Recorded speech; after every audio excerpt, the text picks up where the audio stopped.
Sosok leader juga ada di dalam tubuh dia, yang mana di background kita susah cari sosok seperti Vin. Ya ini kesempatan yang bagus buat Araki sama gue buat move on lah.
Down karena kayak hal yang aku suka itu ternyata orang tua tuh kayak lebih khawatir kali ya. Aku sih lihat mau papa tuh nggak suka, ngapain sih, yang bener-bener aja lah.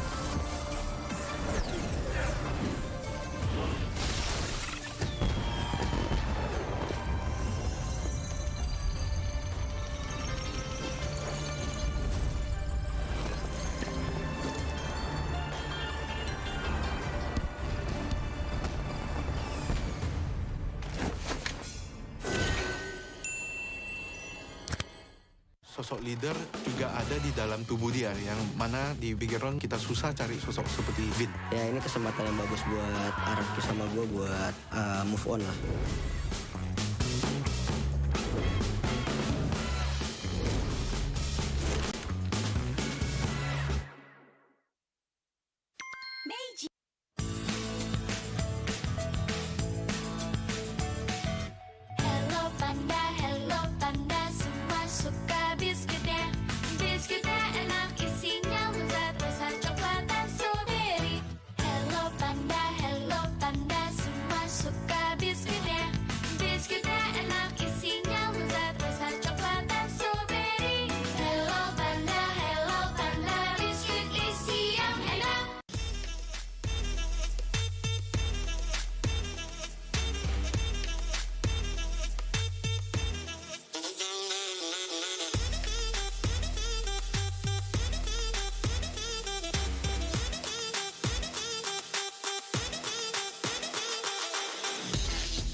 Down karena kayak hal yang aku suka itu ternyata orang tua tuh kayak lebih khawatir kali ya. Aku sih lihat mau papa tuh nggak suka, ngapain sih, yang bener-bener aja lah.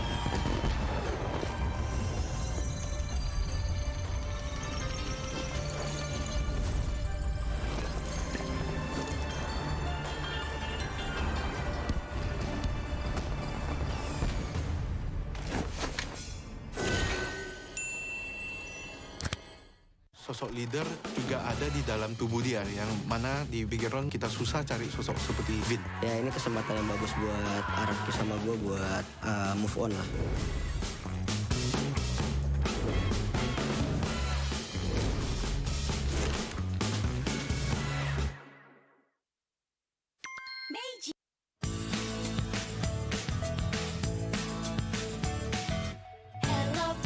Hello panda, semua suka biskuitnya. Biskuitnya enak, isinya lezat, rasa coklat dan strawberry. Hello panda, semua suka biskuitnya. Biskuitnya enak, isinya lezat, rasa coklat dan strawberry. Hello panda, biskuit isi yang enak.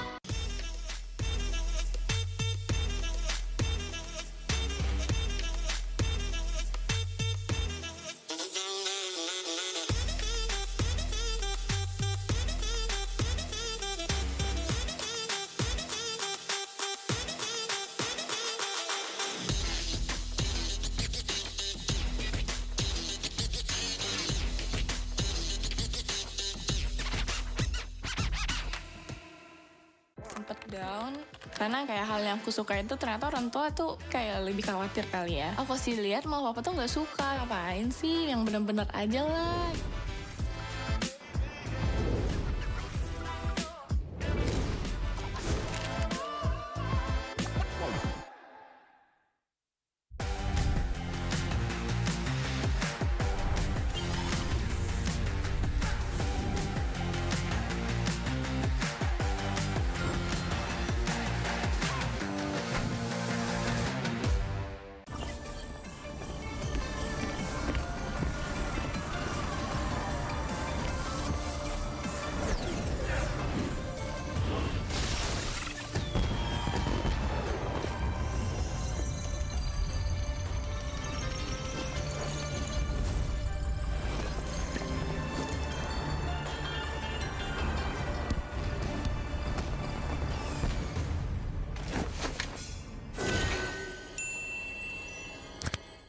Sosok leader juga ada di dalam tubuh dia, yang mana di background kita susah cari sosok seperti Vin. Ya ini kesempatan yang bagus buat Araki sama gue buat move on lah.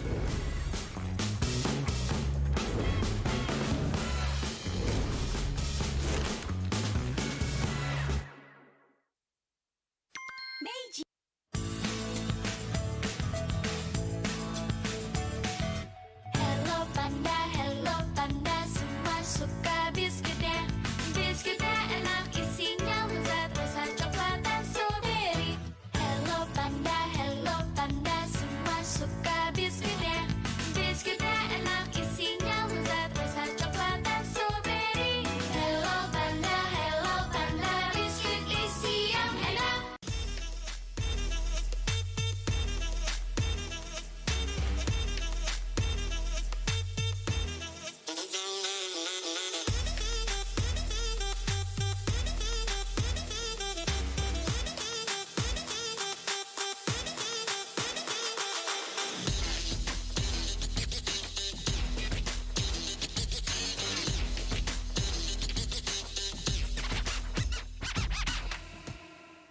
Sempet down karena kayak hal yang aku suka itu ternyata orang tua tuh kayak lebih khawatir kali ya. Aku sih lihat mau papa tuh nggak suka, ngapain sih, yang bener-bener aja lah.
Welcome to the knockout stage, day 2 of MPLI 2023, live from Jakarta, Indonesia. My name is Rose.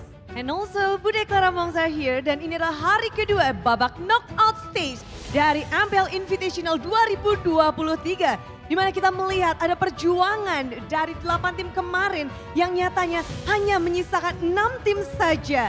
The Ohio Brother, mereka harus menutup mimpi mereka bersama dengan satu perwakilan Indonesia, yaitu Rebellion Zion yang tak bisa melanjutkan perjalanan mereka. Tersisa 6 tim saja untuk melanjutkan perjalanan hari ini. Yesterday, we started off the knockout stage with 8 teams, and 2 of them had to go home. The Ohio Brothers, the representatives of the North Americas, as well as the last final representative of Indonesia, Rebellion, had to end their journey yesterday. However, today, we will be sending another 3 teams home, and we will also be able to know our first grand finalist. Yap, dan hari ini adalah hari yang dinantikan karena kita akan melihat 3 tim siapa saja yang akan masuk ke babak selanjutnya. Karena satu slot grand finalis pun akan dilihat hari ini. Namun kita akan langsung ngecek saja, let's check this out. Kita ada schedule untuk apa yang akan terjadi 4 match dalam best of 3 series. For our first match, we will be seeing the rematch of See You Soon and RSG Philippines. And after that, Blacklist and HomeBois rematch as well. And for the 7th match, the most awaited matchup in MPL Philippines will be happening in MPLI, which is AP, Bren, and Echo. And for the last match, we will see which teams will be playing in that match later on. Ya, dan ini memang akan melihat bahwa 2 match pertama adalah lower bracket. Jadi siapapun yang tidak bisa memenangkannya harus terhenti. Dan dari kalian yang penasaran ada di mana tim favorit kalian, inilah dia bracket untuk terupdate. So the winner of AP, Bren, and Echo will be waiting at the grand finals. The winner of See You Soon and RSG Philippines will be playing on the last match of the day, as well as Blacklist and HomeBois.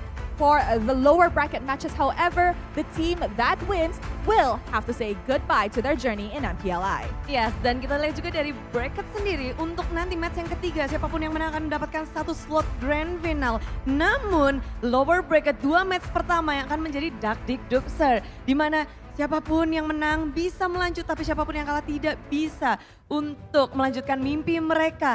Dan kita melihat ada 4 perwakilan dari Filipina. Masih ada 1 dari Malaysia dan juga ada 1 dari Kambodia. Yes, for the first time ever in MPLI history, there will be no Indonesian teams competing for the trophy. However, for our first match, we will be witnessing See You Soon and RSG Philippines. And one of the players actually has history with RSG Philippines. So how about we invite them over on stage to know more about the history. So guys, give it up for Kusai and Eman.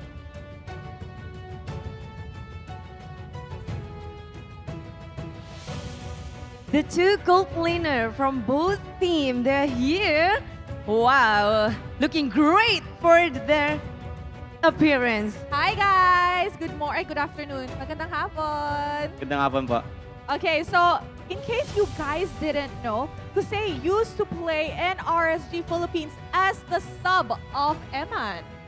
Ya, dan kalau kalian belum tahu, di sini Kosei dulunya pas di RSG PH adalah substitute atau duduk di bangku cadangan untuk Eman.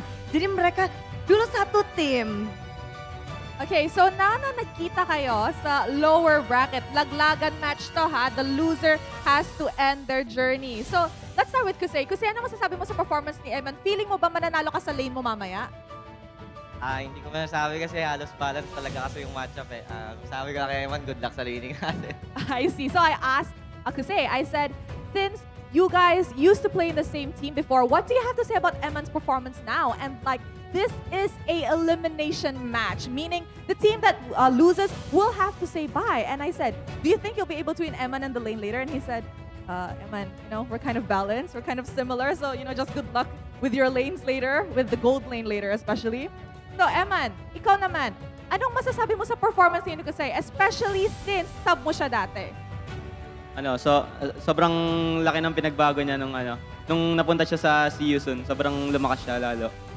So I asked Eman, what does he think about Kusei's performance now? Being that Kusei used to be his sub back in MPL Philippines, and he said that actually after Kusei entered See You Soon, the performance got so much better, and he thinks that See You Soon and him actually match each other really well. Wow, jadi kalau dari pembicaraan dari keduanya, sesama gold laner yang dulu pernah satu tim, ternyata mereka sama-sama melihat satu sama lain itu equal. Mereka sama-sama kuat dan juga mereka sama-sama wishing a good luck untuk semangat dan sama-sama ingin memberikan yang terbaik pula untuk di lane-nya. So this is gonna be interesting match, but what did you learn from the previous group stage and then what do you prepare for today, because we know that you don't want the same result. I prepared myself from Light, especially Light, because Light is really good catching me. So yeah, I prepare myself for that, and hopefully I will not make a mistake again. I will not do the same mistake again, and our team, yeah, just improving our mistakes. Wow, mereka belajar dari kesalahannya dan mencoba untuk lebih baik dan mereka akan lebih memperhatikan Light karena Light suka banget nangkep dia. Wow, jadi cepat sekali untuk belajar dari See You Soon. Yes, alright, Eman. Ini-expect mo ba na magkikita ulit kayo ng See You Soon sa laglagan match na to? Expected ko na po yun kasi parang sobrang lakas nila eh. Yung naglabang kami, muntik pa kami matalo sa kanila. I see. So I asked Eman, did he expect to meet See You Soon in this lower bracket match, in this elimination match? And he said he actually expected it and he saw it coming because when they went up against each other in the group stage, they were so good that RSG Philippines almost lost. Ya, dia bilang bahwa ini memang match yang dia tunggu pula karena di group stage itu adalah match yang begitu ketat dan bertemu dengan See You Soon di sini tentu dinantikan pula oleh tim RSGP8 dan juga khususnya Eman. Alright, so Kusei, last words to your former teammates. Good luck, and to all of RSG, good luck to our match. Let's give all the fans a good match. Okay, Eman, yun naman. Good luck sa amin. Galingan namin parehas. Tapos bigyan natin ng magandang laban ng mga pumunta dito sa venue. Tsaka sa mga nanonood sa Pilipinas. Alright, he said good luck to the both of them and to the both teams. Let us give the audience here in the arena a good match and of course those that are watching online. Ya, semuanya ingin memberikan yang terbaik untuk para penonton dan juga untuk match mereka. Namun, hanya akan ada satu yang terbaik untuk melaju ke babak selanjutnya. Best of 3 series di lower bracket. See You Soon dan juga RSGP8. Mari kita saksikan bersama-sama bersama dengan para caster.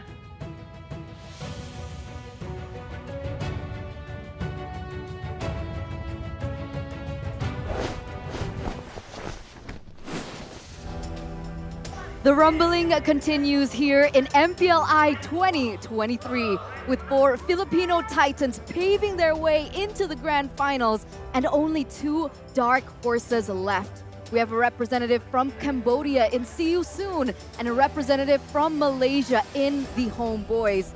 3 regions are left, ladies and gentlemen, and this really will tell whether or not the Filipino dynasty continues.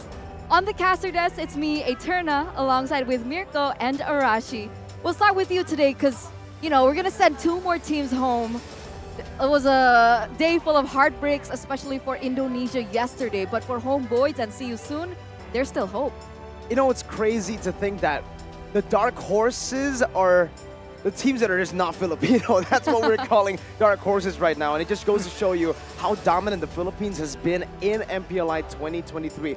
All top 4 of the teams that qualified, well, yeah, the top 4 from MPLPH have the chance to make it all the way to the top 4 of MPLI as well. If they do that, then I think it's more than just a statement, right? It's a declaration of war again to the world saying, we gotta be beaten. Someone needs to step up. We're too good at this game. I think the kind of dominance is definitely unhealthy for competition, but it is what it is. So hopefully we're going to see some interesting developments. That's always what we always hope to see in these big tournaments. But it's definitely a dark horse situation. They are definitely up against overwhelming odds. And boy, do we love to see it, right? We always love that story of a region that has held, or even a team that has held the throne for so long, being challenged. And I'm wondering whether or not here at MPLI 2023, we actually might see something that we never expected coming over. I also wasn't expecting how good the documentaries coming in from Omni was, right? Exclusive by FWD, you guys get a chance to take a look into the journeys and the stories of Bigatron's Vin, as well as Una, EVOS' ambassador. There's a lot more than that as well that you can find exclusively on Omni by FWD. But don't worry, with exclusive content, you would think, oh man, we probably have to pay a premium. No, it's completely free. Just go and download it right now on the Google Play Store and the App Store, well, it depends on what device you have. But it doesn't matter what device you have for the next product. You can enjoy it with anything, with anyone doing anything. Yeah, I agree with. Do you agree with that? I mean, yeah. It's hard to argue, man. I think that's definitely the case. Even gaming, right? See, I'm a gamer, right? Are you? Right. I'm a gamer. You don't have gaming in My your... last name is Cass. Mirko Gaming. But I am a gamer, right? I Okay. love gaming, especially MLBB, and it gets really annoying when I actually eat other snacks because it's greasy, it's oily, there's a lot of Crummy. residuals that are on your fingers. But Yeah. with Hello Panda, I'm chilling, man. I'm playing all day, eating a snack, but it doesn't get my fingers sticky. I get that. I get that. There's so many times when I'm playing and then I get my hands dirty. I don't want to touch my mouse or my keyboard, and then it gets dirty. Yeah. Oh, don't bother with the hassle, ladies and gentlemen. Go get your hands on Hello Panda. All the variants are actually right in front of you, except for one. There was actually one back in the talent room. Yes, it was sir. the cheese version, and Ooh. I thought it was weird. I was like, no, I'm not trying that. That's like, we're used to sweet. Exactly. I popped it in my mouth and I was like, no regrets. Super good. And I didn't regret in this way as well. I didn't regret following One Esports on all their social media because you guys need to stay updated. You know, don't come to news late. Stay relevant. It's not cool. Stay relevant. Don't be irrelevant, man. You don't want to be that way, right? Right, Arashi here. He is the #1 guy when it comes down to following everything in terms of MLBB. One Esports has that covered for him. He got the guides as an analyst, he got the exclusive interviews as an analyst, and you also have that breaking news, Arashi. Suddenly a roster changes, there's some roster changes. Arashi's the first one there because why? He follows One Esports. That's true. That's absolutely true. It's the easy way, man. You don't want to follow like 8 different platforms. 8. You know, from all different like 64. brands. I think you find conflicting info. Please, man, conflicting info is the last thing we want, which is why you guys gotta name the hero and get the right answer, man. I've been so adamant, and it's glue. It has to be. I don't see any other possibility, That's man. a little off. I mean, even for my taste. You don't want to talk. What do you think it is? I told you from the very start that it's Diggy. Tiggy. And then I might consider Balman. I see it. So I don't know either or. Wait, Diggy, huh? A little bird told you it's Diggy. Yeah. Little bird. Little bird. Don't listen No, to I have a these lot of little stupid birds, people. man. It's Mia, okay? It's Okay, not. Jen, It's listen not. to me. It's not. Just listen to me. You're Look, as if bad. you guys have trust issues, that's fine. Okay? You don't want to believe in Mirko? That's fine. You want to believe the mere curse? You don't want to believe me? That's okay too. You don't want to believe in him? That's fine, all right? There's something that you can believe in 100%. It won't let you down, and that is registering for updates. Because all you need to do is scan the QR code right down below there, and you guys get a chance to win 4,000 diamonds for free. For free. Never give you up. Never let you down. I don't think that's the tone. That beat is so off. I don't think if you want to rickroll people, you do it that way. Is that Rickroll? That is. Is it? Yeah. It's Never gonna give you Yeah. up. Yeah, It is a you're right. rickroll. Did you just do it She unintentionally? unintentionally tried to rickroll you guys. How does that feel? Pretty bad, right? That's Gotcha. the same way What? I feel when they said Glue and Bauman. Frustrated and disappointed. Okay. Let's hope for a not disappointing performance between both of these teams. As we are going to be inviting the Filipino Titan. The Raiders out to knock out one of their own, Kusei, on the other team, but also the rest of See You Soon. Ladies and gentlemen, welcome up to the stage, RSG Philippines. One of the Titans from the Filipino region. The winning MSC 2022 lineup. They have accolades, achievements behind them, and they're looking to, again, find a victory against the Cambodian representatives in See You Soon. In a moment, we're going to be bringing them up onto the stage as well. And here they are. We're gonna see you soon, not soon, right now. Ladies and gentlemen, the champion of MPL Cambodia, it's See You Soon! Up against one of the toughest regions in MLBB. See what they can bring out. They have a bit of backup, they have shown incredible flexibility and maybe confusing play styles. Is that enough to come up on top against RSGPH? Only time will tell. For their sake, I hope it does. And remember, See You Soon does have 2 Filipino players in MP and Kusei. So definitely they are the ones who will be able to shed some light into the play style and hopefully that they can adapt towards the Filipino play style. I mean, we've seen that kind of adaptation coming in from Rebellion Zion yesterday against Blacklist International. So we'll see if we'll get a little taste of that as we do welcome the 2 coaches from both of the teams.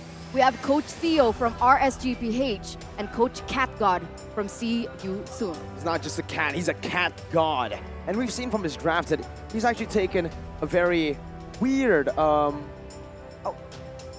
path to drafting. It's something that's very unique compared to all the other teams that we are seeing in MPLI 2023. When a lot of teams go for the first pick, Bruno, secure Baramis even. We've been seeing See You Soon prioritizing the Angela as a first pick and then flexing it all the way to the mid lane. All 3 of their games where we've seen them play the Angela, it's been Angela mid. It worked. Wait, did it work? Because It worked I know twice, it didn't they work lost against once. RSGPH. Yeah, All right, 2-1. 2-1. Well, looking at the stats right here, if it is the Angela, I think that's not just the Angela, but Ra with 11.4 average KDA. That is one of the highest I've seen. Is the highest in It's this the MPLI. highest in the tournament You know why? so far. That is insane. You know why? Why? Rah! Rah! Double A, like the battery. Well, he is definitely going to bring that electrifying style to the mid lane. But along with that, man, MP in the jungle and Felix. See, there's a bit more of a equal distribution here amongst the players of See You Soon. And even the roamer, technically, it's crazy that the roamer has such a low KDA. When we usually see that it's usually the roamer with a lot of assist, bumping up those numbers. But it does seem like the playstyle is just that much different. And we've seen that kind of being used several times before. I think once by, who was it yesterday? By Sorn, actually, on the show. A bit of a distractive roamer playstyle. On the other side, though, for ISGPH, very much more equal. No one going above 7. But Demon Kite is definitely the man to be looking for to begin a lot of these fights. But afterwards, when it comes to the follow-up, when it comes to the coordination among all of them, it's so in sync. And I think they do adapt that kind of death ball strategy, which is why everyone except for the EXP lane generally has a quite similar KDAs. The EXP lane does more lane macro-heavy plays. Everyone else, they're going out there for aggression. I think one of the main things that you can actually notice from RSGPH is the KDA on Light, right? I think up until this point, still is true to this very day, is that Light is the anchor for RSGPH. Somehow, some way, either on something like the Cho. I think we've made a lot of jokes about him in the past international tournaments where he's like staring dead straight into us. And he always just doesn't blink. Because there. Exactly. He doesn't blink. He always has his eyes on the opportunities. And whether it's on the Gwyn, Edith, Cho, or even the Florin of all heroes, he's still be able to be that anchor in the team. Just follow the light. That's been the name of the game for RSG Philippines for the longest time. And we've seen that in the previous match history here. 1-0 and 2-0. So they've met twice, and RSG Philippines so far have been the dominant ones. Well, here the stats though, you have to wonder how this is going to play out because the average kill, average death, average assists, and turrets even, generally all of these quote-unquote earlier game stats really favor See You Soon. But in the end, it's the late game, it's how you end the game that matters, right? You can have a pretty mediocre start, but if you end strong, that's all that matters. And for RSGPH, 60% Lord rate compared to 20% for See You Soon. That might be because some of the games end a lot faster. They don't really need the Lord maybe. But I feel like for the most part, it's just RSGPH with the better setups, especially the later the game goes, when the pressure really mounts up, when the death timers are really, really high and you're just concerned on making a move. I think that follow the light playstyle, the simplicity of it really lends itself to high intensity moments in the Land of Dawn. So we see a clash of play styles, right? Because, I don't know, for me, having the highest average amount of deaths is like a meh stat, right? Yeah, I don't think that's the stat you want to have. Exactly. It just shows that you're very aggressive in the early game and sometimes a little bit too aggressive, which is something that I do see about See You Soon. They like to gas it in the early game. Sometimes they overextend. They give some kills over to the enemies. And that's why maybe in the games that they do win, that's because they were able to get that death ball rolling like you mentioned earlier on. But for RSGPH, they can play a completely different playstyle. They can go for aggression in the early game, but if it goes to the late game, I do believe that they have a little bit more to say in terms of discipline, macro plays. And the question is, can See You Soon close it in their comfort time, which is the early game, or can RSGPH just try and prolong it to the late game? Because if they do, then I don't know if See You Soon has the capacity to be able to win it out in that macro battle against RSG. It's cool that you mentioned the death ball, right, for See You Soon. That's the reason they've been able to win a lot of their games. Fun fact, the team they're up against are the team that perfected the death ball strategy at MSC 2022. Remember how they were able to have such a stellar run, 4-0ing a very well-known team, Arashi's team, in the grand finals through that, the death ball. Once they get that death ball rolling, they know better than anyone as to how to end, and that's why I feel See You Soon haven't been able to utilize that death ball entirely against RSGPH. RSGPH knows that gameplay, that's theirs. They know how to counter it for sure. And with the trades, with the macro gameplay, we haven't seen See You Soon's response, but maybe it starts now. That makes sense because the last time they met in the group stage, that game was a 20-minute game. Average for See You Soon was under 15 minutes, but when they met RSGPH, they were able to extend it to 20 minutes, which they won. So we'll see what happens here in their first game. Best of 3 series, remember, ladies and gentlemen, there is time for adaptations for both of these teams. We see that See You Soon going to be banning out that Guinevere and the Baxia, respecting both Light and Demon Kite. From the side of RSGPH, however, there's a Kadita and an Angela ban. So you could say that both of these teams have done their homework. Definitely. In the mid lane becomes so much more important, especially if we're talking about the death ball and countering it. If we can shut down that mid lane, we've seen that teams really fall apart when the mid laner doesn't really get any steamrolling, doesn't really get the security, and more importantly, when the mid lane, not always a she, but when the mid lane hero doesn't really get a chance to move around and roam safely, when she gets ganked on the way, that's where the strategy really loses speed, which is one of the most important things when you're trying to go for this high roam, high aggression death ball strategy. Nolan banned away though. RGPH know better than to let that open against See You Soon, a team that wants to look for a death ball. Nolan probably the best hero at creating that snowball chance. See You Soon with the first pick now. With the Angela ban, that's normally what they go for as first pick on the blue side. So what does See You Soon want to go for now? They want to secure a Bruno for Kusei very early on, getting him to have a winning matchup. Or maybe securing a Fairmiss would be pretty good too. We've seen that in the course of the last 2 or 3 days, it's been all Fairmiss prio, and that's exactly what they go for. The Fairmiss first pick, RGPH now, a chance to pick up the Bruno. They can go for the Bruno, or they can go for something like a Wan. We saw Blacklist going all in with that Not pick. against the Fairmiss. The Fairmiss might be a bit difficult, but we go for this Redrin. And along with that, maybe Arlet. I was thinking a Minotaur might make an appearance with the AoE, but it's going to be that Arlet aggressive style. So now, for See You Soon, they might be losing out on the early game aggression unless they can find something equally aggressive. This Arlet should be for Nath, right? I mean, during MPLI, we haven't seen Light play it. You're smiling. Has he picked it up? He hasn't, but Light has been experimenting a lot. He played Florin.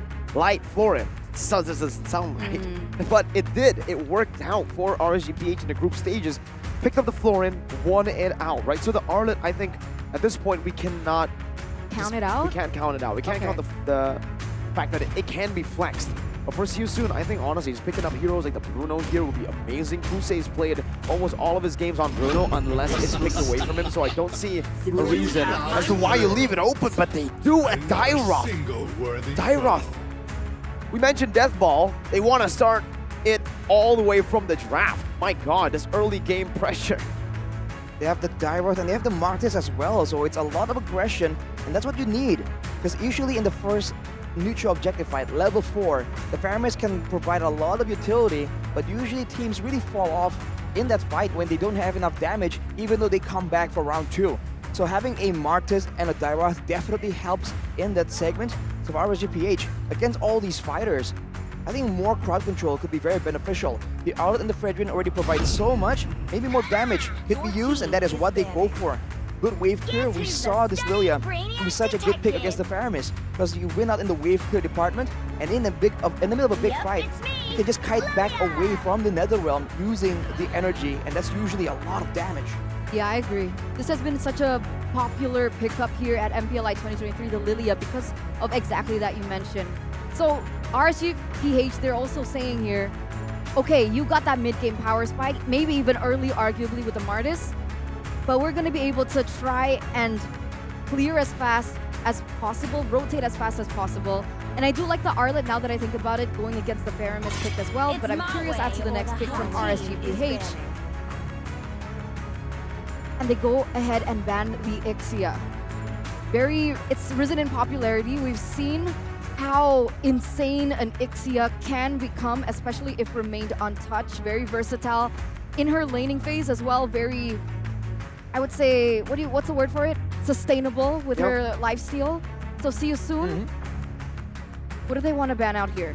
I think now, it's very strange that in the first phase we haven't seen a Bruno pick or ban. It's even stranger that we're getting a Respect Florin ban towards Light, right? Again, something that I do not match with each other usually, the Florin and a Light. But yeah, it's been a good pick that actually has been a problem for See You Soon. I really feel like crowd control will be beneficial here, especially because of the nature of this draft from See You Soon. It's a lot of all-in, but it's for a very short duration. If they don't get the job done immediately, RSGPH definitely has the long, drawn-out fight winning composition.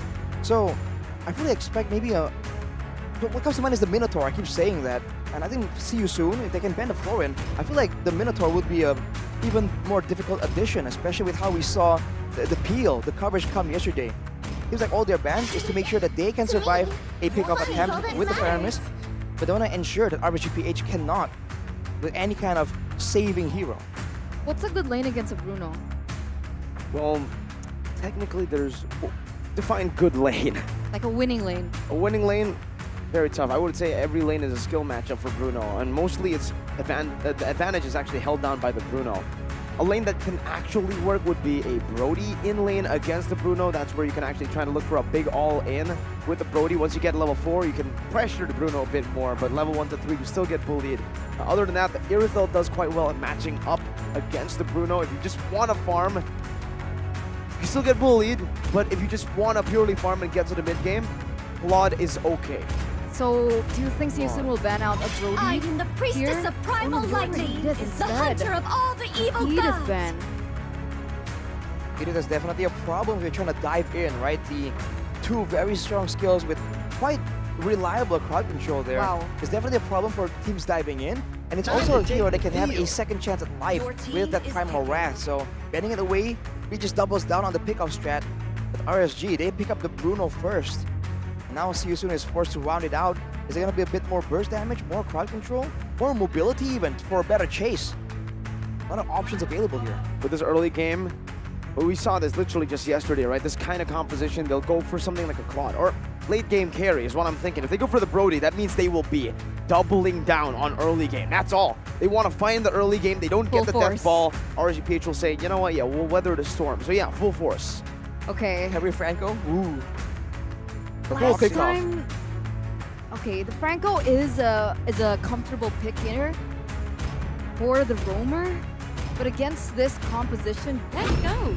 I'm not really sure about it. Irithel is their answer here for the gold lane. They go for the Kaja, so something similar like the Franco, but it's a little bit more secure in terms of the Divine Judgment, but that does and will wait for level 4. Not like a Franco can be a nuisance since like the early game, because level 1 you already have the Iron Hook. You can be aggressive in the jungle, you can be aggressive in terms of pickoff. For See You Soon now, they're using the Kaja. It's more safe, it's more secure, but you gotta wait for that level 4 power spike. RC Philippines will respond with a Ruby for Light.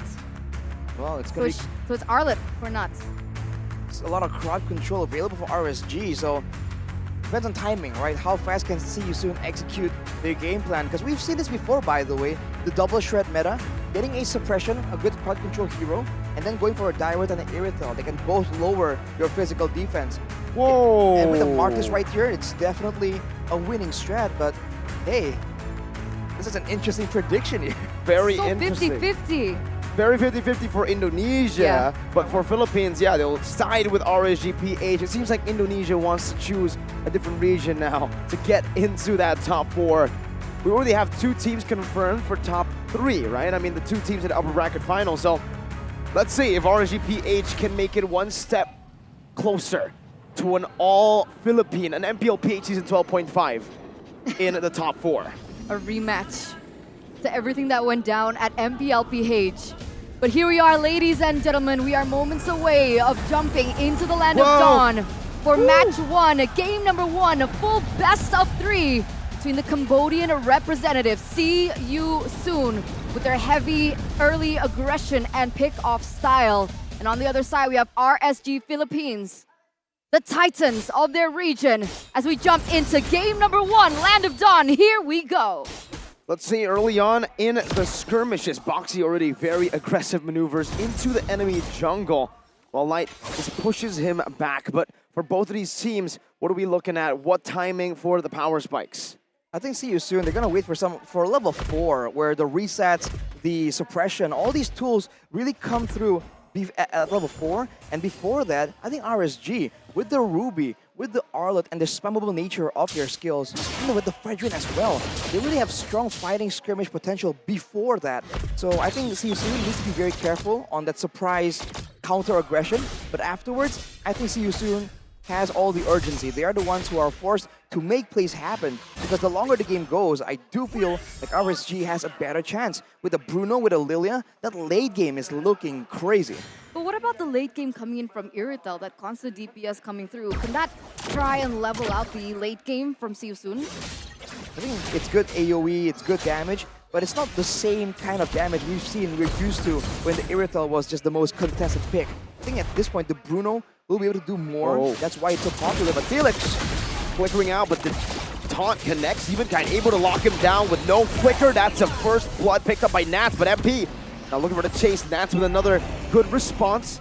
Flickering out of that Mortal Coil, and RSGPH picks up a good trade early on. So you can see that despite See You Soon going for a very heavily early game-centric draft, it's RSG Philippines with the better rotations, but meanwhile MP here getting zoned out, getting chunked a little bit lower, and Boxy looking for something here. It's very hard for them to look for an opening right now. The Mortal Coil is still ready. Nats jumps in, gets the Vengeance down. The final slash not connecting. Rock gets a good kill back, but Felix now will be saved by the Nether Realm. Appraiser's Wrath. Nice timing by DK. Boxy goes for Flicker. Divine Judgment able to lock him down, giving MP all the space he needs to go for the Red Tree and a Decimate to the back.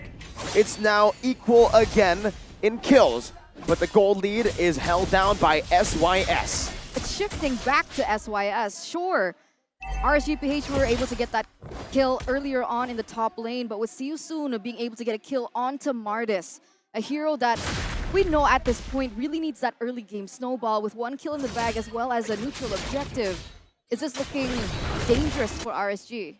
It's a minor setback in my opinion. I think they had the right idea, but now they got to be even more careful, because the early game is stronger before level 4 for RSG, but now is where they have to be really careful, avoid giving away too many combos, too many chain kills. But MP is gonna look for something more. And you can see the urgency right here, but RSG doing a good job at using their crowd control sparingly to ensure that SYS, they can just really go in undeterred without any possibility for a counter engage. Take a look at the emblems right here, and Man still with the late game focus here, always on the Bruno. But along with that, the Wilderness Blessing and Agility for Boxy, so not a lot of tankiness to help him out.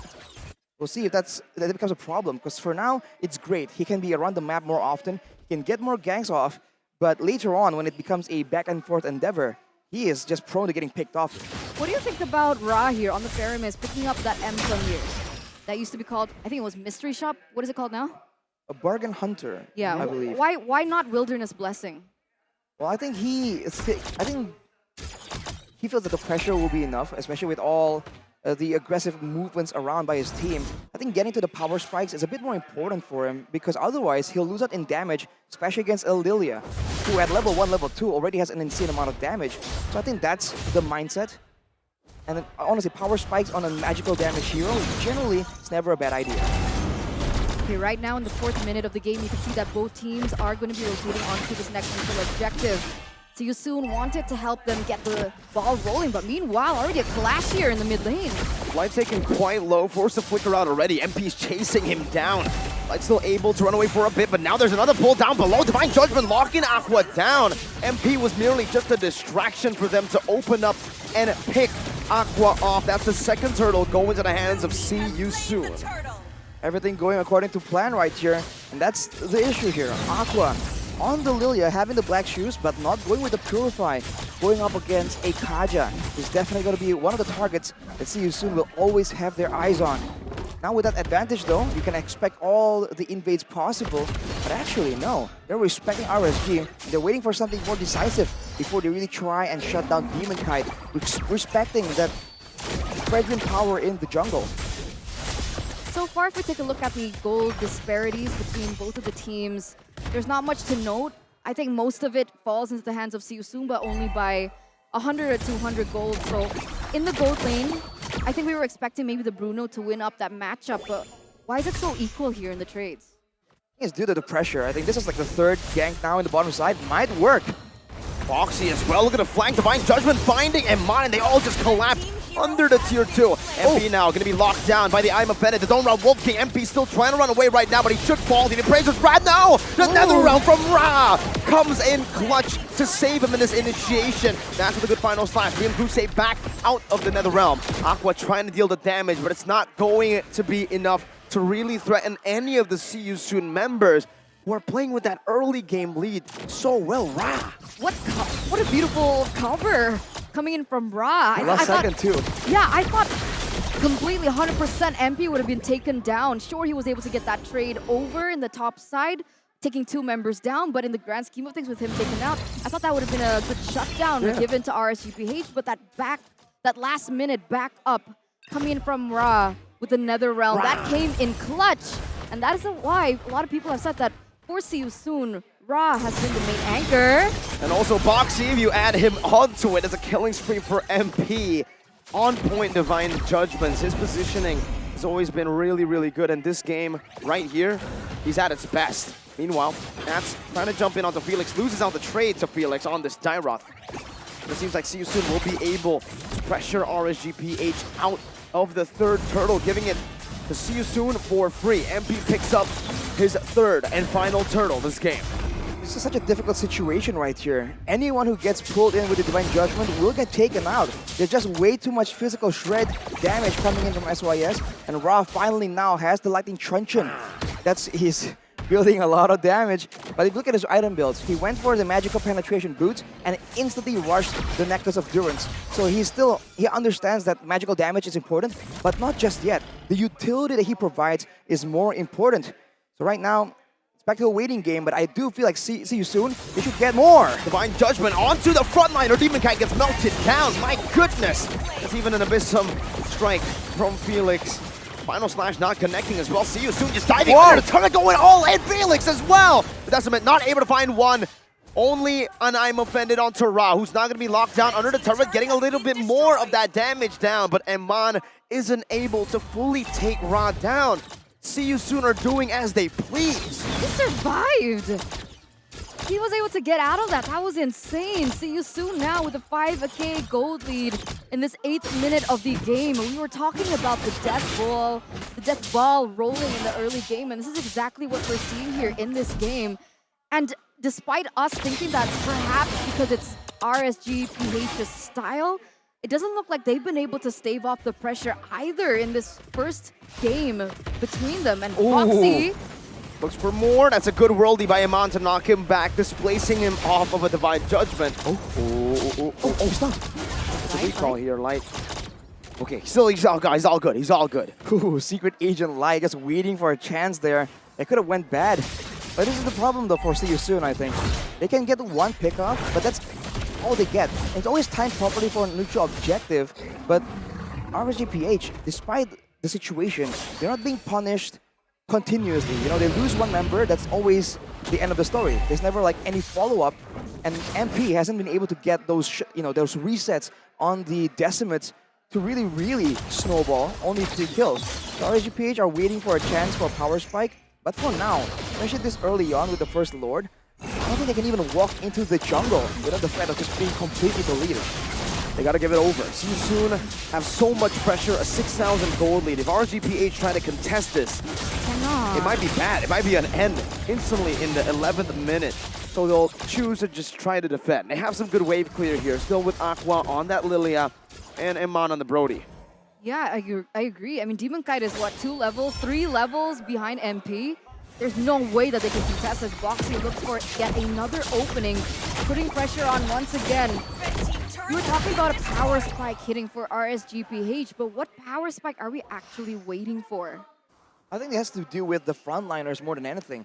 The damage for sure, Aqua will have to have some items first. I think the Lightning Punch will come in as a 3rd or 4th item, but I think the wands is where it matters, right? If he has the Ice Queen's wand, then all these melee heroes or short ranger heroes from See You Soon can get kited away. But more than that, the front line, Demon Kite or Nats, someone needs to be able to take the Divine Judgment and at least buy a bit more time before getting completely deleted, negating any real follow-up. But that's a problem. When they're funneling the gold to the carries to get more damage, sometimes the frontliners also end up being a lot more squishy, and that is just a big problem against this composition from See You Soon that relies on being able to just kidnap one of your members. It's the Spectre Staff, man. That physical defense penetration, another Divine Judgment. My goodness, this time it finds Nats in the mid lane. You blink and you miss a pickoff from Boxy. This man is that flashy. He's so fast with it. You know how fast he is? He's fast as heck, boy! So is MP. Everyone is just fast. Mobility, like we said, there are a lot of agility emblems picked up by See You Soon. This is what they want to do. They want to be there before you know it and get out before you even notice. That was Nats, the EXP laner. Usually the tanky member, but look at Felix. Conceal, Spectre Step from Felix as well. Zoning Aman away, the Ghost Bursters. Now you really know why it's called the Ghost Bursters. Aqua taken down to a quarter of his HP. It's not looking good whatsoever right now for RSGPH. And we were talking about Boxy, and he actually has a 100% KP at this point, right? 008 TP. He's always the one who's been able to get these pickoffs, find those opportunities for his team. So if that's the case, is there a way that RSGPH can take him down before he even has the opportunity to do so? They need to have some control first, some vision. So that comes in later. Maybe through macro play, like we've been talking about, something that the Philippines are very good at doing. But by the way, Boxy, 0, and 8. And that's pretty good, man. Like 16 divided by 2. Shout out Rose. But let's see, man. I think Boxy will have a lot more to do right here because this is the weakness for See You Soon. They don't have a lot of good siege, long-range skills. So when RSG turtle in the base, especially with so much counter-engage, like the final slash, the I'm offended, there's so many ways they can get punished if they are not careful enough. So breaking the base is the main challenge for See You Soon. If they can do so, or at least use the Lord effectively to aid them in doing so, that will be their win condition. For RSG, that is the moment, the window that they can use to try and do something crazy. They need to do something risky, man, because playing by the book right here might just lead to them slowly but surely losing the game. Super textbook gameplay from RSG at this point, but they kind of need to, right? It's a 10,000 gold lead, still in the 13 minutes, so we're still within See You Soon's power window. It hasn't closed just yet, and I don't think it'll be closing in the next 2 minutes either.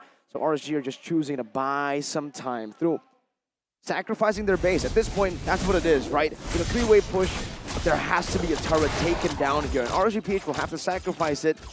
As long as they're able to keep the main base intact, they should be able to buy a bit more time. But how long are we waiting for RSG to finally punch back? Do you not think that this is just inevitable? I mean, this is a 10K gold lead we're talking about for See You Soon. And it does make sense. I mean, Kusi said in his interview back with One Esports that he found their mistake and they are going to be able to take their revenge and make it a clean one. And this is exactly what they're doing. This has been so clean from See You Soon. They're janitors, man. They're clean. Ooh.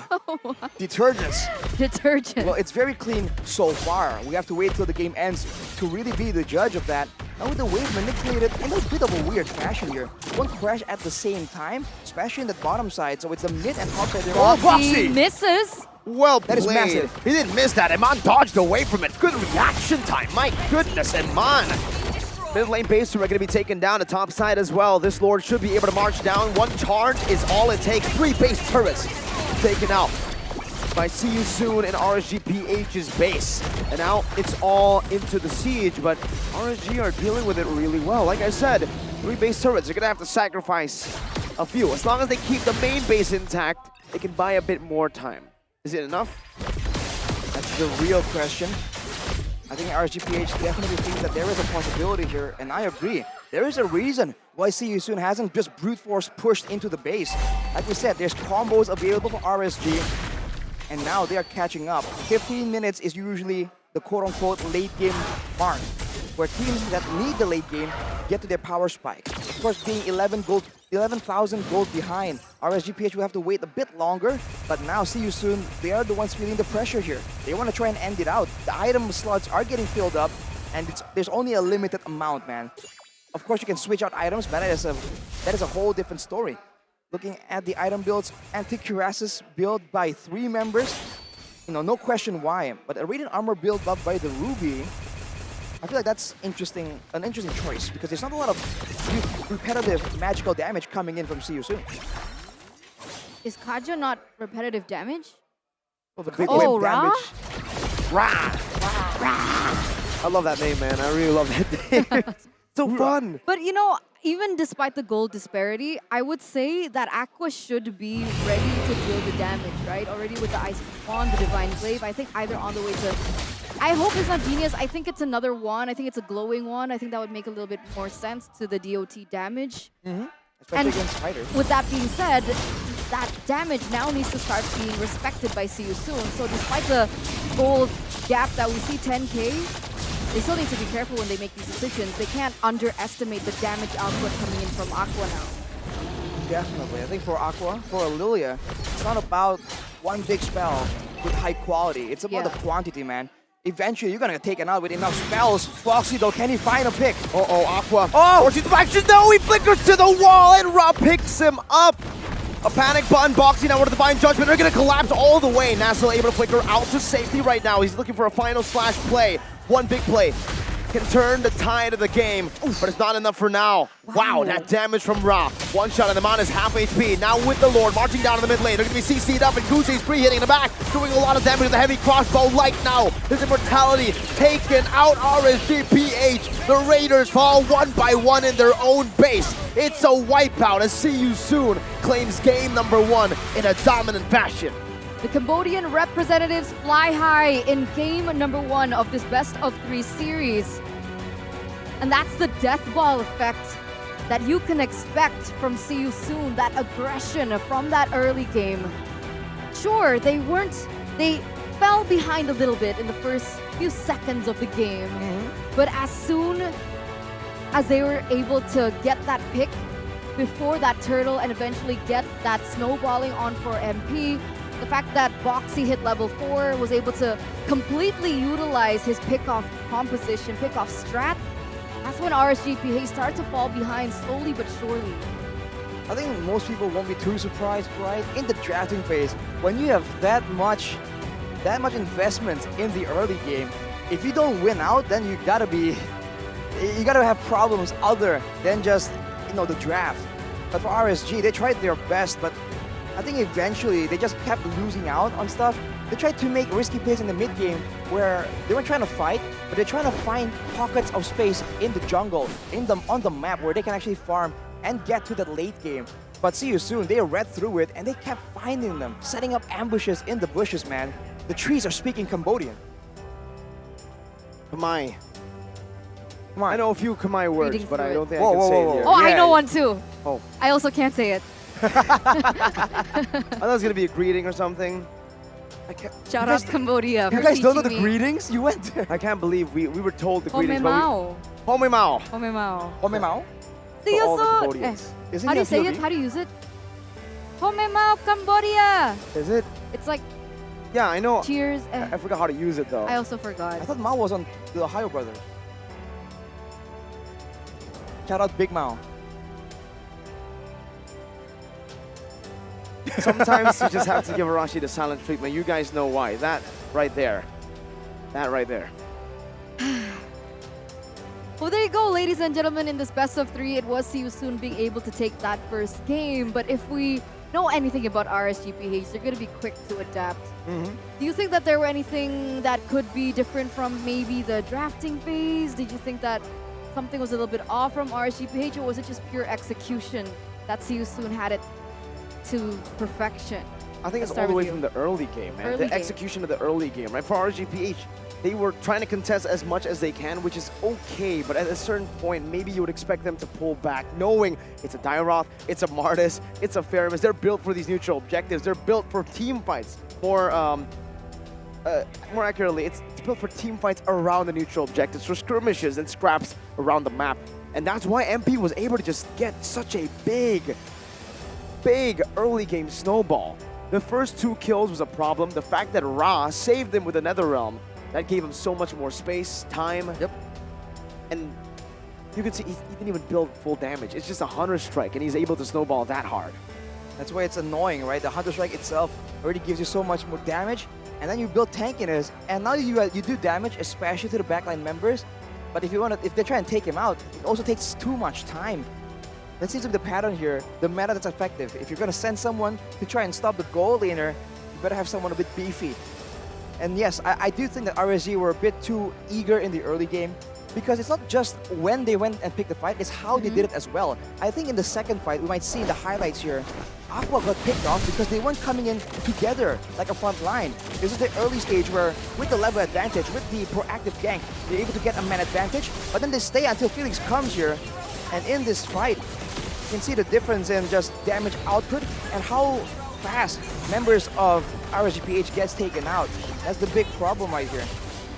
And once that happens, then RSG are forced to back away. But here, look at that.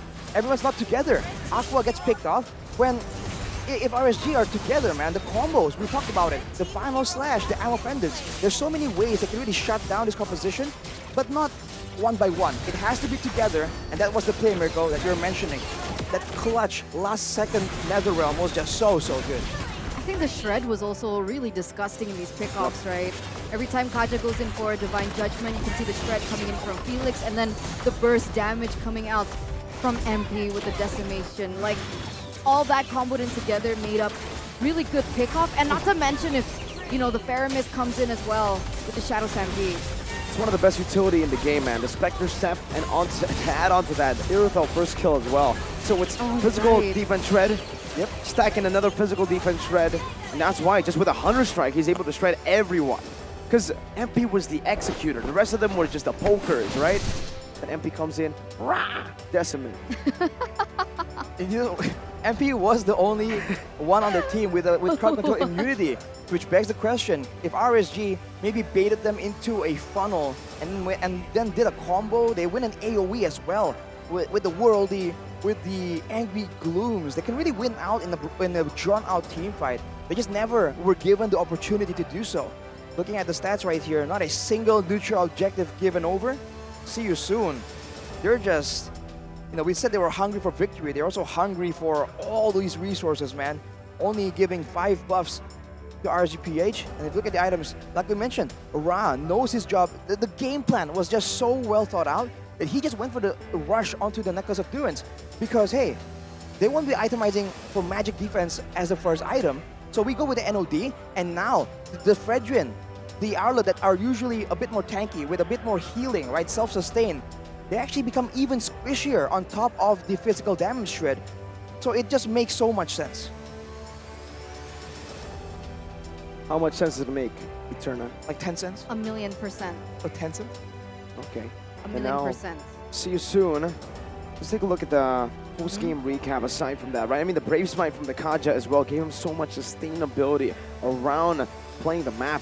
And also, I want to talk a little bit more about just the way that they have actually made the Irithyll work. We've seen that a lot of teams who pick up the Irithyll against the Bruno, it actually ends up with the Irithel getting bullied, ends up with Irithel losing the lane, ends up with Irithel even just being a non-factor in these team fights. But the fact that they waited all the way to the late game for that power spike to hit and then comboed it together with a Dairoth, this is the technology to make Irithel work.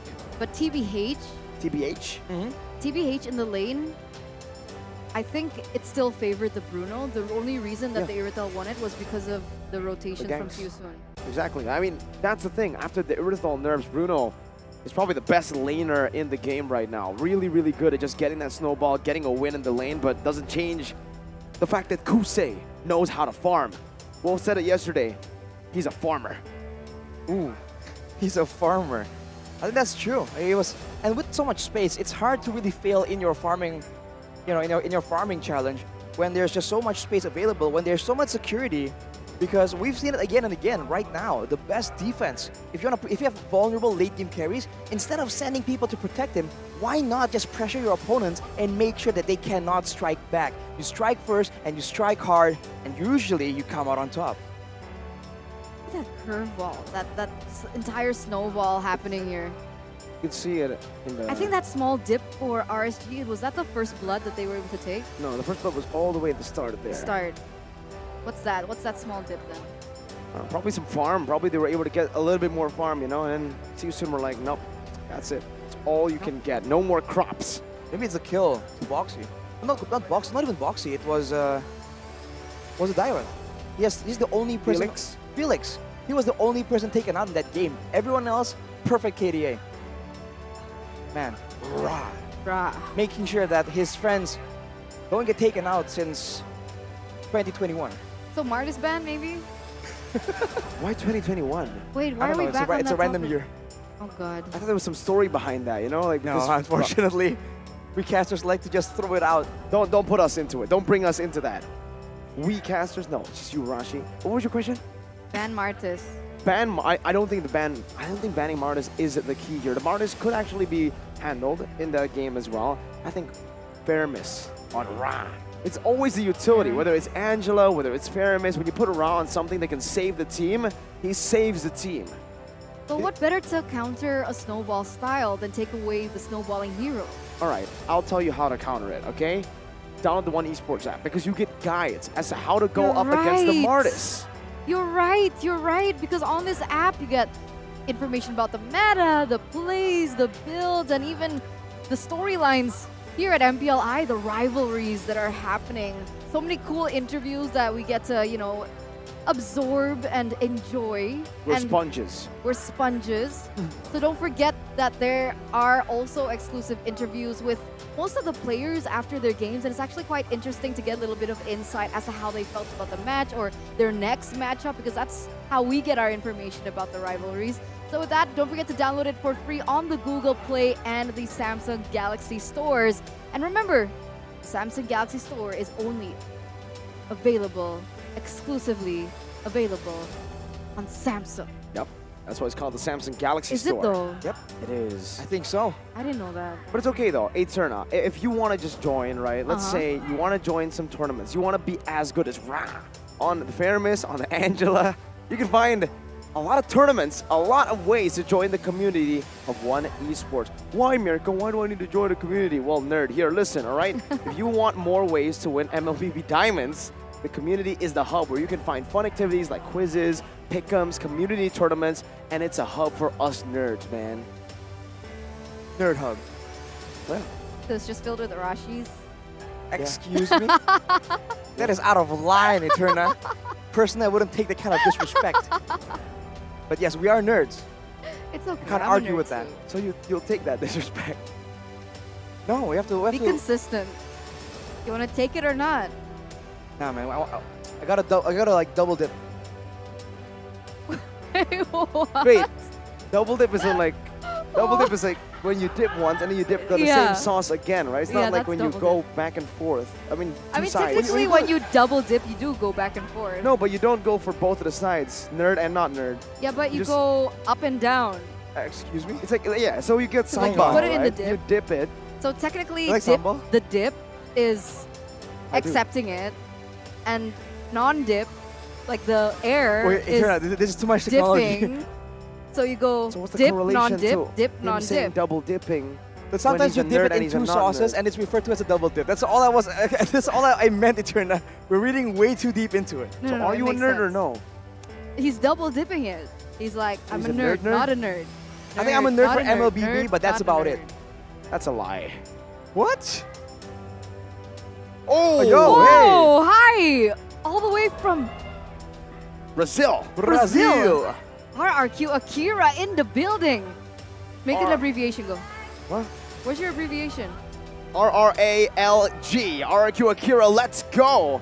We even have the Nova players still in Indonesia, just joining in, having fun, watching MPLI 2023. They're here for Arashi, man. Why? Oh. Why Maybe not? they're here for Cat God. Or Cat God. It's a cool name. Eterna God. Doesn't work. No, it Miracle doesn't. God. That works. Arashi God. Nah. Eterna God This is doesn't. some biased miracle. What the heck? Do you How is guys that agree fair? with this opinion from Mirko? Of course, all of them agree. Miracle W. Just like RQ Akira W. Man, that is so cool though. Coming all the way here, just trying to. I wonder if it's just, you know, hey, it's a fun tournament we want to watch, or is it like, hey, this is a chance for us to, you know, gain some data, get some analysis going on. It's almost like their organization is Indonesian. Yeah, wow. Is it? It's RQ. Is RQ Indonesian? It's almost like, you know, maybe they might want to boot camp in Indonesia with RQ Ooh. to prepare for Why? M5. What a revelation. Almost, huh?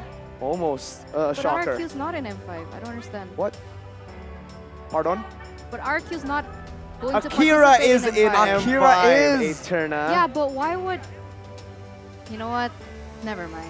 They're here for the region. Maybe you should ask Arashi that question. I think he knows a bit more. Hey! Wait. They're enjoying Hello Panda. Even the crowd, the audience here. How come we don't have any more? We do. We have a lot on Where? the desk and on the desk. It's right in I'll front of our steal faces. one. I'll You wanna steal give one. over some Hello Pandas over to RQ Akira? No. We just yeet it over No. on camera, like, yeet. No, they're mine. They're mine. Sorry. But ladies and gentlemen, let's head into the drafting phase for game number 2 in this best of 3 series. See you soon, able to get 1 point. Oh, that means they're at match point. Best of 3, that's how it works. Oh, so it's the final chance for RSG Philippines to stay in the tournament. Their last breath. It can be an equalizer here, 1-1, and then we can see game number 3 where RGPH can maybe possibly build up to a reverse sweep. Whoa, that's an Angela ban from SYS this time against RGPH. We're banning out the Kadira and the Baxia. I guess first pick. I think for both teams, that strategy, the Martis, you know, the Death Ball, if you have the Angela, it just makes it that much more devastating, that much more difficult to deal with. But I think both teams kind of understand that they get each other's perspective. You know, they want to give up the Angela, but then that means the Faramis is still up for grabs. Will RSG just get it? Will SYS feel like it's a bit too expensive to give away and ban out something else, like the Nolan Look, hear me or the out. Matilda? Take away the Martis. Just hear me out here. All right? Force him on a hero that he's not comfortable with. Force MP on something like the Lancelot that he used that he couldn't find success on. Because I think there's a little bit more room to punish it than if he was on a comfortable hero. A power pick, you could even say at this point, on the Martis. That's my reasoning. I understand the value of the Paramis, but for See You Soon in particular, take away MP, bro. All right. Another thing to take away, though, has to be the Nolan. RGPH has already taken away a big counter to it. The Phobius, that's definitely setting up for it. And if See You Soon lets that go, oh, they do! They've been the 1-1 though. Oh, man. Looking deep into it, we've seen that the Nolan can be countered, but that's very situational. The Phobius banned.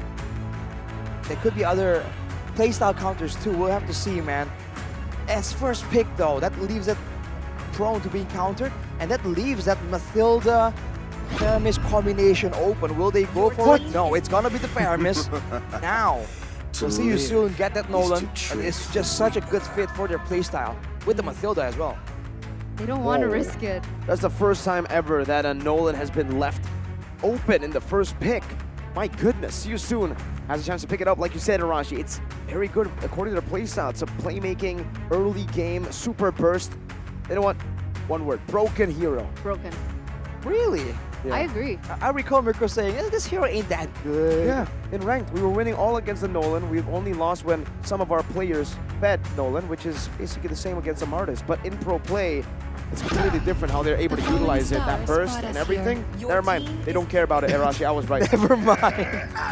They agree with Mirko. It's gonna be that Martis along with the Novaria. It still lends itself to the same kind of playstyle, right? Big burst, Martis resets with a decimation. We'll see though. Again, the Mathilda is open, and against a Martis, I can help but feel that the Mathilda is gonna be a big problem. So RSG, they can go for that, or they can go for something in the mid lane here if they're concerned about the wave clear, the damage, some utility. I don't know. Do you think they're going to revert back to the Lily again? They're looking for a wave clear. That's definitely an option that they can go for. The field. But they don't. They go for the Bruno. They secure their gold laner first here.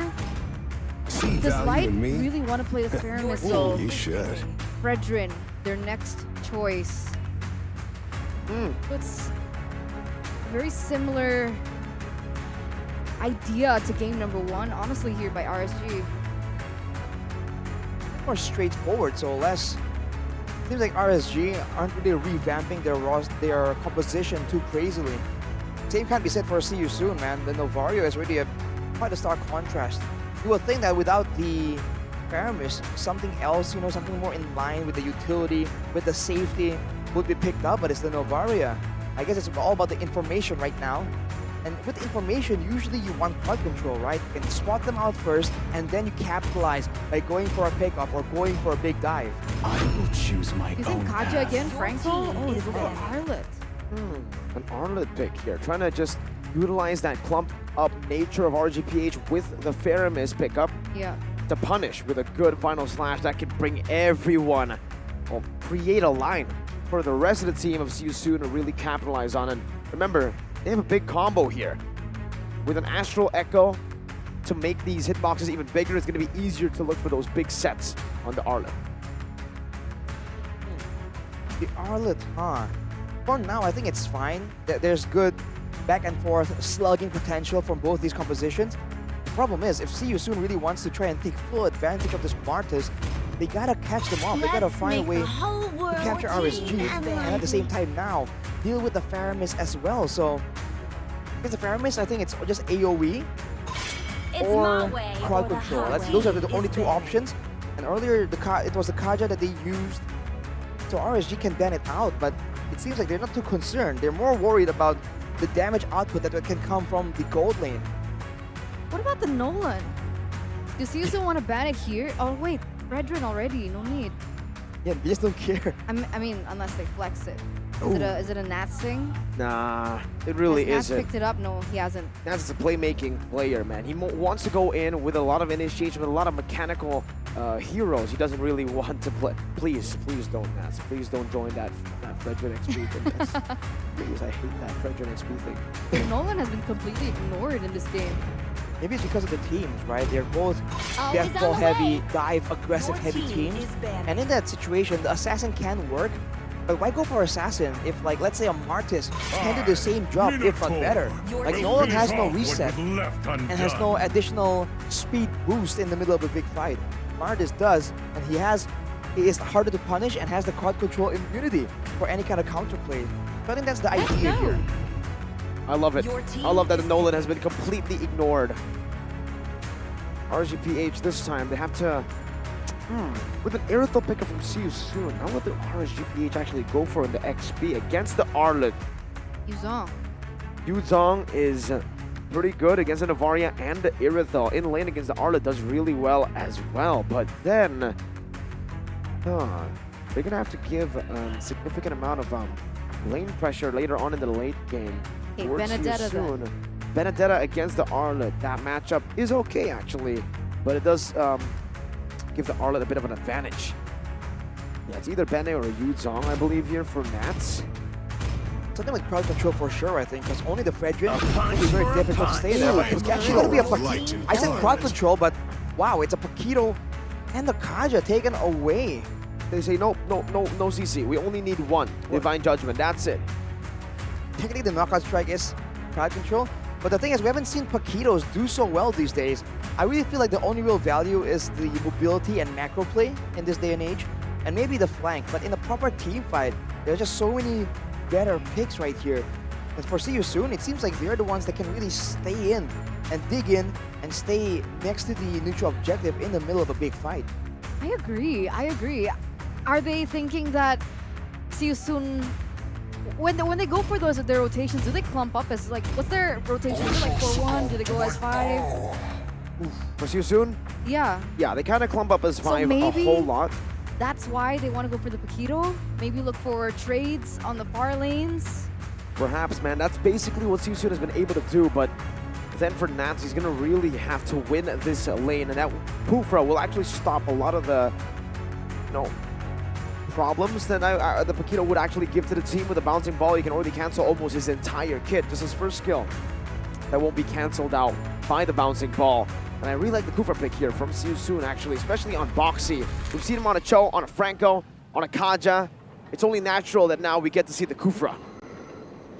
The Kufra is a great hero, and it's always very exciting because the engages are so dynamic, so fun looking. It always makes for great Mobile Legends gameplay. And RSG, now they gotta be careful, man. They cannot afford to go without Purifiers, I think. I fully assume that's gonna be the case, but the positioning on top of that needs to be on point as well. Kaja Kufra, we've seen this matchup sometimes, and the distance where the Kufra can start to engage will become a big factor. This is the lower bracket.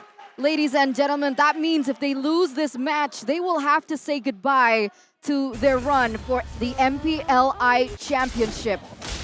Match points. One more life left for RSG Philippines. Will they be able to reclaim, even if back out with See You Soon to 1-1? Or will this be a clean sweep by the Cambodian representatives? Will definitely be bittersweet, huh? See You Soon actually knock RSGPH out. Kusei, an ex-RSGPH gold laner, who's going to be the one to do it. Ooh, isn't that not ironic and poetic, though? You're poetic. Thank you. Well, it's the 1v1 slugfest on the top side. And this is the problem for See You Soon, I think. They can engage, but who are they going to engage on? Aqua has the Purify this time. Well, it turns out it doesn't matter. They just jump on him regardless. But if they jump on the Kaja, then Aqua can very easily use that Netherrealm and then allow Light to use a Divine Judgment and pull someone away. So on a fully textbook level, without any next level surprising maneuvers from See You Soon, I do feel like RSGPH, this time they have a better, more realistic, I guess, solution for the mid to late game. Okay, I agree. As soon as Light hits that level 4 with the Divine Judgment, I think there's a lot more combos that they can utilize too, and maybe that's one of the factors as to why they picked up the Paquito, right? Instant burst from the punches, but okay, very aggressive here in the EXP lane. But yeah, combo burst, there's burst from Aqua, there's also burst from Nats on the Paquito, and maybe that's the combination that they're looking for.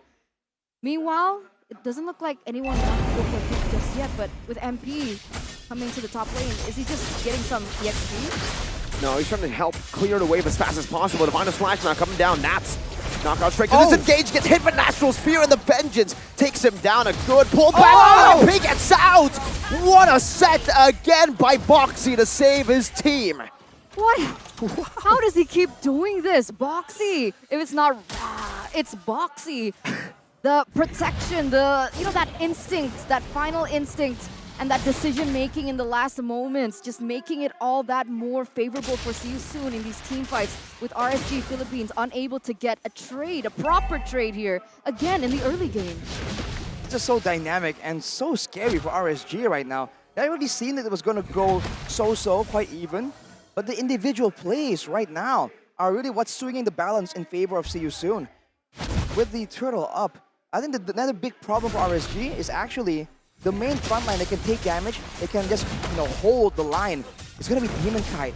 And usually, we've seen that when the jungler is the one trying to take some poke damage, it's going to be dangerous. Boxy, Terror's Revenge, and the Rage. Light going to be locked down, pinned down to that wall. Still able to escape for now. Felix getting brought back to the team, and a Stampede and the Divine Judgment as well. Pulls him back, final slash, not connecting. Felix using Vengeance. Foxy forced to back away. They're still sustainable in this fight, and they win it out with Ra getting a good Astral Spear. Meanwhile, solo kill down below.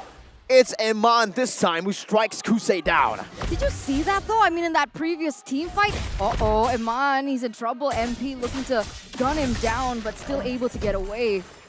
Whoa, how did Felix survive that? He was already brought in with 2 valuable resources coming from RSGPH, the Divine Judgment, as well as another one, and yet he still was able to survive. By the time sustained back, in that team fight, nobody lost, but because of that trade in the gold lane, it is kind of, what do you think, 50-50? Better for who? It's definitely better for See You Soon still, but wait a minute, one more fight. Another rage onto Light, and everyone just collapses. My goodness. Light taken down for the first time this game. Turtle should be advantageous for See You Soon, and that's a retreat battle. One out by MP easily. Nats now zoned away to Nether Realm just to disengage for now. Demon Kite stepping back in. Felix still able to sustain quite a bit. Demon Kite abrasers back. Felix, gets taken down by the Ghost Bursters. His Boxy's taken low. MP still looking for a way to win this team fight. Nats is stalking them all the way back. I think Ra here plays such a huge role. A lot of the members of See You Soon are doing damage, but the bulk of it, I think, really is secretly coming from Ra, which is why it's just so important for him to stay active in the fight right here. And with the pressure, with the long fight that finally goes in favor of RSG, that gold lane, without the intervention from the rest of the map, you're really seeing this matchup play out just as we expected. The Aerithal getting bullied. What is this? Almost 1,000 gold behind.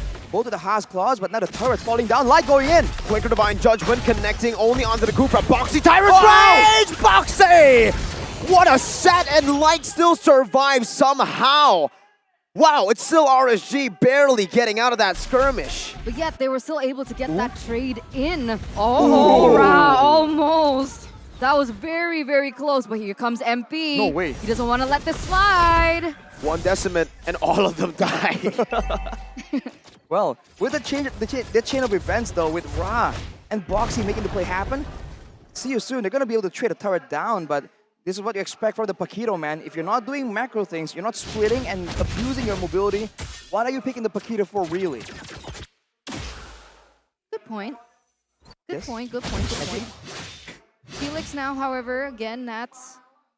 I guess now RSG Philippines, they're looking for a way to win out a lane, right? They're putting more emphasis on Eman. They're trying to support him a little bit more, trying to utilize his resources, but Aqua gets caught. Purifying Divine Judgment. Oh, the pullback all the way. Oh, still with a flicker out of Conceal as well. Eman, Worldy, just onto MP. Whew. Very close for both teams. But man, I think without the Purify, it's going to be a bit more dangerous for RSG right here. The cooldown's a lot longer than the Tyrant's Rage. Whoa, Felix! Final flash flicker. Eman still able to run away for now. A good disengage by Nats. Punching them back, but MP now. Oh, he failed the third part of the Mortal Coil. Gets hit by the Appraiser's Wrath. Boxy with another Tyrant's Revenge now connecting onto the back line, but now the Stampede brings them back. Another Realm grants them enough HP. Nats still trying to chase them down. It should just be Felix taken out by Eman with those footballs. And with that 2-4-0 trade, RSG Philippines control the economy lead in the 7th minute of the game. Something that we were unable to see back in game number 1, but here RSGPH, they're putting up a fight. Finally able to get a neutral objective as well. That's going to be a little bit of a win here for RSGPH with that 2k gold lead as well, and it looks like they want more. They're looking for that turret in the bottom side. You might just get it too. There's a whole cannon minion that can tank it up. Unless Felix can do something about it, seems that they will back away. But this is the problem here right now. They're being forced to split, and the split push is what's forcing the urgency on those fights, man. But when they fight with urgency, that's where the Nether Realm can be valuable. Usually you can just come in, fake it out, and then you're baited to use it, and then now you fight again without the Nether Realm. But when you're dictating, when you know that your opponents need to get that fight, that's where you can get the perfectly timed Nether Realm. That is what's really working for RSG right here. And See You Soon for now. Look at this, they're the ones corralling. They're the ones not sure on what to do, how they can actually manipulate the map in their favor. Yeah, it looks hard for them. As you can see here, they're always rotating as 5. With the constant pressure from the Paquito pushing those side lanes, the rotations from See You Soon, they're a little bit distraught. They don't know where to go. They don't know who to commit onto. But here is the commit. This is the decision-making that they go for. But RSG Philippines, no problem. They just don't engage. They just don't get baited in. And this is the results that we're getting. A 3K gold lead for RSGPH. 3K, and Aqua now has the Lightning Truncheon built up. Even more damage, as that's a problem. Now you're forced to deal with both magical and physical, because Iman is not doing bad at all. 3-0 and 1 in the bottom lane. That's why the Bruno pick was so good. Why we've been talking about it again and again. And man, this is just so reminiscent of a few seasons ago, where the fairness just becomes the deciding factor on who actually comes out on top. And now it comes down to a very slow game. With both these teams, Suisun have been pushing the pace in the early stage. RSGPH getting back at it. Both these teams now are just trying to play it safe. I think one of the only ways that maybe Suisun can do is either try and get a good team fight around the neutral objective takes, aka board at this point, or they can use the defending strat, right? Because they have the composition to do so. They got the high ground, but Light... Flicker Divine Judgment now cancelled out. They're going to be pinning down every single member down there, and MP gets a good decimate. The Netherrealm is a bit late from Aqua. And now, see you soon. Oh, it's Boxy Ray! Oh! On the backbinding too! Iman gets up for a bit, but Felix collapses down. They're able to kite away for even more. Kusei taunted and now slashed down by Demon Kite as Nats goes for the finishing blow. Iman dashing forward, or sliding forward rather. Nats still looking for the chase onto Felix. That's a time revenge, missed away. Knockout strike and a final slash, not connecting. RSGPH come out on top. 2-4-0 trade in favor of RSGPH. Despite the fact that they were able to get a few picks on the board here from the side of Suisun, the problem was the main damage dealer. I would even say Nats does the damage too, but Iman, of all people, was still able to get those balls in, those damage in, and Suisun were struggling with it. Definitely, they have to try and target the right members, but the issue is they have no liberty to do so. They were just scrambling to get a fight right there, because they got that moment, right? A pick-off without the Netherrealm becoming an issue. It was flowing so well. But unfortunately, Kusei was stuck in the front, and against a Fredrin, of all things, you cannot let him get close. With Nats picking up the Hunter Strike, the Suisun, they should have the potential to disengage, right? They got boxy, but why are these team fights always in favor of RGPH? Is it just purely the fairness blocks? I think when you say disengage, it's kind of a bit different, because if you look at all the heroes from See You Soon, you have an Arlet, you have a Kufra. They can have crowd control, but they can't really push the opponents away. So they can land crowd control to stop the fight, but afterwards, can they get out with all the chase, with all the Divine Judgments, knockout strikes coming in, the Shadow Stampedes from RSGPH? That is a problem right here, which is why, by the way, now that they're at the base, now it's the turntables. This is where RSG were earlier on, and you can argue that RSG are in an even better spot.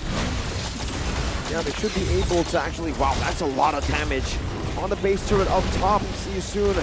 Taking their time clearing that out. RSGPH have done quite a bit up top there, and it will definitely set up to what they can do in the far lane, all the way in the bottom side of the map. Meanwhile, the Lord spawns up top. RSG controlling every part of See You Soon's jungle at this point of the game, and for See You Soon, they're just trapped in their own base. RSG are pushing forward. Foxy, there's revenge. Oh, canceled out by Divine Judgment by Light. Beautifully done. Spaces out perfectly. Let's Demon Kite take that shot. Final slash. Bringing him on back into the realm, this time on time by Aqua. And Felix will fall. What a brilliantly timed kill. And utility usage for the side of RSG. Nats is insane. See You Soon takes game one. RSG say we'll take game two, and it's all on the back of these Nats. The Empire strikes back as RSG, the representative from the Philippines, will be able to take game number two, making it a 1-1. It's best of three. It's now back to a best of one. GG WP. No, Eterna, you were talking about banning away the Martis. But maybe the fairness is the problem there. Told you. What a big issue it is in the Land of Dawn. There's so many moments being made by See You Soon, but none of them mattered. When you're trying to go for a combo, a time-sensitive, urgent composition, this Faramis just negates everything. And until we can find a composition that can kite back reliably, that it really has no need for long cooldown, big ultimates to win fights, I think the Faramis is always gonna be relevant. Okay, fine. Fine. That wasn't targeted towards you, Return. Okay, fine, Mirko. It's good to be right. Yeah, okay. And also no Nolan pick. But also, Paquito pick was also a big factor, I think. Faramis bigger. Faramis is I wish almost like... we could prove which was more important. Well, we can. We'll see the MVP very soon. Okay, but what is the MVP? Like, what's the calculation of the MVP? Most impact in the game. Yeah, is it like KDA based? No. I think they choose it based on like... It's been accurate so far in MPLI. Well, that's a very subjective opinion, Mirko, but I would agree. It's been pretty good. It's been accurate. There hasn't been a lot of MVPs where we go, huh? There hasn't been any. What? Nah, he's gone. My bad. Choose Oh your my team. god, that's so mean. I just got it. Not like his team made it to the playoffs. Man. I wasn't playing there. You're not even in it. Let's zone back into this game. The adaptations coming from RSG. Of course, the Faramis pick was amazing. But on top of that, they also denied the Kaja Are you pick, ready? You know? MVP? Paquito. Okay, the MVP could be Faramis. It is the Faramis. Aqua. Look, okay, I get it, okay? But the Paquito pick that we questioned so much, that we're like, huh, Paquito? You know, the Paquito was able to, confuse the gameplay. Like, I don't know how to explain it properly. Be more eloquent. You understand what I'm talking about, right? Faramis MVP. In-game equipment. Enchanted Talisman. Guys. Holy Crystal. Some good burst, but also that spell. Arashi, the Purify here, really saved him in a lot of the crazy situations that he got himself in. Absolutely. And Lethal Ignition, my guy. We've seen Impure Rage, actually, for the most part. And now, Aqua's saying, nah, I want to deal damage. Want the damage, man. Lethal Ignition. And that's why he went for the Enchanted Talisman. Sometimes they go for Impure Rage and they skip out on the Talisman. But no, Aqua just wants to get in it. But look at this play, man. There's so many highlight moments from See You Soon. It's almost ridiculous that they did not come out on top. But this is the world we live in. This is the current meta. And RSG, they just have the better ways to deal with it. Don't necessarily have the more proactive team composition. But once the laning phase technically is over, once everyone is moving S3, S4, there's only one single moment, I think, where the Nether Realm wasn't exactly on point. But even then, look at this. Aman just not under any pressure at all, just waiting right there, juggling. And this is that one play where they're able to get that pick off, and that is a huge moment. But unfortunately, look at Krusei, man. I think it's a bit too overzealous, and he took a lot of damage here. And that's because Nath was corralling him from behind. Yo, get over there. Come over to, the dark side. Get beat down by my teammates. And from there on, it's just a matter of time, man. Even Ra, the guy we've been hyping up in Game 1, he couldn't clear the wave alone. Showing again that now it's very much a team thing. It's a composition thing. One single good pick won't win you the game, but everyone working together with the strong pick is what gets it to you. I didn't see that. The what? These Nas going straight into the base. Yeah, and that's why I had to say on the back. That was so crazy. Because literally, he went to the back. So brave. And his name is Nats. Nats. The Nats. Looking at the items though and the post-game stats, it's a 9k gold difference. Not exactly the 10k, but good enough. It's not about the difference, right? It's about who comes out on top and wins the game. Nats, as we were mentioning, has the Hunter Strike going full for defensive, and with the bladed armor, man, I feel like that's also a big problem here. Earlier, the Diverth was also part of the equation, but now with an Irithel, without the Diverth, without the composition that kind of supports how the Irithel wants to play, bursty, high mobility, it just doesn't seem as good at all. And I do think that maybe it's a very situational pick now. You just need to try and use it as one of the building blocks in your composition. On top of that, Ra on the Novaria. I guess he was feeling that the fights were so close, so clumped up. He wants that extra bit of HP and mana pool instead of having that regeneration. So he went for the Clock of Destiny still. And I think some people would think that that is no longer the way to go.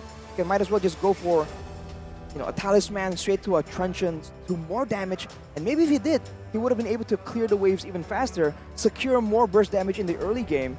Because that's what it's about, right? The Clock of Destiny just takes so much time to stack up to its full potential. It's also expensive, is it not? How much does it cost? Clock of Destiny. Then you're putting me on the spot right here. It's around, I think, should be around above 2,000. I believe it's definitely above 2,000. It's an expensive item to go for now that you don't get like the rewards that you used to get before the patch. Yeah. So arguably, I could say that I would not go for this build. I think I would go for straight damage or even utility. I don't think Clock of Destiny...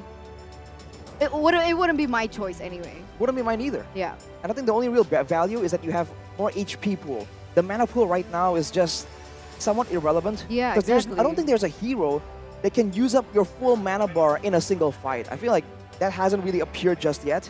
Maybe Sicilian. Yeah. If you really had to make the argument. Sicilian still does use Clock of Destiny. He has to get the sustain in, but honestly, it's kind of crazy. The fact that See You Soon, Boxy, was able to find so many big sets this game, but they were still unable to win these fights. Yep. In the fight where Nats just went ham in the mid lane, if you remember, Boxy got a rage onto two members that just got out of the Nether Realm. Yep. Like the whole thing, right? And not enough damage. It didn't. Not enough damage. They weren't able to really help out Boxy. And oh my, dude, Kusei. Wow. 0% kill participation, man. Yeah. Not enough damage. Which is why we're talking here about Ra maybe going for a bit more of a snowbally build, because they needed the damage, man. If they had a bit more, there were some kills that would really work in their favor. Of course, the carry is still Ra with all the poke damage, but still, I feel like there are better ways to go about it, for sure. The presence of the Paquito, Nats, was good because it was able to disrupt the rotations that See You Soon used in game number 1 to give support to the Irithel. As soon as it was disrupted, you see the instant change in impact, right? Yep. As you saw, like Kusei was just forced to move forwards instead of backwards, or at best sideways, because behind him, that's a scary boxer. And to make things worse, by the way, they went with a lot of movement speed emblems. They also all went for Quantum Charge. Aside from Aqua, everyone had Quantum Charge, so they were hell-bent on just getting where they needed. Either that's backwards kiting or even chasing. So that's what we were talking about earlier, right? What can they do after they crowd control RSGPH? They can't really outrun them either. And for now, RSGPH and See You Soon, they're 1-1. Looking at the next game, it was very, very dominant, I would say, for RSG. Maybe not as much when it comes down to just, you know, mutual objectives on the board and just objectives, but look at the game time, right? 12 minutes compared to the first match or first game that went 16 minutes.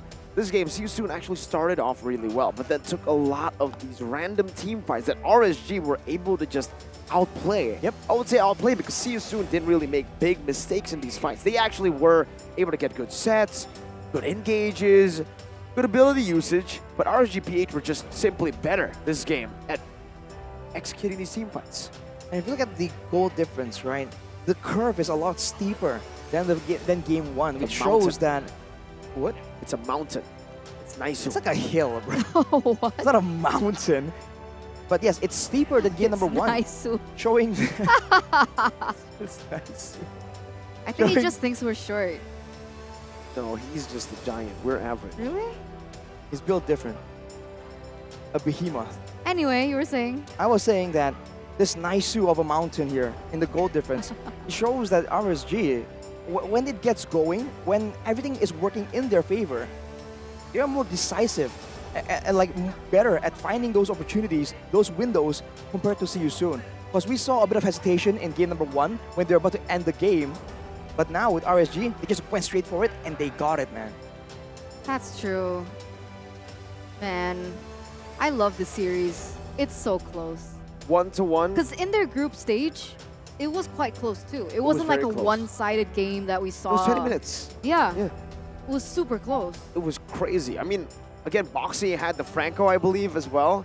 RSG were leading, and then Boxy did Boxy things. And I think at this point, Seosoon really need to rely on, again, Boxy making those plays, but being ready to set that up, be ready to follow that up. In this game, I feel like that was what was lacking, right? Seosoon gets it, unfortunately, not able to follow up to Boxy's. So before we get into game number 3, we are gonna take a little look into what's going on with the hosts. What are they doing? Let's take to Bude Clara Mongstar as well as Rose.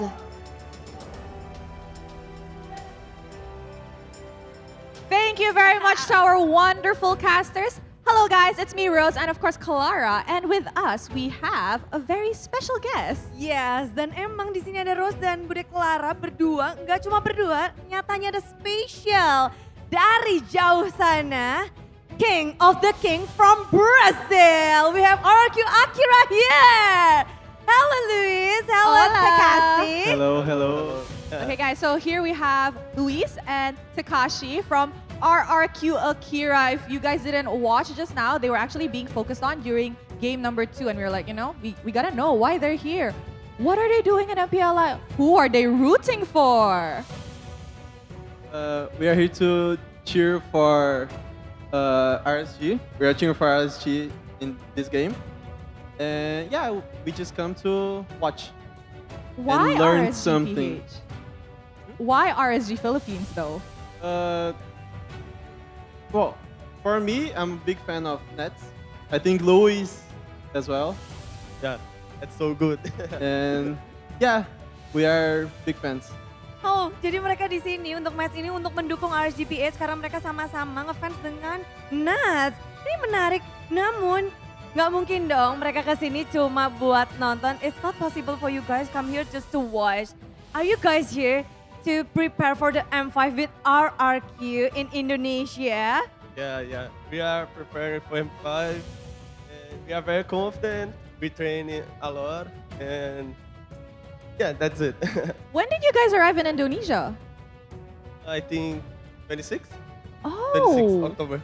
26th of October. That's long. Yeah, it So has you're gonna been a stay while. here for a long time. How does it feel like to staying in Indonesia for a long time? It's hard because Panas. yeah, so panas. So panas. Panas. It's different from Brazil, very different cultures. Okay. What about the food though? Do you like the food here? Yeah, the food is the main difference Yeah. between the cultures. Have too much Indonesian pepper? Brazil. Pepper? Spicy. Oh, spicy Yeah, food. You love spicy or not? No. No, we you don't cannot like. spicy. Oke. Jadi kalau buat makanannya emang itu menarik ya di Indonesia. Cuma mereka nggak bisa makan pedas. Banyak orang luar negeri nggak bisa makan pedas. But how does the training goes like for you guys in Indonesia? Is it different with your training in Brazil compared to here in Indonesia? Yeah, it's much different because the teams in the axis of PH and Indo is so strong. Because this is different. Brazil is okay first. Yeah, it's different because the meta changes like every day. So every day we are learning something.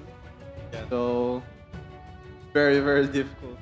Are you guys, however, ready or let's say confident enough for the upcoming M5? We are very confident, yeah? Yeah, we're Very confident. confident. I love that. All right, before we send you guys off, I'd actually like to ask. So now that we are already in the second day of our knockout stage, we are nearing the grand finals. Drop your grand finals predictions, shall you? Echo and Bren.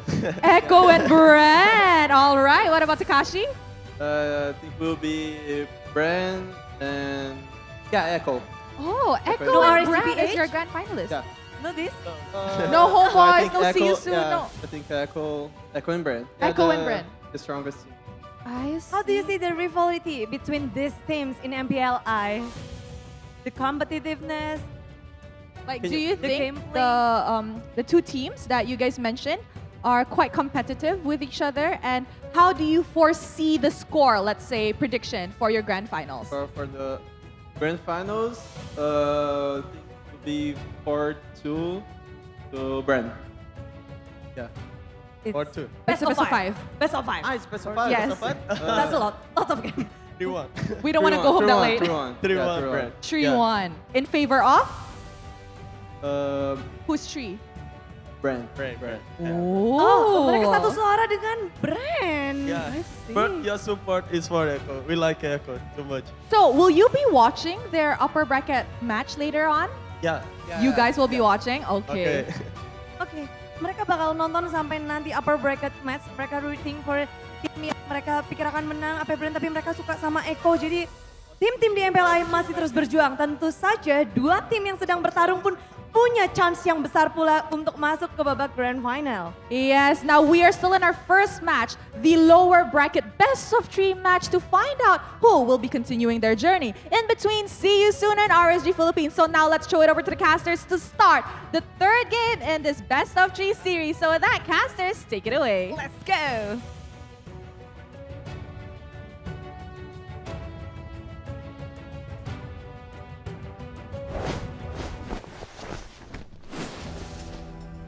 Thank you so much, Bude, Clara, and Rose for that interview with RRQ Akira. Very interesting. Do you agree with their opinion? Bren and Echo, 3-1 for Bren? I think so far in this tournament we have seen that AP Bren is probably the best team in this in the tournament. I'd say maybe even AP Bren winning without losing a single game. Oh. Yeah. So clean. That's how strong they are right now, Okay. right? I mean, but so do you agree far, with Echo being the grand finalist too? on paper, I would say, yeah, they probably look like the second best team in MPLI 2023. What about you? Do you agree with this? I think I would agree because I don't think that it's going to be a complete like one-sided sweep. I think one game is realistic enough, but I do agree, man. And the Land of Dawn and Mobile Legends, we've seen it happen, right? Grand finals, clean sweep. It's not impossible, especially for AP Bren, they're just doing so well right now. It's not just their performance and their consistency. It's also the flexibility, man. We've seen them pull out multiple different strats and they execute it like they're used to doing it, like they're used to doing every single one. And that is a bit different, man. Because some teams, they're very good at the death ball maybe. Yep. And then in the split push, it's okay. But AP Bren, it just seems like they know it all. Yeah, I thought they were really strong since SPS, so I don't expect anything less from them here. We've seen how they're the only team that's gone undefeated so far, right? AP Bren? Yeah. The only one that's undefeated from group stages, not a single game loss. Up until this point. Up until this point, not a single game lost. Later, they'll be facing off against Echo. So maybe we'll see a game loss, or maybe we'll just see them sweep through everyone. See, I don't know about Echo being a grand finalist. Who else? I'm still undecided who I think would take Let's- second all place. right. So we know, okay, AP Bren number 1. Yeah, There's Echo, for RSG, sure. see you soon, Blacklist, HomeBois. You hoping for HomeBois? I'm rooting for HomeBois, Ooh. but I think You think HomeBois are gonna win against Blacklist? Gonna win? rooting for. Yeah, but you think they're gonna win against Blacklist? I mean, they won once, True. and that was a stomp. It was. You're right. It was very one-sided. It's always really interesting to see Malaysian teams in group stage, especially best of Best one. of ones. For some reason, they are gods at best of one. The mythical creature, man. Best of one Malaysian. Best of one Malaysian. The scariest version of Malaysian teams. Absolutely. That's a problem, though. As you can see in this game, dominant game 1, dominant game 2. I mean, if there's a best of one, see you soon has just taken it. But the chance to just adapt and revise your strategy is what makes these multi-game series that much more impressive. And Rico just reached some kind of enlightenment. What's Some up? revelation. What's up? What's up? I won't say it, but I know why you don't think Echo is gonna be in the finals. It's not about that. I know now. All right. It's not about that. Oh, yeah, It's- I guys. was like thinking, like, why would she not say Guys, Echo? it's I not forgot. about that. I've got an inkling as well now, Mirko. It actually isn't about that. Well, it's about this game, Eterna. RSG PH versus See You Soon. Only one team can advance to the next stage. Will it be a Filipino team that can get a step closer to making it an all-Filipino MPLI top 4? That's definitely the question here, Mirko. As we step into the drafting phase of game number 3, numero 3. And both teams have opted to swap sides once again. So far, whoever has had first pick has been able to win out the game.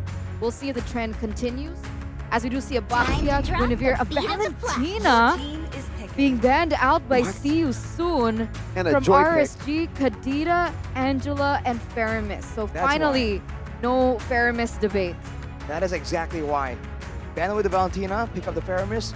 Sounds like a recipe for disaster for RSGPH. So now for See You Soon, they get that joy, but be reminded, it's not the same kind of joy. It's a bit more punishable. Picking it first sounds good on paper, but depending on the response, it might just be dangerous. Mathilda is still available, and usually it's between the Faramis and the Mathilda. We've seen the AP Bren does that, you know, that option, right? Oh, you pick the Faramis or the Mathilda because they can make either work. I thought you were gonna say it sounds good on paper, but it depends what paper, right? Because if you write on a different kind of paper, it makes a different sound. And right now, that's kind of the style. Wait till I reach my conclusion Okay, before sorry. you laugh. Sorry. You threw me off, man, but that was okay. RSGPH and See You Soon, the way that they've been playing has been a very different way, a very different perspective. Why are you looking at the right? That's HomeBois who've just entered the stadium. No, I was looking at the box of Hello Panda that they have in their hand. Oh my God, you're I mean, right. like, they could give nice us Hello one. Panda, man. I just said hi to Chibi, who's gonna be playing later. Cute. Anyway, what was your point again? So, different paper, sounds different on different paper, right? I mean, looking at See You Soon, the way that they've been playing, it hasn't been normal MLBB. It's been Abnormal. kind of an abnormal Ube, right? It's Ube, they want to group up, but it's advancing, it's aggression, it's all in. It's not the same kind of passive gameplay where you look for a team fight, but it's mainly front to back. It's a full dive most of the time. And now, with this kind of composition, and See You Soon has already drafted for themselves, Kusei getting his prio pick. This is the hero that he's played in all 3 games of the group stages. Now is finally back in his hands. It's gonna be the Bruno, but they're going with the Shred still, but it's not nearly as effective right now. The Assassin in the jungle is magical damage. So the Bruno Diva synergy not gonna be as strong technically. And for RSG, they immediately respond with that Brody. So now it's a skill matchup. And I think more importantly than the matchup is gonna be the mid and roamer, man. That's why it's being hidden right here. Is it for both teams? Well, I guess Novaria is shown already. But the roaming 3-man is what makes or break the gold lane. We've seen it happen in game 1 and game number 2. For RSG, they're banning away all these hard control heroes. They're trying to limit Boxy from suppressing one of them. Yeah, both teams, they're respecting their respective roamers, right? I think for the past 2 games, 3 games, there have always been so many heroes banned out by See You Soon from Light. Earlier, Guinevere, and then we saw the Florin. At some point, we also saw the Minotaur. But for now, with what you mentioned, with the dive composition that See You Soon has brought in, what could be the main halter of that strategy? Now that the Faramis is taken out. Oof, that's tough. What comes to mind with the same effect is maybe an Estes, but it's just not the same thing. It's just not as good. I am the power of We'll light see if that's an and option, carve. because if it's not big sustain like that, Florin comes to mind, just got banned, then it's got to be big crowd control. Something that can really swing a big fight in your favor. But we haven't seen those heroes, those kind of heroes being meta in a long time. Matilda, though, comes in for RSG. They're going to be trying to play that mobility game. Martis with a guiding wind flying at you, that can be a very dangerous situation for SYS. I was just about to say, now this gets dangerous because now we have the Matilda and the Novaria. Arguably really good clear, really good rotations as well, and movement speed, in addition towards the Martis. So their mid trio is super strong in laning as well as rotations. And this is what See You Soon has been known to strive for, and that's how they were able to win in game number 1. But with RSG holding that control, how will See You Soon answer that back? Wow. Their answer is a Cho in their roaming position. And what's the last pick they're coming through here with? Time to go to the R&D show. Your team Lilia. won. All right. I was thinking that, hey, if you can't really win in the utility, then you can win in the damage. In a comp team fight, with the marksman being a Brody, the Lilia can do a lot of damage right here. But again, this just makes the Daiwa just that much less effective, less efficient in synergizing with his team. It still can work out though. They have chances to just make solo plays. in the middle of a fight, I think it's going to come to individual skill. It's going to be outplays on top of outplays here to decide who comes out on top. And it's Nats with the Bakito. Signature picks coming out left and right. See you soon with Boxy's Cho. Try to counteract that. I mean, looking at it, Boxy, his Cho has been spectacular so far in MPLI 2023. It's been phenomenal. Against someone like a Brody who cannot go for Purify, you finally understand why he waited all that time to finally show that Cho in the knockout stages, and here it is. What do you think? Quick thoughts. Eterna? It's crazy. It is crazy. It's loco. It's Ra. Z, get it? Ra? Please. Hi. You can't spell crazy without Ra. That is true. That is true. I think RSG with the strong mid trio, we get the point of it. They want to out-rotate See You Soon. They want to play the game better than See You Soon. And ladies and gentlemen, here it is. Go big or go home.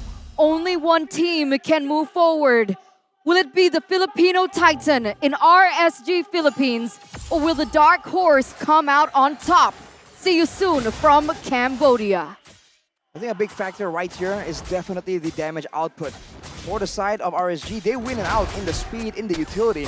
But when it comes to an all-out brawl, the damage coming in from See You Soon, especially 3-4 right now, is going to be very heavily favoring See You Soon. That can be what they use to win this game out. The early game pressure from Lilia definitely is there. But if they lane with Light, I think that would be a little bit of a different story. I mean, it depends, right? I think in the late game, even Martis compared to Joy, there's just a lot more damage on See You Soon, period. So if they're able to catch RSG when they're not ready or when the utility isn't available, I think they definitely come out on top. So it's about timing the guiding winds. It's about timing all these utilities, these ultimates that RSG will be trying to use to really come out on top in the fights. For now, you can already see that Kusei is actually constantly been able to shove these waves in, constantly able to bully Eman. So far, has to wait for level 4 for Eman to really have an answer back. But Demon Kite, already level 4 with MP as well. Kusei getting ganked. And Light helps Eman out in this lane, giving Eman a bit more or a lot more pressure to play with. The value of Light is insane, right? The Matilda pick in particular as well. The fact that he's able to make things in the mid lane unequal, make it unfavorable of the Brody in the gold lane as well. And the constant just pressure and the fact that he's able to rotate so quickly.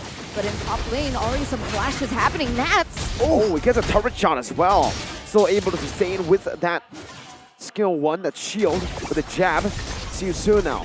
Trying to zone Demon Kite away. Felix doing a good job with the Spectre 7. Light joins in the fray. And Astro's Sphere! Aqua! Steals the turtle from downtown. Now Boxy's caught. Nats jumping in. Knockout strike. Locking him down for a bit. Aqua. Another Astral recall. The snipe. Will he get it? Oh my god, he gets MP. Not. Oh, he did. Wait, he got Boxy, right? Yeah, Boxy gets taken out. I thought he was aiming for the purple buff. What the? Wow. Like, in that turtle fight, you would say, all right, MP has a level ahead of Demon Kite. Now Demon Kite just reached level 5, but previously it was level 4, but meanwhile, Light's very quick. Protobar memory, 1 HP, my god! Just barely gets out 1 HP. If Aqua got another, that would have been crazy. That would have been MSC Aqua.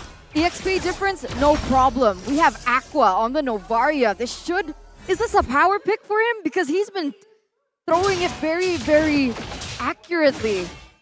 And he's playing it so well, making things that aren't in favor of them, in favor of them. And it just lends itself so well to this early game. Like you mentioned, man, initially this utility is going to be so damaging until See You Soon catches up with several more items. They're the ones on damage control, technically. And as long as MP isn't shut down and he can still scale without being invaded too heavily, it's still gonna be okay. But look at this pressure onto the gold lane, man. They want to punish this Bruno bad. Super fast maneuver, torn apart memory, Boxy taken out, and it's Light. He picks up the kill. RSG snowballing in the 3rd game of this series. And it looked like See You Soon wanted to go for a similar engage in the top lane. But unfortunately, Nas, just too strong, just too slick with it, man. Gets untouched and not taken down. Here's the... Oh, hang on. Ooh. Felix is actually going to be pinned down for a bit here by 3 members. Aqua pops in the Astral Meteor, just slows him down for a bit. Forces a flicker out though, big one, right as the turtle spawns in. Yeah, what I was about to mention is that, okay, they're getting kills, but it only kills onto the Cho. We already mentioned that this is a thing, right? Like a split push roam, distracting everyone. Look at the level difference between MP. Let's see, Retry battle coming down at it. It's going to be Felix with the Abyssal Strike and Demon Kite with the Retry win. Now it's Boxy with Way of the Dragon, locking Demon Kite down. Rod jumping in with the Black Shoes, getting out, see you soon, disengaging, getting one final Astral Spear hit onto Boxy as RSG completely disengaged. That discipline coming in from RSGPH. Instantly get what they want and they completely retreat. Not wanting to go for anything else. Very different to See You Soon, who I believe would have actually stepped on the gas pedal. Meanwhile, Felix, he has to be careful. Demon Kite, Mortal Coil brings it back. A Decimate down in the Tier 1 turret to pick up a kill. And it's all RSG in the first 5 minutes. I have a question. How? Whoa. Question's gotta wait. Hey. Just an Astral Echo. Just a little bit of a zoning ult. Whew, okay, that was close. But back to the question, how was MP unable to get that turtle earlier on against Demon Kite, who was, again, a level below? Oh, so almost 2 levels below. I think it's due to the Mortal Coil, but Nats. 1v1, the sustain gets him out just for a bit. But MP takes him down in a 1v1 solo kill up top. But back to the point, man. I think Demon Kite hit him with the Mortal Coil knockup right as the turtle got in range. So it's back again, a mechanical play, because that's what it's going to boil down to. Both these teams are kind of equal, but look at the gold differences in the equipment and in the gold. MP is the only one, but with all your laners not doing so well, it's only a matter of time, man. Wow. Now they're going to go in again. Way the Dragon kicking Iman, finding the right target, but Iman is still able to disengage for now, and Felix has no say as to who gets picked off. Astral Spear, every time he shoots it out now, you have to watch out. By the way, was that first item blade armor from Nats? What the heck? Didn't get to see it, but if it is, then that's the whole idea. Shut down the Bruno, make sure that the DPS ain't available. I think it's valid for the early game initially, but later on, I think the main carry in the big fights is going to be Ra and MP. It has to be what Season is going for. RGPH, they have vulnerable members in the backline, like with the Mathilda. Season could maybe pose a question to RSG. Who are you going to try and protect? The magic damage or the physical damage? Right now, they have to choose one, but Felix is getting dove on. Demon Kite buying the space necessary for Iman to get a few good hits. Light winning in the trade against the Mage. Ra forced back, forced to pop regen. Still has the Black Shoes, however. Nats distracting 3.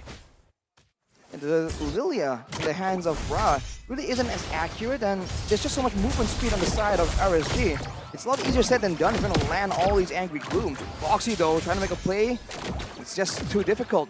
They're so limited in their catch tools, and it comes from so close, right? It's so telegraphed when the Cho is trying to go for a pickoff that you can't really surprise your enemies unless you burn a battle spell. And I think for now, Boxy is still waiting on that big moment, waiting for the right chance to really catch RSG off guard, because at a 2k gold lead, they gotta try and do something quick.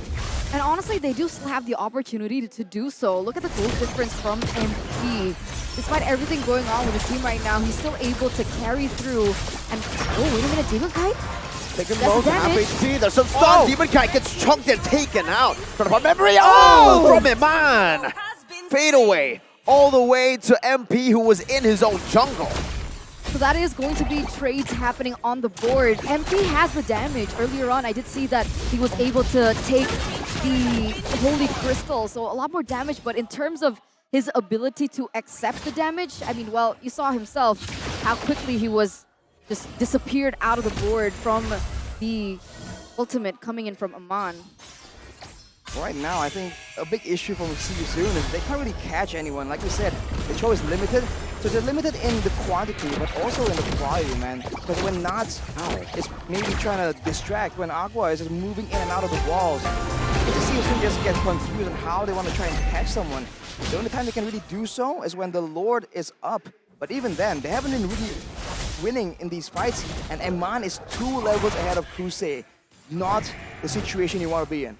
That's why Novarius is so valuable in these particular situations, right? You would think that Boxy looking for a flank, look for, you know, just a place where they can find the blind spot of RSGPH to go in for that one big play, but Aqua constantly pressuring, but here it is. This might be the moment. See, wow. Cannot.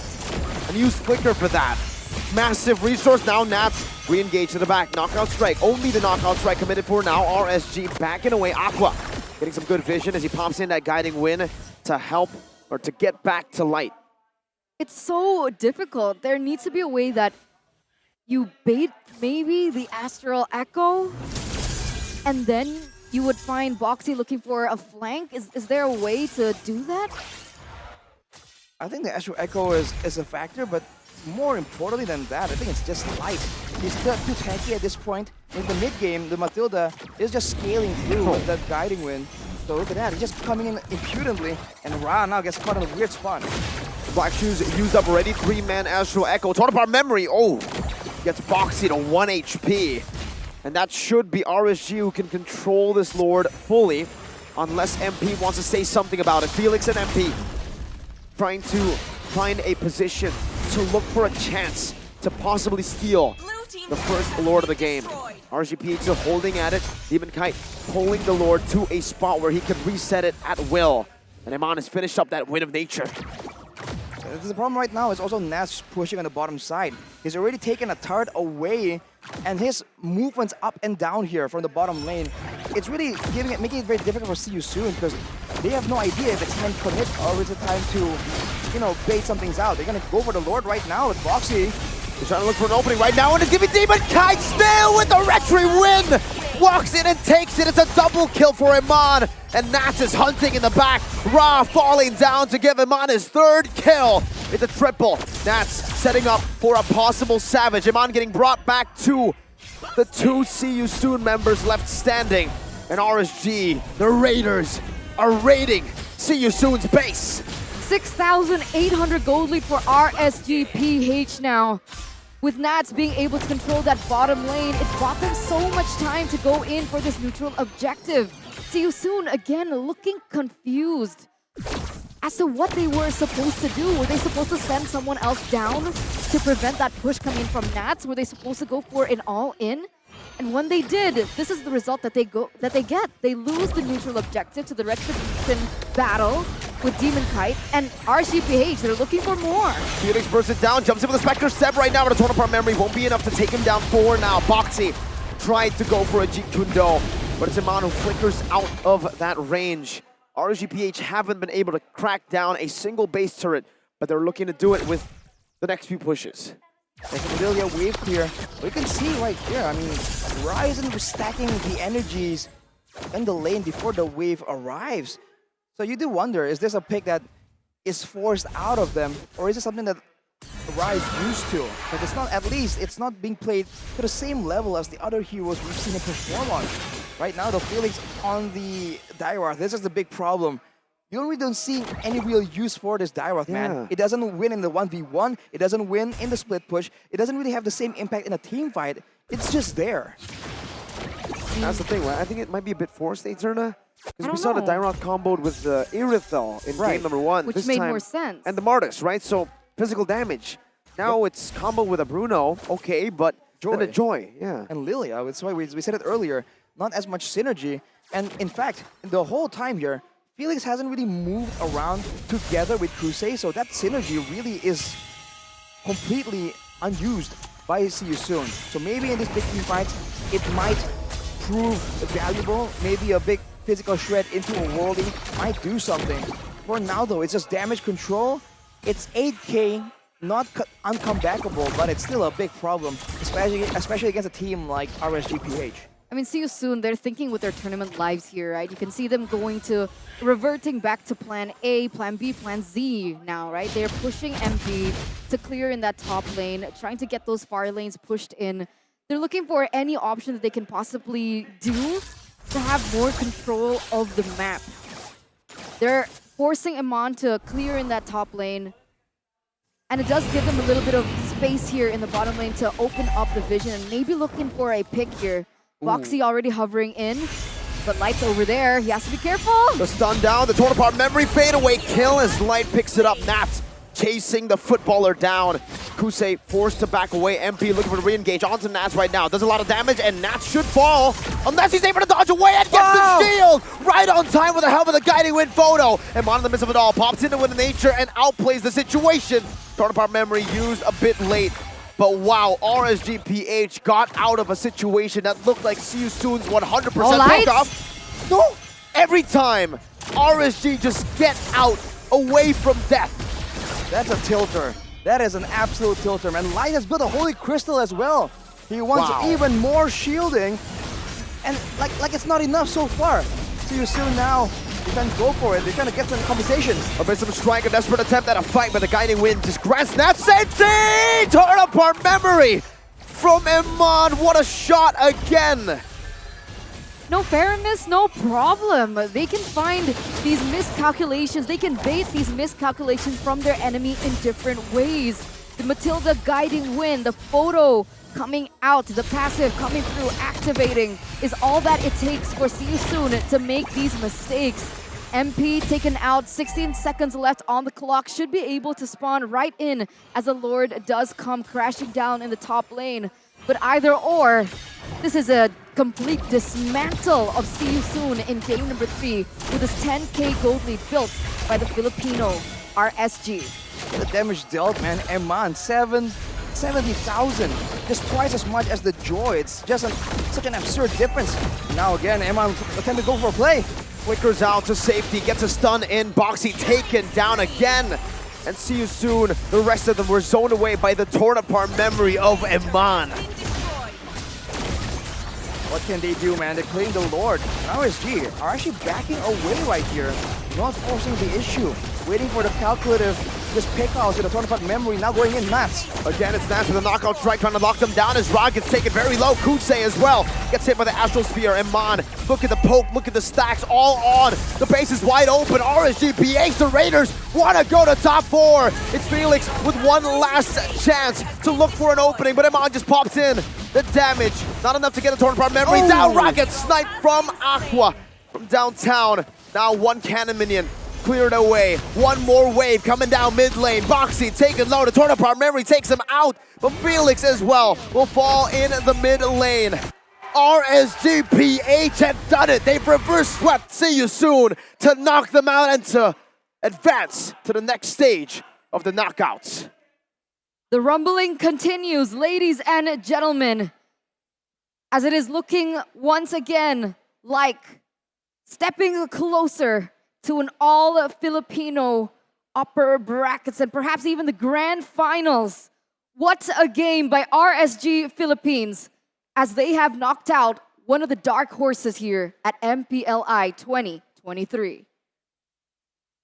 Who would have thought, man? It was such a close game, but in the end, it seems like RSG had every solution prepared. The engage, the split push, the big team fights, nothing just escapes their sight. And unfortunately, See You Soon. We won't be seeing them soon at all. Not for now, man. MPLI 2023, it's See You Soon knocked out despite their great run in the knockout stage already. Just yesterday, knocking out the Ohio brothers, but today against RSGPH, despite a good start to the series, they weren't able to fully close it out. And RSG, we know that the Raiders have always been a downloading team. They take their time to download and adapt to their opponents, and this time, again, it's these Nats who comes out on top. Definitely. What a team. Very excited to see what happens in their performance next time around because like you mentioned, their performance after game number 1, their performance to game number 2, and we saw the instant transition to game number 3 and how it was able to change that quick is insane from this team. Really excited to see what they are able to show us the next time they perform on the stage. But with that, ladies and gentlemen, we are going to throw to our hosts for an interview with the teams.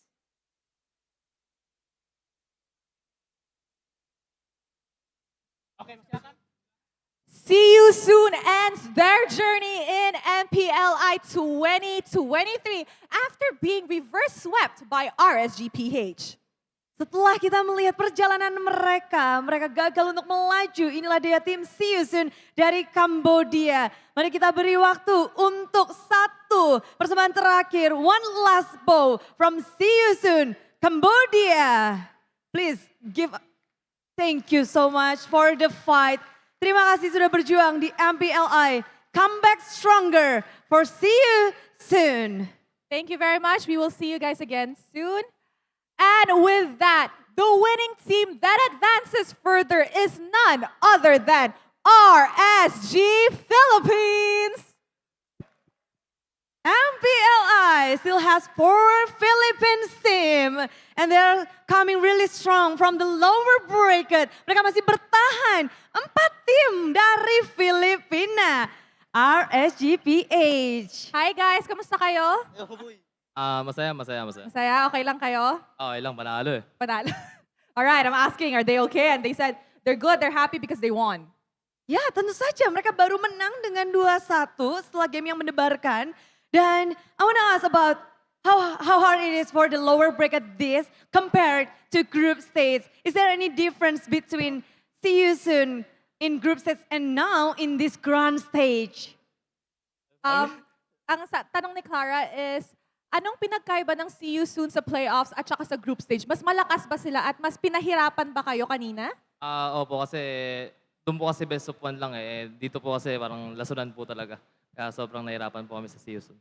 So he said in the group stage, it was a best of 1 match. So the potential was there, but you know, they really didn't go all out. However, this is an elimination match, a best of 3 match, and they really felt as if See You Soon gave them a hard time.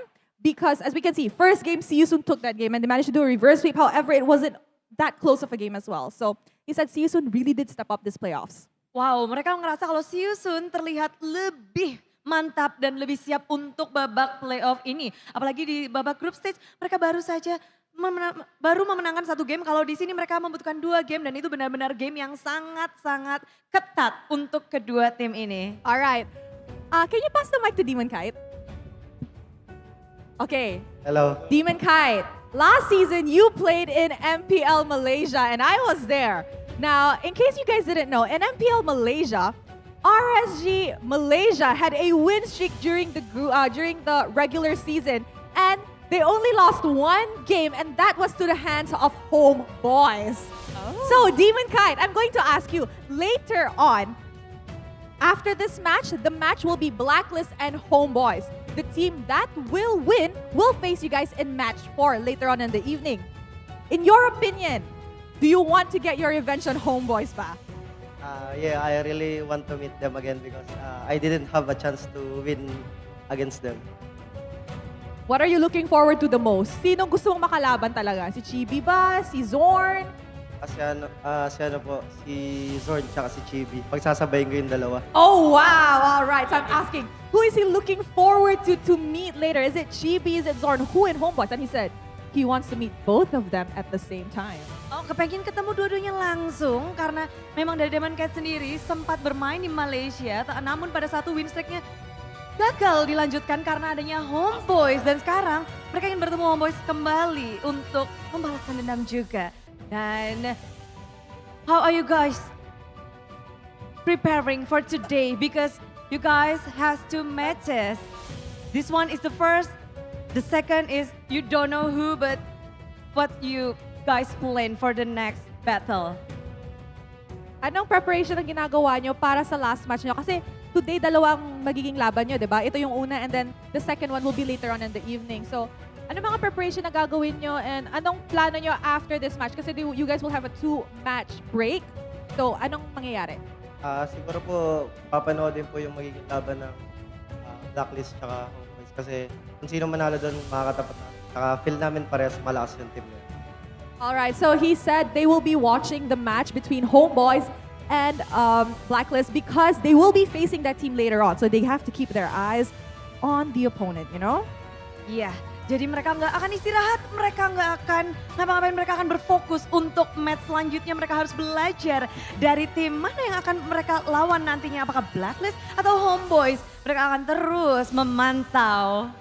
All right, and I'm pretty sure these guys need their well-deserved rest because that was a tiring full series of best of 3. So let us throw it over to the casters to find out what happened in this full game. Casters, take it away. Silahkan.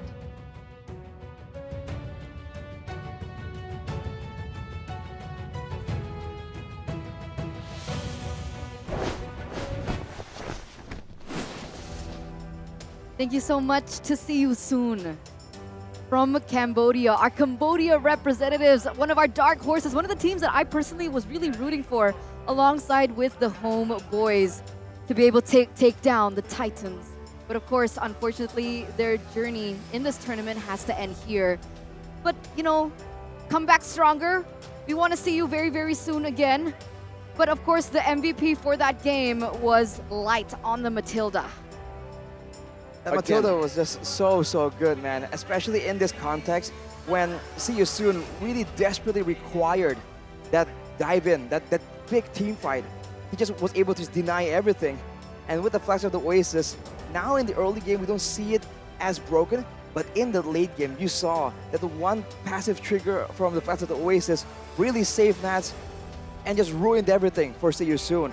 Gonna maybe see a bit more of that later in the highlights. But afterwards, going for a Holy Crystal, I mean, this man was 1v1 out trading Lilia in the early game. Like, what is he even made of? And looking at the way that RSG just stayed so composed was so scary, I would say, right? Because it feels like in game number 1, it was a completely different game that they were playing. We have, you know, at this point, I think, have to normalize the fact that RSG just takes their time in series to get to that hotspot. They have a warm-up game first, and I think game number 1 was truly a warm-up game because the game that we saw earlier, compared to game number 1, it was like it was a completely different team playing. Arashi, Eterna, RSG, PH, they're back in game number 3. They performed so well, and it's crazy. I mean, even the drafts, it just seemed to get even better and better, slowly but surely. See You Soon just kept losing out on tools that they should have in their disposal, for their advantage, and everyone was just stepping up too, man. We were talking about Light, but Nats was still doing his thing. Demon Kite was securing the retributions, and look at Iman and Aqua. The amount of damage they're able to output while still being 0 deaths. Like, what is that even about, man? RSG had no urgency at all to try and get the kill. Eventually, they just keep falling to the torn apart memories, to the Astrospheres as well. It's like an outrange kind of situation, and it's just, can't really say much about it, man. It's just absolutely well played. Even here, instead of just greeting for the end, desperately forcing it, they just keep slowly but surely grinding down the members of See You Soon until they can't resist any longer. And that's scary, right? The fact that they're able to do that, what in the world is this team made of? But if we take a look like face value at like the differentiation, it looks so one-sided for RSGPH here in game number 3, 14-2. This time it was a 16-minute game. It wasn't as quick as game number 2, but it was a lot more one-sided in my opinion. Is that a, wait, that's a 14K goal difference? I can't math. Wait, I can't math either. That's 14. It's actually a 14. I was in disbelief. It's a 14,000 goal difference. No neutral objective given. And man, by the way, just quick mention, of course, to the Novaria, right? No Clock of Destiny. Enchanted Talisman, Truncheon, he went for the glowing one actually to try and help with the poking. And then afterwards, immediately for the Blood Wings. And that is a huge amount of damage. Not even going for any penetration, knowing that, you know, there's not a lot of gold available in See You Soon anyways to try and itemize against it. And it worked, right? Because every time we saw, let's say, Boxy looking for an engage, and then he gets sniped in with a meteor from Aqua, and then even if he wanted to still commit, he was already like, what, 3/4 of health? And then it didn't really take much from the rest of his team to follow through on it, and Boxy was severely punished. I mean, take a look at his KDA, 0.51. So different to what we saw in game number 1. Super different, man. Boxy was really not given any space. I would say it's just the Matilda, right? Light was really outclassing this show, not in the way of engages, but in the way of disengaging. He's always at the right time, able to utilize that guiding wind to get the person who gets Jeet Kundo'd up away every single time. Yep. Even with the Jikundo flicker, it's almost like Light knew what he was gonna do. He read him like a book. Every single time, even with the concealed plays, even with the flanks, Boxy was just unable to find the right openings in this game. Well, how was he even supposed to do that, man? When he goes in, there's still the circling eagle that it wasn't used to scout like it usually is. It's just used to immediately stun him up and punish him. And even if he does try and abuse the kit of the Cho, the mobility, the shielding, then the Protopath Memory and the Astral Sphere still punish him when he thinks he's out of the danger zone. If you look at it, the only kills in this game for See You Soon is in the hands of MP. That is just not what they were planning for, definitely, man. Ra was still actually the highest damage dealt here, but you look at the curve, not as steep as game number 2, but it's a slow and brutal process that RSG has put in front of See You Soon. It's like when you trip on a hill. Yes. And then like you try your best to stop. stand back up or like to stop it, but the ball just keeps rolling. Yeah, it's not exactly a painful fall, but you just end up so far away from your original point. It's just painful, man. And despite everything that we've seen in terms of just how RSGPH were able to completely obliterate See You Soon in game number 3, MP did a really good job.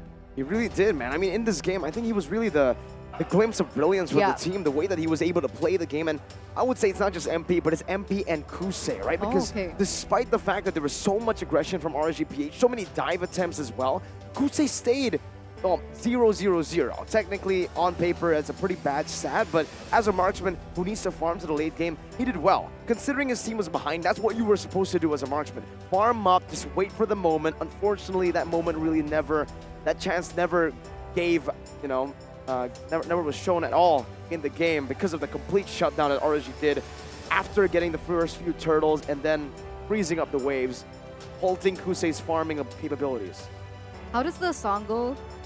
Hello, Panda. No, hello. I was thinking of a different song. What song? Like, na, na, na, na, na, na, na. That's basically it, right? Like, the Filipino teams right now are titans, and they're trampling down every region. Completely obliterating, and it continues again. A Blacklist International from the Philippines looking to HomeBois out. The dark horse. You see, Eterna's so hyped for the next match, she can't I'm even really hyped. voice her hype. She has to visualize, give you guys the visualization of the hype. Exactly. And for those of you who are at the venue right now, don't forget that after this, there is going to be a meet and greet session with Team EVOS. So don't forget to... In the hall? In the hall. With EVOS? With EVOS. Legends? Yeah. The one with Doma and Brands? I'm not sure. I want to go there and take a look after this. I think we all have to go out and actually take pictures with EVOS Legends here while they're here in the venue. So with that, ladies and gentlemen, we are going to take a short break before we head into the next match of the day. Don't forget to see EVOS right after this, because it's me, Eterna, alongside with Mirko and Arashi. We'll see you after.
Sosok leader juga ada di dalam tubuh dia, yang mana di background kita susah cari sosok seperti Vin. Ya ini kesempatan yang bagus buat Araki sama gue buat move on lah.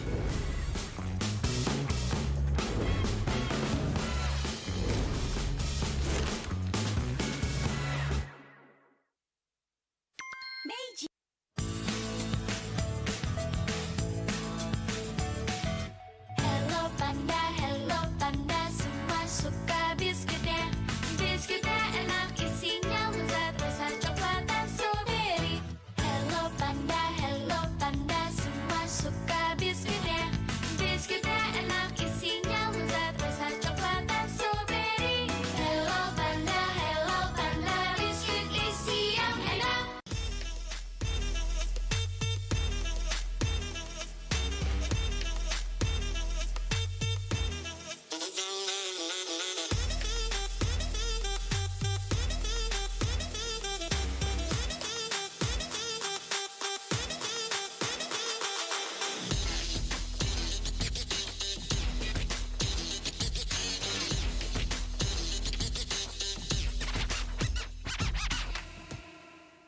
Sempet down karena kayak hal yang aku suka itu ternyata orang tua tuh kayak lebih khawatir kali ya. Aku sih lihat malah papa tuh nggak suka, ngapain sih, yang bener-bener aja lah.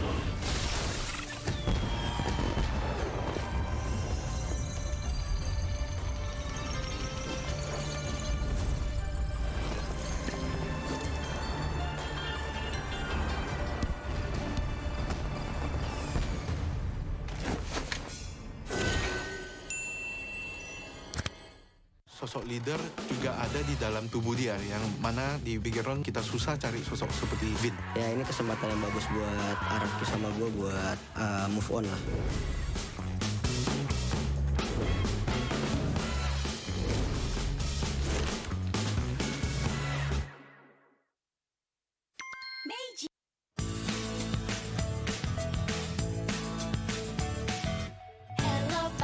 Hello panda, semua suka biskuitnya. Biskuitnya enak, isinya lezat, rasa coklat dan strawberry. Hello panda, semua suka biskuitnya. Biskuitnya enak, isinya lezat, rasa coklat dan strawberry. Hello panda, biskuit isi yang enak.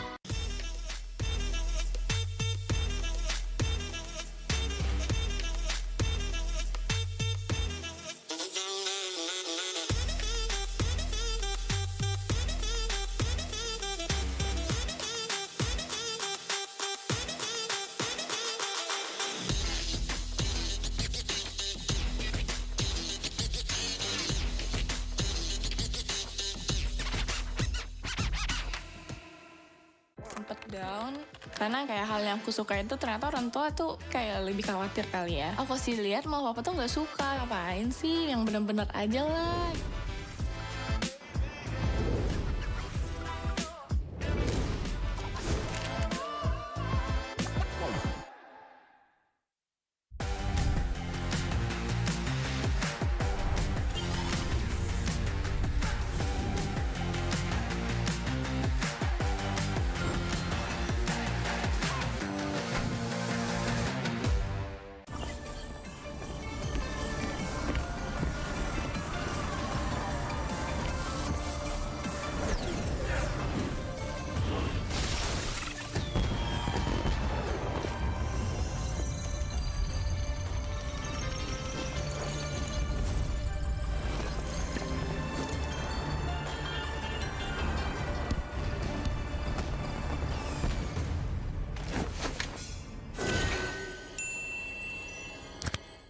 Sosok leader juga ada di dalam tubuh dia, yang mana di background kita susah cari sosok seperti Bin. Ya ini kesempatan yang bagus buat Arki sama gue buat move on lah.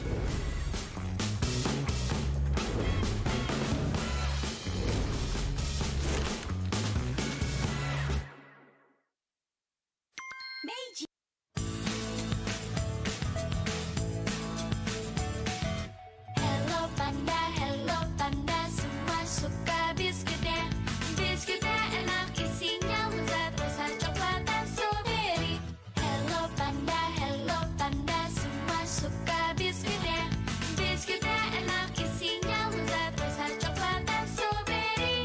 Hello panda, biskuit isi yang enak.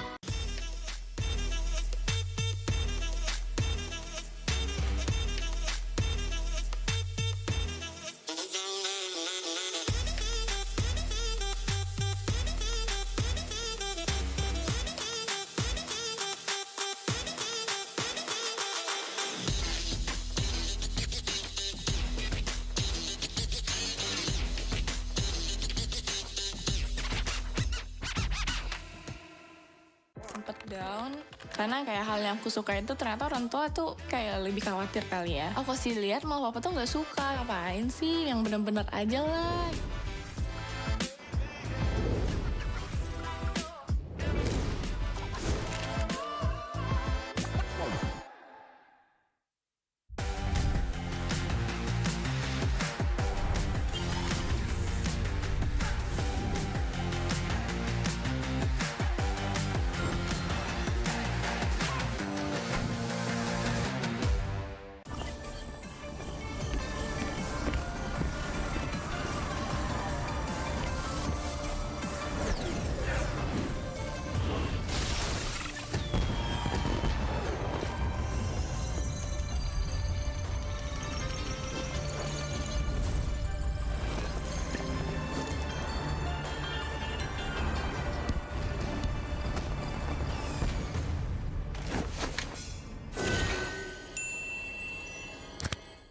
Sosok leader juga ada di dalam tubuh dia, yang mana di background kita susah cari sosok seperti Bin. Ya ini kesempatan yang bagus buat Arki sama gue buat move on lah.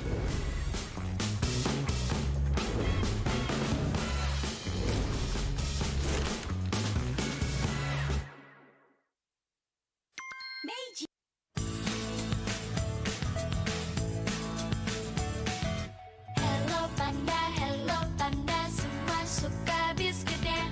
Biskuitnya enak, isinya lezat, rasa coklat dan strawberry.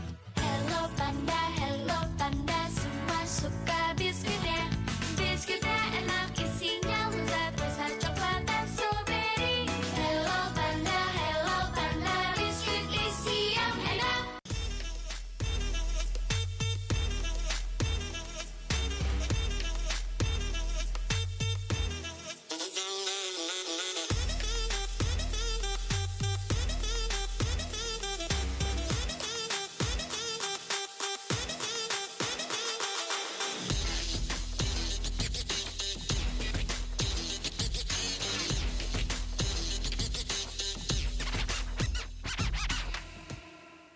Sempet down karena kayak hal yang aku suka itu ternyata orang tua tuh kayak lebih khawatir kali ya. Aku sih lihat mau papa tuh nggak suka, ngapain sih yang bener-bener aja lah.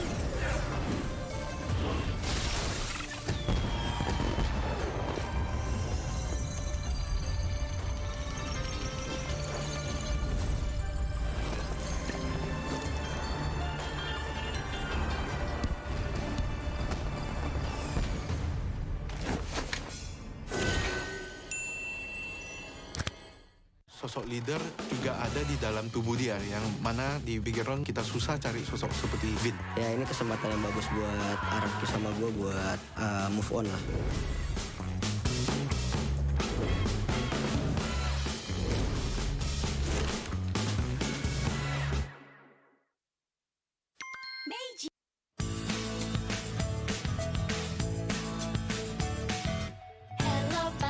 Hello panda, semua suka biskuitnya.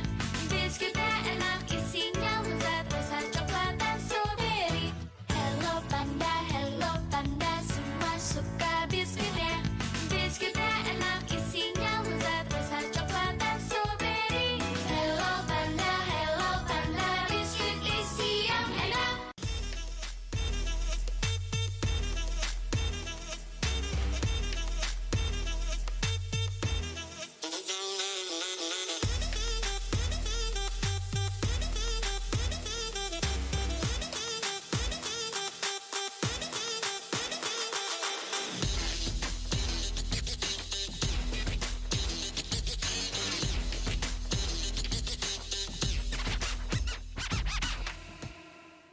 Sempet down karena kayak hal yang aku suka itu ternyata orang tua tuh kayak lebih khawatir kali ya. Aku sih lihat mau papa tuh nggak suka, ngapain sih yang bener-bener aja lah.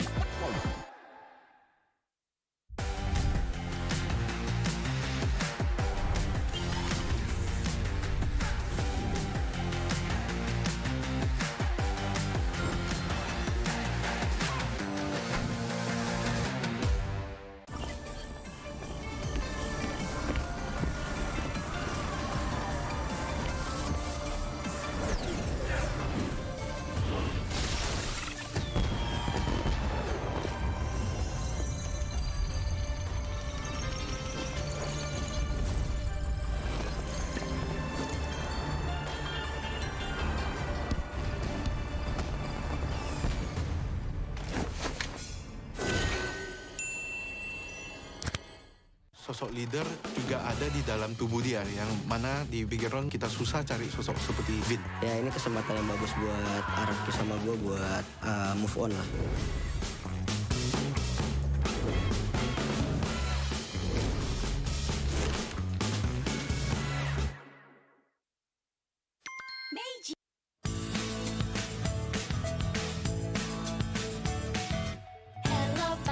Hello panda, semua suka biskuitnya. Biskuitnya enak, isinya lezat, rasa coklat dan strawberry. Hello panda, semua suka biskuitnya. Biskuitnya enak, isinya lezat, rasa coklat dan strawberry. Hello panda, biskuit isi yang enak.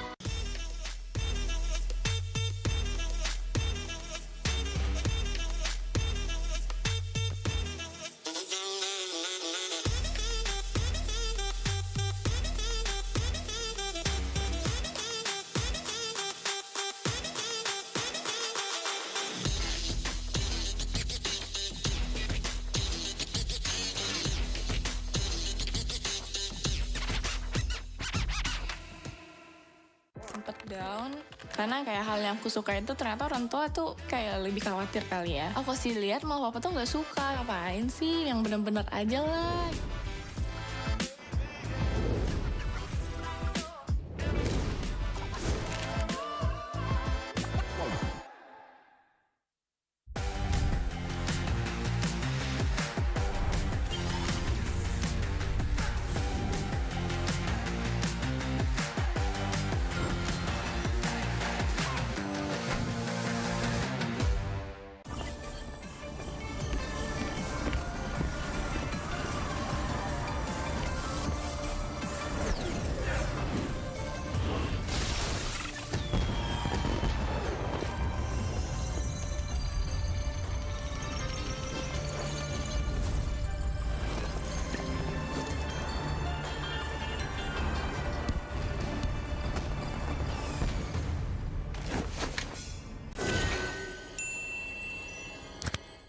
Sosok leader juga ada di dalam tubuh dia, yang mana di bigger round kita susah cari sosok seperti Vin. Ya ini kesempatan yang bagus buat Araki sama gue buat move on lah.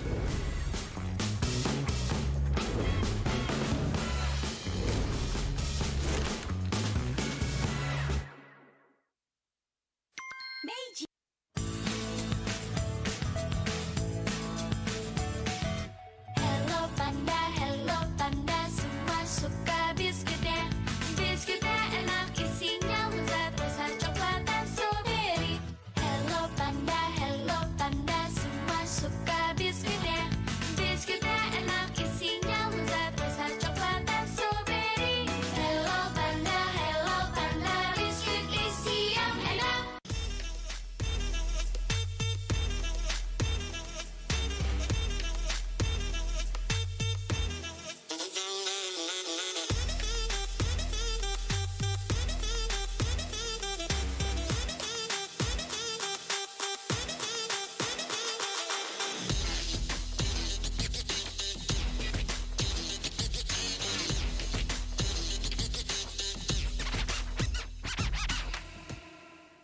Sempet down karena kayak hal yang aku suka itu ternyata orang tua tuh kayak lebih khawatir kali ya. Aku sih lihat malah papa tuh nggak suka, ngapain sih, yang bener-bener aja lah.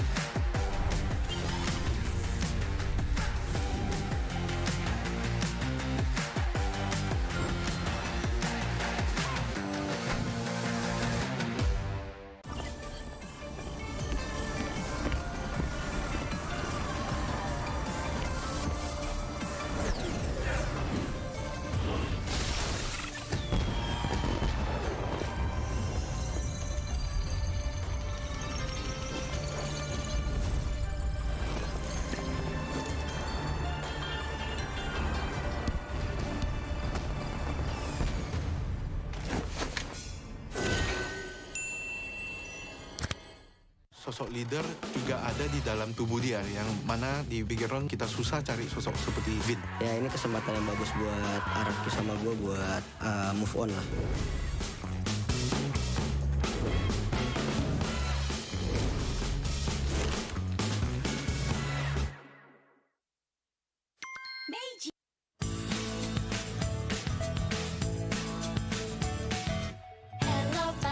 Hello panda, semua suka biskuitnya. Biskuitnya enak, isinya lezat, rasa coklat dan strawberry. Hello panda, semua suka biskuitnya. Biskuitnya enak, isinya lezat, rasa coklat dan strawberry. Hello panda, biskuit isi yang enak.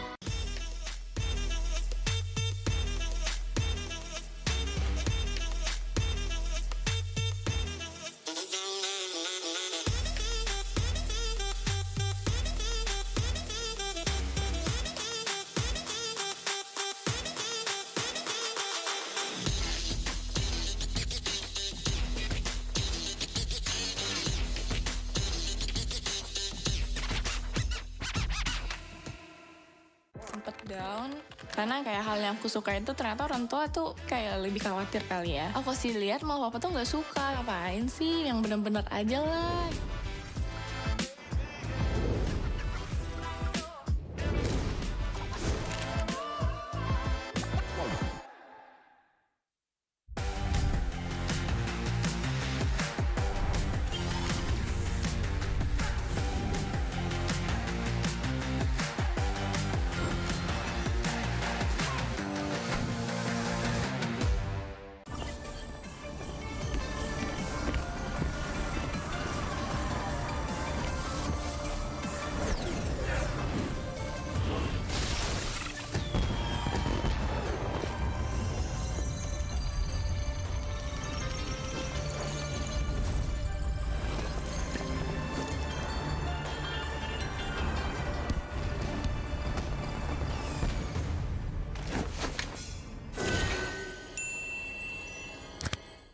sosok leader juga ada di dalam tubuh dia, yang mana di background kita susah cari sosok seperti Vin. Ya ini kesempatan yang bagus buat Araki sama gue buat move on lah.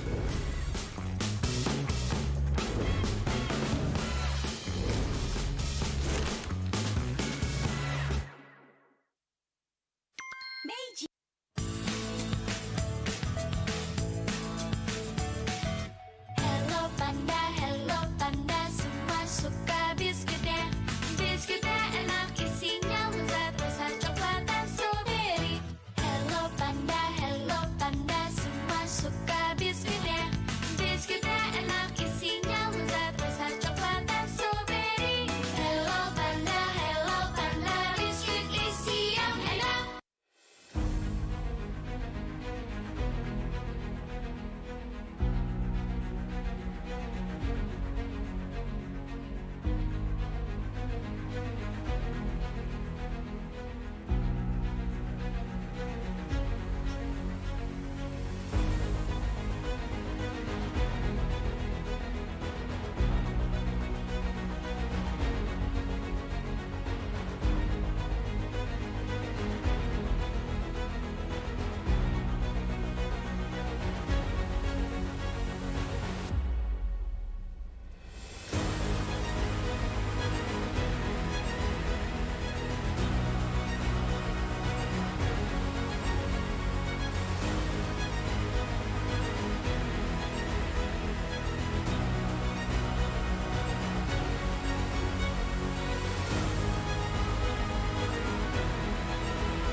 got here just like the matches in MPLI 2023. We're gonna continue the second match of the day in best of 3 series. We are still on lower bracket, but look at the crowd here. Look at how the people here love with this match and the teams, because we're on the outside on MPL 2023. Me, Bude Clara Mongsar are meeting with a lot of people. They are in the fan meet with EVO's legend now.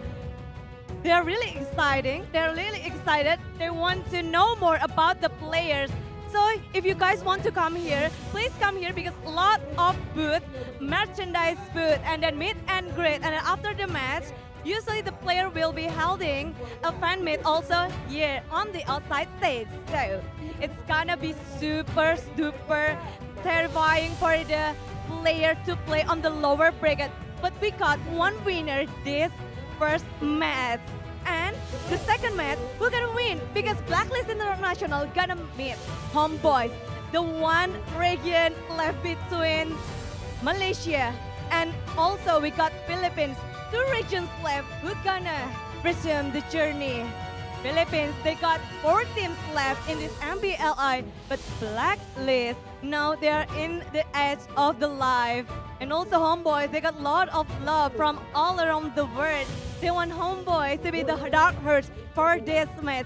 So the crowd here is really, really great. How about the inside? Because I'm sure that everyone is waiting for the match. So, di Indonesia sini kalian bisa berkumpul di GBK Basketball Hall. Untuk datang, ada fan meet juga, ada meet and greet. Kalian bisa datang dan ada merchandise booth yang bisa kalian datangi. Banyak aktiviti seru, datang saja ramaikan dan saksikan match-match yang terus berlangsung untuk hari ini. Today, we're gonna have 4 matches. We already saw 1 match in best of 3, 3 games are done. How about the second match in still best of 3 series? So Blacklist International, they're gonna have a great time also as HomeBois. So we got here the crowd. What you got, Bruce? Please.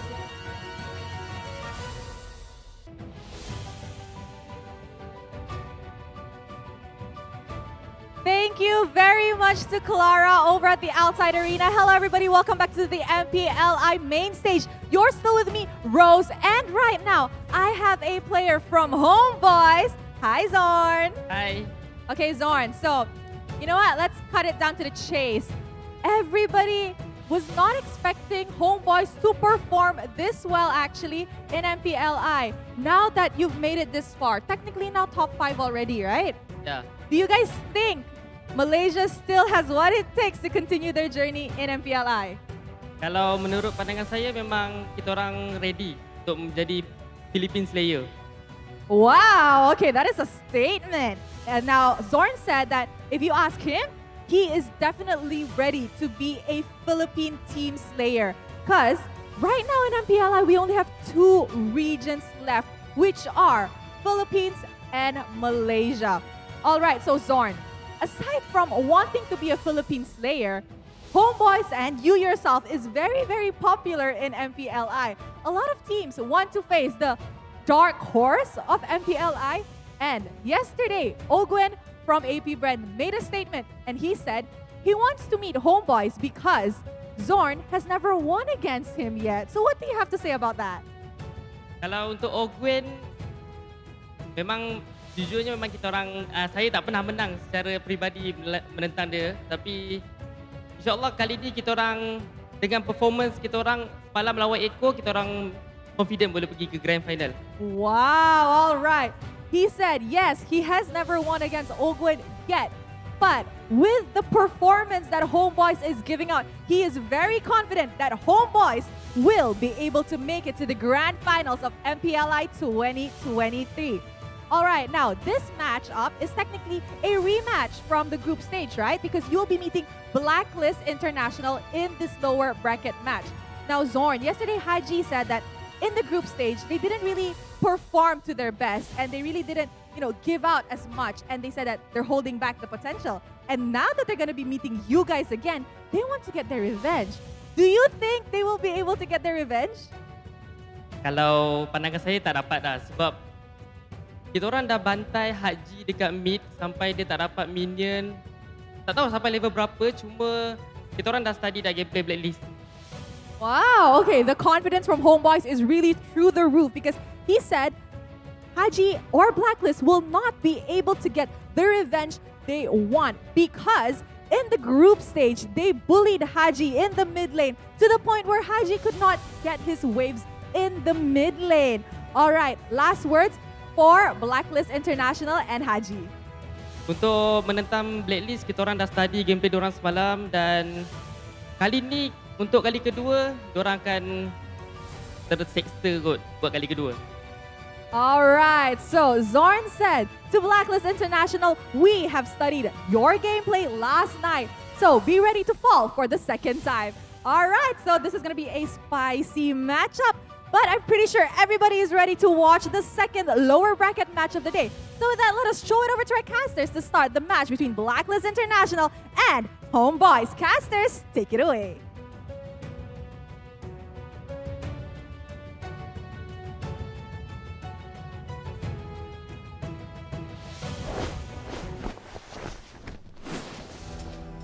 Two more regions are left standing here at MPLI 2023, and that could end here right now.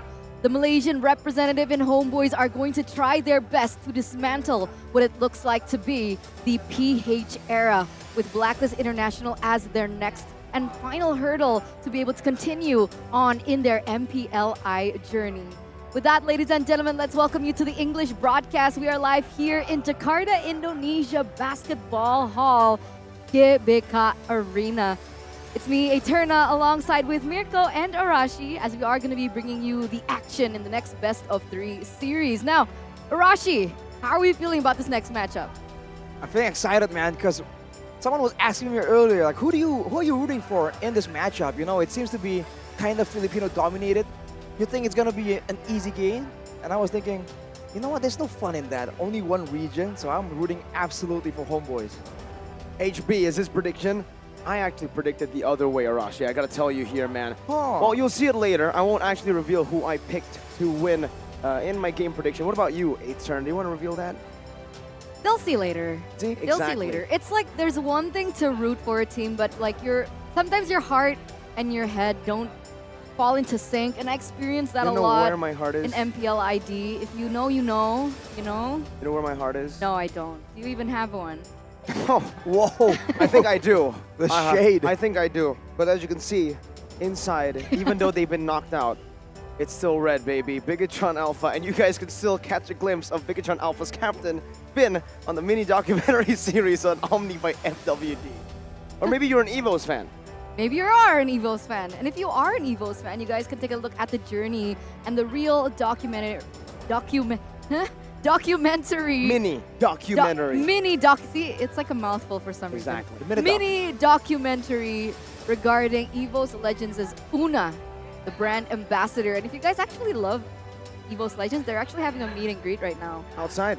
We actually got to meet them before the fans got to meet them because they went through the backstage and I gave Taza fist bump. I gave Doma a pat on the back.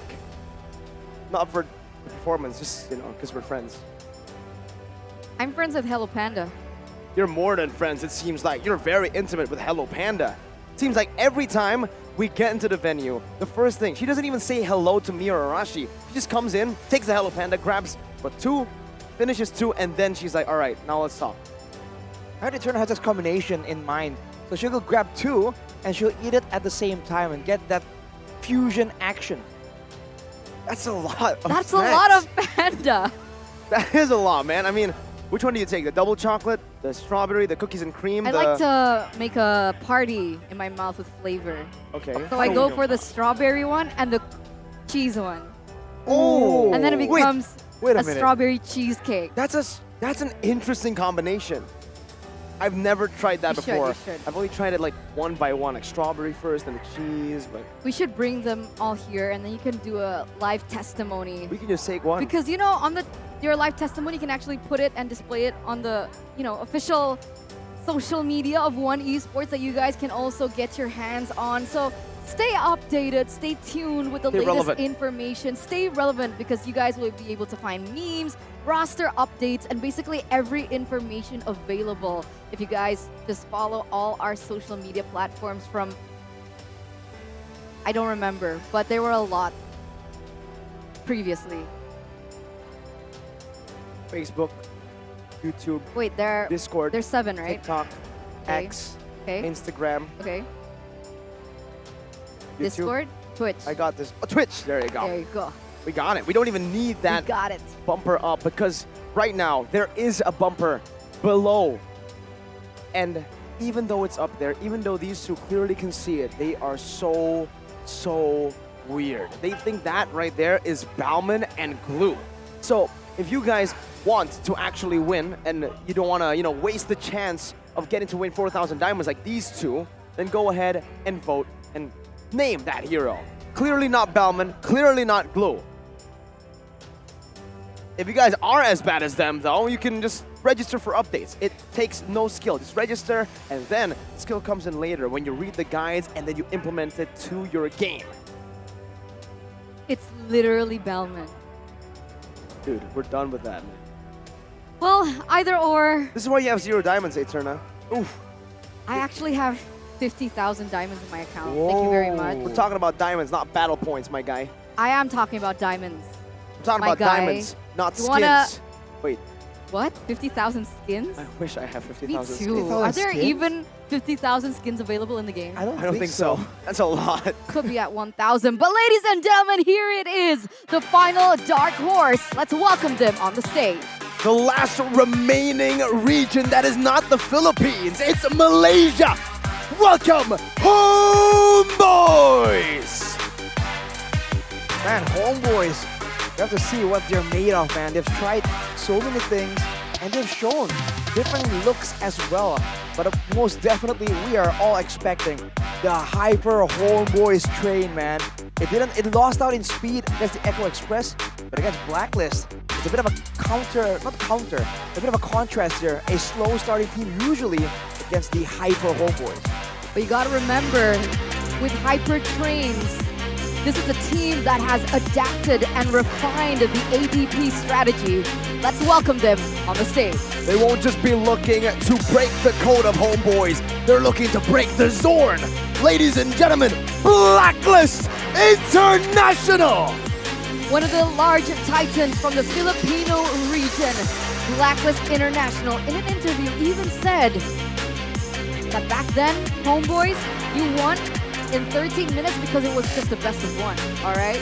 Now you're coming into our zone. You're coming into our era, which is a best of 3, where we flourish and we will find our revenge at full potential. I mean, it's hard to argue with that statement, man. We saw earlier, Say Yosun was doing pretty okay, but the longer the game goes, the more these Filipino teams, man, they just find a way to read in, to analyze. For both coaches, it's gonna be a huge test. Can Coach Bonchan just find something that works off the bat? And on the flip side, can HomeBois just find a winning formula that can last? That's the main question here. It's a bit of an attrition battle.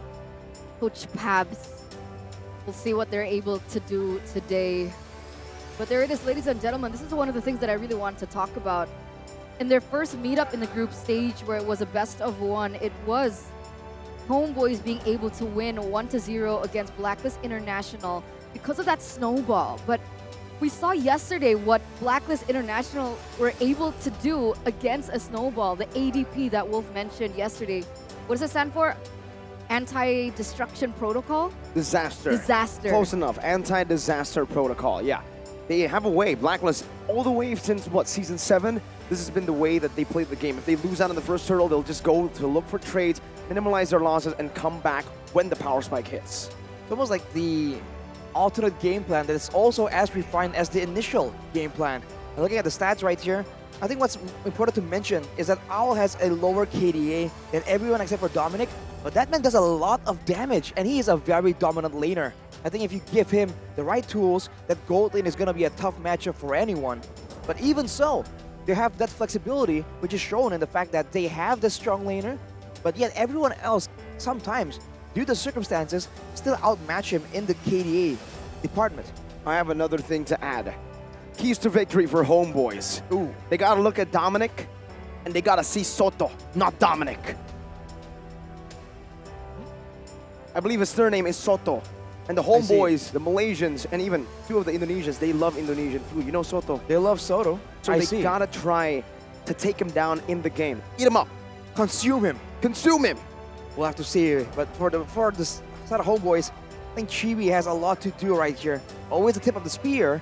But hey, when you're too concerned and preoccupied about one player, that's where you misread. You just fall short in the predictions for the rest of the roster. So I think for HomeBois, there's a lot of ways they can really mind game Coach Bonchan. We'll have to see if it works, because experience is the one thing that I think the one is questioning from Blacklist International. I agree. But what do you think, how do you think they're going to be able to achieve that in the drafting phase, outsmarting Bonchan? A lot of people have said that this has got to be one of the best drafters in the league, one of the smartest, most intelligent coaches in the league. The way that they're able to bring a million different rosters but still make it work.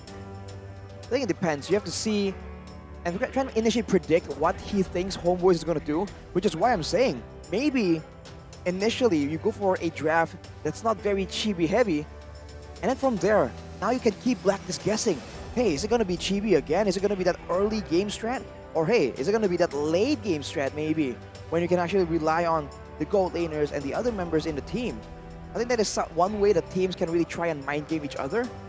Aside from that, of course, pay attention to the pocket picks, pocket heroes that can be brought out right here. Because I think flexing heroes is great now, but it's not really as flexible as it used to be in 1 or 2 patches ago. That'll come down to how Bonchan actually utilizes the flex picks, utilizes the prio picks as well, and honestly, what's so scary about Blacklist International is the fact that there you go, the town prediction organized by One Esports coming out, Mirko, Eterna, and Rash E. Anyways, back to my point. Why I have to go for Blacklist International this time around is because Bonchan has been in this game for so long, a world champion, a SEA Games gold medalist, yet he's still little. He's still Bonchan. Not Bonkun? Not Bonkun, not Bonsama. Bonsan? Bonsan. He's still Bon Chan, which means he's still a young prodigy. I see. What's the point with that? Wait, all that build-up, what's the point? I was waiting for it. We've yet to see his prime. He's maximum still little. potential. His maximum potential. Well, he'll be going from Bon Chan to Bon San. So him dominating literally like an entire year of Mobile Legends was not his peak. That's Bon Chan. Okay. Chan means little, right? Like little? Yes. Yeah. Like but for girls, cute. right? Trust me, I'm fluent in Japanese. Smaller or someone kind of cute, like girls or someone smaller. Like Arashi-chan. All right, let's not go there. I feel like that will gain way too much traction than we can predict. Well, for me, I honestly think with my head, it's going to be a Blacklist match. But I don't know, there's like a small voice in me that really wants to get that Cinderella story I know going. the small voices. But they're two small voices, right? Uh-huh. 2 big reasons as to why you went for HomeBois. Ooh. They have the last 2 Indonesian players in the tournament. Oh, I didn't know that. In case you missed Unaware. You guys can't see it, but Mirko's face is so deadpan right now. It's not even funny. Is it Rizal? Is Rizal the Indonesian player? Yes. No, it's Zoe. See, I don't know. It's Warlord and Rizal, yeah. Thank you. All right. Well, there you go, ladies and gentlemen. That's definitely not the reason why I'm rooting for HomeBois, because, you know, I literally just realized. But let's go into the first drafting phase, game number 1 of this best of 3 series between the last non-PH region HomeBois from Malaysia against Blacklist International. We do see that HomeBois is going to have first pick here with the Matilda and the Valentina being banned out. Blacklist have responded with a Joy and a Nolan. I'm wondering whether or not a Aramis will be left open alongside with maybe even an Angela. Usually it seems like the Aramis, in recent times at least, that just seems to be the problem right here. HomeBois are even banning away the Lilia, what can be used to try and out-damage and just crush that Nether Realm in the middle of a big team fight. Logically, I feel like Blacklist will ban it, But hey, Blacklist is, I feel like it's not cool. It's not weird at all for them to let it go and try and experiment to find a way to shut it down, to turn this Faramis from a surefire win weapon into a bit more of a just a possibility.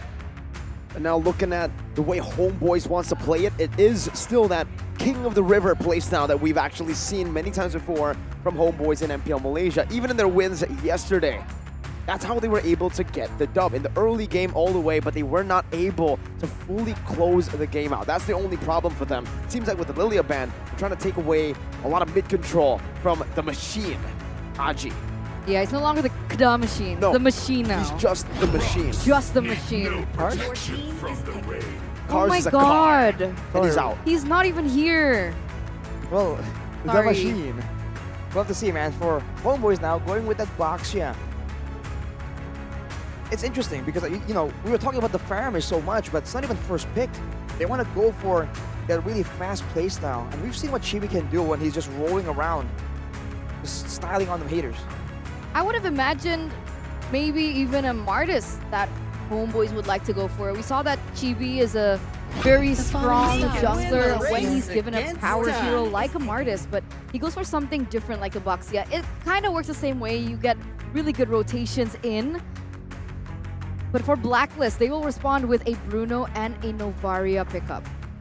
The Bruno and the Novaria. Faramis completely ignored in the second series. Meanwhile, in the entirety of knockout stages, it's been Faramis, Faramis, Faramis. Ban or pick. Now, it's a 1-1 pickup early on, and then Angela to combo it together. HomeBois want to go in. That's the hyper HomeBois we know. But Mirko, we were talking about earlier that the Faramis is actually quite the legitimate counter for the 1-1. Yes, the Novaria is picked up, but knowing Blacklist, they can very easily flex it around. Have HomeBois just went too fast here. Turns out it should be fine. It's gonna be an Akai picked up first for now. But here you have a fun fact. Wonder would never trash talk or throw trash at the airport. What a nice guy. What a Wait, what? What an average dude. I mean, I think that's an average thing to do, right? I mean, would you throw trash? Well, in trash talk? the trash talk is like not More an of a- average dude thing. More of like a Moreno, Zorn kind of thing to do, you know, trash talk. Yeah.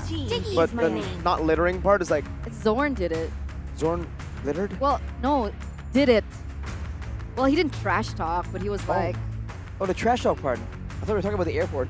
oh, I mean, I thought you were talking about the trash. do you litter littering at the part. airport? I don't think I litter at the airport. Well, moving on from this very interesting topic for now. Fun fact. No, I'm just saying, that was a fun fact. Absolutely was. We'll see, man. I think the fact that the Faramis is not prioritized right here comes down to the different style that both these teams play as well. It's not exactly a death ball. HomeBois makes plays individually all around the map. They don't always corral together to find safety in numbers. The Blacklist, they're thinking there's still a possibility. They respect it anyways. All right, yeah, the Paramis gets taken out here by Blacklist International. And for HomeBois, with the Diggy being banned out, that shows us that they want to have a certain layer of protection over the 1-1. Because as you know already, that the Diggy has the ability to take away the weakness points coming in from the 1-1. So they want to be able to enable that, especially with the Angela, who can actually support or give a hard guard over to the Boxia, or even the 1-1 at times. The next ban that they go for is the Minotaur. Why did they go for the Minotaur ban here? I think they just want to make sure that when they go in for the dive, they have a Boxia 1-1. It's going to be very divey by default. And even the Angela, when you have that hard guard, of course it's the healing, it's the slow, and it's the shielding initially. But it's also the movement speed that can be used to just go all the way to the back line, and especially with the 1-1 to trigger the crossbow tank. If she's going for that and gets hit by the Minion Fury, that could mean disaster for them. But for Blacklist, they found an alternative right here. They have the heavy spin, they have the Edith as well. It's a lot of crowd control that comes out in an instant. HomeBois definitely need to respect this, find a way to chip them away from far away, or just find ways to avoid a lot of this crowd control to begin with. So what's the answer here for HomeBois? Do they want to go for even more initiation, double down on that against the Edith, or do they want to actually go for more utility? We've seen from See You Soon as well that the Angela can still be utilized in the mid lane. Doesn't need to be 100% a roamer. It's already a very good roamer, by the way. But again, with a 1-1, we did see this kind of strategy as well from Blacklist yesterday against, who was Blacklist when they won? Rebellion. With the 1-1, a full cover composition for the 1-1. As he does damage, no, HomeBois don't want to cover. They want to go in with the 1-1. It's the Yuzong and the Grok as well. All of them want to dive. And fun fact, it happened. Angela again, going to be flexed into the mid lane, not going to be the roamer. I think it's going to be the Grok for sure here. With immunity right there, he is a lot safer from the heavy spin, from the Earth Shatter onward combo. But not for Blacklist. Final reveal. Power of light and carve. Okay, so they go for Kaja. So they're securing a secure CC source of their own. But I think Warlord is still going to be able to pick up the Grok. Zorn is going to be the Angela. But as we all know, we saw it in the group stage that they're able to switch it up. We saw it last time with the Kadita and the Grok. Now we're seeing it with the Grok Angela. Wow. Meanwhile, for the audience prediction, both from Indonesia as well as the Philippines think that it is going to be Blacklist International winning it out in this best of 3 against HomeBois. Wow, interesting, right? You would expect a little bit of a shift there for Indonesia. They were actually rooting half of them for See You Soon earlier, but now they're going full Blacklist. They're like, no, let's just be realistic. Let's be realistic. Whoa. Sorry. Is Blacklist the realistic prediction here? I would say so. But, you know, expect the unexpected from Malaysian teams. In best of 1s especially.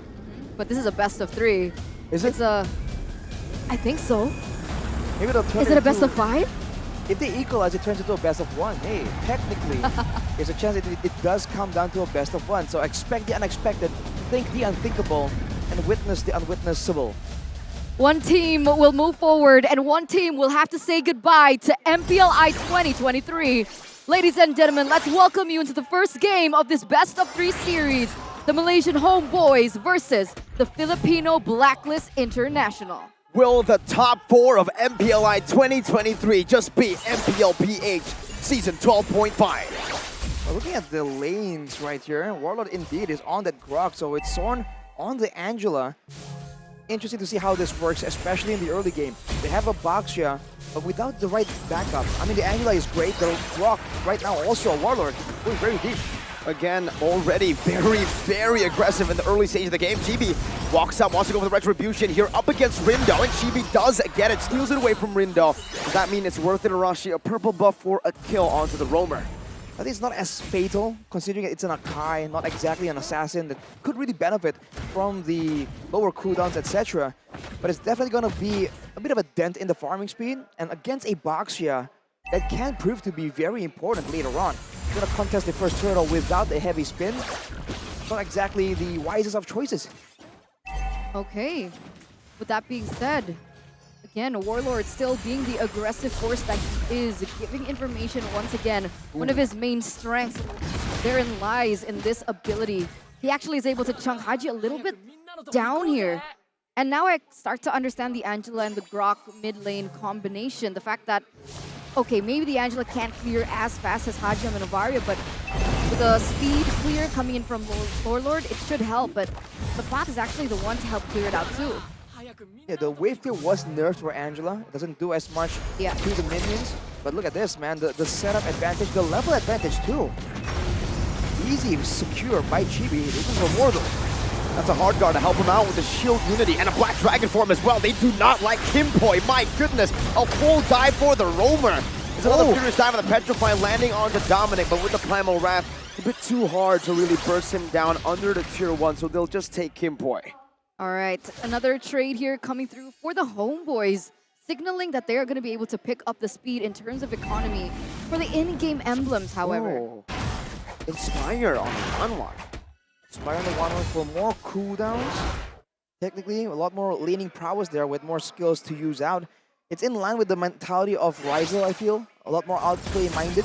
Soren also with the Inspire and the Wilderness Blessing, though. He needs to be around the map as much as possible. Everyone else is going for firmness, so you can see the tanking is coming in. Wild charge onto 2. Kimpoi running away. Rindo not popping heavy spin just yet. Tries to go for the retreat battle here against Chibi, but he wins it out. Chibi taking the second buff steal this game.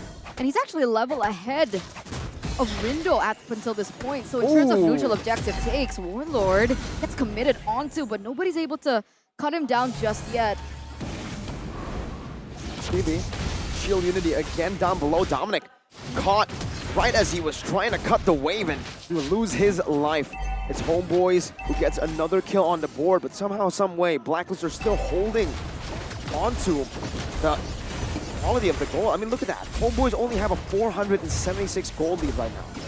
There's a farming difference right here, but you can see that for Blacklist though, whatever they're doing, HomeBois have been able to counter. The wave cut was predicted, the roam top gets cancelled just because there's the Angela hard guard. The fact that 1-1 can outplay, can use a crossbow of Tang, and the hard guard can come in to ensure she survives long enough. This means that in the gold lane, even though you're susceptible to ganks, HomeBois' gold lane right now is surprisingly, right, unexpectedly, quite immune to most of the ganks coming in from Blacklist, unless Keeper can make something crazy happen. He is level 5. He does have to have the Divine Judgment in his arsenal right now, but with the Turtle already at half HP, doesn't look like Blacklist International want to go for a contest. It looks like this is a ADP happening here, just a little bit, with them not trying to go for a counter engage on the neutral objective, but instead looking for a counter play down bottom. Not able to find anything just for now. Kimpo is really holding on to that Divine Judgment for the right time. He needs to find the right target as well, because let's say, right, he finds, let's say even he gets Rizal. If the team can follow that up with more dives, the aggression turns into really good defense and cover for the 1-1. Say the Wild Charge to knock up the rest of the Blacklist members after Divine Judgment connects. That means there will be no follow-up. All right, with everyone grouping together here, expect a fight to break out, but on who? That's the real question. The Angela on the other side of the map, making use of that global presence. But Blacklist, like you mentioned, is in damage control. They know they don't really want to let HomeBois snowball. That is where they want to be. But Rindo is slowly but surely falling away in levels. 2 levels so far. Chibi might increase that gap to 3 levels, which means the neutral objective is even more difficult for Blacklist. They have to really be banking on that late game. Like, you can even tell from the gold differences here in in-game equipment who's falling behind. And wait, what? Novaria with a 1,000 lead? Yeah. Okay, that makes sense.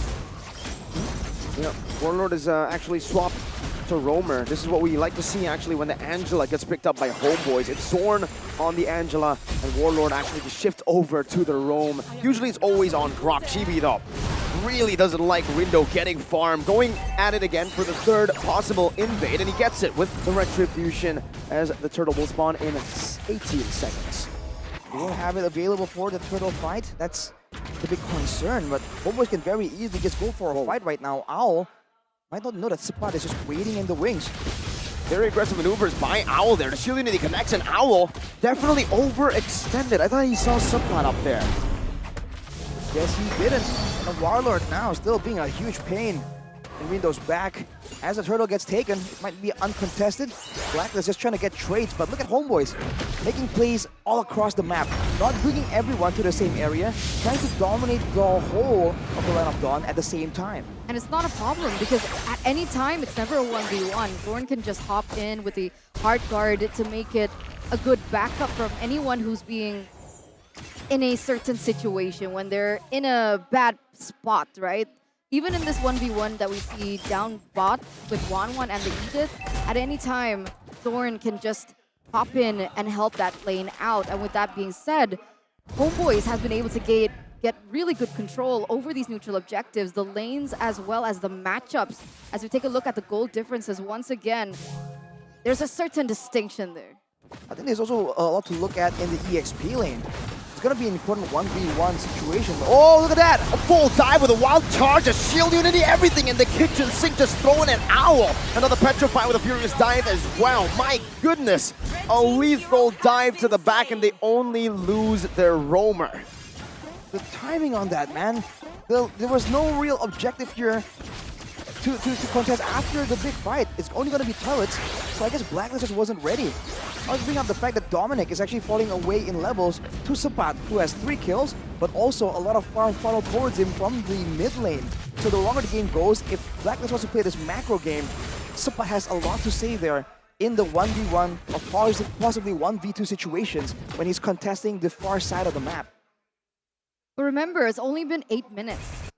This is something that we saw when Blacklist was in a match against Rebellion Zion, where Rebellion Zion were able to pick up so many things in the early game and completely dominate that early game. But Blacklist International, with their mid and towards the late game power spike, they were able to regain control. With this composition, is it possible? I mean, they have the Novaria that definitely scales in the mid game, but what about the rest of the members on the team? The Edith and the Brody, the Bruno, sorry, they actually scale very well into the late game. The real concern is the Kaja, perhaps, because it's going to be very difficult to really find those pickoffs. And even then, you have to deal with the Warlord just standing in your face. And now Blacklist, Windows tries to find something. Is he going to go for a steal? It's a wild charge. Heavy spin used up by Rindo. Looking for a steal, but I don't think he has enough damage. That's a 1v5. Rindo just walks to his death. Sapat picks him up, and it's a free Lord. It's a nice try by Blacklist. They can only afford to lose one in the sacrifice, but definitely a bit ambitious. Okay, so what was that? What was the plan there? Why did Rindo go all in on that? I guess he's trying to make use of the Akai, right? He is, to be fair... What are the odds that he gets it, though? How many levels below is he of Chibi right now? He's 2 levels below of Chibi still. I think earlier it was 2. I don't know, it's between 2 or 3, depending on the time. And now he's even donating his purple buff to Haji. They're relying on the machine right here to try and make something happen. But look at their positioning, man. They might get cut off if they stick too long behind this first tier turret in the mid lane. Definitely weird. Very ambitious play, you know? Because, yeah, I mean, they could still sacrifice Rindo. Technically, he's still a utility jungler, right? Not a carry. They can afford to get him a death. But it was very, very... The odds that you were asking for, very close to impossible. Especially with 5 members and no real follow-up. HomeBois now just utilizing that Lord and the free kill onto Rindo earlier to just capitalize even more, double down on these pushes. It's a 6.5k gold lead. Rindo's holding on to the Lord right there, not letting it crash in. Seems like HomeBois are okay with that, though. They do not want to push it all the way anyways. They just want to go for tier 2s, and they'll be able to take down the final tier 2 in the mid lane to get themselves a 7,000 gold lead. In 10 minutes. This is looking very similar to what we saw in the group stage. The HomeBois were able to snowball and create a... It's funny how that seems like to be like a theme of today, isn't it? The snowball, death ball kind of strategy coming through. But for Blacklist, the way that we're usually accustomed to seeing is that they don't overstep like that. They stay patient, they look for trades on the other side of the map. They slowly build a support, a push onto these core members like Haji, as well as Owl. But that play from Rindo earlier doesn't seem in connect with that, which is why I thought that Blacklist would be a really good counter towards HomeBois. Maybe their idea is just that they can afford to lose Rindo, might as well try something when they're going to end up stuck in the base anyways. With the heavy spin, it's a possibility, but the red tree difference is where it's at. And I mean, HomeBois did a great job just stopping doing any damage to the Lord and making sure that he gets taken out first. But now, I do feel like the hidden carry right here is Sapat on that Yuzong, man. He is the one just gnawing everyone down, munching on them with the Black Dragon form. Rizel is just waiting in the side, and this is why he doesn't really have to extend. They don't require him to be the main damage dealer, for now at least. So they can just chill, wait it out, and when Keyboy makes the play onto someone else, that means Rizel has full reign in what he wants to do in a team fight. And if there's a marksman you want in that position to be able to be creative, to be crazy in a team fight, it's Rizel, man. We've seen this guy do insane things. He's been flashy on the Ixia. It's not something you would actually try to relate together, right? Ixia and flashy plays, just usually a front to back type, very safe. But Rizel has been given the hyper carry treatment, both purple and orange given to him. He's the main carry as we transition from the mid stage to the late game, and Chibi just secures a Lord for free. That is the second Lord of the game. This time around is going to be enhanced. Marching down the mid lane, and HomeBois will try to look for the most out of this. Look at the turn on the top side, though. It gets taken out. HomeBois were very respectful of Blacklist's potential to make a big brain play. Sorn was there, but he didn't want to walk up. You can see the respect still by HomeBois. They know Blacklist are no pushover, and at 13 minutes, they don't have a lot of damage to work with, but it is available. They're looking for a big fight. That's why they're not pushing all three waves. Just one in the mid lane with the Lord marching down. And with Chibi brought back to the team, he actually gets a shield unity. And in the back as well, Sipot finds a Furious Dive, loses immortality. Also free hitting, but Ryzel's doing the same thing. Down with the crossbow, tank ready. It goes, translates over. It's a double, it's a triple. It's a maniac for Ryzel in game number 1 as they secure match point in a dominant fashion. What the heck? One wave. Control. Complete control by the HomeBois in that first game. Literally, like, complete control. Objectives, rotations, pickoffs, lanes. Team fights? Exactly. Everything just went so well for them. If the base, the HomeBois fountain did. wasn't there, if the front wasn't there, that was a savage. Haji barely made it because of the regeneration. Ryzel just got it done. And that's a strat we've seen popularized. I think initially, the first time we saw it in this tournament, was it a Blacklist? The 1-1? No, the 1-1 cover strat, technically. It was Blacklist, so yesterday. Making a statement kind of here. Yeah. The hyper HomeBois. Because it's not the cover 1-1 comp. It's the dive with 1-1 comp. Or dive for 1-1. It's D4W. D4W. Dive for 1-1. As a 1-1 player myself, I approve of both. But dive seems more fun. Dive more fun. They just dove. Dude, they didn't even care about the waves. I was like, all right, I gotta get a base turret here. In my mind, right? Because only one wave, they get a base turret, and then they just dive in the base. And I was just like, all right. Can you check how many minutes was that?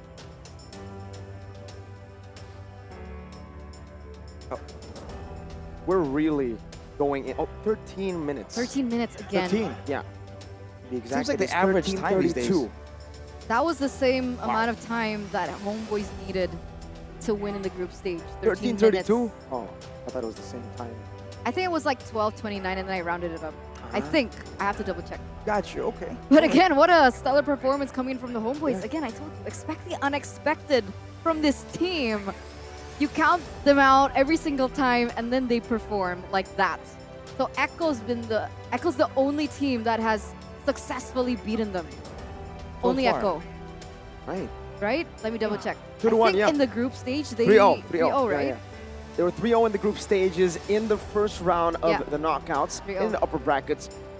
It was a 2-1 victory for Echo as well. So it was very close up until the very end. Even in the final game, it was HomeBois leading and then Echo finding a moment, turn everything on its head. That's definitely a good experience for HomeBois as well. What? Look at this man. Yeah, look at him. He's looking menacing there. You can see the aura coming in. Oh no, that's the other team. That's the other guy. The MVP, Sapat on the Yutong. 4-0-4. 44,440 damage taken. This man is all fours. You multiply it by 2, you get 8. Shout out Rose. I think the one thing that really stands out to, like in terms of these numbers, is more to TP. 80% as an EX laner. He's very active in these team fights. He doesn't just focus on the lane, but he's always... Because we saw, right, he initially cleared the ASP lane, fast cleared it, went to the mid lane, had a say in the team fight in that mid side. And that's what he was able to do. I think that really shows the impact. It reflects what he was able to do. And that's the lead that he has compared to the Edith. I think the Edith is a lot stronger technically kind of in the lane when you're trading, when you can use that true damage proc. But when you are talking about the clearing, right, this guy was all over the place. I think if you're looking at the strictly at the APM, how much he's moving around, tapping buttons, Sapat might be up there, man. He was clearing the bottom side, the mid side. He was participating in invades and in ganks as well. He was doing everything. And his role is so hybrid, man. He was doing damage initially. And then in the last fight, he was landing those huge Furious Dive knockups. Let's take a look at some of the highlights here first before we get any further. Where Warlord, by the way, honorable mention to him as well. He is undeniable. He just keeps going in. He doesn't care. And overall, it seems like Blacklist are completely read out.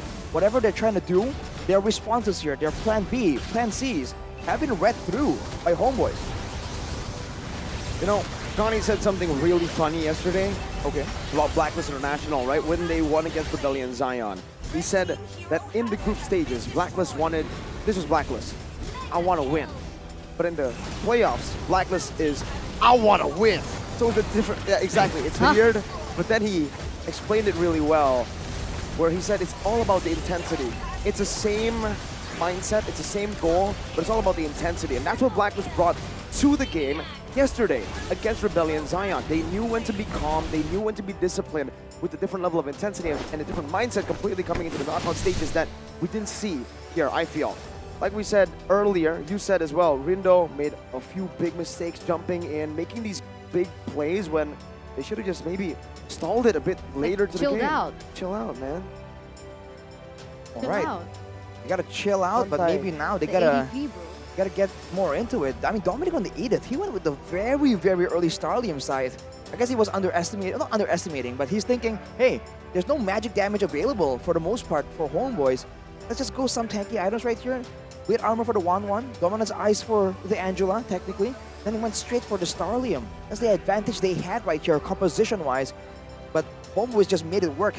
They're just out-damaging, showing again why this 1-1 is absolutely one of the best, if not the best marksmen available, as per the words of Mr. Wolf himself. Looking at Haji and Navaria, no Clock of Destiny. Like I'm telling you, I don't really see value in that item any longer. Haji seems to agree. He went for the Enchanted Talisman for a bit more spammability, but I think it's a bit too little too late at that point. He has damage, but maybe only if he lands it on the back line. And I think the heal coming in from Sorn on the Angela is outmatching his damage at that point. That's why it's like you want to go for a long-range composition, but if there's a healer on the opposing side, that idea of poke and, you know, trying to play the outlasting game with your opponents, it doesn't really work the same way. Definitely. And Kimpo and the Kaja, you got to feel for him, man. Where are the targets? I think the best moment that he made was when he pulled the Grok, right? Because the Grok was like, oh, I'm immune, and he gets suppressed. But that's the only thing. Every time else, he didn't even get to use the Divine Judgment. If he gets anywhere close, he just gets immediately jumped on. Because HomeBois, man, they are just so aggro. And even then, even if he does get pulled in and he doesn't get instantly bursted down, that would have been a bad time for Blacklist International. That just closes the gap for the wall charge? Wild charge. Wild charge. The wild charge from landing, and it's counterproductive. If we take a look at the carry, it was still Haji, so he was still dealing all that damage. But unfortunately, like you mentioned earlier on, like the sustain coming in from HomeBois just rendered it completely useless. And Rindo with the 71,000 damage taken, he was just getting beat up, man. Every time they saw the panda, they were like, no, we don't like that. You know, we know they're protected and stuff, pandas. but at least he doesn't no, I like litter in the Hello airport. Panda. We don't like. I guess HomeBois just don't like the panda in general, so just beat him up. Make sure he does not make a comeback. I think that's really rude. That is really rude, man. Why would you beat up a panda, right? That's so mean. They're almost extinct They're in real so life. cute. That too. Have you seen baby pandas?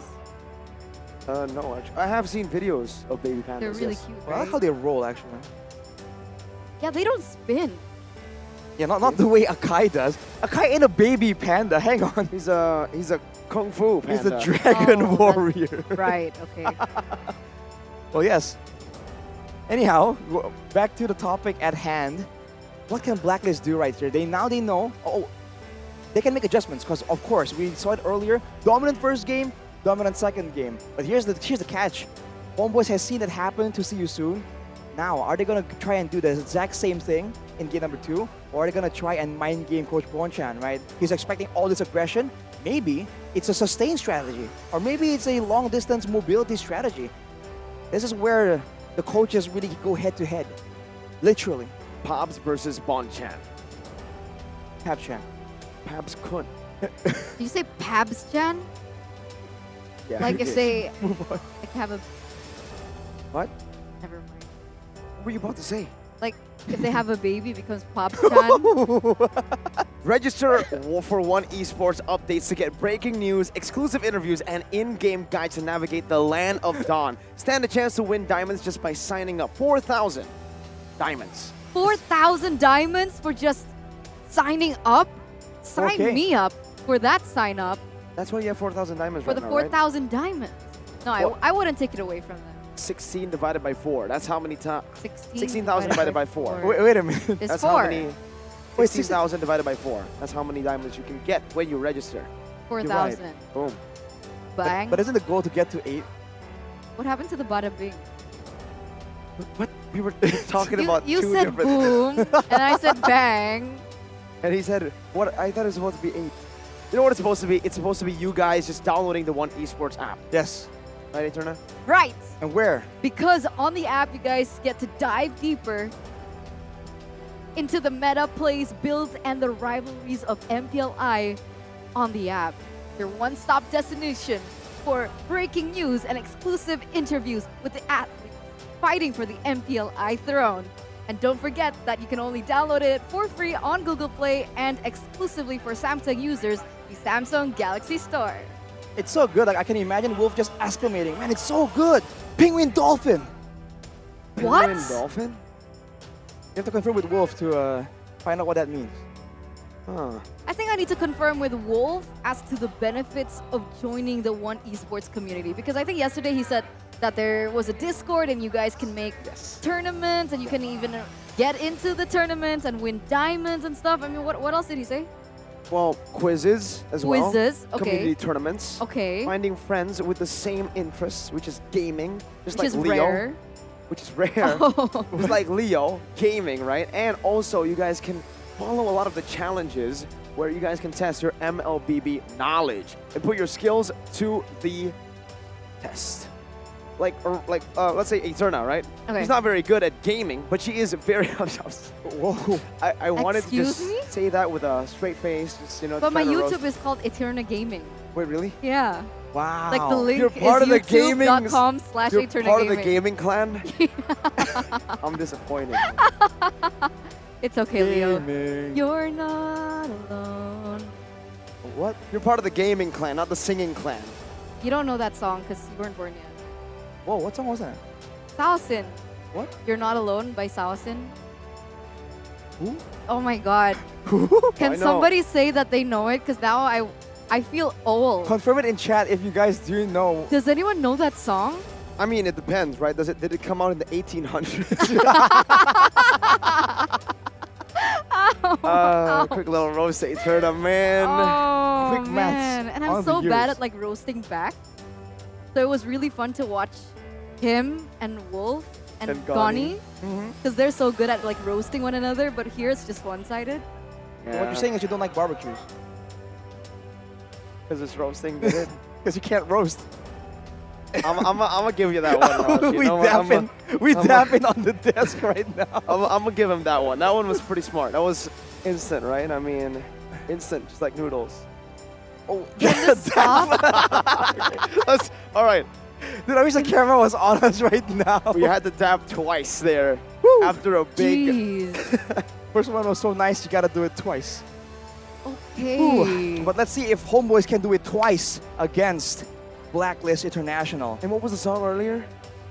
You are alone? Not alone. You are not alone. Well, for HomeBois, they are alone. They're the only team that is not a Filipino team in MPLI 2023. Must be pressure. Well, look or maybe no pressure. The opposite, right? Because you know what?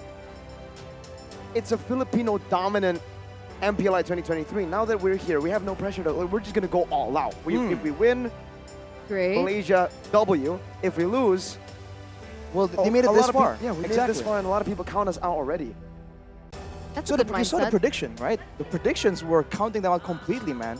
Like Not HomeBois just completely. refused to math. Not completely. Oh? The town prediction was 2 HomeBois, 1 Blacklist. I also predicted see you soon to... No, never mind. You were saying? No, we don't talk about that. No, seriously, what was his prediction earlier on? It's Blacklist. Huh? No, for match 1. Oh, for match RSG. 1? Oh, it was RSG, yes. Mine too, I think. Yes, I was the one predicting see you soon. But Why? we'll see you soon, Arashi. Hopefully, I'm not going... I don't plan on leaving anywhere. But Seems yes. Yeah, neither do HomeBois, man. Neither did the crowd, by the way. Hello, everybody. It's great to see the gradual increase, right? As we get closer and closer to the finals. Oh, you're right. It's pretty good. I didn't realize. You know, a lot of people were concerned, like, man. We were concerned. Exactly. No Indo teams. How will the audience look? The audience looks great. Yeah, especially now that they're munching on Hello Panda. That's why. They're finally energetic now. If you guys don't know, by the way, it's been like this since early today, but maybe just because, you know, it's the first time for them to see a lot of these teams. They weren't energized yet, but now with the Hello Panda, you can finally hear them. Finally! And Finale. finally, we're getting into the drafting phase of game number 2, match point for Blacklist International. They need to outsmart the HomeBois here from the drafting phase in order for them to make it a 1-to-1 and eventually force a game number 3. With that being said, HomeBois and Blacklist have opted to stay on the same sides. No swaps whatsoever. With the Matilda, the Valentina, banned out by HomeBois, still the same. From the side of Blacklist, we have the Joy as well as the Faramis. So already a slight adjustment here from Blacklist.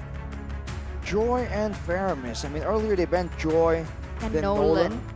and then the Guinevere.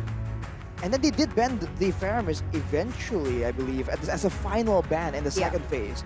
Can they wait that long now? Will HomeBois just pick it out of nowhere here? Knowing that, hey, this could be something that they haven't seen at least. We can use it to catch them off by surprise. They're the ones banning the Nolan. And for the side selection, it hasn't changed. Blacklist have opted to stay on the red side on second pick. Wonder what they want to reveal this game right now as an Angela ban. Good respect over to HomeBois who were able to utilize it. But yeah, Guinevere up for grabs. Technically, win rate hasn't been too good this MPLI 2023, but in the knockout stages, if we just calculate the knockout stages and don't count the groups, it's pretty good. Really pretty good. I mean, the spammable nature of that spatial migration, it works very well against teams that really want to kite in and out of fights. With the spatial migration, you just never know when it's coming, technically. But for HomeBois here, they go for the Glaxia. As a result, that's the Guinevere coming in the hands of Kinkoi. And they go straight for the Lilia, potentially a pre-pick to counter the Faramis. But HomeBois can throw a curveball here and not pick it. They can go for something like the Novaria that is still open. We actually have a fun fact here. Blacklist International announced their entry into Mobile Legends on January 20th, 2020. In Indonesia, it's called Tanggal Cantik. Tanggal Cantik. Yeah, it's like a pretty date. Yeah, it is. 21 because of the month. 20. 20. Wow. It's like, it break the code and then, well, I was about to say like maybe binary, but binary is 1010, not 201. And then in 2 days, it's gonna be the 20th, and 20 minus 18 is 2, like the day that they debuted. What are you talking about? I don't think it's a coincidence. Ooh, math. What is the... Wait, the finals will be on the 19th, not the 20th. It's our showtime. Yeah, but in 2 days, it's the 20th. Eterna's like rounding it up, like she always does. I'm not rounding it up. That's the date that they debuted into MPL. The 20th. And in 2 days, it's going to be the 20th. It's and close 20 enough, minus it's what 18 she's is saying. 2. She's rounding up the date we're talking in question. You don't Moving on. understand. You don't understand. But yes, Eterna is moving operating on a on. higher level, a higher dimension Yeah, that we nobody can't really understands match me. Just like Pop and Bonchan. Exactly. Yes. But Lilia, Guinevere, and now the Claude being picked up. They go for a ban onto the Cho. And I would say that this is a lot of dive. Exactly. I mean, for HomeBois, I call that the Novaria might make an appearance. Now it's here, but against such dive, I feel like now crowd control becomes important. Blacklist has banned away Cho. HomeBois, they're banning the Minotaur away, actually. They want to make sure that they can do the same exact thing. And you have to wonder here for Blacklist, will they ban away the Yutong that was such a big menace in game number 1? I'll have to say the Claude pick here, I actually personally like it, right? For Blacklist International, they could have gone for a safer pick like a Bruno. But what this Claude guarantees is safety in these team fights, which hasn't really been, which has been a problem, I would say, for Owl in the last game. On the Bruno, he was able to win out in the early stages against the 1-1 in lane, but once it got to the team fight, he really wasn't able to escape, maneuver around these team fights against the dive, right? So with the Claude, it guarantees you mobility in these team fights, even in the lane. Now, not as impressive as a Bruno, you might say. This matchup is more of a just stalemate. We're bros in the lane farming. Well, it's a farm lane, but with a Blaxia, they can make an appearance. We have to see if the impact spills over again. That all depends on the roamer here, though. What's available? Mathilda gone, Angela gone. Will it be another Grok? Are they going for the same kind of strategy? Now, Blacklist are immune to slows technically, so the Novaria already loses a bit of value. Rafaela. Don't forget the corrosion sight and the weakness finder too. But the Baxia does give that anti-regen. So you make up with the mobility, I believe, but the healing should be impacted quite a bit by that. HomeBois don't necessarily need to go for the anti-regen items super early, knowing that the Baxia will be very active around the map. Well, if they go for the Grok though, by the way, then it doesn't matter if you're fast. You can get blocked off by the walls. And honestly, what Grok Yuzong could it possibly be? I feel like that's a bit too straightforward. Blacklist for sure have a plan against it. What about the, oh, they brought out the Minotaur. Yuzong? Okay, Yuzong. That'd be the pickup coming from HomeBois, but what will be the Arlet. next one? Oh. They'll go for the Arlet instead. Wow. Does the Arlet still hinder the Claude? 10 years. Yeah, it does. If the final slash can actually connect, yeah, the Blazing Duet will be stopped there by a big displacement like that. Thing is, it's also dodgeable, right? On the Claude, it's a blink for your second skill. It's not like a dash here, and Arlet can definitely miss a lot of his abilities because of that. Blacklist have the sustain, they can play the longer fights. But HomeBois, if they get a dive in and they lock down the right members, it's boom. I feel like the crowd control they have right now is nowhere near as reliable as a wild charge, as a barrier from the Grok. The Arlet, I think it's a quick fire, fast way to stop the Claude's Blazing Duet. But I feel like they can't really tunnel only on that because they have to try and find a way to deal with the Lilia as well. I agree, and there's just so much crowd control from Blacklist. Guinevere, spatial migration, you have Rafaela's ultimate, you have Terizla's entirety of the penalty zone, and imagine if these core resources get comboed in with one another. There's just so many tools that Blacklist can utilize, and for HomeBois, there's not a lot of options that they can utilize. So with that, ladies and gentlemen, match point for HomeBois. If they can win another game, they will send Blacklist home. So let's get straight into the Land of Dawn. Go big or go home. Warlord back on a mage, no longer a roamer flex. Meanwhile, down below, wow. Rizal winning a big trade against Owl. Taken down to so low and now zoned away from the minions. Got his regeneration cancelled as well. Looking at the spells though, that's a Purify in the hands of the Novaria. Bit of a rare option here, considering that she's a lot more mobile, a lot safer than other heroes. I wonder which exact. I think it's to counter the Guinevere for the most part, because the Terizla you can kind of deal with a sprint or a flicker. That's where we are right here. I think Warlord seems to think that he's going to be the main target. Considering that Rizal can outplay, can be immune, that is definitely the right assumption. Yeah, I mean, I mentioned it even before we got into the Land of Dawn, right? I was like, Blacklist's draft is disgustingly gross with CC. And the fact that Warlord has chosen to respect it, I think it was a good choice. I mean, you never know when it's coming. I mean, look at this. Rindo already going in Havoc, wreaking Havoc onto Zorn. He's able to kind of get out of that situation, but look at the damage already being dealt onto him. Yeah, he has to respect this damage here. It's going to be Zorn who actually picks up the gold buff to take it away from Blacklist International.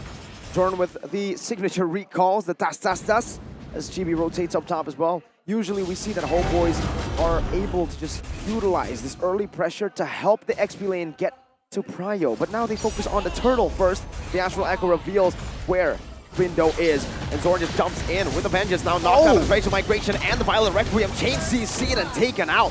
First blood taken away. Blacklist, though, have used a good amount of resources to take Zorn down, and HomeBois will just say, sure, take Zorn, we'll take the turtle. For that 1-for-1 trade, who was it worth it for? I think it's still worth it for HomeBois. They want to snowball, they want to get resources that are shared among the whole team. And trading Zorn, the roamer here, I don't think it's that big of a deal for them. I'm concerned about how this mid-game is going to play out, though, because earlier, it's all about the Yuzong making things happen for them. Now against the Terizla, it's not the same kind of matchup. So there's a chance that Dominic could have a lot more to do in this game. And Zorn misses with the stun, but look at Chibi. He's coming in, gives him the reset. Spatial migration connecting onto Chibi just to disengage for now as Rindo keeps on going. Whoa. Even the Requiem committed in. Chibi now got the Holy Baptism, a final slash, bringing Haji back, but it doesn't matter. The machine just pops the black shoes as Rindo chases Zorn all the way. What a commitment by Blacklist. I wonder what was the idea there for Chibi, man. He was going in so deep without anything really straightforward available. But now Zorn goes to the bottom side. forces Owl to try and do something here. Yeah, Owl is not having a good lane. I mean, he's getting severely punished along with the gank smash as well. He needs to find a way to able to survive the laning phase and ultimately give the impact that he was meant to. But for the most part, Blacklists are actually the ones to gain control in this early game with a 1k gold lead. It is still shifting back and forth by just a bit.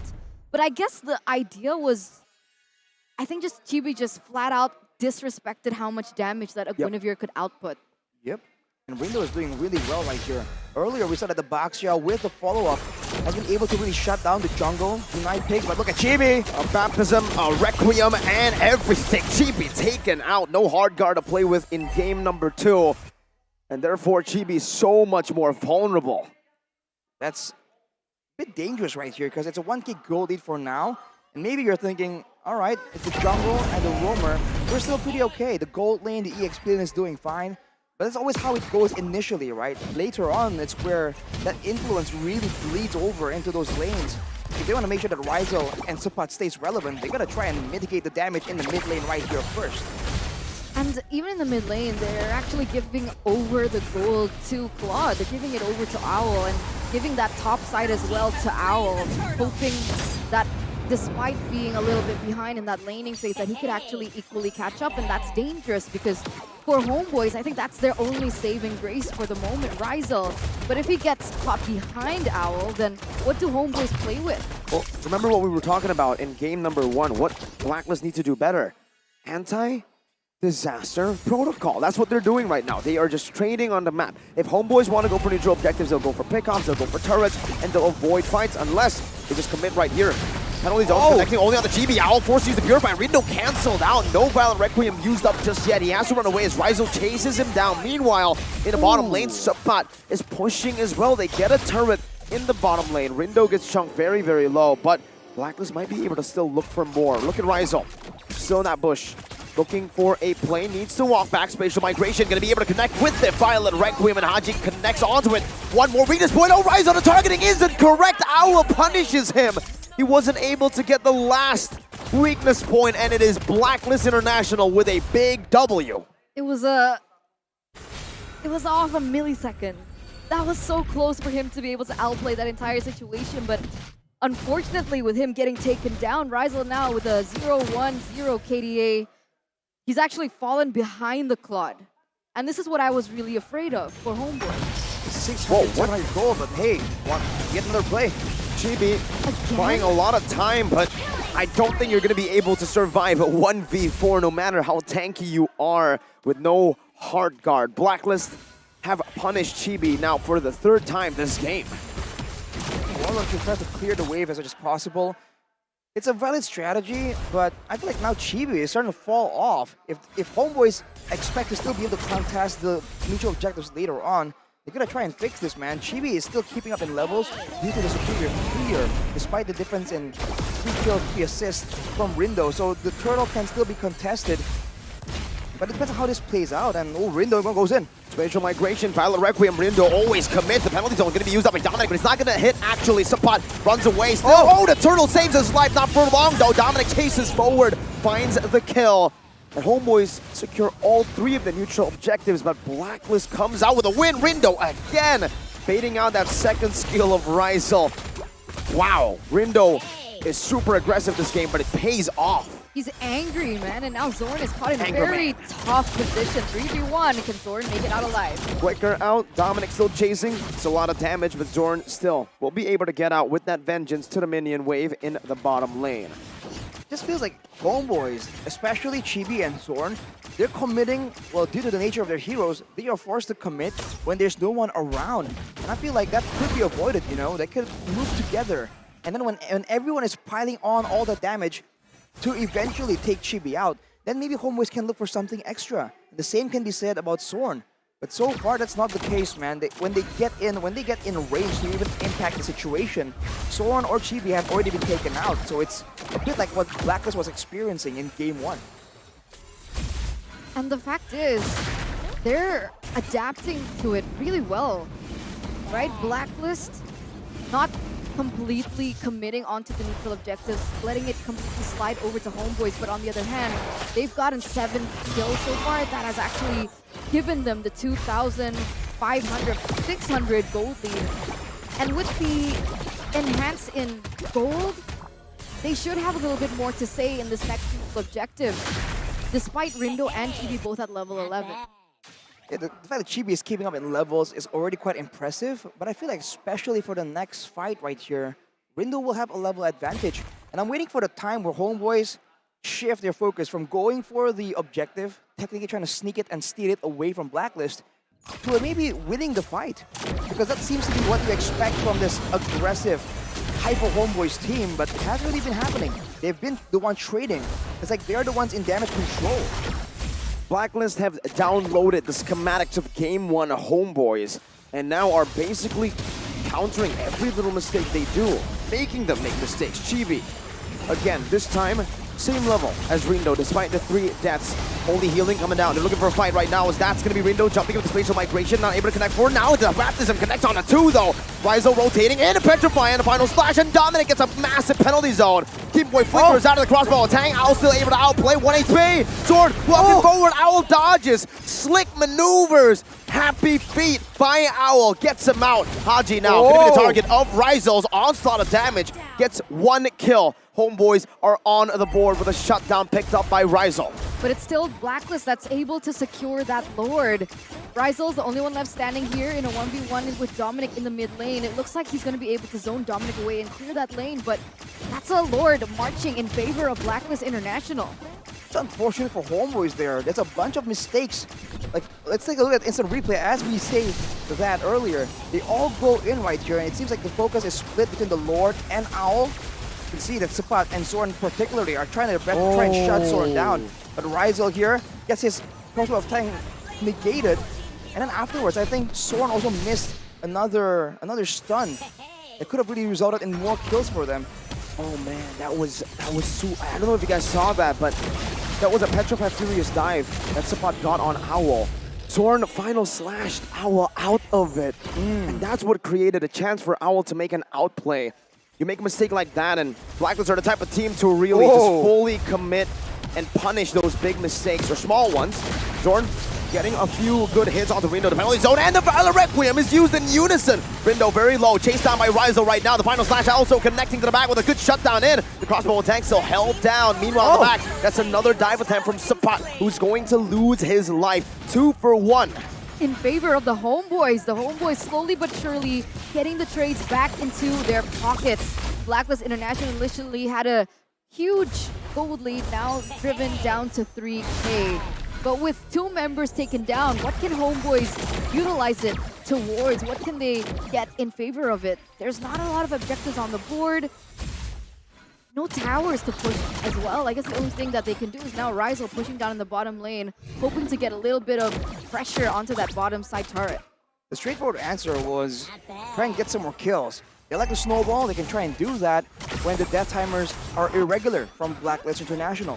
For now though, they're just waiting yet again, waiting for the next objective. And it seems like right now, it's all about how cleanly Blacklist can execute. If they don't get a guaranteed fast winning team fight, then HomeBois, they can just catch up. Again, it's the exact opposite, like in game number 1. Blacklist were the ones that can really chase and catch up. Now HomeBois can really do that as well, especially with Rizzo. Just a lot faster, keeping up with Chibi and Sipat, even though one's rolling and the other one's flying around as a dragon. So how do they go about this, right? Because 14 seconds are left for the next visual objective to spawn. Here, Rindo and Chibi are at equal level. So obviously both teams want to make things uneven. Does HomeBois want to look for a pickoff first, or do they just want to go straight in, try to utilize the Black Dragon form to zone them out? Now they're going to be fighting another Rizzo. Rindo goes in. Valor Requiem with a spatial migration. Furious dive and a final slash to the back. Game Boy running away. Sipa with the Black Dragon form. Now bursted down, still able to sustain with the passive. Brilliantly done, but now gets locked down in the penalty zone of Dominic and gets taken out by the machine. Haji, 1-4-0. It's Blacklist with a one-man advantage, but HomeBois still with Rizzo with the crossbow of Tang ready. Owl walks up. Past that BMI, going back. Dominic trying to zone Rizal away. Zorn gonna be chunked down. The baptism connecting as well. That's a lot of damage placed down. Dominic, one more weakness point, but Rizal will not go all into that just for now. Blacklist play the long game with the advantage. Board dance. And they can do that because they have the sustainability coming in. Oh! Ow! Oh! Blazing duet, but it's a good snipe down with the Astral Meteor and the Spears. Chibi will lose his life though. It's a 1-for-1. The goal laner down. The main source of damage gone. Forward aside. Oh, Blacklist. Rizal marching forward. One more hit. That's Haji who buys the time. The Requiem comes in and it's Haji, the machine, who secures the Lord for the team. But now they're on the run from Zorn and Rizal. Zorn with a vengeance, walking forward. That's a good stun onto Kimpoi with Rizal finally getting the weakness points, but it is not going to be a crossbow or tank. Just a quick kill. HomeBois trying to deal with the Lord wave up top, but there is a wave crashing down to the base turret that will be dealt with by Warlord as well. How close was that, and what an entire chain of events that it led up to. A 2-for-1 trade. Blacklist International lose their important members, especially that first snipe coming in onto Owl to take him away out of the team fight was a golden moment for the HomeBois. But unfortunately, Chibi was taken out, and so Haji was the one to be able to secure the Lord. It was so dangerous. I mean, both teams, of course, Rizal was just late to the fight, man. He was in the fight. He was late because he was clearing the bottom side. He joined, and they cleared the mid lane, and then the fight happened again. So Blacklist are kind of stutter-stepping, making HomeBois think, oh, it's beginning. Oh, it's over. Oh, it's beginning again. And because of that, they're not as coordinated, because you can see in a full-on proper fight, Blacklist do not have an easy solution to deal with Rizal. He has been dangerously aggressive, moving forwards. He has the Wind of Nature right now, but he doesn't really have a magic damage solution. So Haji and Rindo pose a very legitimate threat to his safety. He's basically just like swimming around them, dancing around them at that point, right? And nobody's been able to lock Rizal down, but as soon as they find a answer towards Rizal, that's it for the HomeBois. I think he's the only one that's been able to push through and make HomeBois still relevant up until this point. By the way, Blacklist, the way you're approaching these fights, especially when Rizal is included, they never just jump on him. They always try and get some damage in and back away. In that engagement, Owl was consistently BMIing a bit forward, hitting him with some spells, one basic attack, and then backing away immediately before some damage can be traded back. They're trying to avoid an all-in, knowing that perhaps in a longer duration all-in, without the blazing duet, Owl can't really match up to Rizal in the damage output department. And on top of that, right, in these long-drawn fights, I think we've seen this a lot from compositions with healers, that they can play that. They can play the endurance game because they have what it takes. They have Kimpoi on the Rafaela. So even if they do trade it like this, they use their range and they start poking one another, Rafaela will completely negate that particular strategy because of the healing. Well, for now, with 20 seconds to go, both teams just having a lot of attention on the bottom side of the map. The Blacklist are the ones initially trying to make a play right here. 10 seconds before, they're trying to set up the wave with Dominic. Just in case, waiting around to ensure that Owl doesn't get picked off. They don't clear it completely though. They're setting it up for a slow push, but Rizal reads it through. Now with the Lord up, will Blacklist force HomeBois into a big fight where Rizal is once again late? Ooh, won't be available. Rose Gold Meteor built up by Rizal. Rizal's gonna be an issue, man, a problem. Blacklist needs to find a solution quick to this Rizal problem that is growing. Now with the Rose Gold Meteor, even their magic damage carries. Oh, it's a full dive by Subpot with the Black Dragon form. They want to try to burst the Lord as fast as possible. The final flash brings Dominic back right now to a stun. Dominic with the penalty zone, connecting on the two. Rizal gonna be dealt with. Owl finds the kill, a combo in. The Black Dragon form used up. Rindo finds it. Chibi now in the midst of it all, using the shield unity to run down, but Owl takes another. It's Warlord on top of Rizal. A double kill, a triple for Owl. Absolute disaster for HomeBois, and add Chibi to the mix. He's getting beat up by Rindo. What was that, man? The gold laner done, 3 members down, 4 maybe. It's a single man defense by Subpot. It might be the end.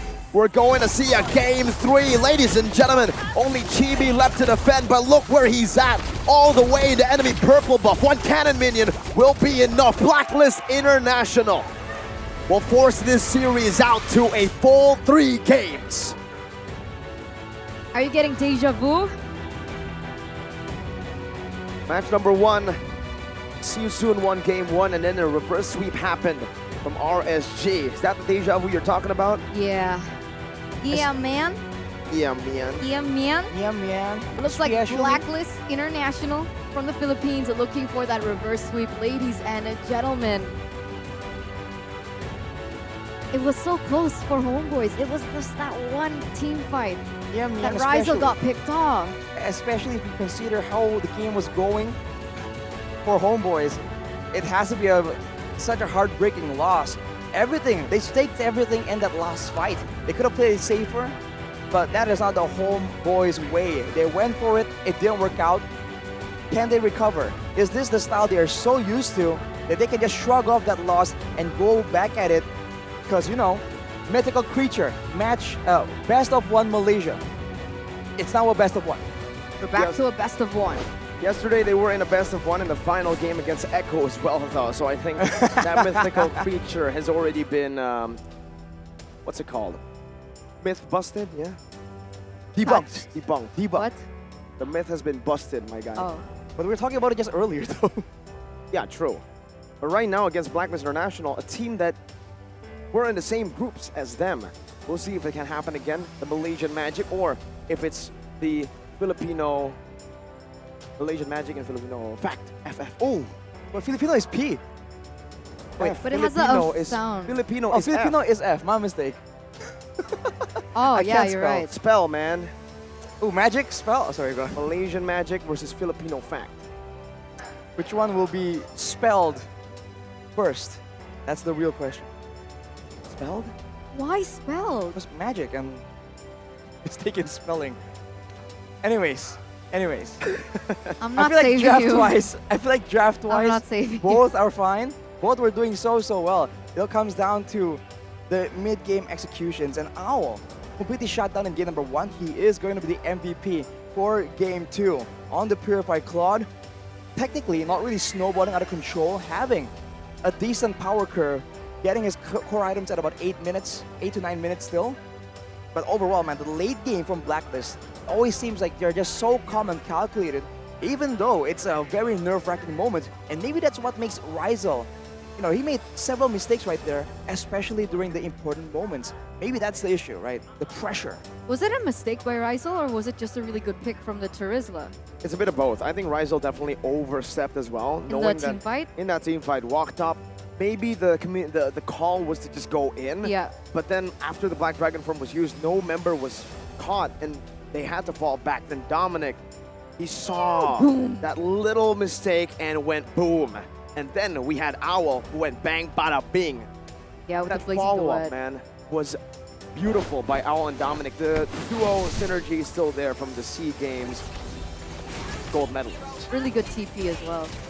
Well, looking at the highlights on that game earlier, Rizal was under a lot of pressure, but it really seemed that despite his mobility, how much faster he can just move around in the middle of a fight. There are some moments where it just didn't go as planned right here. He intended for a reset here, but he went too greedy with a crossbow of Tang. Eventually with the flicker from Keen Point, he didn't follow up. And it seems like for Blacklist, when the fight is decisive, oh, it's time to go in. They lose, they win out. But when it's drawn out like this, when there is so much ground to cover by their members, that is where the HomeBois have an advantage. And here, this was a very close fight as well. And again, it's never a clean victory for either team. Oh, this was the blazing duet you mentioned, right? Oh no, it was Not this before one. that. Oh, this is before. But you mentioned that, This is right? the- Like the big fight for reason Rizal. when you were like, oh, the Claude pickup.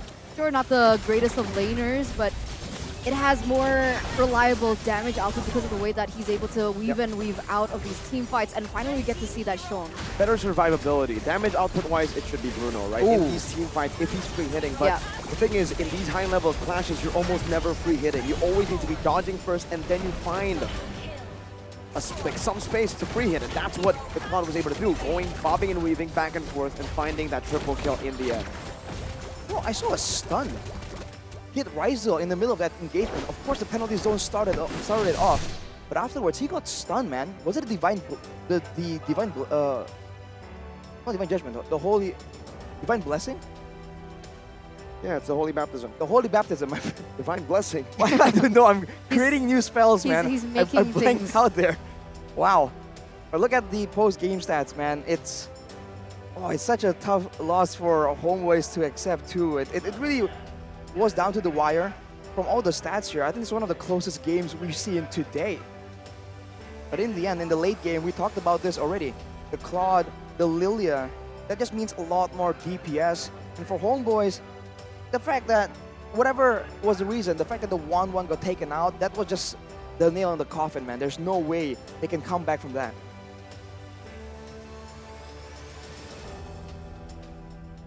And with this much of a dominant display from Blacklist in game number 2, 70 minutes though, right? I mean, even though they were very dominant in the early game, controlled most of the fights, they weren't able to find those neutral objectives. It was still held down by HomeBois, surprisingly, by Chibi as well. Very, very good red trees in the start of the game. But what exactly happened here to HomeBois? It felt like without the Angela, they just lost a whole lot of power. They were diving still. They were playing like they had an Angela, even though they didn't. I think it's just their style, no? Maybe. They like to, their aggressive posturing that ultimately Blacklist was able to take advantage of. When it works. Especially if Chibi and Soren can both make plays across the map and both work, that's how they're able to get so much dominance. But in this game, especially early on, Soren and Chibi were constantly picked off. So there wasn't really a winning lane. They were just really banking on the 1-1 to carry the full late game. But their composition isn't even a full protect 1-1. It was a dive 1-1, Mirko. So it was just a bit too dangerous. Sapat, by the way, is not even level 15. So I think if he was the MVP in game 1, right? You have to make a case that in game 2, with him not being able to participate, 0% teamfight participation. Wow. That just must be a big factor here. The lack of damage, the lack of tankiness, the lack of pressure coming in from the Black Dragon form. That definitely allowed Blacklist more space to try and make the plays happen. See, that's so scary, just like the minor tweaks from Blacklist that have this domino effect, right? Because you're right, I clearly remembered. MVP, Yuzong, Sapat, 80% TP, but he was in the same lane as an Edith that he was able to actually control. But with the switch up with the Terizla, that's when we saw that it was very difficult for him to rotate as quickly because he was having difficulty clearing faster than the Terizla in the EXP lane. It was really hard for the Yuzong. I think the Terizla last pick was brilliant by Blacklist, right? They picked up the Terizla into the Yuzong. This is a winning lane for the Terizla in trades and even, or maybe all ins. That's where the Yuzong can come out on top. But it's very rarely that we see an all-in purely in the XP lane. Terizla's always in the fights, Yuzong as well. And if the Yuzong just falls behind, that's what we saw in the early game, right? Yeah. With Dominic dominating in that lane. Yeah. He was able to practically neutralize Sapat's impact. So we didn't get to see game 1 Sapat. We saw game 2 Sapat. It's completely We different. saw drowning Sapat. Oh, ooh, you're right. Look at that. Goal difference over time. My God. It's a bowl. It looks like a lake. Looks like a, the It's beach. like water. It's like a beach. No, the left side is the beach and then it's the ocean. And then there's like a little... Because Blacklist takes you to deep waters. And you know who's in the ocean? Ooh. Who? The orcas. Fishes? No, Sorry, who? what? Orcas. The orca. The next match. It's a good teaser, Good. Yeah, right? Orcas, water. You're not they're in the wrong. water, yeah. Oh, you know who else are in the water? Who was in the water? Swordfishes. Swordfishes are in the Yeah, water? Todak? the team that HomeBois beat. In It's MPL so Malaysia. weird not seeing Todak on international, Right? in international tournaments. But so far, HomeBois are proving that, maybe they don't need Todak. They need HomeBois. They need the boys. Is this the best placement for a Malaysian team in MPLI? Is this like history? I don't know. We'll have to check on that later, that fun We fact. can double check. We are going to have a little bit of a break. We're going to throw you over to the host and then we can check. I do know the real fun fact though so far. This What is is the it? worst What's that? placement for Indonesia in MPLI. Well, yeah, Yeah, duh. I mean, think so. we were champions for like 4 times straight, Yeah. right? RQ, Alter Ego, Onyx, Onyx. And with that, ladies and gentlemen, let's take a look at what the hosts are doing. Take it away. Rose and Clara.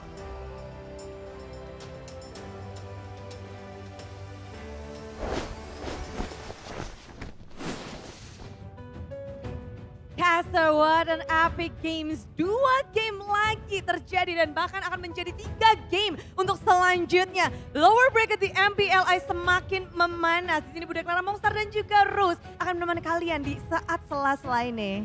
Before we enter the third game in our lower bracket match, we have a little bit of an interview with a superfan from Blacklist and of course, the owner of HomeBois. So this is Joyce and this is Daddy Hood. Hello. Hello, good hi. afternoon. Assalamualaikum Indonesia. Waalaikumsalam. Senang sekali kita jadi tuan rumah untuk semua negara yang berkumpul di Indonesia. We're so happy to be the home country, but sir, how are you doing here? Baik, alhamdulillah. Baik. Baik sekali. Indonesia was good. Sangat hebat. Hebat. All right. If I'm not mistaken, this is also where Daddy created the dream of him wanting to go to M5 because M4 was in Indonesia, right? He went back to Malaysia with a vision and he was like, I want to make sure HomeBois is going to enter M5. And that he did. And now HomeBois is performing so well in MPLI as the underdogs, right? All right, Joyce. So, Joyce, I know you're from Singapore. You flew into Indonesia to watch the games. How is it so far? How is MPLI? And how are you Exceptional, as always. This is Thank your you for second time here, right? Yes, I was here during the ESL.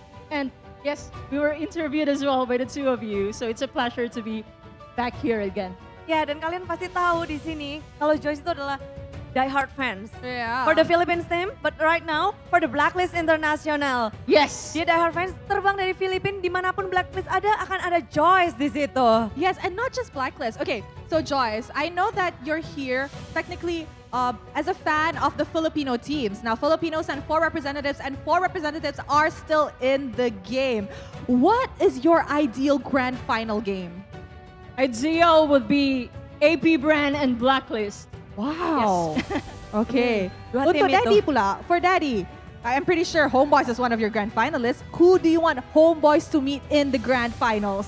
Happy Brand sebab kita rapat dengan diorang, kita tahu playstyle diorang. So I think Happy Brand akan bersama kita kat grand final. Wow. Menarik ya. Yeah, so Daddy said that they're close to AP Bren and they know the playstyle of AP Bren. So that's why they really want to meet AP Bren in the grand finals. And I'm pretty sure all of the teams here have their eyes on AP Bren. Yeah, the strong team that hasn't been defeated yet in this tournament. Tapi I want to ask about the HomeBois. You're as the owner. So bagaimana? Adakah kata-kata atau sebelum mulai dari pertandingan ini yang dilakukan oleh Daddy kepada player dan how is the condition about your team today?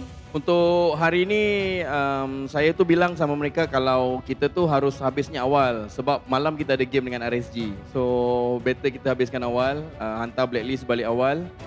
Tapi kalau kita yang balik, kita rehat awal. Tapi okey lah. Ini good experience I think for HomeBois, first time di MPLI dan juga M5. And insyaAllah kita akan buat yang terbaik untuk represent Malaysia di pentas yang lebih tinggi. Alright, so Daddy said he told his boys, you know, finish the game early so we can send Blacklist home early because we have a match tonight against RSG. However, if we go home early, then we can rest earlier too. But at the end of the day, they're here representing Malaysia and the only team from Malaysia has made it this far. I could say I'm really proud of this bunch too. Alright, so for Joyce, what do you think Blacklist still has to offer? Do you think they still have the potential to go further against their match against HomeBois? And if they win against HomeBois in this match point, do you think they have what it takes to bring down RSG Philippines in the match later on today? I have full trust not only to Rindo, but the full Blacklist, especially for Team 2. They didn't have enough exposure, but they're here right now, and I think they can make it. Wow, jadi memang dia ngerasa dia percaya betul sepenuhnya ke Blacklist dan dia percaya nggak cuma ke Rindo karena he was used to be the manager of Rindo on the amateur scene. So now, how you see Rindo now? Is this his full potential or you can think that he can do more? Of course, he can do more, and I'm very, very proud of that guy. We were just talking about it a few years back to see him in a stage and maybe an MPL, but now it's international. So really, really proud. I know he can do much more than that, which he is already doing right now. All right. Okay, Daddy, I see that the HomeBois are seated. Daddy, why not give them a little bit of encouragement before the game starts? Okay, buat Rizal, Zon, Warlord, Chibi dan juga Ipan buat yang terbaik. Apple dan juga Pap, draft elok-elok. Yang berada di belakang pentas, doakan kami. Yang berada di Malaysia also, doakan kami insyaAllah. Andai kata memang rezeki, kita akan go through sampai ke grand final. InsyaAllah. Inshallah. Untuk HomeBois. Any For last Malaysia. word? All right, any last For words for Blacklist? Yes, of course. All the agents are cheering for you. Everybody has full trust in you guys. You can do this. Bring it home. Good luck. All right, oh, the goosebumps. Now, guys, this game is a lower bracket matchup. Remember, the losing team ends their journey in MPLI. The winning team continues their journey and making it potentially into the top 3. So, let us now start our third game in this best of 3 series between HomeBois and Blacklist International. Casters, take it away. Let's go, Game 3.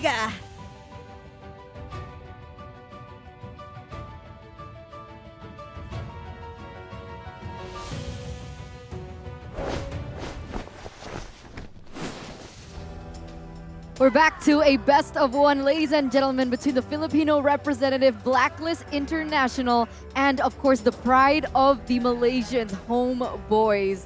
It was a strong game number 1 that was taken by the HomeBois, but it looks like Blacklist International won't back down without a fight, equalizing a 1-1, and now we're back to match point once again. Whoever is going to be able to take this next game will win the series and continue their journey. But the one that loses, we got to say goodbye to. It's an elimination match. That's what it means. You know, one team will be eliminated from MPLI 2023. And like we said earlier, right? There's a chance right now for, if HomeBois loses, an all-Filipino top 4 in MPLI 2023. That's going to be history, man. Showing again the dominance of the Filipinos. If that happens, you can't really argue with it. So we'll see, man. Will history be made? Well, technically, if HomeBois win, it's also kind of history being made, no? Top 4 Malaysian team. You have to recheck that stat, man. We forgot to check it. Yeah, man. There was no time, bro. Arashi, That's true. Arashi. Rashi, what the heck? What the heck, dude? What the heck? He made us waste all the time during the break. We had to accompany him. Yeah. What? Wait, this is slander. And then we forgot. You forgot. Well, if you guys want to blame someone, blame Mr. Rash. Oh, is that a Guinevere cosplay? Oh, I think it is. wait. I think it's more Both of them, right? I think it's Kagura and Guinevere, right? Wait. The right one on right, the left? The one on the right should be Kagura, and the one on the left should be Guinevere. Oh, I thought it was the Guinevere swan skin. There's a Guinevere skin that looks like right? that as the, well. The white dress? I believe so. I'm The pretty left sure one is they're- KOF Guinevere, right? Yes. Okay. All right. Right one has to be Kagura. So cool. There's cosplays as well in the building. Yeah, What's your Arashi's cosplay, Tuna? cosplaying someone as well. What? Butler Man Arashi. Butlerman Arashi. Wedding attendant Arashi. Hey! Yes. This girl is cosplaying as a Approved. W person because she's eating Hello Panda. Nice. What We're was gonna that? see someone cosplaying as a Hello Panda. That's the real question. You want to know what sound that is, Eterna? It's the rain in Jakarta. Wow. It's rainy season. It's the cries of all the teams that have been eliminated. All 6. Oh. All 6 of the Indonesian teams. That's why Jakarta's crying. That's all we can do. For Laugh now. about Prize it. for us. Man, it is what it is, though. But Here how we're all about crazy is that? sportsmanship. Even though the Indonesians are gone, we're still But you looking know, forward to a great there is a match. fun fact though. With all 5 Indonesian teams knocked out in the group stages, Uh-huh. that means 5 Indonesian teams are undefeated in the knockout stages. That's a fun fact, right? Maybe a sad fact for most Indonesians. I don't know how to feel Rebellion about defeated? that. Huh? Wasn't Rebellion defeated? Exactly, that's right, 5. Oh, 5. Not, okay. So Rebellion is the sacrificial bull, Yep. technically. But now we have a switch, though. First pick. Gonna Oh. be Blacklist. Finally, so Blacklist have actually opted to swap sides. No, actually, who chooses sides? Is it the losing team? Yep. Okay, so HomeBois decided to go for second pick this time around. We see a Joy, we see an Angela, we see a Phobius ban coming from Blacklist. Hobbs now would have to be forced to perhaps even ban out the Wan here. Or they can pick it. But they've used it before, so it's not foreign to them. If they ban away the Phobias, it also sets up for a Nolan It also sets up for a Benedetta. I mean, there's a lot of things that the Phobius ban can mean. That could be what the ban was for. It's a bit of a mind game. Confuse the members of HomeBois. HomeBois' final ban is the Lilia. The Lilia did give them a lot of troubles as well in game number 2. It wasn't just the Claude. I think mainly in the early game, it had to be the Lilia, no? Stopping the Novaria from getting an advantage through roaming and clearing the way, but with a Phobius ban, that's what they were setting up for. Nolan, up for grabs, picked up instantly now by Rindo. So how do the HomeBois want to respond to this, right? There's still a Wang that's still available. Wang. Huh? Wang. Wang. The Wang still available for the HomeBois to pick up. Alongside with what? Do they want to go for the Baxia again? They've used it the entirety of the series, or do they want to go for a different route? Martis, perhaps, or maybe leave Chibi's hero for later on for a surprise pick? Well, earlier, it's all about the Baxia. Now they go for the Bruno, though. And they get that Faramis. All right. Considering as an assassin, assassins all quit in a very short time window, so this Faramis pick could come out very critical. What will Blacklist respond with? The usual counter, the damage coming in, usually is the Lilia. The AoE damage can't deal with the Netherrealm. It is no longer available, though. I like these adjustments coming in from the HomeBois, right? Because I think in the first and second game that they were drafting for themselves, but now they're taking into consideration of the counter plays that they can utilize by prioritizing the Faramis and the Bruno. Wow, what? That's a signature Haji.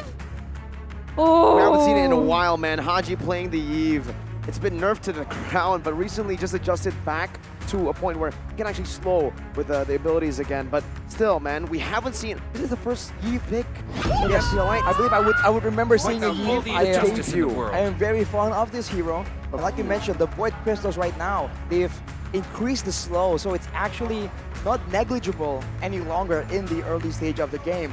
That is a great solution against the Faramis, because we talked about kiting being one of the maneuvers you can do to really pull away from the Netherrealm, considering the range is now a lot shorter. It's my way. And that's just it, right? Because with the Netherrealm, obviously HomeBois are going to be clumping up. And then you can use the real-world manipulation to kind of lock them down, and to make it even worse, you can go in with the penalty zone coming in from the Charizla as well. So there's definitely counter plays back coming in from Blacklist. HomeBois in the second phase, they've eliminated the Ixia, they've eliminated the Wanwan, and Blacklist have taken out the Yuzong. You know, it's so strange because I was happy for the Eve pick. I mean, like, Eve, it's so unnatural, right? Eve is always prio for the last, what, 4 or 5 months of MLBB. The fact that it is out of the meta was a breath of fresh air, but somehow I actually miss seeing this hero. When it was picked up, I was like, oh, so hyped. Especially maybe considering it's Haji on the Eve, huh? It's the machine. There's context here that makes it even more exciting. But with that, with the Eve picked up, they ban with the Martyrs, they ban with the Yuzong. They want to make sure that Haji can be a KDA machine, not just a machine. But for HomeBois, the only solution they have is the Cho and the Baxia. And I believe right now, with the real manipulation, it doesn't get stopped with crowd control. It just moves the character sideways or behind. So Ryzel can very well be zoned away by the real manipulation. Oh, wait, what? I've been waiting for Akai so long. Roam, carry what? for Owl. Huh. That's so much CC. It's so much CC, but not spammable though. This is quite dangerous. If HomeBois get a hero with damage, with mobility, it's going to be very difficult to deal with him if he's jumping towards the Eve or the carry. This carry pick is really, really good. I like it. The Lapu pick to finish it off for HomeBois, though. They already have very good cover, by the way, right? I mean, from the Akai, from the Charizla, from the Eve. If they can play a proper front to back, the frontliners of HomeBois won't stand a chance. But if HomeBois can dive onto that carry, get a winning lane in the gold lane, they need to put a whole lot of emphasis in gold lane. They need to try to help Ryzel to bully the carry. If Owl gets out of lane with just a small gold deficit or even, it's Blacklist's game to win. Okay, so the mid lane control is going to be very important. Which has better mid control, Blacklist or HomeBois? I think technically it's even, because if it's only the mid laner, Eve has more than the Faramis, but with the help of the Cho compared to the Akai, I think it evens out, but Cho will have the more dynamic ganks. And like Mirko mentioned, man, the gold lane is super critical right here. HomeBois need to make it work. 5 seconds. Ladies and gentlemen, this is it, the decider. You can hear GBK Basketball Hall go wild. Game number 3, the decider. If Blacklist International will follow the other 3 teams in top 4, or will HomeBois be the difference maker? All the efforts from both of these representatives have come and led to this point. So we'll see as Thorn already taken very low, trying to aggress Rindo out of his own jungle. But it looks like Zorn might be taken out here, but he uses that flicker to escape. Dominic is chasing him down. A good stampede to pull him back. Zorn running away as a flicker as well from Dominic. Wow. A good dodge. Wow, super aggressive by Dominic there. Super dumb Dominic just trying to get some action early on, but that's a great resource burnt out. That could be very valuable, because usually the turtle does spawn on the side of the EXP laners. Might come up before that though. We'll have to see. Seems like for both the roamers, the priority is different. Now with some levels, the gold lane I think for a bit will be a lot more favorable towards the carry, just due to the pure all-in threat if some assistance comes his way. What about the EXP lane here? I mean, we were talking about Sapat being in a winning lane, what he requires in order to have the impact in the game and to come online. But with the Lapu-Lapu and the Terizla, does not the Terizla have a better say in the lane, even at level 4? At level 4, Lapu-Lapu has the more spammable ultimate, and he has range, quote-unquote, to work with the axes. Which is why, by the way, Dominic went with the Wilderness Blessing. He is completely intent on just roaming around and making things happen for his team. Now with 7 seconds to go, we see that Rindo is pathing downwards. Are they trying to trick HomeBois to try and get that gold lane rolling? Subverting our expectations and subverting HomeBois' expectations as well. Trying to go for the purple buff, actually, to steal it away, as they know Chibi will 100% be going for the turtle. The neutral objective on the other side is the anti-disaster protocol for Blacklist International. Flicker from both the Kadam Machine and Sapat. But now the damage coming through. Kimboy forced to flicker out as well. The real world manipulation locks Sapat down with the help of Dominic's penalty zone, and Rindo has rotated back from the purple buff of HomeBois into his own. Getting 1 kill on the board. A Chilean Indy going on to Rindo, not able to connect for now. Dominic pulled back with the Shadow Stampede. Dominic doing some damage. That's some damage as well from Rindo. The Fracture takes Zorn out before the Netherrealm can save him. And that's it. Blacklist International trading it on all fronts. It was HomeBois being able to take that first turtle of the game, but Blacklist International instantly claps back with 2 kills on the board. And both kills onto Rindo, someone that you don't want to see snowball. Yep. There's a big problem here, man. There's sustainability because Warlord's on the Faramis, but the damage is just somewhat lacking. They also failed to get the purple buff as well, so even now Chibi is falling ever so slightly behind the Faramis. I think earlier we saw that the Boxia clears a lot faster, but the Nolan isn't too far behind. Clearing and jungle pathing and invasions seem to be the name of the game here in Game 3. Feels a little bit deja vu, no, to game number 2.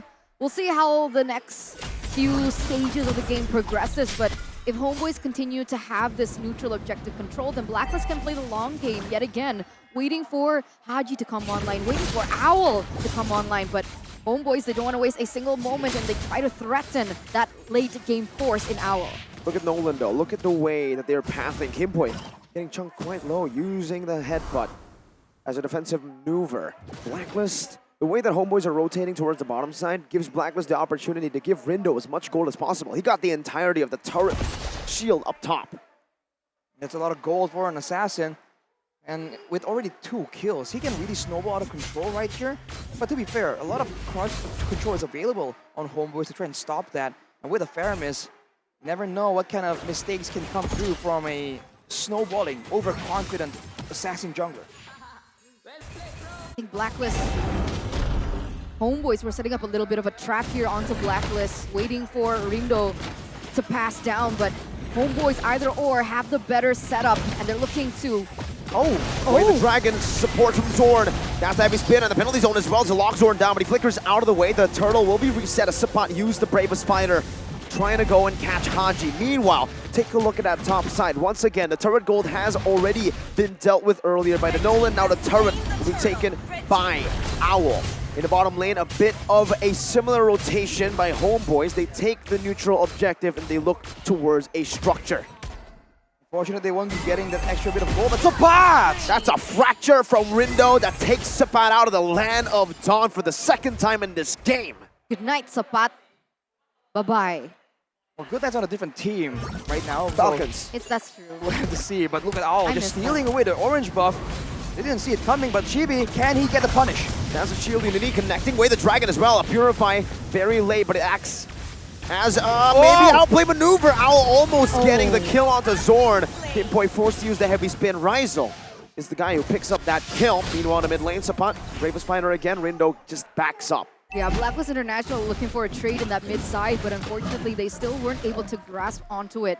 Now Rizal needs to be careful. Kimpoi's in the bush. Does he know? He knows. That's a good damage. No heavy spin for Kimpoi. Chibi knows it, wants to dive in, gets a shield unity down. Say goodbye to Kimpoi. That panda taken down up top. Careful, man. They're about to go extinct in real life. Man, good move from HomeBois though. Trading a turret, because in the bottom side, you're seeing Blacklist now do what HomeBois usually do to other teams, man. They're pushing all 3 lanes at the same time, getting a lead, especially in the farming department. But overall, it's only 600, and the bulk of it is in the hands of Rindo. If he gets taken out, if he gets zoned out or locked down in a fight, that means that HomeBois technically are the ones with a gold advantage. But this is still so close. And in terms of neutral objectives, sure, HomeBois has been the ones to be able to get more of a say in it. But now Chibi's a level below Rindo.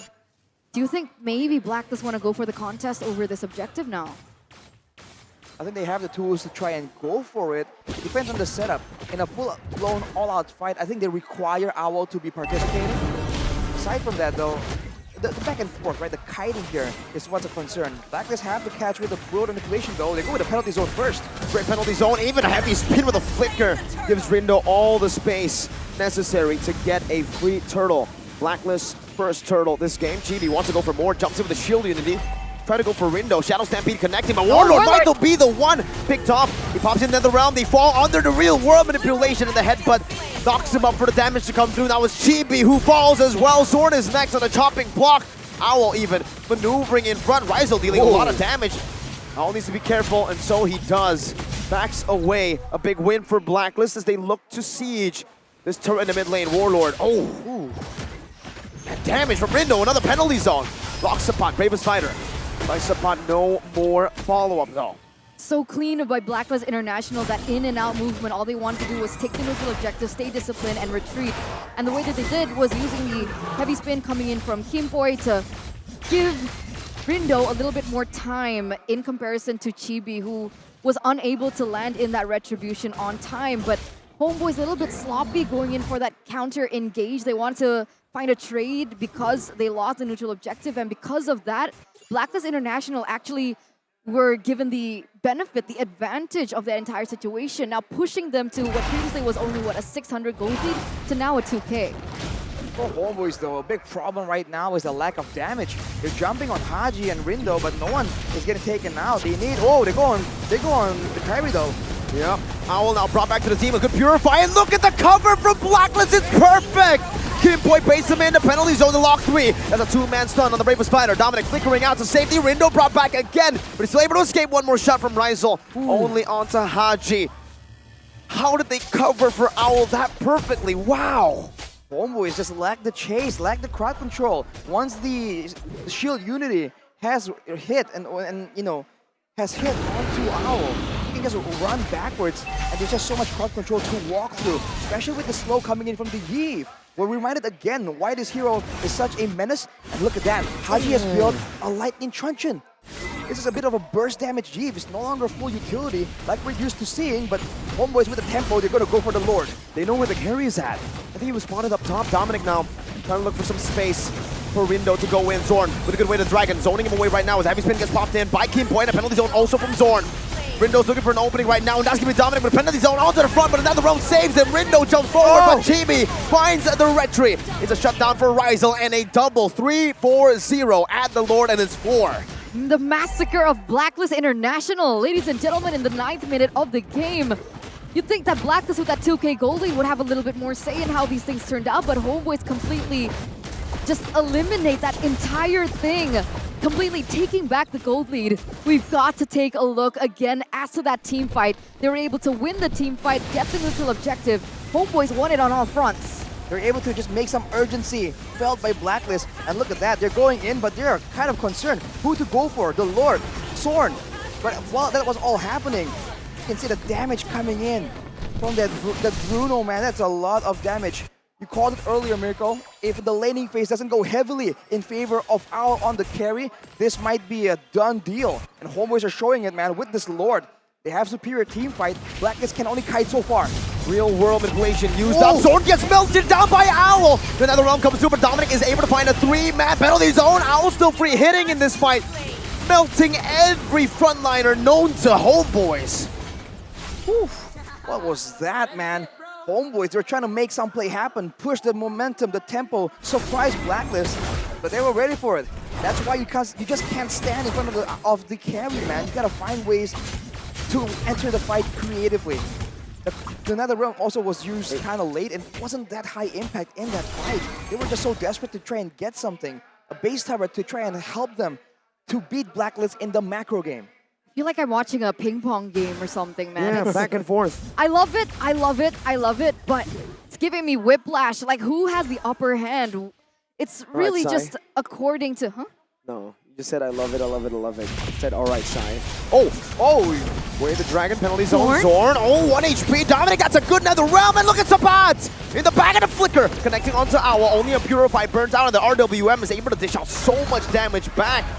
Jeez, you're right, it's a ping pong match. But again, right, the Cult Ultra, the Nether Realm coming in from Warlord has just, it's been so on point for the past few clashes that they've had. The amount of times that Nether Realm has saved the skin from Sapat and allowing him to be as aggressive as he is, yet still not giving that control over to Blacklist has been exceptional. 1-1-14, Warlord, definitely someone of the player from HomeBois that I'm keeping an eye out for. The player's gold right here. Look at that difference, man. 1,500 at least for Rizal, and you're seeing the difference in damage output. Of course, against tanks, the carry is unmatched, but overall, you see the amount of crits that is happening for Rizal. No one can really stand in front of him for long periods of time, especially the assassins or the mages. So now for Blacklist, they are the ones really pressured to go for a proper front two back. And now with the Lord up, HomeBois, they're leaving the bottom wave. It might bounce back or it might take on the turret. Either way, they're just going for it, man. They want momentum. Zorn away the dragon, going on to Dominic. A good heavy spin there to disengage for the fight. Zorn gets pinned down right now. The Nether Realm a bit too late. Zorn gets taken away by the fracture. Dominic super low. The worldie is bouncing towards everyone, but Rizal picks up the Lord. One more shot to Rindo, but he's able to get out right now. Once again is able to hold the game down. That's a 2 trade-in for the side of Blacklist, just behind the damage coming in from the carry, from Owl, who has yet to be able to take back these neutral objectives. Another Lord falls into the hands of HomeBois, but how are they going to be able to extract the most out of it with all their members taken off? They gotta go with it and try and escort it, because otherwise Owl is gonna shut it down. It's gone! Before you know it, the disappearing Lord trick by Blacklist International. Now HomeBois are back to square one. It was a 3-man trade, by the way, because Warlord spawned earlier with the passive. It's back to the waiting game. And technically now, it's a bit more difficult for HomeBois because they have the proactiveness, but Blacklist are the ones with the range. They have ways to zone and just, you know, discourage Rizal from outputting damage, and the same cannot be said for HomeBois. Are you sure that was a Lord? That felt like a minion. To carry it is. With how fast that was shredded down. What in the world? Where is he getting all that damage from? Well, looking at the items right here, he's only 1 item away. But for the most part, core items done. Wind of Nature as well to deal with Sapat. And that is also a very good item to go 1v1 in case a marksman versus marksman situation does come around. The true damage is something that doesn't really get calculated in the heat of the moment. And looking at the Yi build for Haji, he's going for the Enchanted Talisman for sure here. He wants more spells, more slows, more ways to keep HomeBois at bay from jumping into their backline. I wonder what item he's going to go for his last item. Ow. you would think Malefic Roar, right? But with the 2 damage, that's usually most carries would actually just go for Windtalker for more damage in the late game for more attack speed. Is it really gonna be a Malefic, or is he going for crazy damage for BOD? That doesn't really make sense with an attack speed build.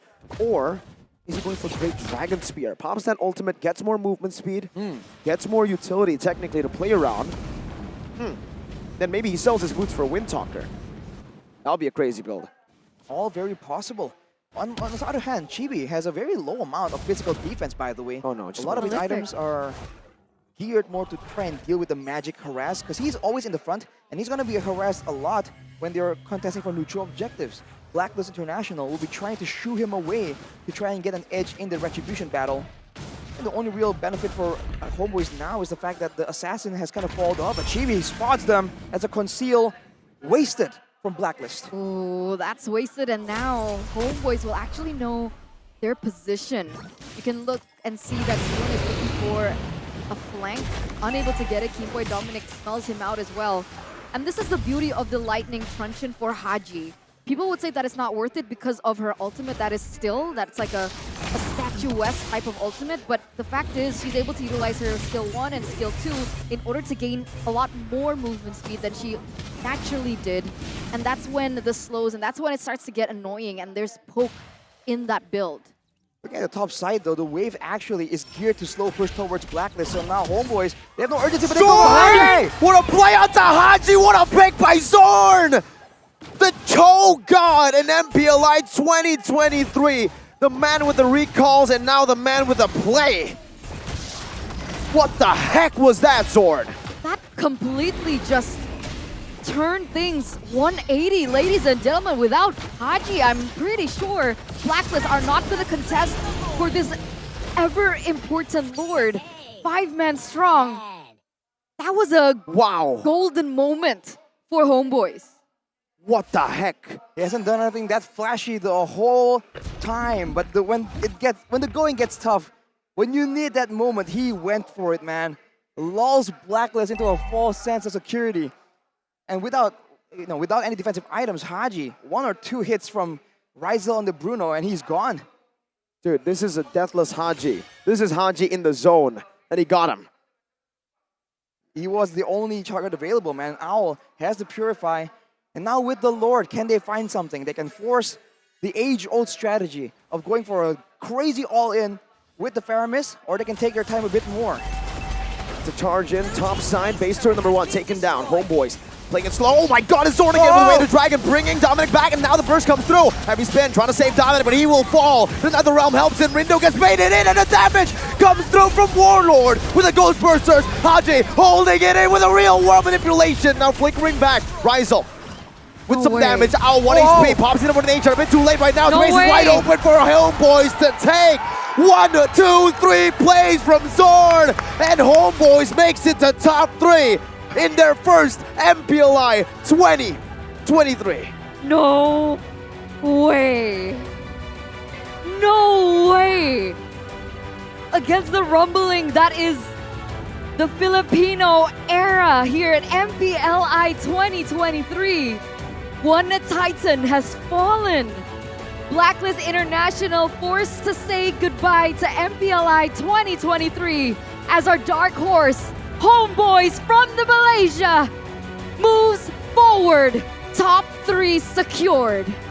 Zorn with a hero play to save the game, to save the team. HomeBois, what a phenomenal performance to end this best of 3. We knew it could only go one way as it went to a full 3-game series, Arashi. We knew it had to be a big play that wins them the match. And a big play it was. Man, we were waiting for a bit more of a slow build-up. But no, this is the HomeBois way. And they show it tonight, man. A lot of people doubt them, but that is Malaysia striking back. Expect the unexpected when you witness the Malaysian teams on the stage. But ladies and gentlemen, does this mark the end of Blacklist International's journey here at MPLI 2023? Going through the group stage, 2-1, forced to play around in the lower brackets. Let's hear their final say as we say goodbye to this team.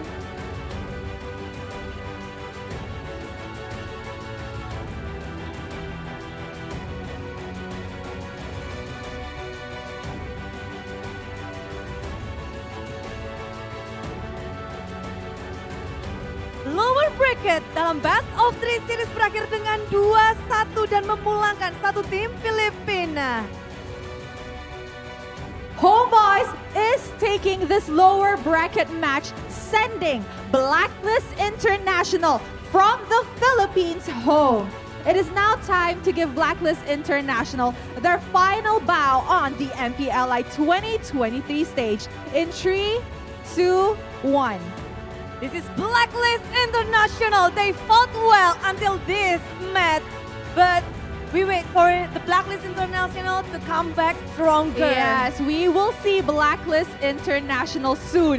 And the winner, the only representative from Malaysia, give it up for HomeBois! Woohoo! HomeBois! The other region, that Philippines, this is Malaysia, only 2 regions left and they're still going up. Yes, yes. 2 regions left. They have managed to send a Filipino team home. So now MPLI only has 4 teams and 3 of it is a Filipino team and 1 from Malaysia. Now, in case you guys remember, earlier on before the match even started, I interviewed Zorn and what did he say? His goal this MPLI is to be the Filipino Slayer, sending the Philippine teams home. So Zorn, now that you have managed to successfully send home Blacklist International, moving on further, you will be meeting RSGPH.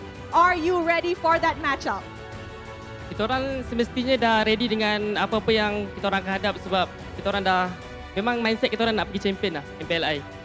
Alright, so according to Zorn, they are ready to meet whoever they will be meeting because in their mind, they really want to claim the MPLI Champion Trophy. Ya, dan Rose sendiri memang pada saat interview dengan Zorn, tadi ada kata-kata kepengen menjadi Philippines player karena memang tinggal mereka aja dan juga tim Filipina yang tersisa di MPLI dan itu terjadi dan sekarang pun mereka bermain dan mereka hanya bersiap untuk melawan siapapun yang ada di hadapan mereka.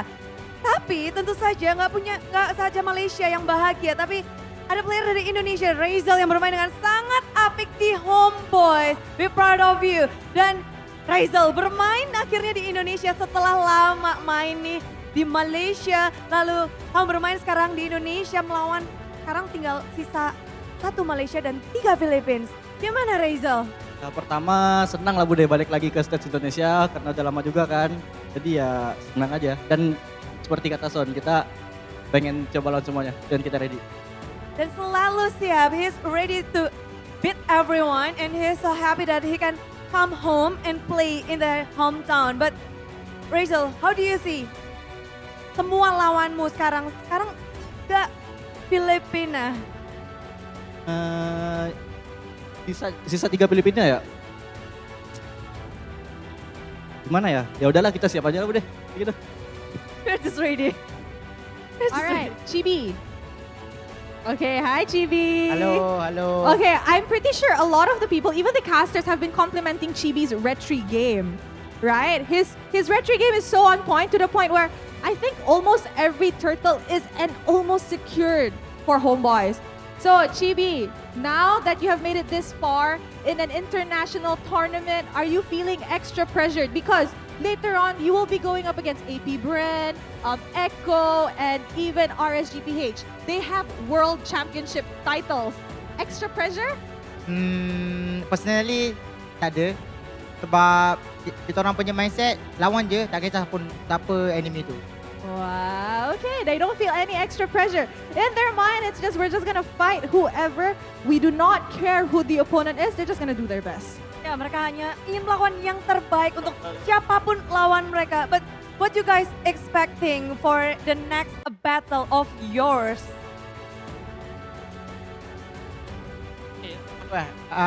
Untuk RSG kan? Untuk RSG PH, good lah, have fun lah. Good lah, have fun. And Yeah. for the Malaysian supporter over here and also all around the world for HomeBois that are watching you, is there anything to say? Okay, untuk semua fan-fans HomeBois kat di mana berada, di Home Malaysia ke atau di Indonesia ke, terima kasih banyak-banyak sebab still support kita orang dan still percayakan kita orang. Dan untuk Daddy pula, terima kasih sebab percayakan kita orang dan selalu doakan kita orang. Dan insyaAllah untuk next game kita orang buat yang terbaik lagi pada game inilah, insyaAllah. All right, thank you very much, HomeBois. We will be sending them off because they need their well-deserved rest. And they, of course, have to discuss on what they're going to pull out for their upcoming match against RSG Philippines. So it's now time to send it back to the casters for them to give us the in-game analysis of what happened in this full best-of-3 series. Casters, take it away.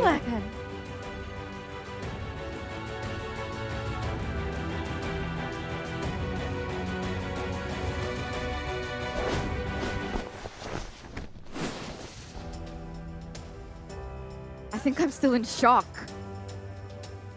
What happened? I don't think I expected. I did not expect this outcome at all. And they did it. Blacklist International are out. 4 letters. Zorn. I thought his nickname has more ends. Actually, I'm not sure. I think he only has one end. Wait, is this a joke? I don't know. I don't get it sometimes. We'll have to see. We'll have to All see. right, let's take a look at the MVP because it should be, oh, it's actually Rizel on the Bruno. Stats. Yeah, I mean, stat-wise. Stat-wise. But we know the MVP. We know. You know, the moment-based person. But for now, let's talk about Rizel on the Bruno. Like you said, Mirko, the linchpin of the entire game is in the gold lane. When he gets it done, when he's able to make sure that the carry does not run away with the game and the gold lead, it's over. And he has 0 deaths against a Jeeve, against a Terizla, an Akai, a Nolan, an assassin. Like, we've seen what the Nolan can do when he has kills, when he has farm. That was a late game full equipment Nolan, and he was unable to take down Rizel on the Bruno. It's definitely a whole team effort, but the damage output this man has done is insane, man.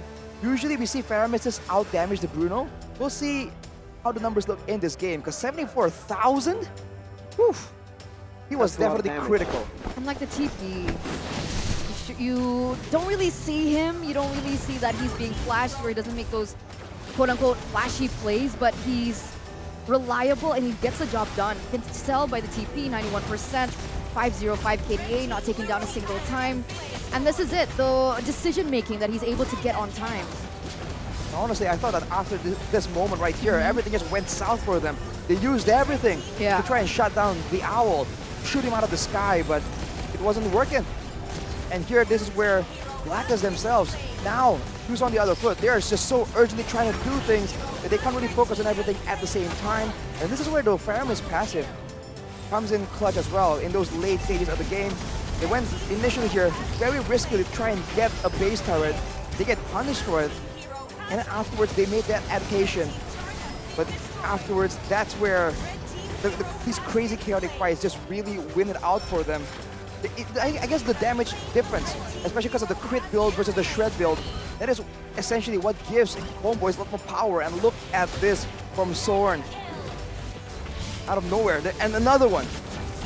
That final one, man, to Dominic. The only, well, not the only frontliner, but the most reliable one. Kimboy is more of a, you know, disengaged type with a heavy spin. The fact that he was already baited out to use the heavy spin in that moment just gave so much of the other space to the rest of the team of HomeBois to be able to dive onto Owl, onto Haji as well. That was the whole point of having the Akai, to protect Haji and Owl. The fact that Zorn was able to find a window to get Dominic and to force Kimboy to use that heavy spin was literally the reason, I would say, as to why they won the game. Obviously, the pick off to Haji as well.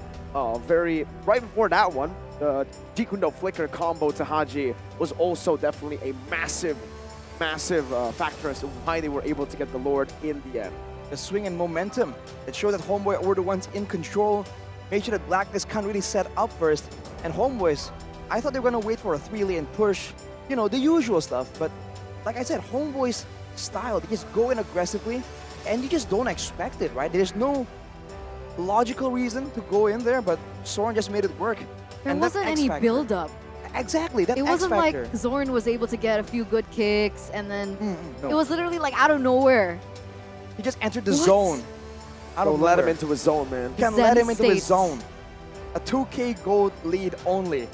Might be the closest game we've seen in the tournament so far. 18 minutes, man. A constant back and forth all the way since like minute 4. That is unreal. I was trying to get a smart wordplay with Zorn and Zone, but then it ended up Zorn and Yeah, it's just Zorn. yeah. It's Zorn in his zone. It's Zorn. Yeah. Yeah, right? Zorn. But man, really, the way they both played this, Blacklist International had the game for a while. They had the game going to the way that they wanted to play it, right? Nolan getting a lot of gold on the other side of the map still, despite losing in neutral objectives, having the gold lead for a while. But I guess HomeBois, they just made more hero moments happen. For sure. I think Blacklist are just better at that calculative style. But against a team like this, you know, you're being too calculated. They're going to read you out. They're going to wait for the right moment. And they can read, because you play so textbook, it becomes a bit more predictable compared to HomeBois that just go crazy. Here we have an answer for the question of the damage dealt. That is the carry Rizal. A gold laner out damaging the Faramis finally, man. That's the amount of impact he has. Even Dominic on the Terizla, the fact that he's able to be quote-unquote picked off means that that damage is just something that's just too much for him to deal with. And his GPM is quite high, right? As compared, I think, like mostly we see it in the 700s. Yeah. But now we see what 800 something there. 878. That's- Oh my what? goodness. This just shows you how epic that game was. It was comeback after comeback after comeback. Like you said, ping pong. It was literally a game ping pong for the gold difference. And the fact that the peak gold was still Blacklist, right? I mean, the peak amount of gold lead that was held by a team in this game was still Blacklist International. That was the big moment where... what moment was this, Arashi? The moment where that gold, they dropped all the way down. Which team fight? The Lord. The Lord team fight where I believe they got the Lord, but they lost 3 members in the process. I think that is definitely where it was. But that was the first fight where Blacklist just looked shaky. HomeBois forced it. I think the waves weren't even favoring them, or, you know, textbook gameplay dictates that they should wait a bit more for some pressure, for the waves to, you know, be a consideration for Blacklist. They said, you know what? We don't do that textbook stuff. We just go at it. And Blacklist were like, whoa, whoa, whoa, whoa. They're actually committing. And they go in, and when it's not textbook, that's the result, man. The unpredictability of Zorn. Exactly. That's why we enjoy teams like HomeBois, and I think they're winning over a lot of fans. They must be, with such a performance, with such a storyline they've been able to craft.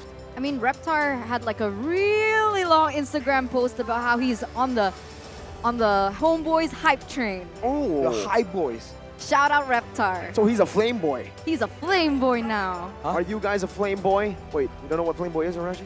That's what they call their fans. See, HomeBois, flame boys. That's the name of the fan. So if you guys are a flame boy, you guys probably excited after that 2-1 victory. But don't worry, it's not the end of the day just yet. We still have a lot of other teams still fighting for the top 3 position 2 more matches of MPLI 2023. We're going to see the upper bracket finals, and later on, the lower bracket semifinals. And then that's it. We go home. I'm just kidding. We still have the grand finals. Bro, tomorrow, but we do go home. We don't do the grand finals today. That's no. true. That's true. So, are you guys shift 2? No, I'm not, unfortunately. No one shift 2? Gotta give it to Mr. Wolf. All right. Wolf, Sheffin, and Johnny. So I guess it's goodbye then. It's WCG. Oh, Wolf, Sheffin, Gani, WCG. That's weird. WCG? Are they Wolf, going to be Sheffin, as Gani. unhinged as you guys? Gonna be Probably not. Probably not. It could be. I mean, it's Sheffin and Gani, and then Wolf. Wolf will neutralize them. Wolf You- is only Hopefully. weird when Hopefully. I'm there. Oh yeah, Wolf needs the miracle. The mirror curse. The mirror curse. He needs the mirror curse to be activated in the desk, on the desk. Man, it's so weird how Wolf does that, huh? He's normal, he's super smart, intelligent, and then he meets me. He's super smart. Okay, I'm gonna stop. Okay. Okay, with that being said, ladies and gentlemen, we are going to end this particular match. Remember, we have 2 more matches ahead of us. We do have AP Bren and Echo fighting it out in a best of 3 in the upper brackets. both Filipino fighting for their survival, trying to make their way for the first ticket to the grand finals. That's going to be a game to witness. So with that, me, Eterna, Mirko, as well as Arashi, we're going to say goodbye. See you tomorrow.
Sosok leader juga ada di dalam tubuh dia, yang mana di bigger round kita susah cari sosok seperti Vin. Ya ini kesempatan yang bagus buat Araki sama gue buat move on lah.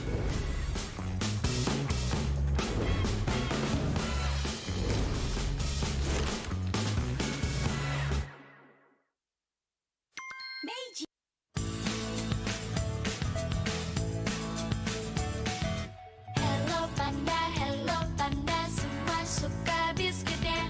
Biskuitnya enak, isinya lezat, rasa coklat dan strawberry.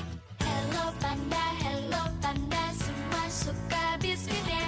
Biskuitnya enak, isinya lezat, rasa coklat dan strawberry. Hello panda, biskuit isi yang enak.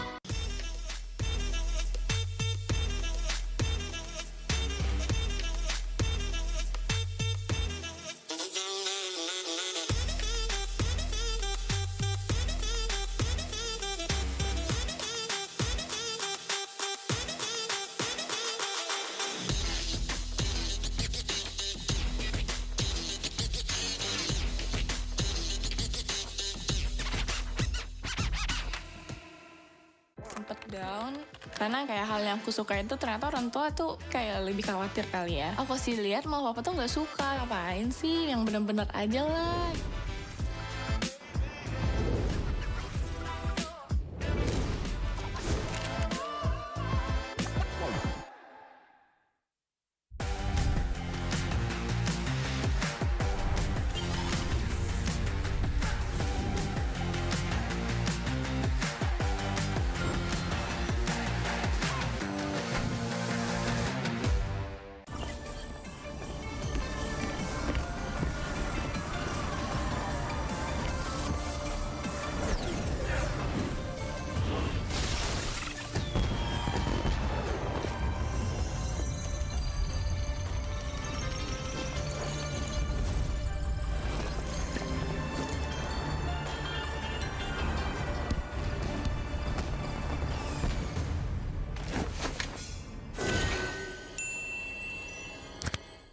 Sosok leader juga ada di dalam tubuh dia, yang mana di bigger round kita susah cari sosok seperti Vin. Ya ini kesempatan yang bagus buat Araki sama gue buat move on lah.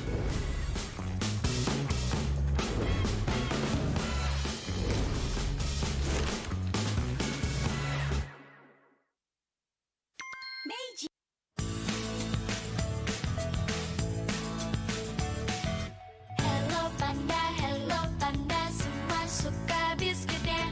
Biskuitnya enak, isinya lezat, rasa coklat dan strawberry. Hello panda, semua suka biskuitnya.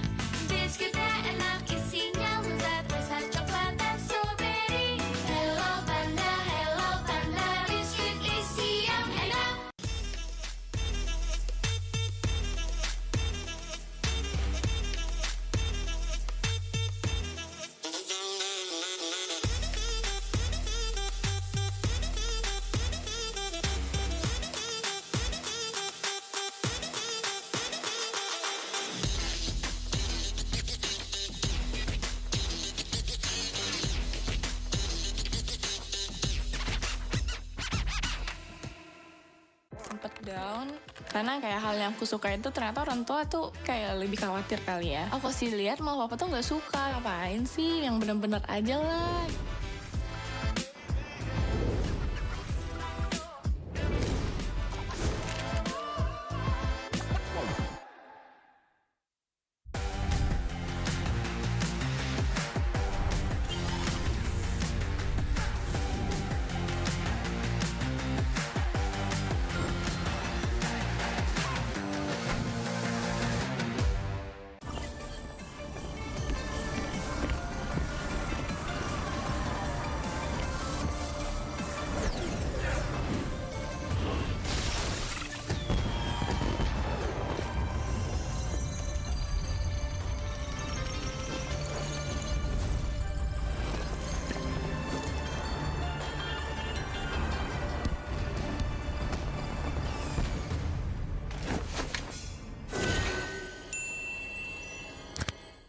Sosok leader juga ada di dalam tubuh dia, yang mana di background kita susah cari sosok seperti Vin. Ya ini kesempatan yang bagus buat Araki sama gue buat move on lah.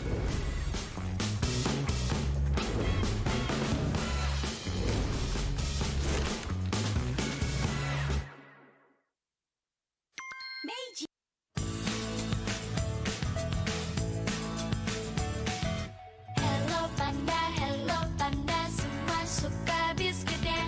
Biskuitnya enak, isinya lezat, rasa coklat dan strawberry. Hello panda, semua suka biskuitnya. Biskuitnya enak, isinya lezat, rasa coklat dan strawberry. Hello panda, biskuit isi yang enak.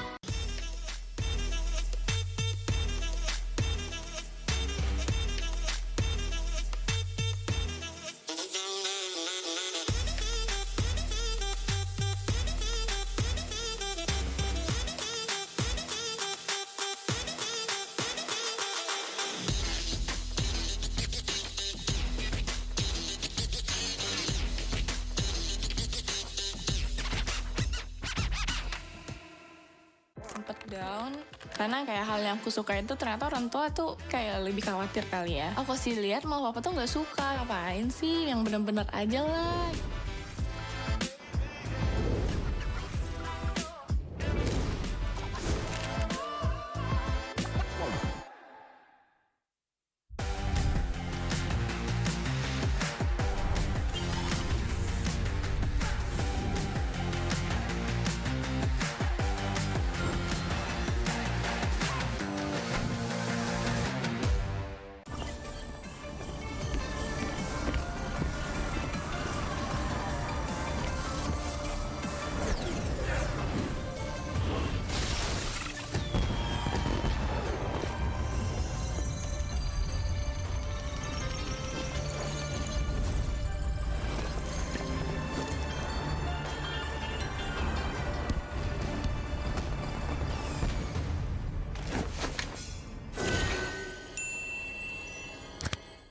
Sosok leader juga ada di dalam tubuh dia, yang mana di background kita susah cari sosok seperti Vin. Ya ini kesempatan yang bagus buat Araki sama gue buat move on lah.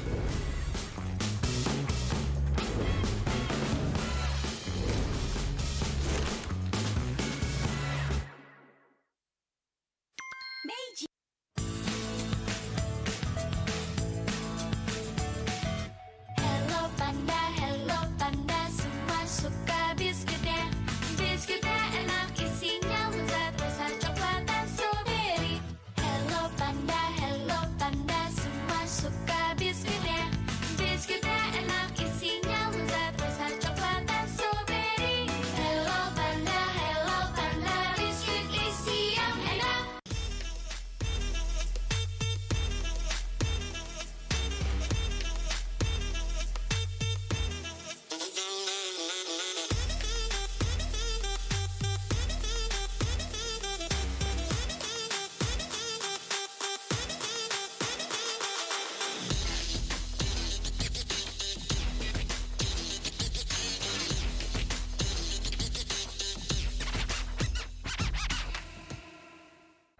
down karena kayak hal yang aku suka itu ternyata orang tua tuh kayak lebih khawatir kali ya. Aku sih lihat mau papa tuh nggak suka, ngapain sih, yang bener-bener aja lah.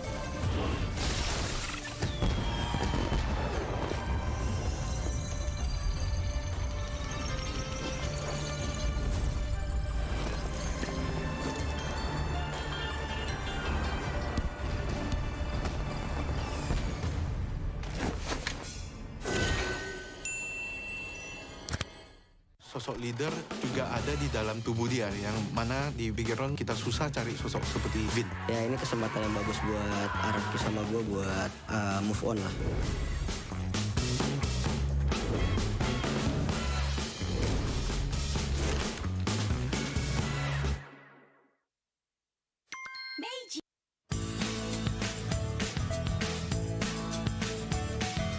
Hello panda, semua suka biskuitnya.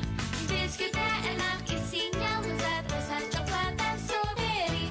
Hello panda, semua suka biskuitnya.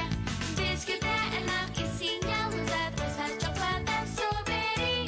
Hello panda, biskuit isi yang enak.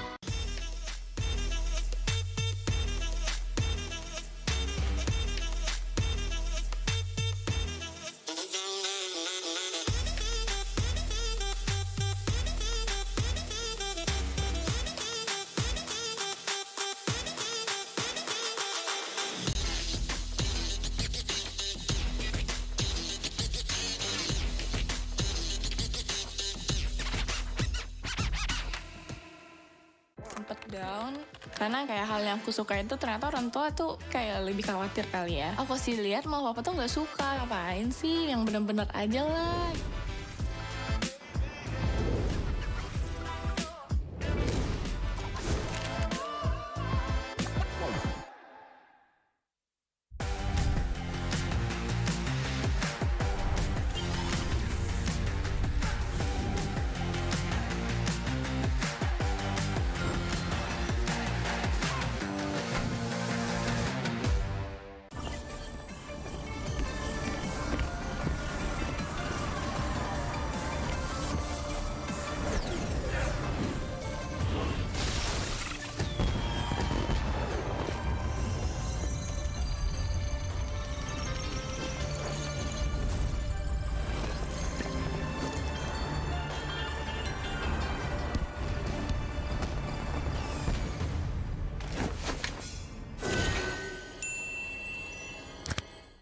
Sosok leader juga ada di dalam tubuh dia, yang mana di background kita susah cari sosok seperti Vin. Ya ini kesempatan yang bagus buat Araki sama gue buat move on lah.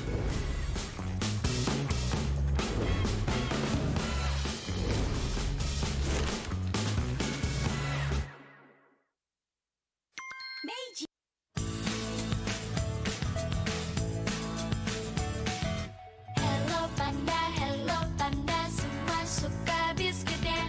Biskuitnya enak, isinya lezat, rasa coklat dan strawberry. Hello panda, semua suka biskuitnya. Biskuitnya enak, isinya lezat, rasa coklat dan strawberry. Hello panda, biskuit isi yang enak.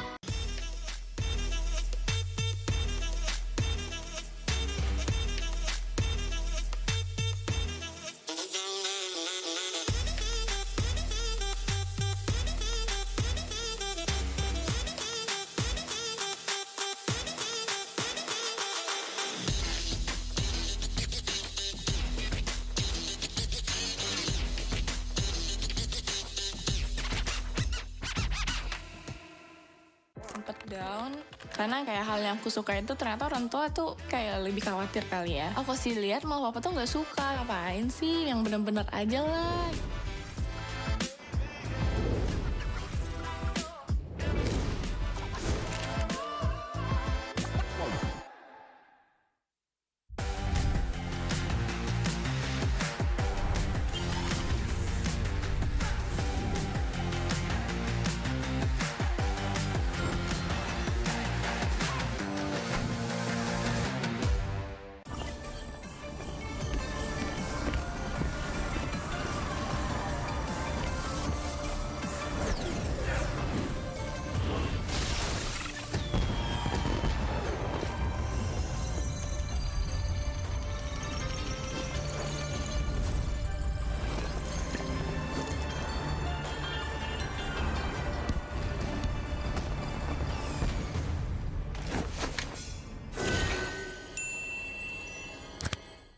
Sosok leader juga ada di dalam tubuh dia, yang mana di background kita susah cari sosok seperti Vin. Ya ini kesempatan yang bagus buat Araki sama gue buat move on lah.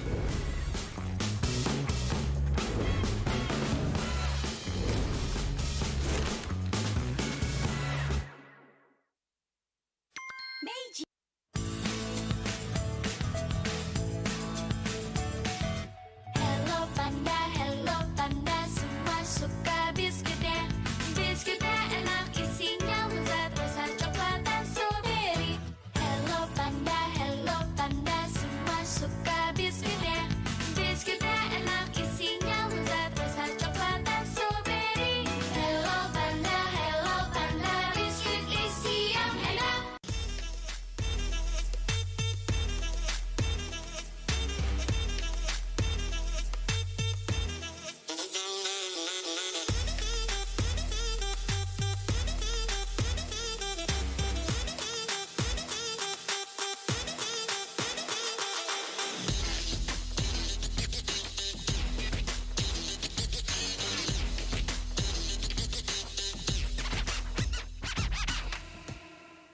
Sempet down karena kayak hal yang aku suka itu ternyata orang tua tuh kayak lebih khawatir kali ya. Aku sih lihat malah papa tuh nggak suka. Ngapain sih, yang bener-bener aja lah.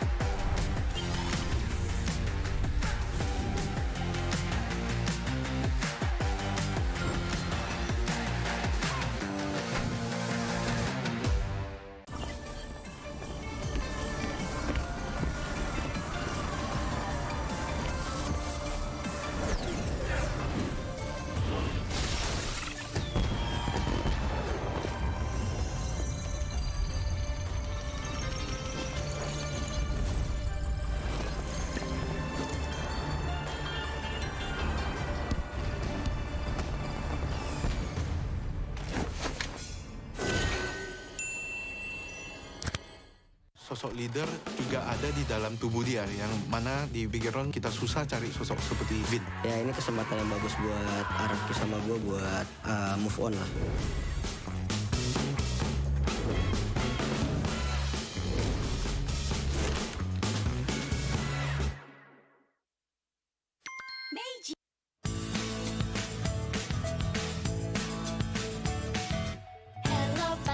Hello panda, semua suka biskuitnya. Biskuitnya enak, isinya lezat, rasa coklat dan strawberry. Hello panda, semua suka biskuitnya. Biskuitnya enak, isinya lezat, rasa coklat dan strawberry. Hello panda, biskuit isi yang enak.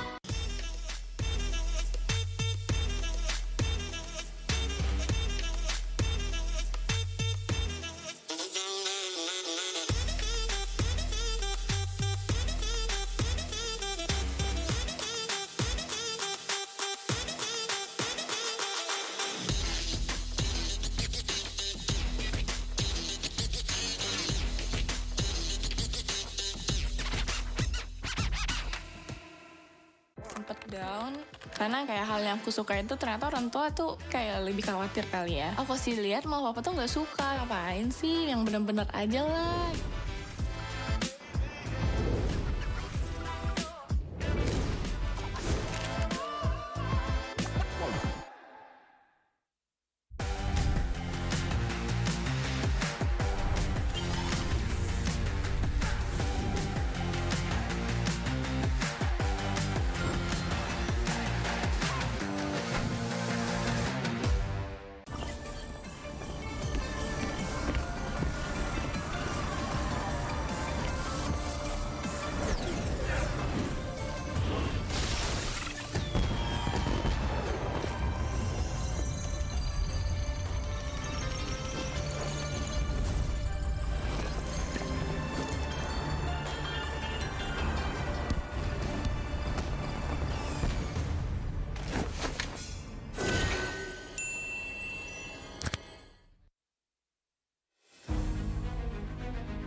welcome back to MPLI 2023. You're still with me, Rose and Clara, and now we are about to enter the finals upper bracket match where we will be witnessing a world-class matchup between Bren and Echo.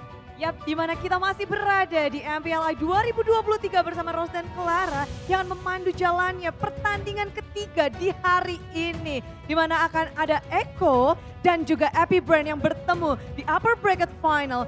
Setelah kita melihat 2 match sebelumnya, kita sudah mengucapkan selamat tinggal kepada Blacklist International dan juga see you soon. Namun di match kali ini adalah penentuan siapakah yang akan mendapatkan 1 slot grand final dan siapakah yang akan turun ke lower bracket.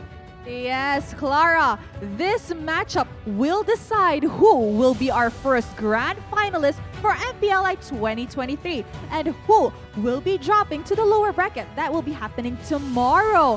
Now guys, I keep on mentioning that this matchup is one of the most awaited matchup, especially for the Filipinos, because this was a matchup that did not happen in the playoffs. But I'm pretty sure everybody is dying to see the matchup between Bren and Echo. Why? Because, I mean, there's a lot of reasons, but one of it being that Hugh and Carl Tizzy used to play in the same team. Ya, ini adalah match yang sangat dinantikan tentunya mungkin untuk fanbase dari Filipina, lalu juga untuk seluruh dunia karena ingin menyaksikan bagaimana kehebatan dari dua tim ini yang belum bertemu saat babak di MPL Philippines. Namun kali ini juga ada satu alasan yang sangat kuat karena sebelumnya Hugh dan juga Kalsi yang dulu mereka adalah teman, kali ini mereka adalah lawan. Jadi ini adalah pertemuan yang akan sangat mendebarkan. Yeah, so how about let us do a short interview with both Hugh and Carl Tizzy to see how the frenemies are going to be playing it out in this finals upper bracket match. Come on over, guys.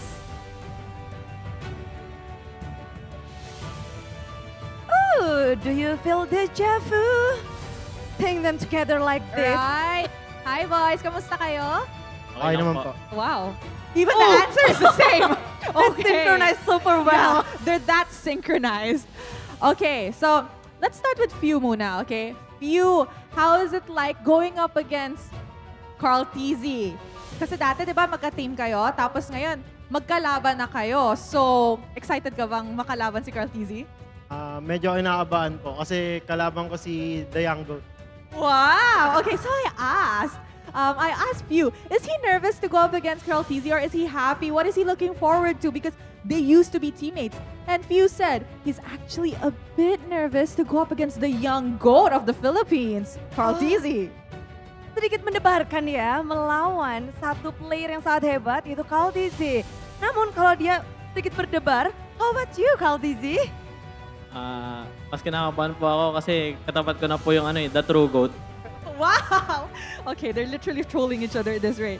He said he's more nervous to go up against Bren because he's against the true GOAT. The one is younger, this is the true God. Okay, they tease each other, but being in the same stage, is there any special feelings for you guys in this stage? Now you're enemies and then do you can share something about maybe the previous and then you bring up to this stage?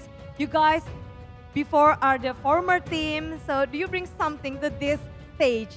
May parang memories ba daw kayo dati ni Carl Tizzy or like, you know, with each other na natin magka-team kayo, tapos ngayon magkalaban na kayo dito. Ano mga naalala nyo? Parang, you know, deja vu, you know? Siguro yung yung sa M2 lang. Naglaban kami sa finals against Burmese. Reminisce.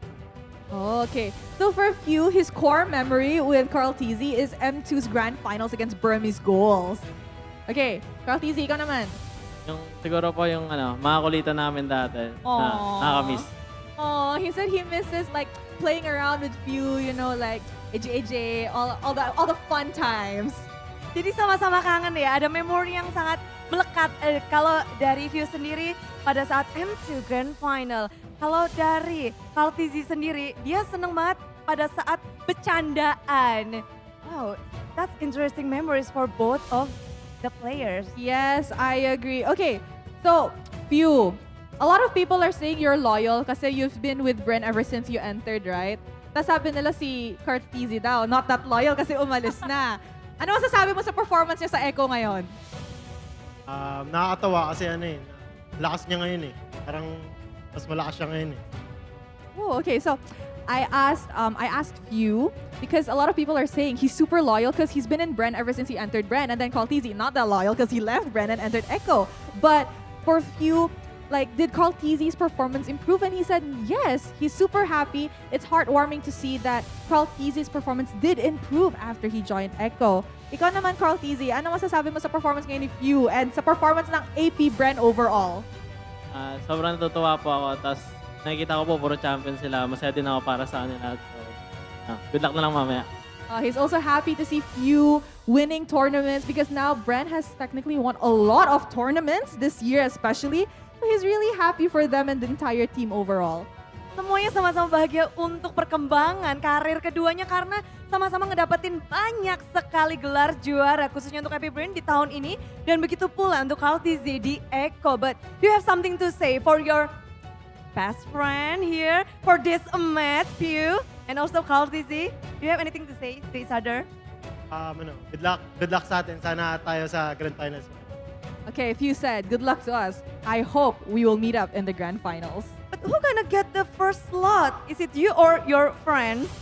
Sinong unang makakakuha ng slot sa Grand Final sa tingin mo? Sino? Sino, it doesn't matter. Sige, Carl Teasy, ano masasabi mo? Last words to AP Bren before we start the match. Bigyan niyo na sa amin to.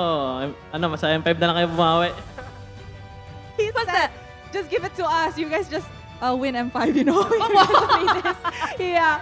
All right. So I'm pretty sure these bunch are ready to kickstart our upper bracket final match. And I'm pretty sure the people that are watching both at the arena, oh my God, my voice, both at the arena and at home are super duper ready to watch this world-class matchup. So with that, let us throw it over to the caster to start this match against AP Bren and Echo. Casters, take it away. Please.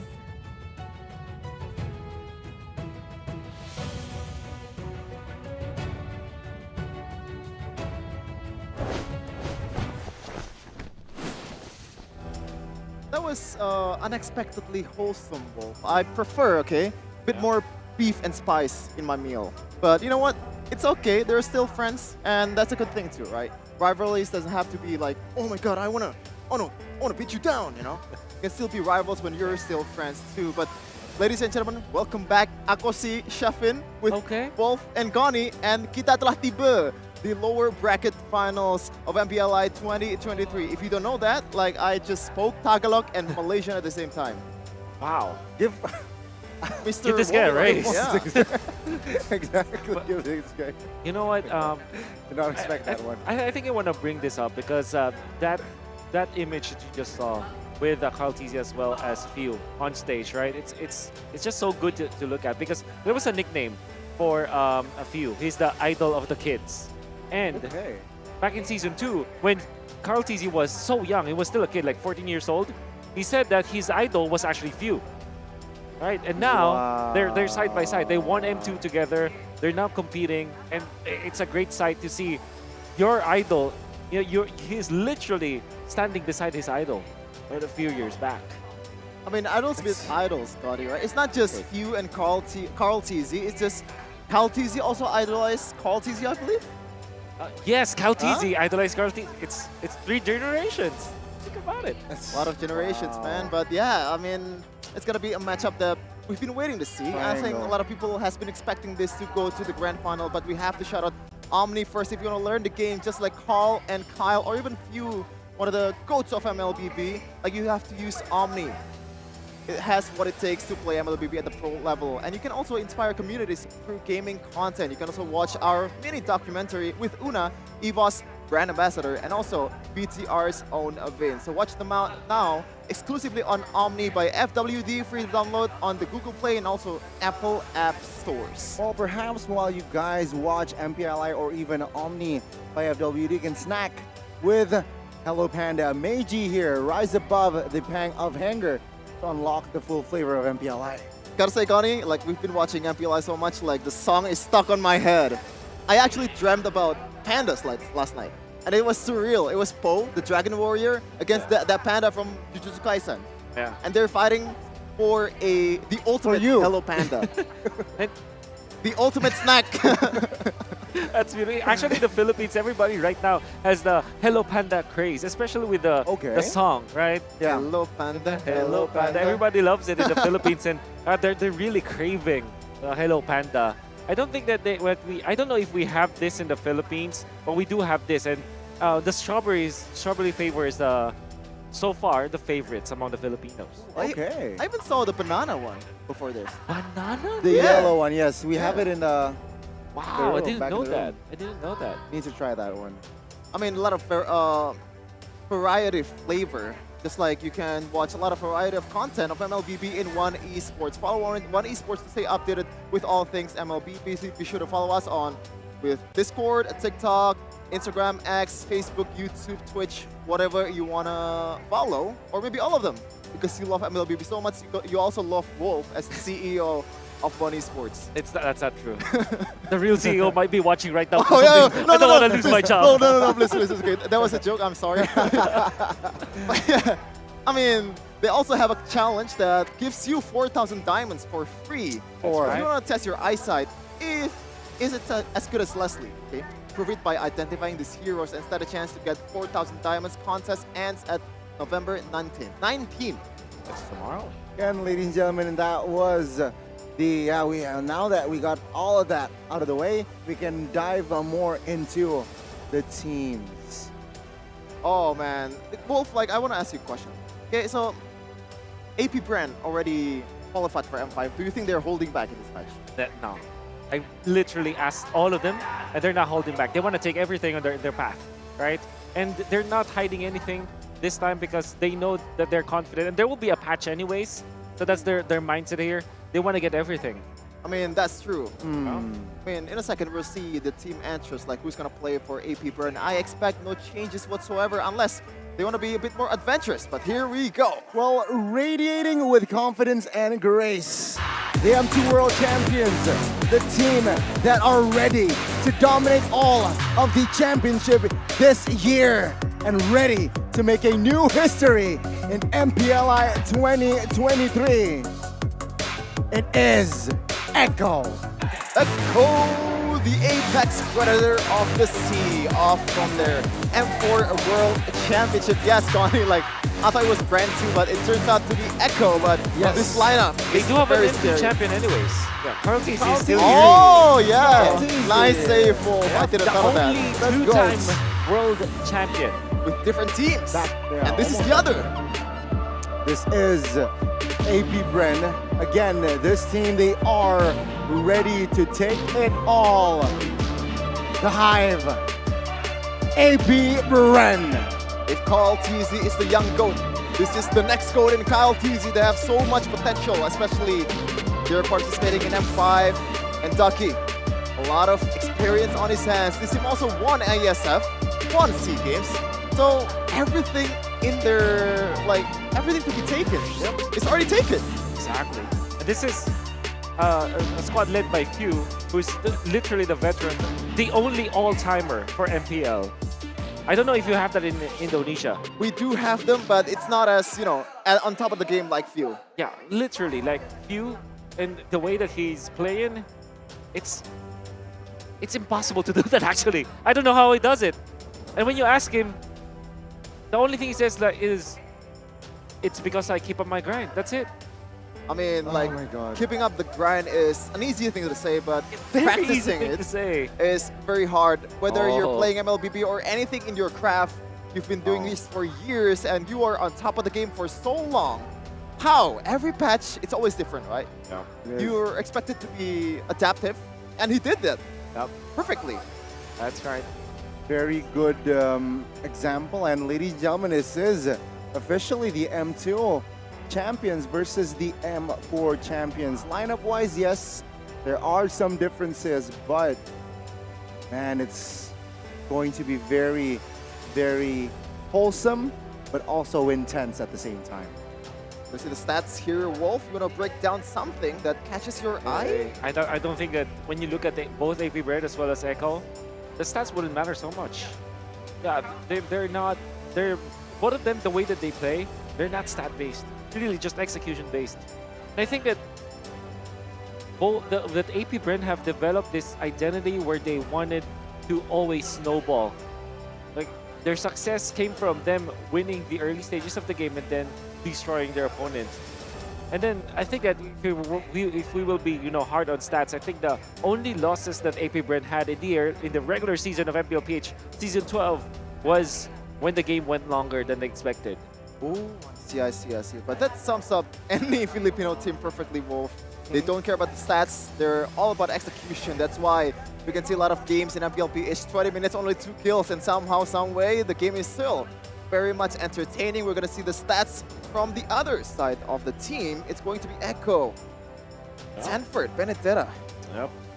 I believe that Sanford played only 4 heroes so far. That's 3 times the Benedetta and 1 apiece for Paquito, Yuzhong, as well as the Arla. Okay. So you can expect that this will be now the metagame for Echo. They do put a lot of emphasis on that Benedetta.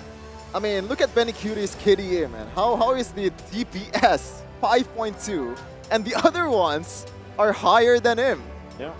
That's crazy. Doesn't make sense, but they still in the upper bracket final, so yep, it works. It's because Benny Cutie has less assists compared to other. It's because he's the executioner. Yeah, he's the executioner. Not only that, he split pushes a lot. Yeah. The Benny special. Turret damage wise, of course, it will be very high. Yeah, that's the stat line that you would look for when you're looking at Benny Cutie. True. And this is a stat that I think that has more context, I believe. Wolf, some Lord Raid is, 80%, I believe, night 80%. and day, but this spells dominance. So there are a total of 5 games. I'm looking at all of the games of AP Bren. Guess what their longest game was? AP Bren? Yes. 14. 14. What? It is. No way. 14-12, their first game against the Ohio Brothers. They have an 80% Lord rate, and they played 5 games only. So that means that they might have just literally missed 1 Lord. Okay. Literally 1. Oh, okay. That really spells dominance, Connie. Like, I don't know how else to put it, but yeah, AP Bren, I think, okay, is this a hot take, Wolf? I think the only S tier team, or like S plus tier, the A1 team in the world is AP Bren and Onyx. I understand why you say that, and I think I kind of agree. Like, before the MPL playoffs, I would have said that it's only Onyx. Like, there's a different class for Onyx. But with what AP Bren showed us in the playoffs, and now what they're showing, I think it's just natural. And we don't even talk about this. I just literally voted for Bren because I know that they are the stronger team. And by the way, this was the most awaited matchup of MPLPH playoffs of season 12, but it didn't happen. Yeah. And we are about to witness here in MPLI 2023 again. That is Coach Bren. You know this. He coached for BTR back in season. Oh, I actually didn't know that. Season 10. I know there is a Filipino coaching for BTR, the analyst. I think Coach Pao was there. Coach Pao was season 11. Coach Bren. Coach Bren. Or Coach V. Or it was formerly Coach V for TNC. Then Coach Bren, season 10 because for V is more BTR. famous now. Yeah, well, true. And also he's in Bren Esports. Ah, so. Yeah. Oh, Bren. I see. The battle between the purple and gold. Yeah. Kind of like watching a Lakers game, but yeah, this is 2 teams that I kind of think like has a similar play style too. Like they have a lot of veterancy, a lot of new up-and-coming talent that has been already established. Sanford is still very young. Sanji is still pretty much very young. They still somehow is at least at the very minimum top 3 in their roles. I agree. I think that is the thing with the Echo. They have established themselves as like the best when it comes to like individually the player base. So between these 2 teams, I think like Ogwin is probably the top roamer in the Philippines and might be even in the world entirely. Ooh. But you can say that perhaps Sanji is the better mid laner compared to Few, like mechanics-wise. But when it comes to shot calling, Few excels in that. And even Super Marco versus Benny Cutie, it's very difficult to kind of compare them and the point where who's better, right? So it's such a good matchup. It is very interesting. AP Bren here for the first game will occupy the red side here. They ran out Fredrin, Akai, and Kadita, and they instantly picked up the Baxia here for their first pick. Now, Always on the not way. too. That's Prepare fast. yourselves for the blitz draft, boys. Oh, they know each other well. Yep. So you pick up Claude here, your AP Bren. I believe that's gonna be their play. Claude and Terizla. Yep. What do you mean? What do you think about Terizla? Yeah, Terizla is a good snatch because Echo likes to play that hero. And if we're looking at AP Bren, in fact, they haven't played that. Maybe they go Edith plus Claude here. As their first two picks, or maybe a Valentina since it's open. So I'm looking at Valentina plus Edith or Valentina plus Claude for AP Bren. I mean, it's pretty obvious. Like every time we see a Faramis, the usual counter is copy the Nether Realm to be able to sustain a team fight better, maybe, and then the opponent. Yeah. Well, they go for that. It seems like the blitz draft will not happen here. They took their time. But the Valentina Arlet, so no Claude. Yeah, but the Arlet is still a flex pick. Can be picking in a roam role. And Echo, they can they typically secure their Bruno this time, but it's banned out. So maybe they'll be the ones to actually take the Claude. If not, they go Irithel. Because they kind of just take away all of those good heroes. But they might want to look for a Carl TZ hero now. With no Akai, with no Fredrin, what else do you pick for Carl TZ? This is, yeah, they're limiting the heroes for Carl TZ. He might be forced to go for the Lancelot. I've been waiting for I was gonna say that they shouldn't prioritize the gold laner because carry is still there, and Benny Cutie really loves his carry against this Baxia, against this Arlet. Doesn't really matter if carry has not enough range compared to the other marksmen out there. You still have Mathilda, you still have Paramis that can pretty much cover you like really greatly. Yeah. I mean, with the carry, it's also somehow denying the Terizla pick potentially from AP Bren. AP Bren here, they need to somehow, what do they go for? Again, target Carl TZ. They just target Carl TZ. Venom Artist. Man, I can't think of any jungler that will be left for Carl TZ aside from the fact that you can go back to the assassin junglers. So there's the Claude. Karina or Carl, is that possible? That's possible, but I don't think that they will do it against Baxia. Yeah. I think, well, you know, again, Lancelot or Hayabusa or maybe even Ling, but... Or maybe, if you're gonna go fighter, you can still pick along the lines of Tyroth or Alpha, which does pretty well against Baxia, but it's still a bit of a stretch because Echo, I think in terms of like their jungles, they're not that experimental compared to the other teams. Oh, but they're still Guinevere. Oh yeah, you're right. Maybe they can go Gwyn unless it will be banned out by AP Bren. I mean, it's a good additional for a great addition towards the side of Echo. If they pick up a Gwyn, they need some sort of a crowd control as well. Maybe Bren, I am the they will priestess not of primal go for the lightning, Gwyn ban. the hunter of all the evil It's gods. usually the unseen world that tells So the they go best Gwyn. stories. So if you're Bren, maybe you can consider something like a Diggy for Ogwen. And then I think the Ixia is still pretty good. Diggy plus Ixia is actually pretty OP. Yeah, against a Faramis too. Yep. Carry that doesn't have a lot of range.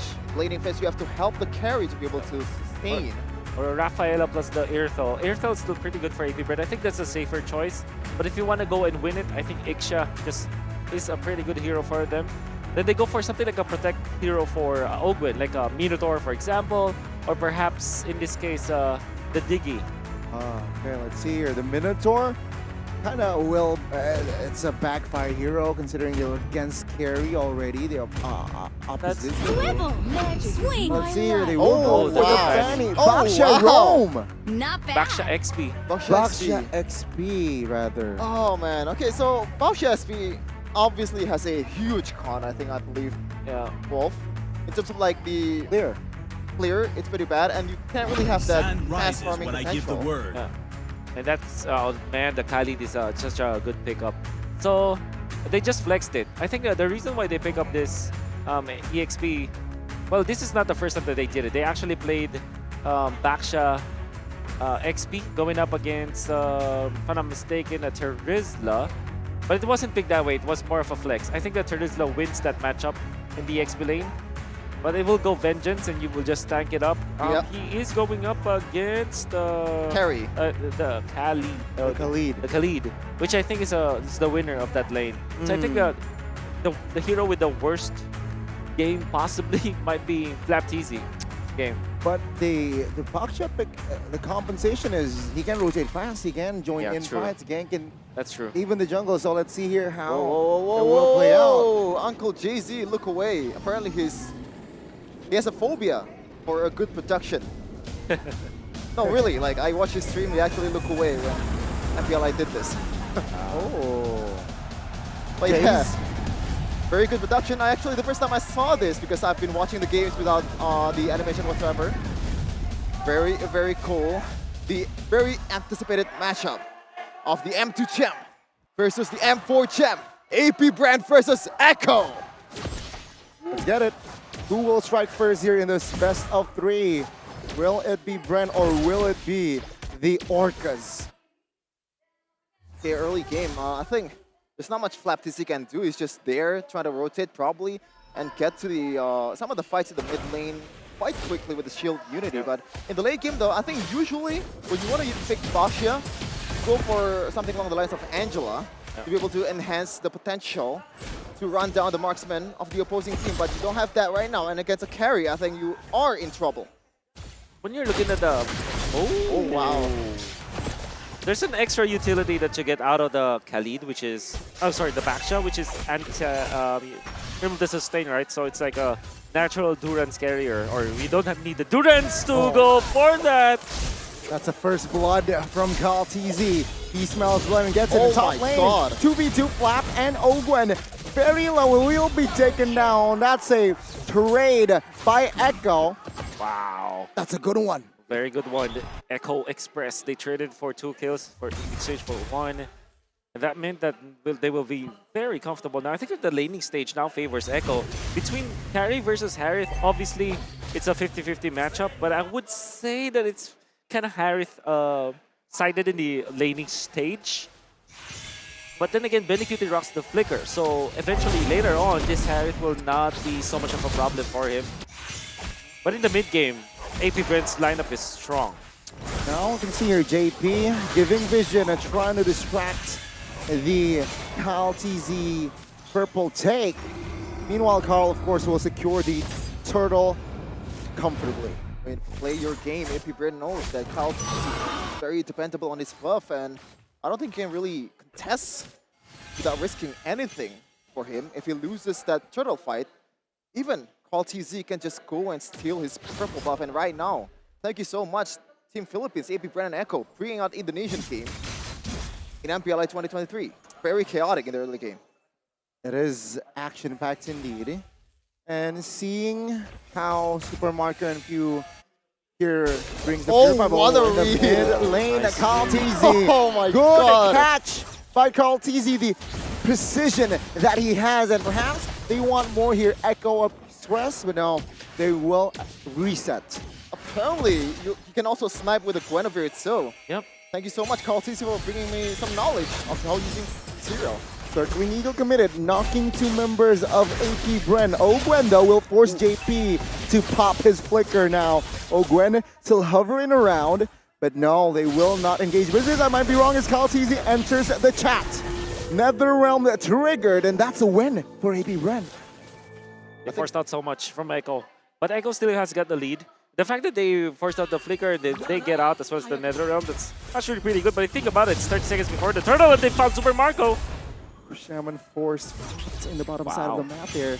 Great engage. But now Echo, they move on towards the jungle. KarlTzy now caught Sanford, looking for a proper engage. Ogwen though spotted, circling Eagle committed. And Echo now, what will they do? It's 2v2 Sanford, dealing damage, but no, they will not engage business. Okay, Wolf, your stage, I hear the oh. Yeah, I remember now, because you imagine that bottom lane, Super Marco didn't need to pop the Purify. And if you remember, the passive of the Harith, it's literally anti-CC, and there was an age where Guinevere was meta, and the way that they answered it is with the Harith. Oh, you know what? That's right. That's actually right. And if you want to go for the Harith, even without the Purify, you can still turn it around because Harith will build that concentrated energy and a lot of shield to be able to help with the sustainability. Yep, the press connect. Q taken out. Gwen might be next. Good final slash though to bottom time. Now Kaltizi in the backside though looking for a kill. Does not find it. Benny flickers out of that situation, but Flap will be stuck and taken down. Echo 1,500 gold lead. I mean, as always, if you play Fanny, you have to take the risk. And if the risk doesn't play in your favor, this is the punish. When your window is not open anymore, Echo can still run you down. This is so weird coming out from AP Bren because there was a time where Echo faced Blacklist International in the MPL page playoffs, right? And they were facing up against Faramis plus the Harith. And what Echo did, Faramis plus the Mathilda. And what Echo did was to go for assassins. And you kind of understand the idea, you want to eliminate people as soon as possible, but it proved to be very difficult to do because there's a lot of sustain. And AP Bren is now suffering in that same degree where they are trying to use this Fanny in the mid game, but then again, there's Faramis with another realm, there's Mathilda with the saves. And because of the snowballer of Echo, there's a lot of sustain already on their composition. See here the invasion, a 4-man gank. Oh, it's done a few in the backside. Flap TZ receiving damage, still able to escape, but Echo, man, they want it fast. TZ does not find the angles with the cables, so he backs away. Still 5-1 from Echo, 2.3k gold lead, and if you're playing a Fanny, it's gonna fall off in the late game. This is not looking very good for AP Bren. Echo with the Express. Gotta be very difficult now for AP Bren. Like I said, when it comes to the laning stage, Echo should be having a great time because you only need a level 2 in the Mathilda and already you can go to the gold lane to secure that your gold lane will be winning. And then in the mid lane, all that Faramis needs to do is to just clear it out, go for the Shadow Stampede to get out and be safe. And then of course the Guinevere, because of the good start coming out from Carl TZ, now we know that he can easily take over the jungle of the opponents. Carl TZ here still just silent. Just a kill to on his name though, so expect more proactive plays perhaps here in the next few minutes, especially Turtle will be up very soon.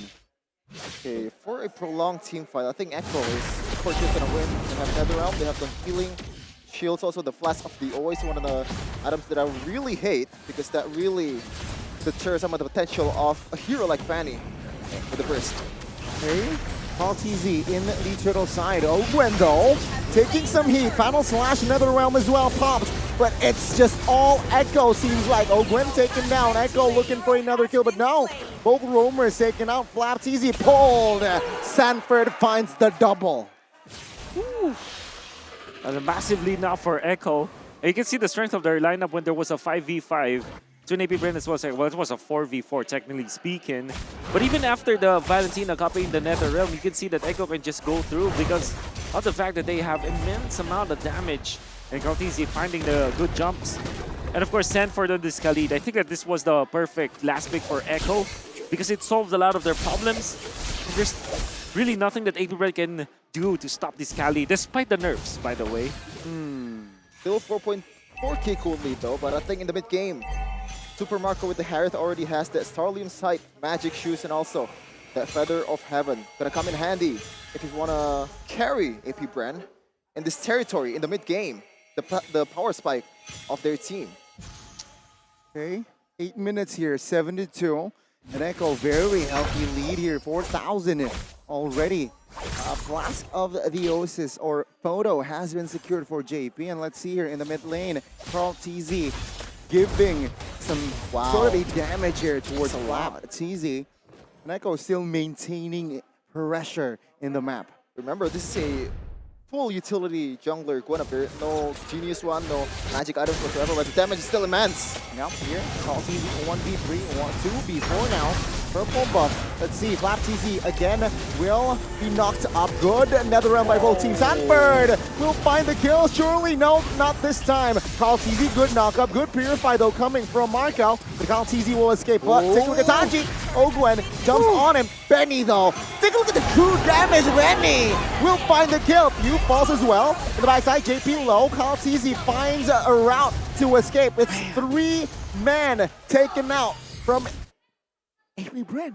Once again, Benny, damn you, with the killer instinct flickering forward. This is a carry, by the way, and he saw the opportunity right away, just punishing all the members of AP Bren. They're looking to go for more, converting to the first lord of the game for Echo. Sanford tries Flap TZ. Oh. Man, Flap TZ already chunked half HP. TZ, my goodness, the cables. Will it be enough? The answer is yes. Carl TZ though will find the Lord, the first Lord in the game. Maybe Bren, no compensation whatsoever. Let's look back a few minutes, or literally a minute ago, when they tried to fight under the purple buff. AP Bren managed to secure their purple buff with Cal TZ being in there, but they fought against Echo with a massive sustain. We know for sure that in long team fights, Echo will win. And you saw how lackluster the damage is from AP Bren. Just because the fact that they went for an assassin-based composition, they wanted to go for instant initiations, but Echo had the sustain. Literally the counter to their draft. Well, good knock-up. All Carl TZ finds Ogwen though, that's the roamer. Flap TZ here pops the Poissons as well. The mid tier 2 will fall here in the hands of the Lord. Echo, again, all they need is just the inner and they will move towards the bottom side of the map here. Good clear by Kyle here. Again, saving that last inner in the bottom side of the map that perhaps the next wave might be the answer for Echo. Yes, AP Bren will concede and they will save their base turrets instead. I mean, what is the counterplay here, Wolf? Yes, I can see some split pushing potential with Kyle TZ, but in a 5v5 team fight or even 4v5 when Kyle TZ is gone, like, what is the perfect or like best case scenario for AP Bren to be able to go like carry them to victory? Well, they do need to find a split push first, get to level 15. And I think it's this is gonna sound weird, but I think the only way for AP Bren to get back is to go to the 23-minute mark where they can at least have the same amount of farm with Echo, or at least reach that critical mass. Equals situation perhaps in that time. The event horizon that we know in Mobile Legends, we're at 23 minutes. The goal doesn't matter anymore because everybody's maxed out. That's the only win condition that I see from AP Bren. Because if they continuously fight, it's so difficult. But how do they last the storm? How do they reach 23 minutes? That's even a bigger question. It's a blizzard that they need to weather. Oh, good final flash, final slash. Sanford though will pop that Raging Sandstorm now. NetherRealm pops as well. Echo though regroup and re-engage. Oh, take a look at the knock here. It's huge. Flam now receiving damage from Benny. He finds the kill and perhaps they will grab more as Few falls as well. That's a 2-man knockout. Echo, they might hook the end, but Ogren in the backside, low HP. Echo though will clear the minions. This might be it. Benny has the attack speed, but no, they will move on towards the Lord. I like that. I like that discipline coming in from Echo. There's a surefire way to win with 12.2k gold lead in the 13-minute mark. We have never seen this game well, but JP still has a lot of shield on his hand. Like there's no panic whatsoever. He's waiting. Final slash though will be triggered. JP still A-OK. Sanji, oh, it's a 4v3 Flap in the backside. Purifying pops as well by Marco, but Ogren will fall. Flap next by the hands of Benny, who finds the double end, the triple. Benny QT, just, man, goodness. Echo now will finally go for the end. No way AP Bren can defend this. 15-3, still one more away from the top lane. This might be the final push. Only 2 guys on AP Bren. Oh, it seems like Echo, with the man advantage that they have, they will find Marco. Few left standing, what can he do? Echo, this time, they will strike first. Statement from Echo. I said it earlier that the only S+ tier teams or Onyx and AP Bren, but somehow it looks like this is the longest game AP Bren has played in this tournament, but it is resulted in an L for themselves. It's the first loss of AP Bren, and the world champions have delivered them this wonderful victory. Coming out from Echo was really something that we didn't expect, especially the manner on how they won it, because it was very one-sided. And the draft, rarely do we see AP Bren being out-drafted, and because of the blitz draft and the adjustments coming out from Echo, they got it. And by the way, I want to say that if we dial back in MPL PH playoffs, Mathilda plus the Faramis, this is not a composition that Echo would normally have. They don't go for the sustain, they want to go for kills. They're a killer kind of team. But in this case, they have grown. In a matter of weeks, the adjustments were there for the side of Echo, and they won a game against AP Bren. Killer Whale ain't killer no more, but they're still able to get the job done with a very peculiar draft too from both sides. Even AP Bren, I would say that is a bit experimental, right? But maybe experimental is not the right word, but it is a bit risky.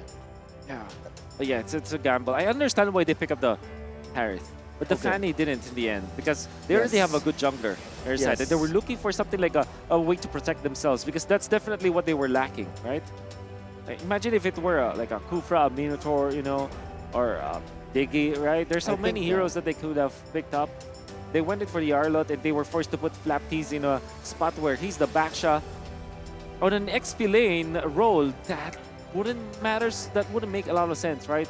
Yes. If that backsha was in the jungle, now they have at least a way to take over the early game. It was a very tough draft to execute, right? Very complex, very hard. That's on the other side, from the side of Echo. Meanwhile, man, Benny was just on a roll who got the free farm that they need. But 40, aggressive. He even built the BOD. I think the real MVP for me is whoever decided to pick up this Khalid as the last pick.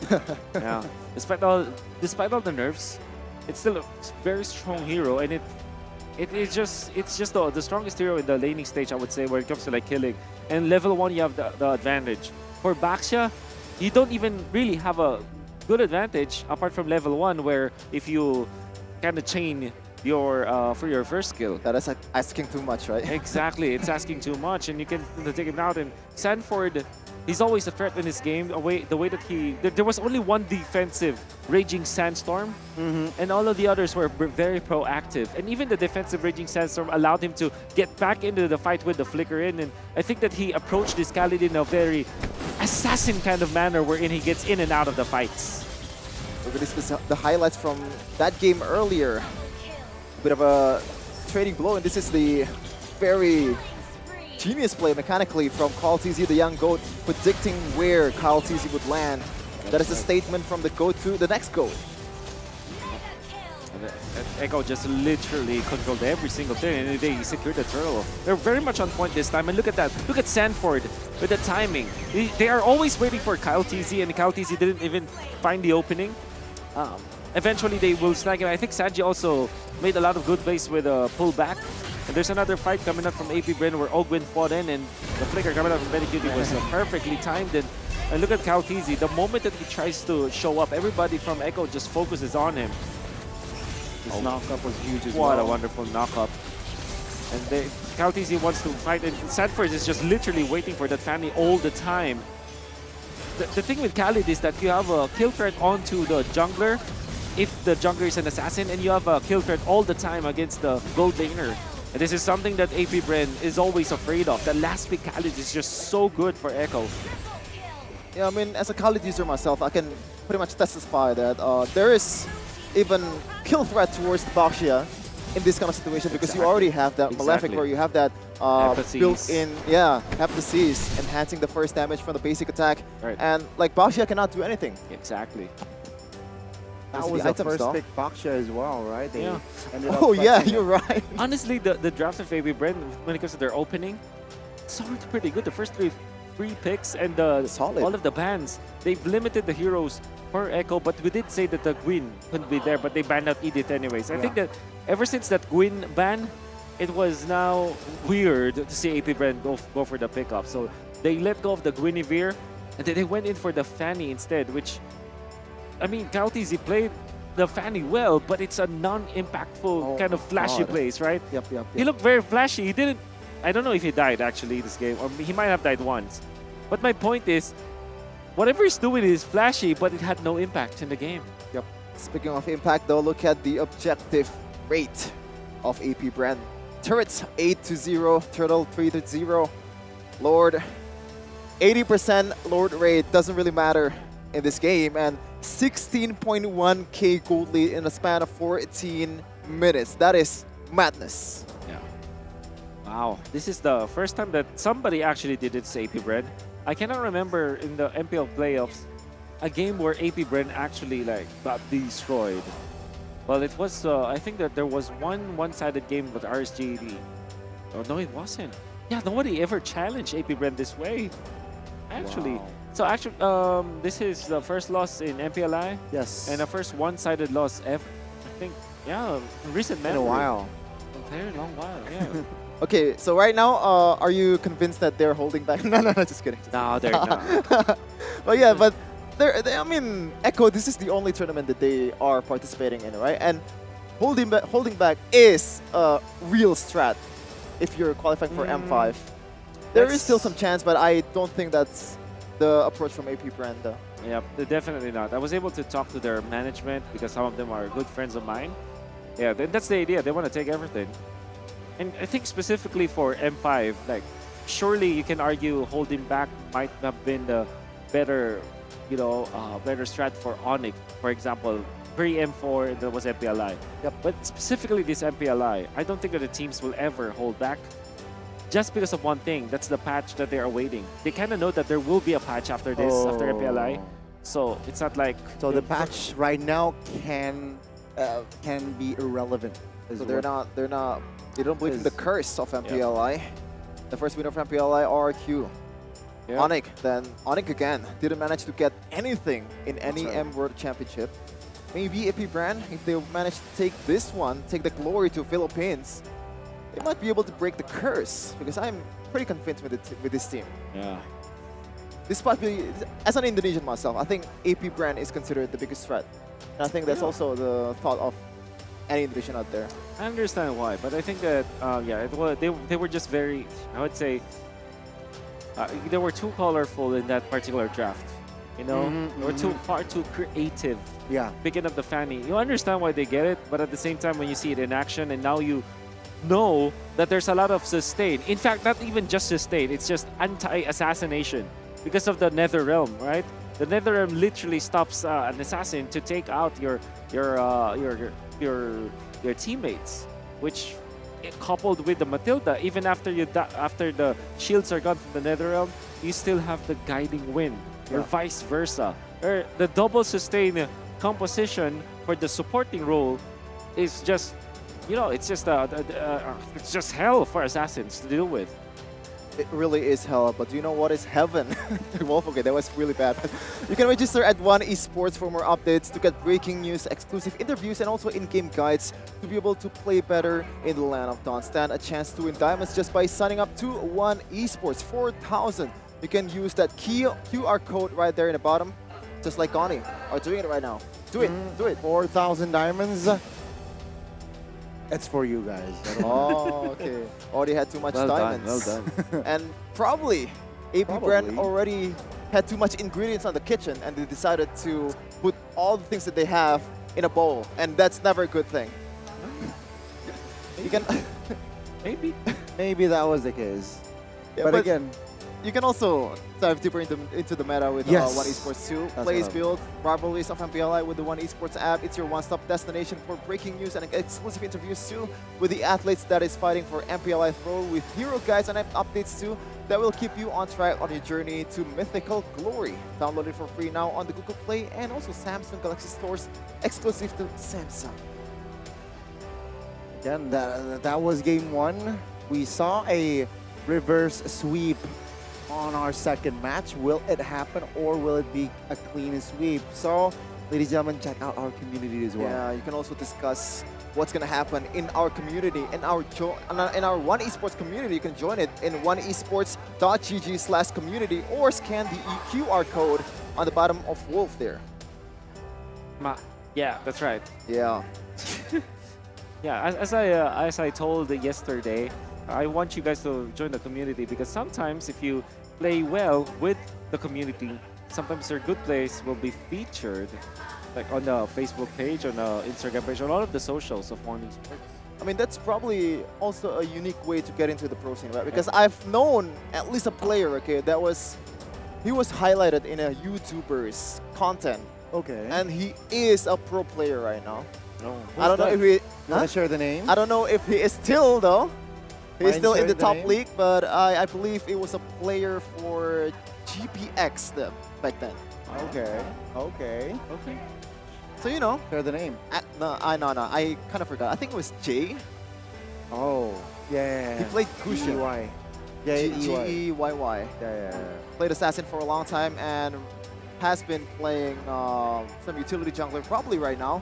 And we are going to wait for the second match or second game of Echo versus AP Bren. One game though doesn't really mean the end of the world for AP Bren. They still have a chance. Even if they lose the series 2-0, there's also still a chance in lower bracket finals against either HomeBois or RSGP-ish that we will also cast and watch in the second match or fourth match of the day. Excited to see the draft though. What will be the changes? I think that limiting Carl TZ zeros is the way to go. I kind of agree with that. Had they banned the Gwyn, I mean, I think that will be the most perfect. Because I don't think Edith is a threat in this, that much of a threat in their composition. Honestly, they could have picked the Edith themselves.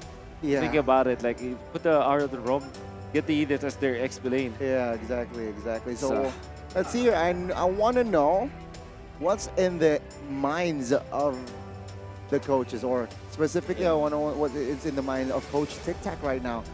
Being in this position, one game away in securing grand finals. Yeah. They're gonna play it by ear for sure. Like when I say play by ear, they're just gonna adapt to what AP Bren is doing. As always has been the case for Echo. They are a team that the way that they draft is they don't really necessarily like pick up some pocket strategies or you know, cheese strats. They're more of a team where they just have 3 to 4 heroes per player, and they just shuffle around that depending on what they want to play. They prepare and then low-key wing it. Yeah, that's right. In a sense. It's like a well-oiled machine. Even in M4, I believe Call TZ in that 4-game stretch against Blacklist International that's already eliminated in MPLI 2023 played for Fredrin. Yeah. Even 4 times. Yeah, 4 times, and it's resulted in 4 Ws. Doesn't really matter if you're quote-unquote boring. I don't really find it necessarily boring, but a lot of fans might be seeing it like that because same hero is, you know, you want to see more variety. But if it gives you the W, then what else matters? You are a pro player. Your end goal is to win championship. Yeah. It can only be boring if you play it in a boring manner. Yeah. Sometimes, you know, even the most systematic plays look very boring on surface level, but if you dive deep, there's a lot of science behind that kind of gameplay. Devils in the details, indeed. And details is, you know, a thing that is Filipino teams mastered. Yeah. Even Coach Bonchan, I believe, in the recent interview with One Esports, said that a lot of ID teams are a lot of times brawling and they're not playing it at the macro level. But we are going to see, though, second game of this match of Echo versus AP Bren, the M2 champ versus the M4 champ. There's some changes already or not, and there you go. The limit to Call TZ's hero. Very on brand on what you said earlier, Wolf. It could be the backshot first pick again for AP Bren. It makes a lot of sense in this particular game, and they don't have to worry about the Matilda anymore, maybe just the Faramis. So now Echo might consider banning out the Baxia instead of like giving away. But then again, you also, they banned the Bruno again. I think they want to go for another Guinevere play. So it's the backshot. I think they want to go Guinevere in this slot together with the Faramis. Yeah. Let's see. I mean, Faramis is very strong in this match. And is Feramis prio over Valentina? I think in the case, I think it should be the Valentina as the priority, especially without the Matilda. So it could be Valentina plus the Guinevere for Echo. But if you pick Valentina right now for Echo, the value goes down if AP Bren didn't pick that Feramis. So there's still some plays or like some 200 IQ plays that can still be explored by Coach Tix and also Coach Fran. Whatever is the choice for Echo. Now, I want to ask you a question, Wolf. Is carry a threat or like a thing to really note for AP Bren right now? For sure.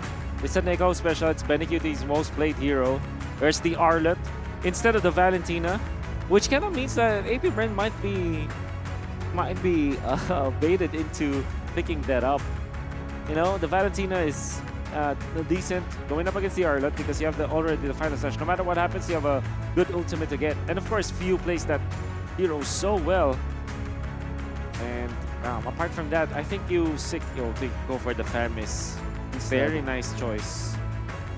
Is to trick. I think with the Feramis there, I think carry is less prone to be picked, right? Yeah. Surely, because range is a problem, and you don't really have that cover anymore from Matilda and Feramis. That is too much for Benecuti the hunter of all the evil gods. Use, and it's going to be a flex pick here for Edith.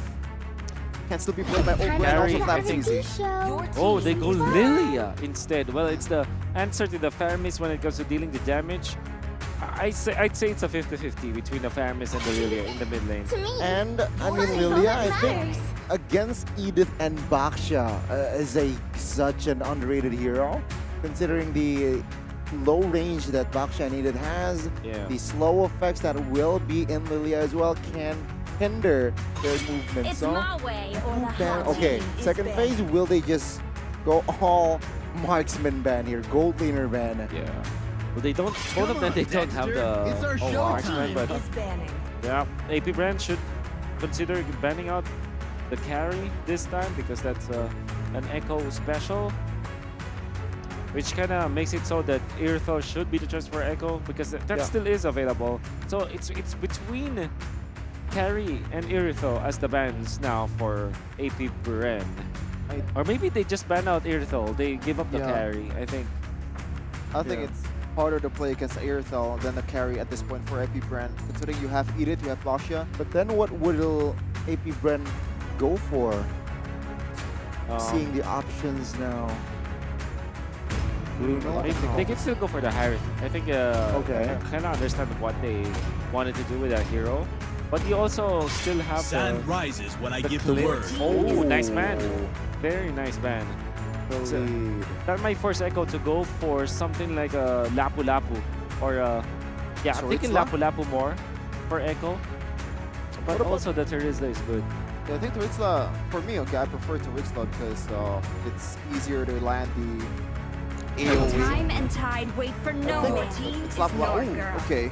It depends on the two picks here because there's also a possibility that I go pick up a Benedetta if they have very weak backliners. Yeah, true. Yeah. You're right. Sanford plays Benedetta, and I think he hasn't lost on that hero this tournament. Has been using it for a while, and I've cast a lot of it. He is probably the best Benedetta player in the tournament currently. Yeah. Kind of makes me think that maybe AP Bren wants to put this Edith in the roam role and just get something like a Yu Zhang for Mr. Mr. Flap Teasy. And for their marksman choice, I think the Clint looks good. This is a purified carrier.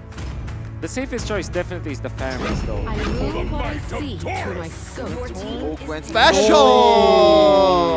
Excuse Moa. It is going to be a Leslie that is going to make its debut on MPLI 2023. Who would have thought? Even Wolf didn't mention it.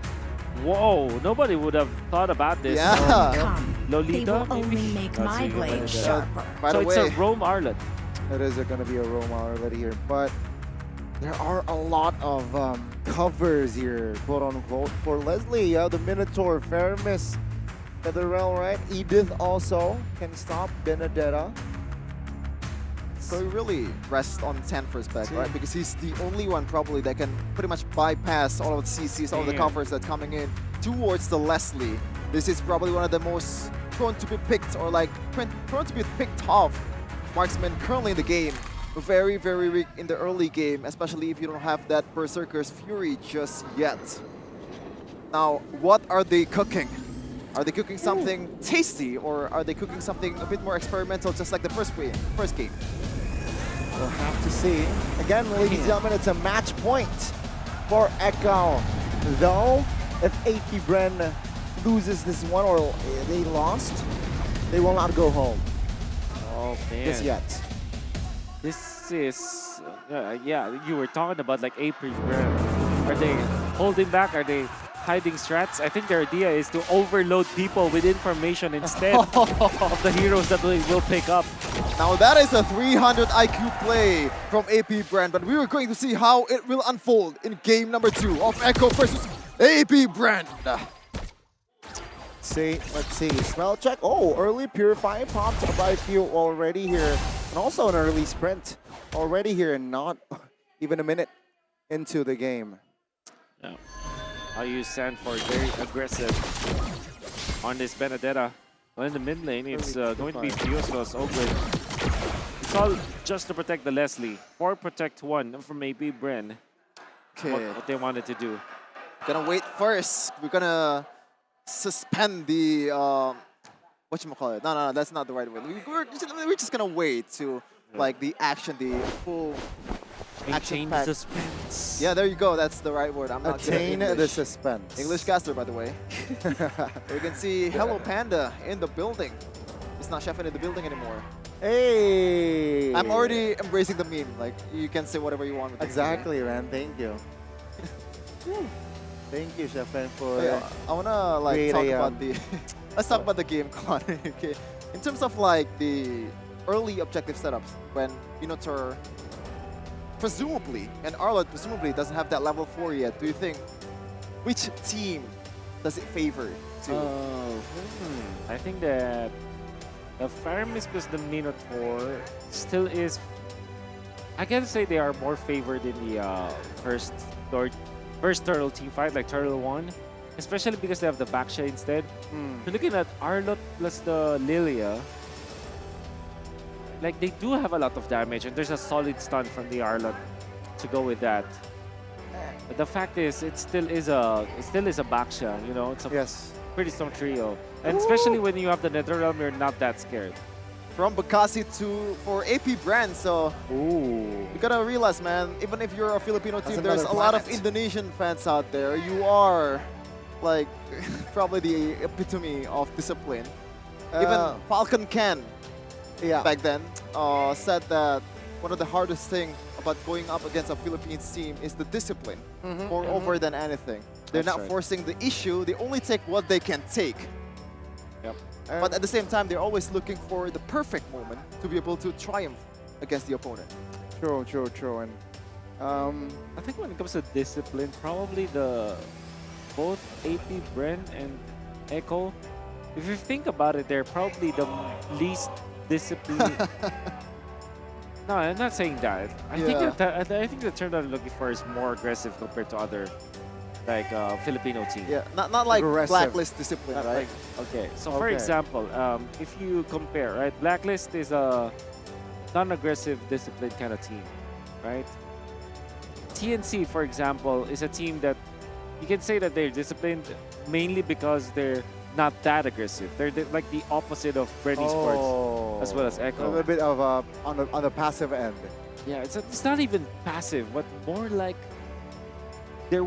Yeah, I guess the term is really passive. Okay. Compared to something like whatever the term is for the opposite of proactive or reactive. They're reactive kind of team.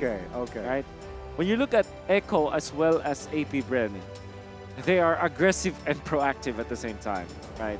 There still is some sort of discipline in there for sure, but they're on the extreme level of aggression compared to other teams. Okay, so but with calculations, right? Yeah, with that's where the quote-unquote discipline comes in. Their calculation. But I think like I think proactive team, if they are better than the reactive team. Wait, no. That's of course like if they are equally skilled than the reactive team. I think the proactive team wins. I think yeah, for me, yes. I don't know if the other coaches agree with that, but maybe. at least for me, I do think that the team that's more proactive, for example, a proactive Bren We just will. saw it. We just saw it just now. Exactly. A proactive Bren will win against a reactive Bren or something like that. Okay, very interesting topic we discussed, but jump back to the Land of Dawn. What is that skin from Leslie? Or maybe that there's just This a new painted skin? No, painted skin. The Valentine's wedding skin, fail one. Yeah. Well, again, seeing the compositions of Echo here, this is one thing that I want to brought up, but let's focus on the top side first here. Sanford, eye for an eye. Ooh, man, that was a good one as well, as AP Bren did not find the break-off. But yeah, composition-wise, Echo will somehow force AP Bren on towards the jungles here. Yeah. It's such a good composition if they fight in the jungles. Right, Lilia, Arlet, and AP Bren, they need to not go into the jungles. Carl though, still able to get out of that. After Blitz, the turtle, Z-Flap, finding one.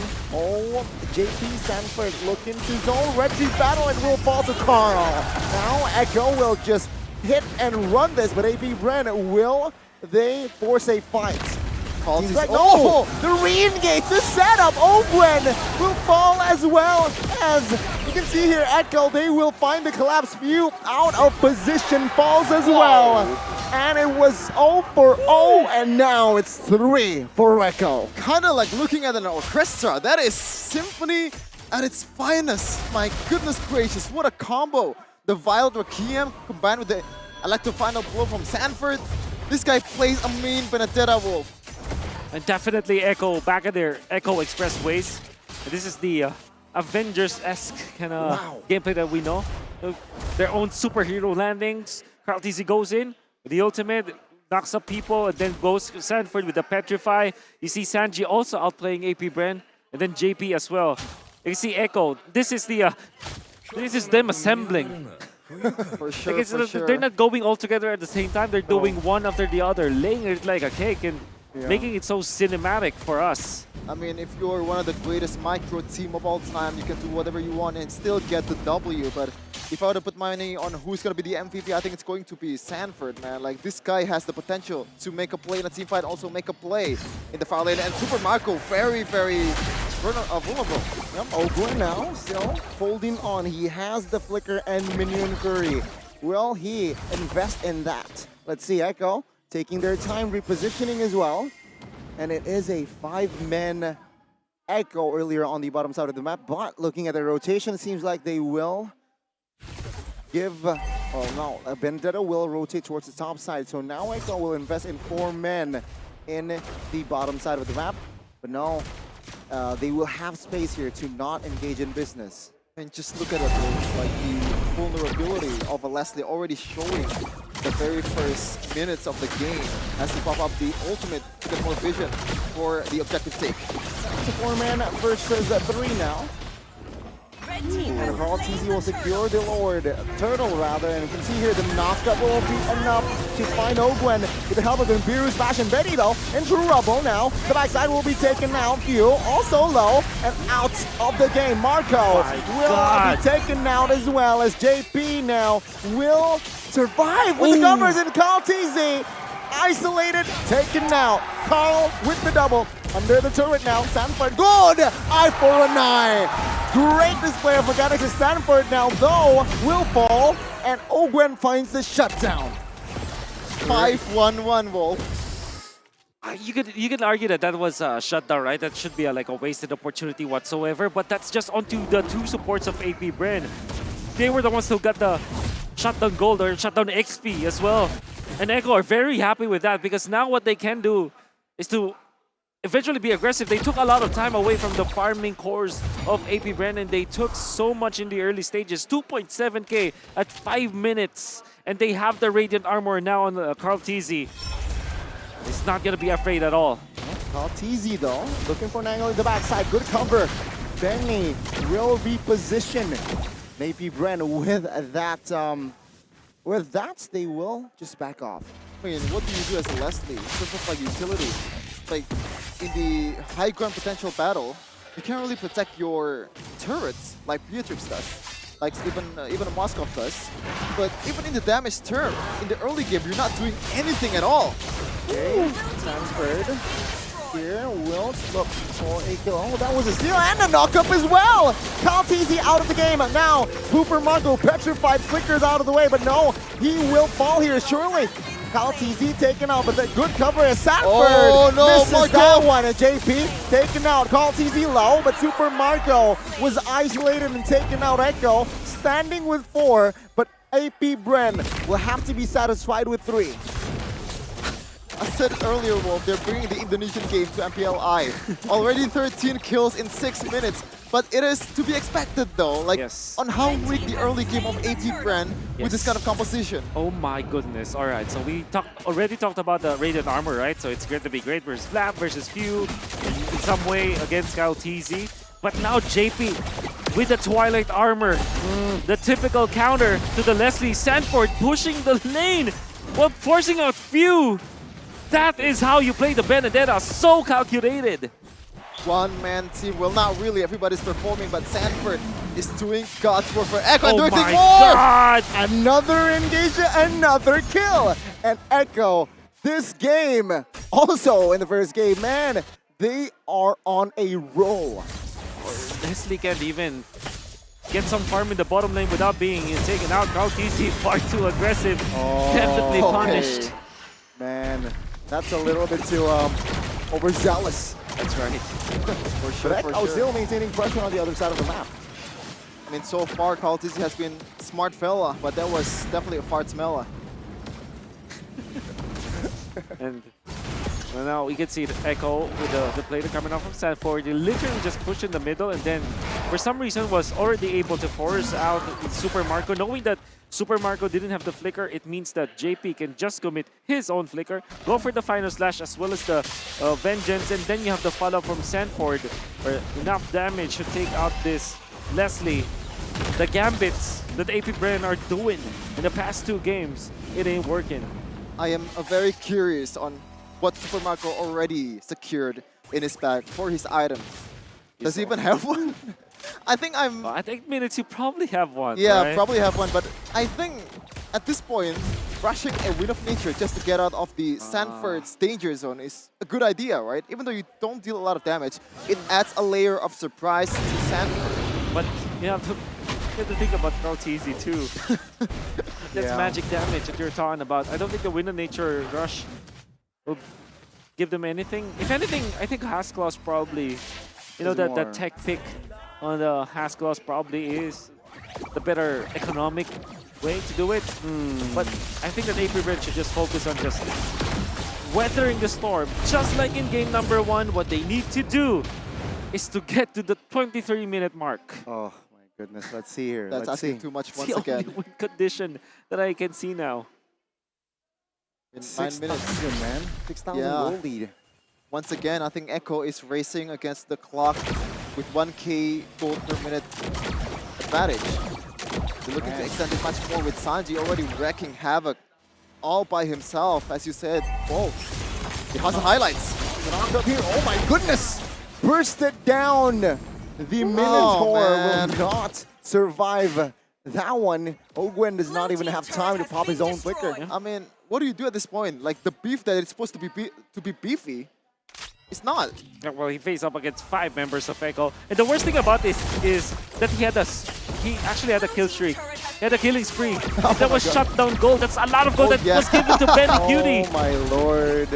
That's the worst part of it. Out of all members. Sanford, Super Marco no with way. Petrify as well. You're not getting away with that! Thank goodness, Sanford will survive. And Echo will crack it. Literally 1 second from the ultimate of Super Marco, and he gets one shot by Benny Cutie. That was, Kaltizi now, knocking one, and That's just a free kill. Benny, Nibiru's bashing now, looking for the baser in the mid side. Tanchi quite low though. Will not pop the black shoes as a flap will be the trade. It's a 3-for-1. Well, it's a 1-for-1 from the earlier skirmish. But two basers, all three rather, will fall. I mean, the whole Echo team should be jailed. With all the crimes that have been committed in this game, how are you getting away with an offense as much as that, Sanford? That was a solid, like, I don't know, 4 seconds in the opponent's base, and somehow you're getting away scot-free and getting a kill towards Benny the Sniper. And Benny Cutie is 3.8k gold above his opponent. Super Marco, this is the only time where he was able to get the Blade of Despair at 11 minutes, and that's the second item only on that Leslie. Yeah, I think I can get the choice of Blade of Despair there. That's more of a Hail Mary item, right? So you're expecting yourself to play the best game possible and evading all the incoming attacks while still doing the damage. But is that going to be enough? The replay. Against a team that is You can see the replay. as good as this? Like, I can see. Watch out for. Oh, it's just literally just them dealing the damage. Yeah. It's just that. And of course, even after the premise will be taken out easily. A double kill for the Beatrix for easiest one to land actually to get 10.4k. I mean, they've been doing the fancy stuff in the first 12 minutes of the game. I don't think they need to do a lot more fancy stuff to be able to win the game. They're just gonna take the Lord without any contest. Because if they're contesting, I think that's gonna backfire for sure. Too easy. Yeah. For Echo now. And I can see that Echo just I don't know, they might have just been revitalized at this point. This is not the Echo that we saw from MPL playoffs. And this is also not the AP brand that we saw in MPL playoffs. Exactly. And this is also not the Echo that we saw from the group stages. Not at all the first stages. They're different beasts today. Seems like they will now look for the end with this Lord for Kaltizi. Doesn't find the knockup, but they will find the final slash onwards flap. Echo again of taking their time here. Another round pops. Sanford in the front side looking for a kill. Does not find it, but Kaltizi will not soak enough damage as the base to expose a minion Fury for nothing.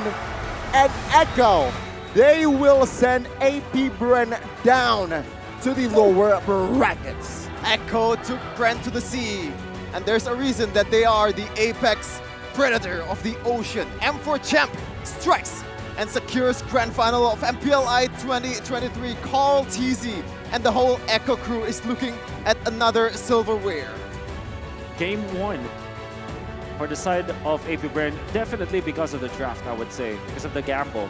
But for all, it can also be said for game number 2, winning for the Leslie, despite the fact that there's already an Arlot on the opponent's side. There's already the Guinevere. There's so much jump and dive. Like, Echo already drafted in the first few stages of the drafting phase, but they still went for the Leslie. The Minotaur wasn't enough to save that hero, and that was very clear. And again, for the second time in the series, Bren, they drafted a very complex draft. It's very tough to pull that one off. And meanwhile, Echo, they're sticking to their comforts. They managed to find their early wins, and it's just quote-unquote easy from then and there. Just maintaining pressure, maintaining discipline, and that is Echo clean sweeping AP Bren. Just insanely clean game, but we are going to see what they have to say with Bude Clara and Rose on the stage. Take it away.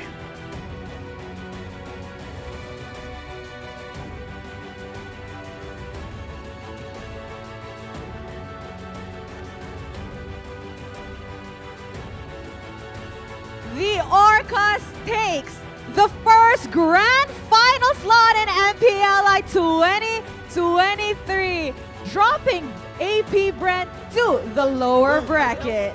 Dan akhirnya sang paus di sini Echo berhasil menurunkan AP Bren dan mereka mendapatkan satu slot Grand Final.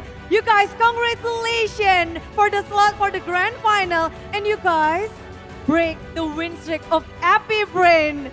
How this strength come from? Okay, hi guys. Clara said, since nasira nyo yung win streak ng AP Bren for this MPLI, saan nang galing yung lakas nyo? Sa mga basher daw po, sabi ni Ford. What? Sino ay sabi? Sanford. Oh, sabi ni Sanford. Okay. You asked where they got their strength, right? They said they got the strength from the people that have been bashing them, according to Sanford. That's what Sanford said. Oh gitu, jadi dari orang-orang yang menganggap sebelah mata untuk tim Echo. Kata Sanford. I mean, I agree though. Sanford was on fire this game. Oh yes, everyone is screaming Sanford's name in talent room as well. Yes, Our exactly. friends there. Mirko is hyped up at the backstage and he's like, Sanford, the best EXP laner. That's what Mirko said, right? Okay guys, so next up, ngayon na grand finalist na kayo. Okay, you guys will be waiting for one more team na kakalabanin nyo bukas. So, sino? May tatlo pa tayong team na natitira. There is AP Bren still in the game. There's RSG Philippines. And of course, there is HomeBois. So, sino mas gusto nyo makalaban bukas? RSG or Bren po, basta wag lang po HomeBois. Hala, ba't wag? Para page versus page po. So, I asked, there are still 3 teams in the competition that they will be potentially meeting in the grand finals. And it's AP Bren, RSG Philippines, and HomeBois. Who do they want to meet in the grand finals? And Sanford said he's okay with both AP Bren and RSG Philippines. He doesn't want to meet HomeBois. Why? Because he just wants a Philippine versus Philippine grand finals. Pinas lang malangkas. Pinas lang malakas. Jadi mereka emang kalau ditanya mau ketemu siapa, ingin bersama siapa di grand final, mau siapapun asal tim Filipina, it's okay karena Philippines pride. But for this match, for this tournament, MPLI, do you guys any special feeling because probably you guys facing a big teams as well from the Philippines and you guys want to prove something? What is the biggest motivation for you guys until today? Siguro po sobrang nanggigil po kami lalo kasi sobrang dami po nagda-doubt sa amin ngayon. So, shout sa inyo. Dito na naman kami. Wow, okay. So I'm pretty sure you guys have seen the comments online that has been made towards Echo, especially in MPL Philippines, and especially the fact that they did not qualify for M5. So they felt extra motivated because, I don't know how to say it in English, gram?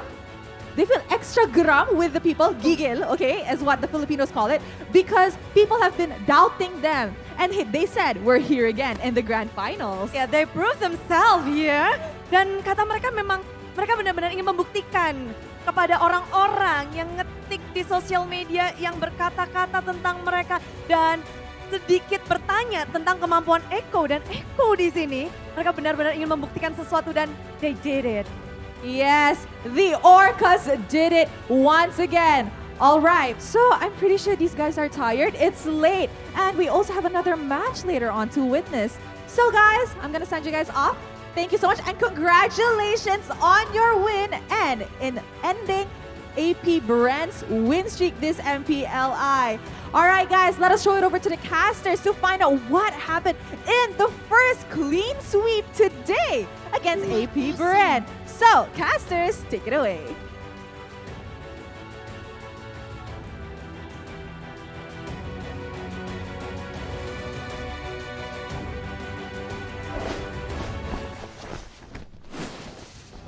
Absolute domination from the Orcas 2-0 without any answer whatsoever from AP Bren, who we thought, the three of us thought that AP Bren would win this match, but it turns out the motivation, the hate comments online was the fuel to the fire for Echo. Yeah, inspired them.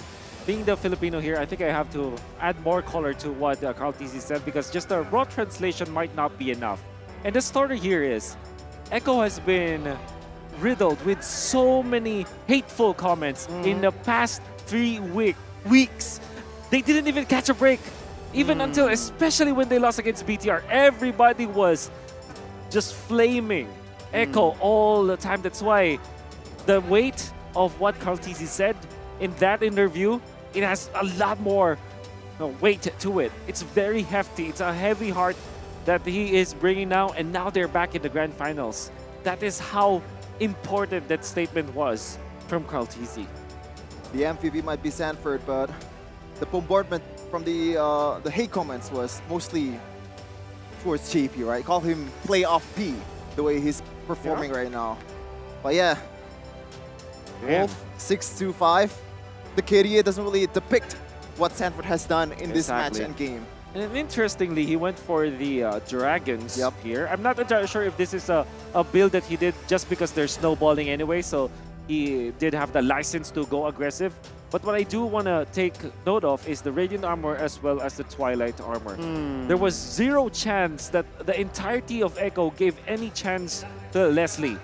Ever since it's not a revamp, but more like a rewind or a recall to this unique effect of the Twilight Armor. Ever since then, Leslie has not seen the light of day.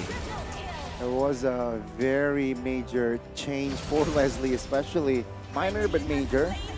But yeah, I mean, if you talk about the highlights, it's as dominating, if not more dominating than the first game.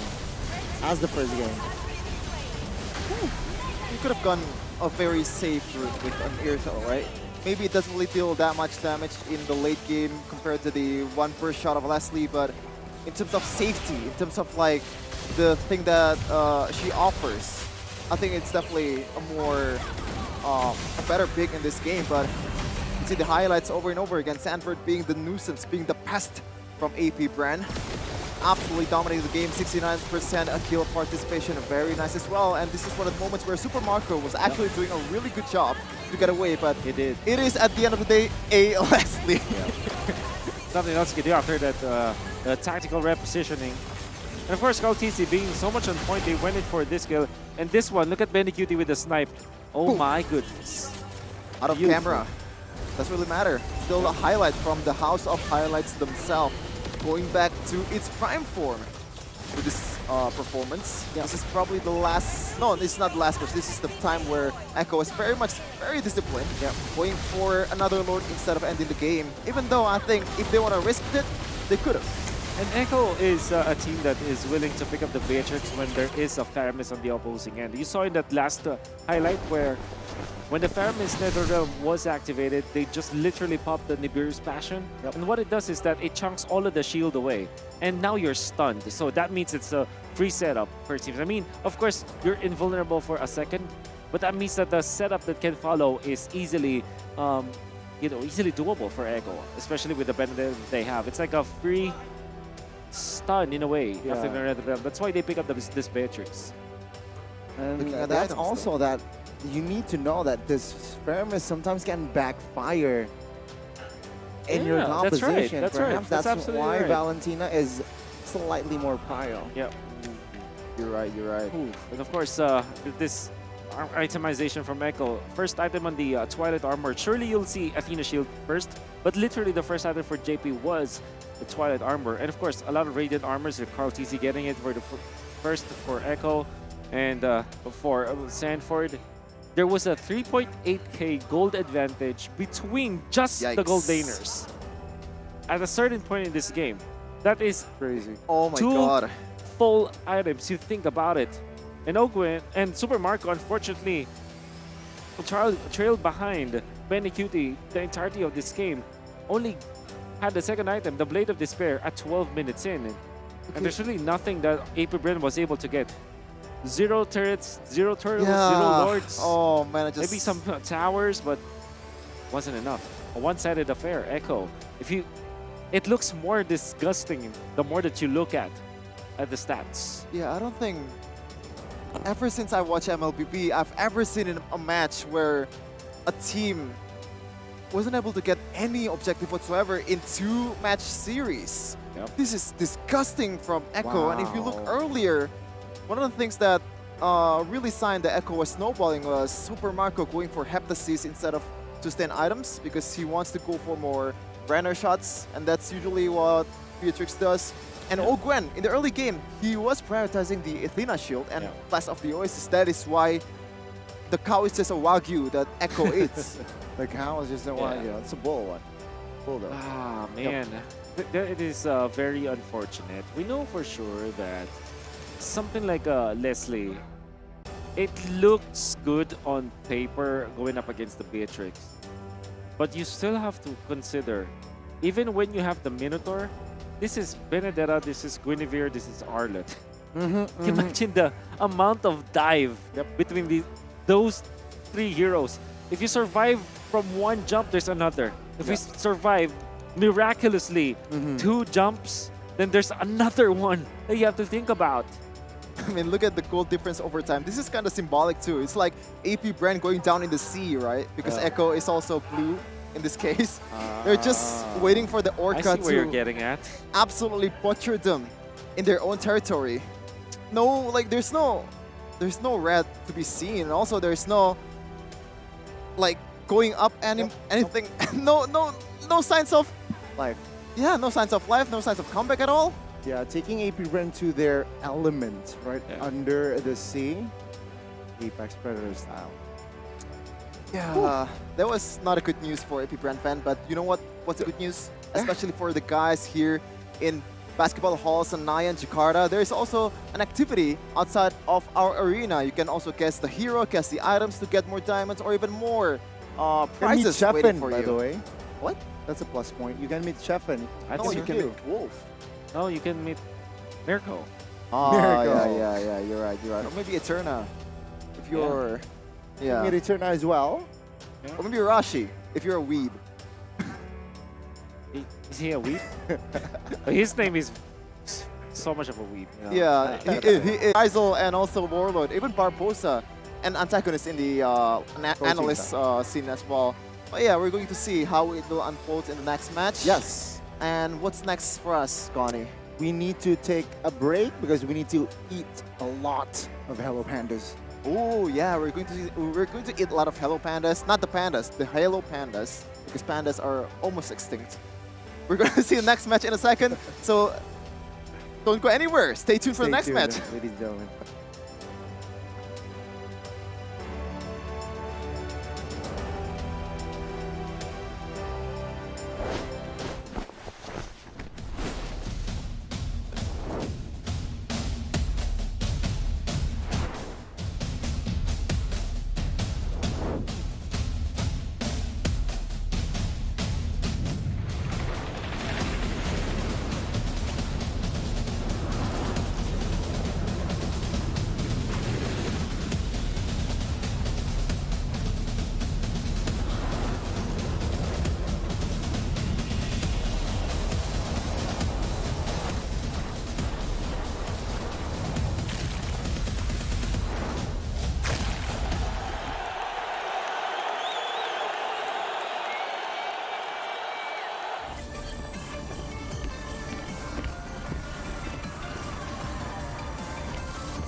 Sosok leader juga ada di dalam tubuh dia, yang mana di Big Round kita susah cari sosok seperti Vin. Ya ini kesempatan yang bagus buat Araki sama gue buat move on lah.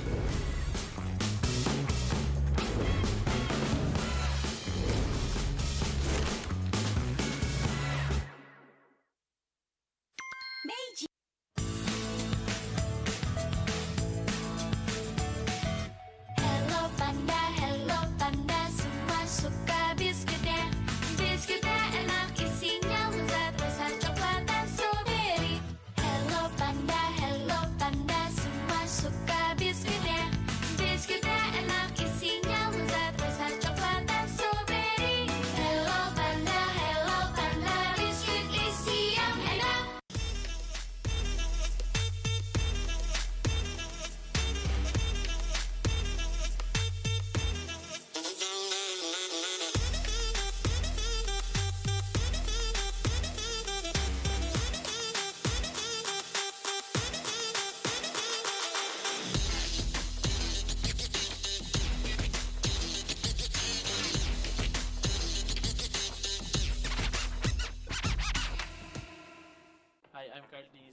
Hi, I'm Zon. Hey guys, this is Rose. Hi guys, this is MP the King. This is One Esports 15 Seconds Hero Challenge. Hi Grill, Arlord, Lilia, Eve, 11, Bruno, Irital, Brody, what else? Joy. Oh my god. And then, oh my god.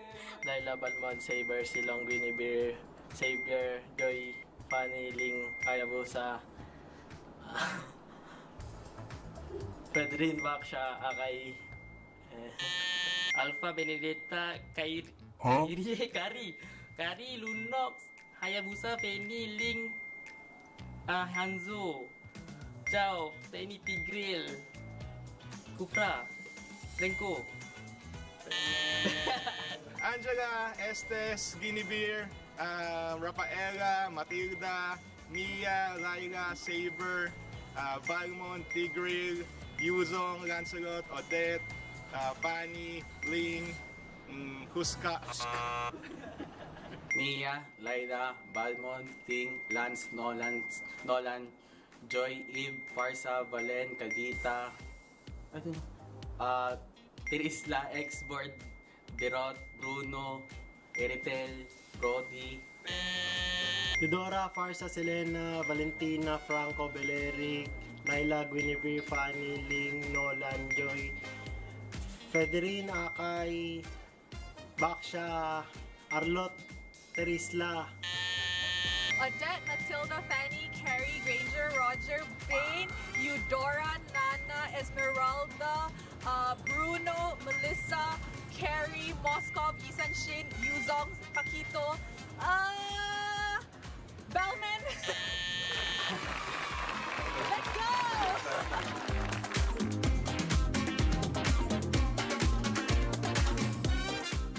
Sempet down karena kayak hal yang aku suka itu ternyata orang tua tuh kayak lebih khawatir kali ya. Aku sih lihat malah papa tuh nggak suka, ngapain sih, yang bener-bener aja lah.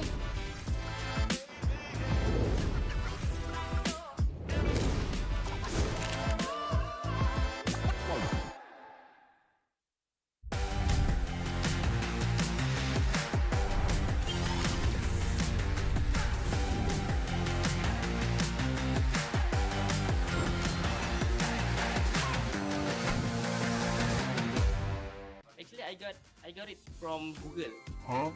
By IG and came from my name because my name is Benedict and my nickname is Benny. I just added cutie because I think it's cute.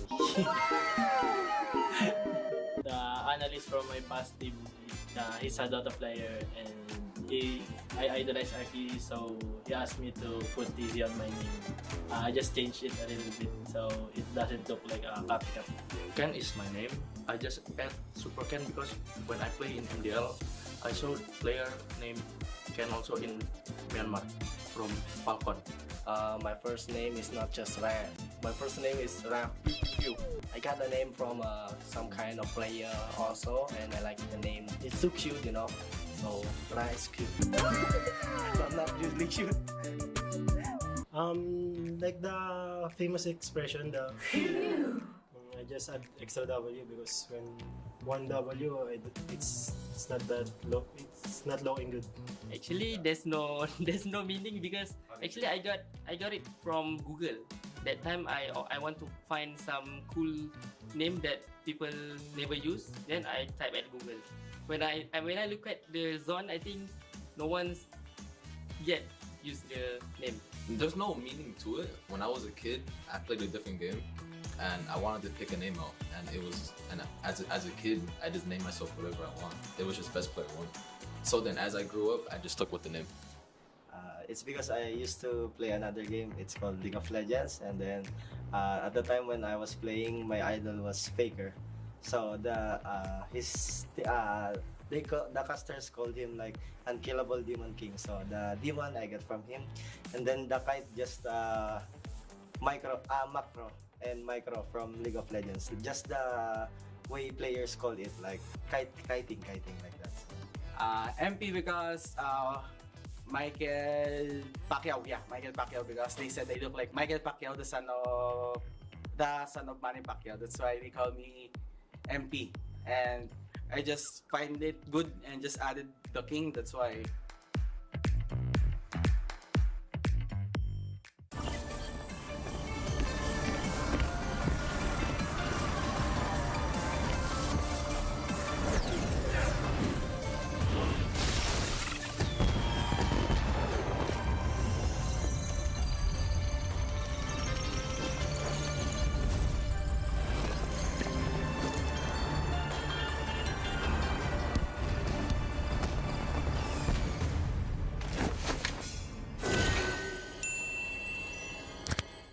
Sosok leader juga ada di dalam tubuh dia, yang mana di background kita susah cari sosok seperti Vin. Ya ini kesempatan yang bagus buat Araki sama gue buat move on lah.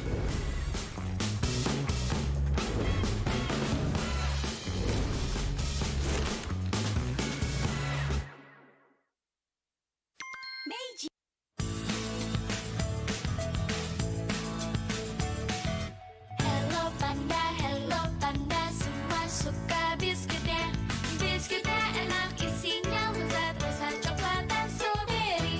Hello panda, semua suka biskuitnya. Biskuitnya enak, isinya lezat, rasa coklat dan strawberry. Hello panda, biskuit isi yang enak.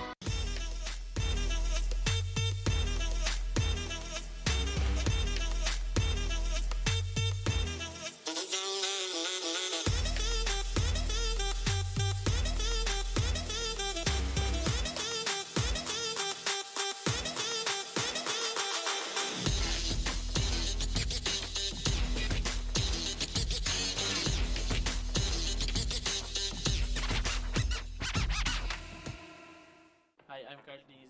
Hi, I'm Zon. Hey guys, this is Rose. Hi guys, this is MP the King. This is One Esports 15 Seconds Hero Challenge. Hi Grill, Our Lord, Lilia, Eve, 11, Bruno, Irital, Brody, what else? Joy. Oh my god. And then, oh my god. Laila, Balmond, Saber, Silong, Guinevere, Savior, Joy, Fanny, Ling, Hayabusa, Pedrin, Baksha, Akay, Alpha, Benedetta, Kari, Lunox, Hayabusa, Fanny, Ling, Hanzo, Chao, Fanny, Tigril, Kufra, Renko. Angela, Estes, Guinevere, Rafaela, Matilda, Mia, Laila, Saber, Balmond, Tigril, Yuzong, Lancelot, Odette, Fanny, Ling, Huska. Mia, Laila, Balmond, Ting, Lance, Nolan, Joy, Eve, Farsa, Valen, Kadita, Tirisla, Xboard, Derot, Bruno, Eritel, Brody, Eudora, Farsa, Selena, Valentina, Franco, Beleric, Laila, Guinevere, Fanny, Ling, Nolan, Joy, Federine, Akay, Baksha, Arlot, Terisla, Odette, Matilda, Fanny, Carrie, Granger, Roger, Bane, Eudora, Nana, Esmeralda, Bruno, Melissa, Carrie, Moskov, Isan Shin, Yuzong, Pakito, Bellman. Let's go!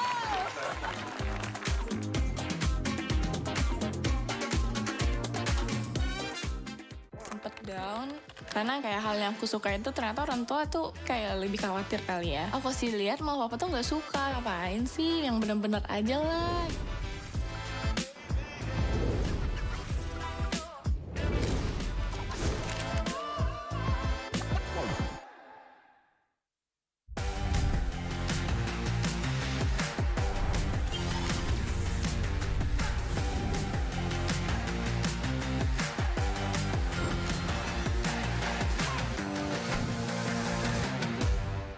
Actually, I got it from Google.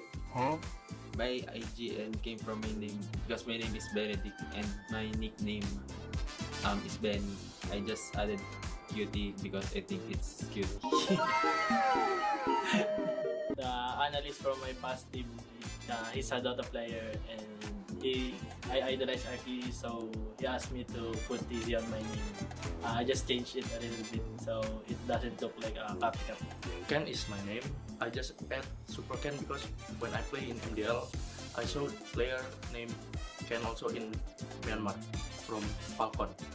My first name is not just Ra. My first name is Ra. I got the name from some kind of player also, and I like the name. It's too cute, you know. So Ra is cute. not usually cute. Like the famous expression, I just add extra W because when one W, it's not that low. It's not looking good. Actually, there's no meaning because actually I got it from Google.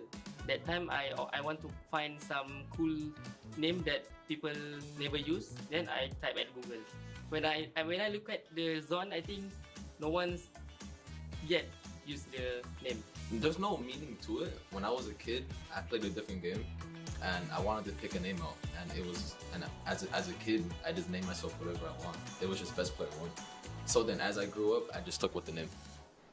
It's because I used to play another game. It's called League of Legends, and then at the time when I was playing, my idol was Faker. So the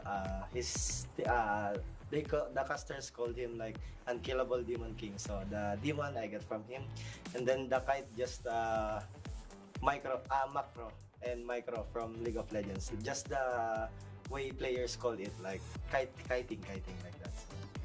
MP because Michael Pacquiao, Michael Pacquiao, because they said they look like Michael Pacquiao, the son of Manny Pacquiao. That's why they call me MP, and I just find it good and just added the king. That's why.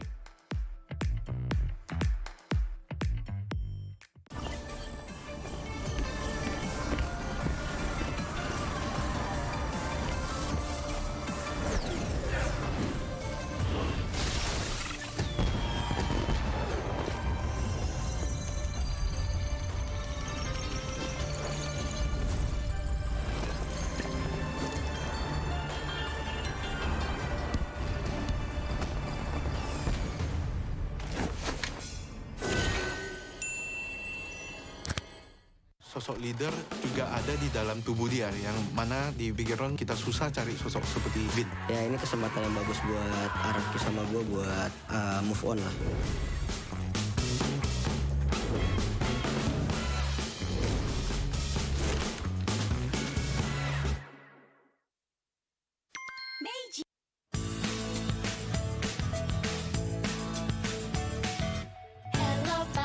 Hello panda, semua suka biskuitnya.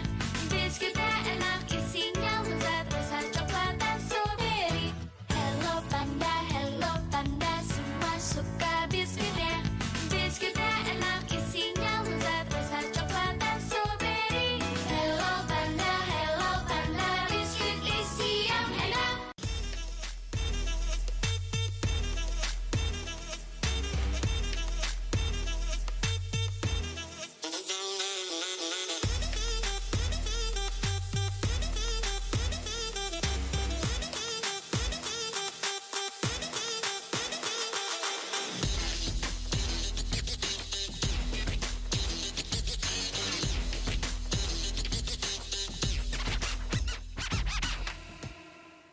Hi, I'm Carly. Hi, I'm Zon. Hey guys, this is Rose. Hi guys, this is MP the King. This is one Esports 15 seconds hero challenge. Hi Grill, Arlord, Lilia, Eve, 11, Bruno, Irital, Brody, what else? Joy. Oh my god. And then, oh my god. Laila Balmon, Saber, Silong, Guinevere, Xavier, Joy, Fanny, Ling, Hayabusa, Pedrin, Baksha, Akai, Alpha, Benedetta, Kari, Lunox, Hayabusa, Fanny, Ling, Hanzo, Chao, Fanny, Tigril, Kufra, Renko.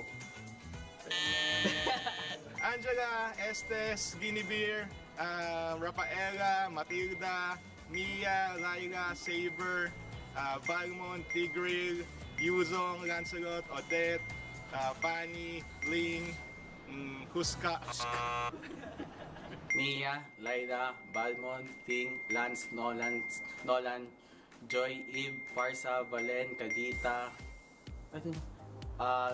Tirisla, Xboard, Birot, Bruno, Eritel, Brody, Eudora, Farsa, Selena, Valentina, Franco, Beleric, Laila, Guinevere, Fanny, Ling, Nolan, Joy, Federine, Akay, Baksha, Arlot, Terisla, Odette, Matilda, Fanny, Carrie, Granger, Roger, Bane, Eudora, Nana, Esmeralda, Bruno, Melissa, Carrie, Moskov, Isan Shin, Yuzong, Paquito, Bellman. Let's go!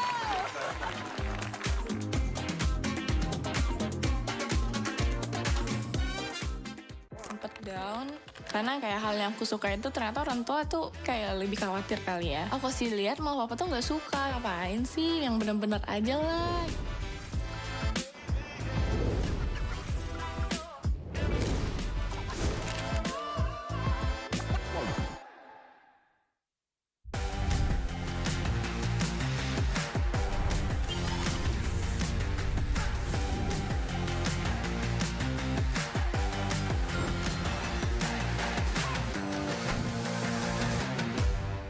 Actually, I got it from Google. By IGN came from my name because my name is Benedict and my nickname is Benny. I just added cutie because I think it's cute.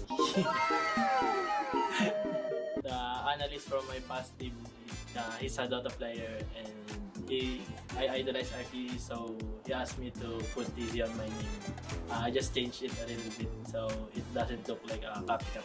Ken is my name. I just add Super Ken because when I play in MPL, I saw player named Ken also in Myanmar from Falcon. My first name is not just Ran. My first name is Ran. I got the name from some kind of player also, and I like the name. It's too cute, you know. So Ran is cute. But not really cute. Like the famous expression, I just add extra W because when one W, it's not that low. It's not looking good. Actually, there's no meaning because actually I got it from Google. That time I want to find some cool name that people never use. Then I type at Google. When I look at the zone, I think no one's yet used the name. There's no meaning to it. When I was a kid, I played a different game, and I wanted to pick a name out. And as a kid, I just named myself whatever I want. It was just best player one. So then, as I grew up, I just stuck with the name. It's because I used to play another game. It's called League of Legends, and then at the time when I was playing, my idol was Faker. So the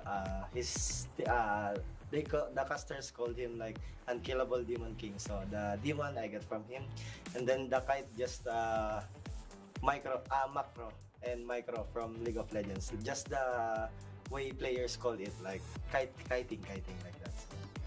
MP because Michael Pacquiao. Yeah, Michael Pacquiao because they said they look like Michael Pacquiao, the son of Manny Pacquiao. That's why they call me MP.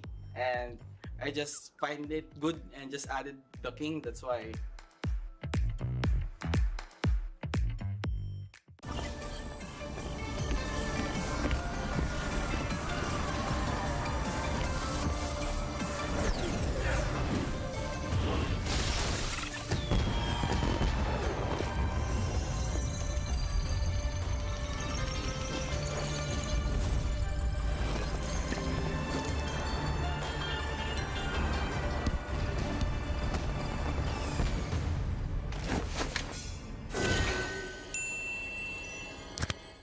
Sosok leader juga ada di dalam tubuh dia, yang mana di background kita susah cari sosok seperti Vin. Ya ini kesempatan yang bagus buat Araki sama gue buat move on lah.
Hi, I'm Zon. Hey guys, this is Rose. Hi guys, this is MP the King. This is one Esports 15 seconds hero challenge. Hi Grill, Arlord, Lilia, Eve, 11, Bruno, Irital, Brody, what else? Joy. Oh my god. And then, oh my god. Laila, Balmond, Saber, Silong, Guinevere, Savior, Joy, Fanny, Ling, Hayabusa, Pedrin, Baksha, Akai, Alpha, Benedetta, Kari, Lunox, Hayabusa, Fanny, Ling, Hanzo, Chao, Fanny, Tigril, Kufra, Renko. Angela, Estes, Guinevere, Rafaela, Matilda, Mia, Laila, Saber, Balmond, Tigril, Yuzong, Lancelot, Odette, Fanny, Ling, Huska. Mia, Laila, Balmond, Ting, Lance, Nolan, Joy, Eve, Farsa, Valen, Kadita, Tirisla, Xboard, Derot, Bruno, Eritel, Brody, Eudora, Farsa, Selena, Valentina, Franco, Beleric, Laila, Guinevere, Fanny, Ling, Nolan, Joy, Federine, Akay, Baksha, Arlot, Terisla, Odette, Matilda, Fanny, Carrie, Granger, Roger, Bane, Eudora, Nana, Esmeralda, Bruno, Melissa, Carrie, Moskov, Isan Shin, Yuzong, Paquito, Bellman. Let's go!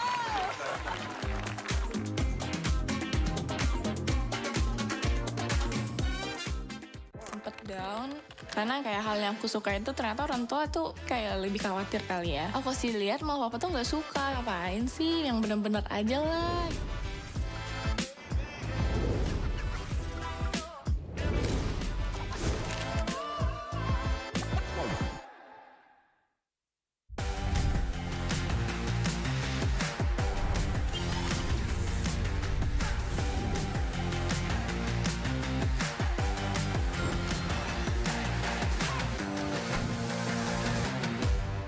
Actually, I got it from Google. My IGN came from my name because my name is Benedict and my nickname is Ben. I just added cutie because I think it's cute. the analyst from my past team, he's a Dota player and I idolize Aki, so he asked me to put TZ on my name. I just changed it a little bit so it doesn't look like a copycat. Ken is my name. I just add Super Ken because when I play in MPL, I saw player named Ken also in Myanmar from Falcon. My first name is not just Ran. My first name is Ran. I got the name from some kind of player also, and I like the name. It's too cute, you know. So Ran is cute. But not usually cute. Like the famous expression, I just add extra W because when one W, it's not that low. It's not looking good. Actually, there's no meaning because actually I got it from Google. That time I want to find some cool name that people never use. Then I type at Google. When I look at the zone, I think no one's yet used the name. There's no meaning to it. When I was a kid, I played a different game, and I wanted to pick a name out. And as a kid, I just named myself whatever I want. It was just best player one. So then, as I grew up, I just stuck with the name. It's because I used to play another game. It's called League of Legends, and then at the time when I was playing, my idol was Faker. So the casters called him like Unkillable Demon King. So the demon I get from him, and then the kite just macro and micro from League of Legends. Just the way players call it, like kiting like that. MP because Michael Pacquiao, Michael Pacquiao because they said they look like Michael Pacquiao, the son of Manny Pacquiao. That's why they call me MP. And I just find it good and just added the king. That's why.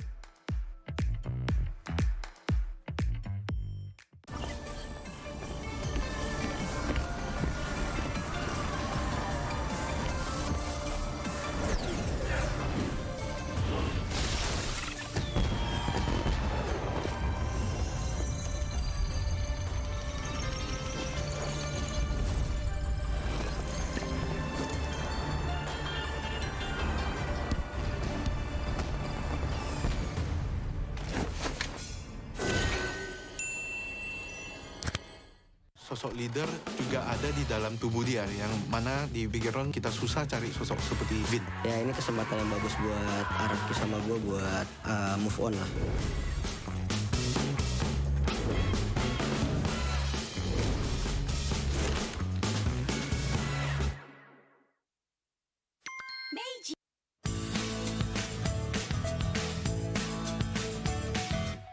Hello panda, semua suka biskuitnya. Biskuitnya enak, isinya lezat, rasa coklat dan strawberry. Hello panda, semua suka biskuitnya. Biskuitnya enak, isinya lezat, rasa coklat dan strawberry. Hello panda, biskuit isi yang enak.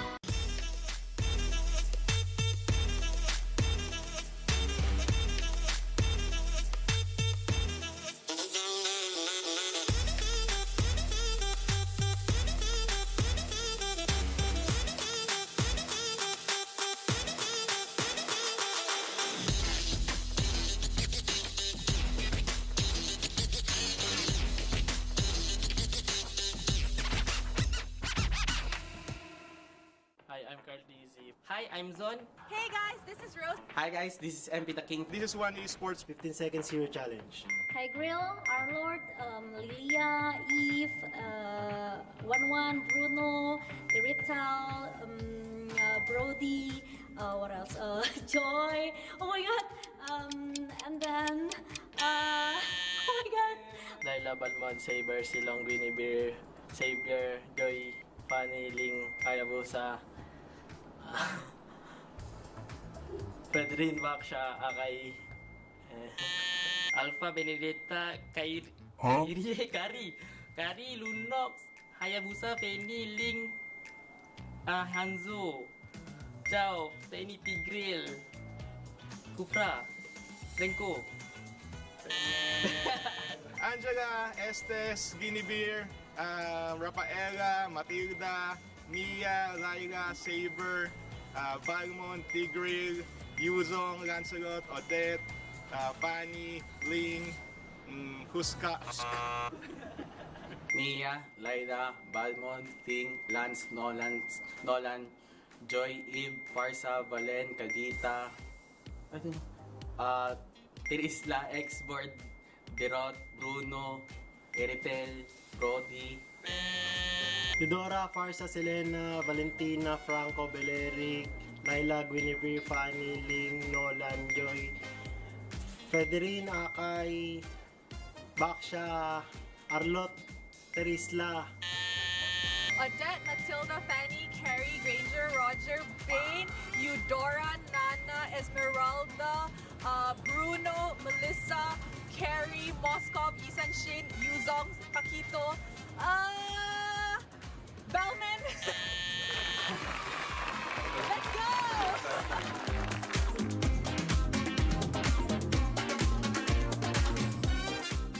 Sempet down karena kayak hal yang aku suka itu ternyata orang tua tuh kayak lebih khawatir kali ya. Aku sih lihat malah papa tuh nggak suka, ngapain sih, yang bener-bener aja lah.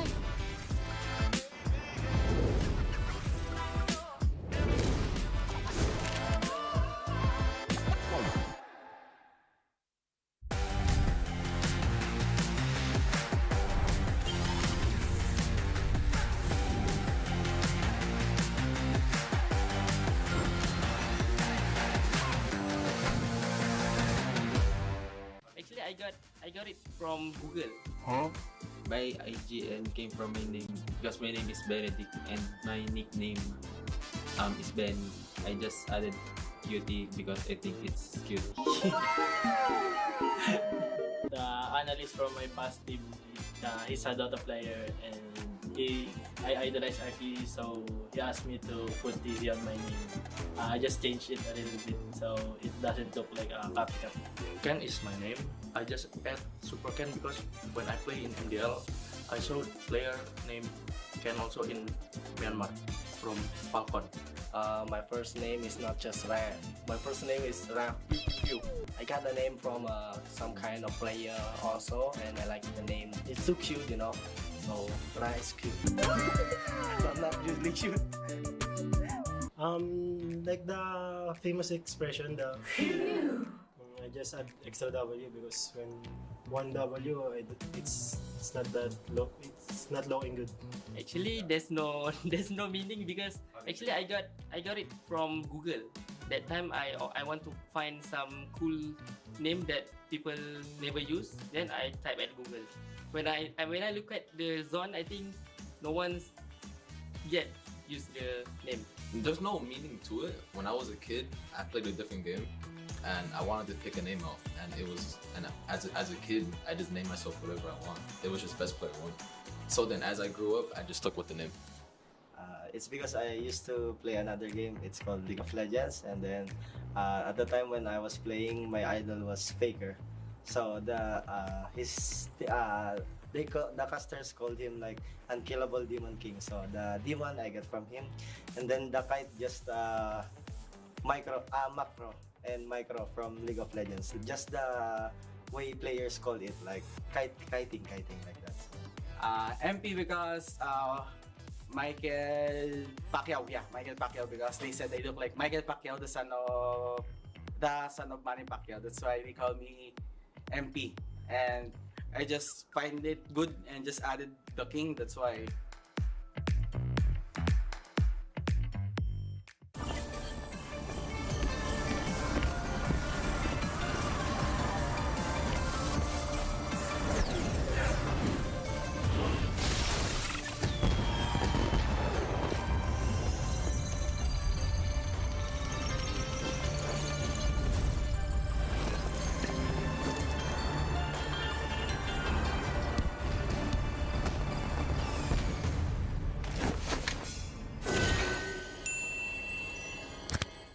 Sosok leader juga ada di dalam tubuh dia, yang mana di background kita susah cari sosok seperti Vin. Ya ini kesempatan yang bagus buat Araki sama gue buat move on lah.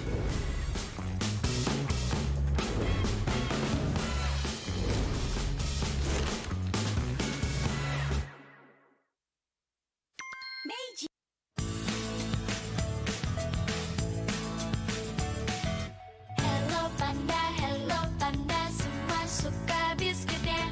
Biskuitnya enak, isinya lezat, rasa coklat dan strawberry. Hello panda, semua suka biskuitnya. Biskuitnya enak, isinya lezat, rasa coklat dan strawberry. Hello panda, biskuit isi yang enak.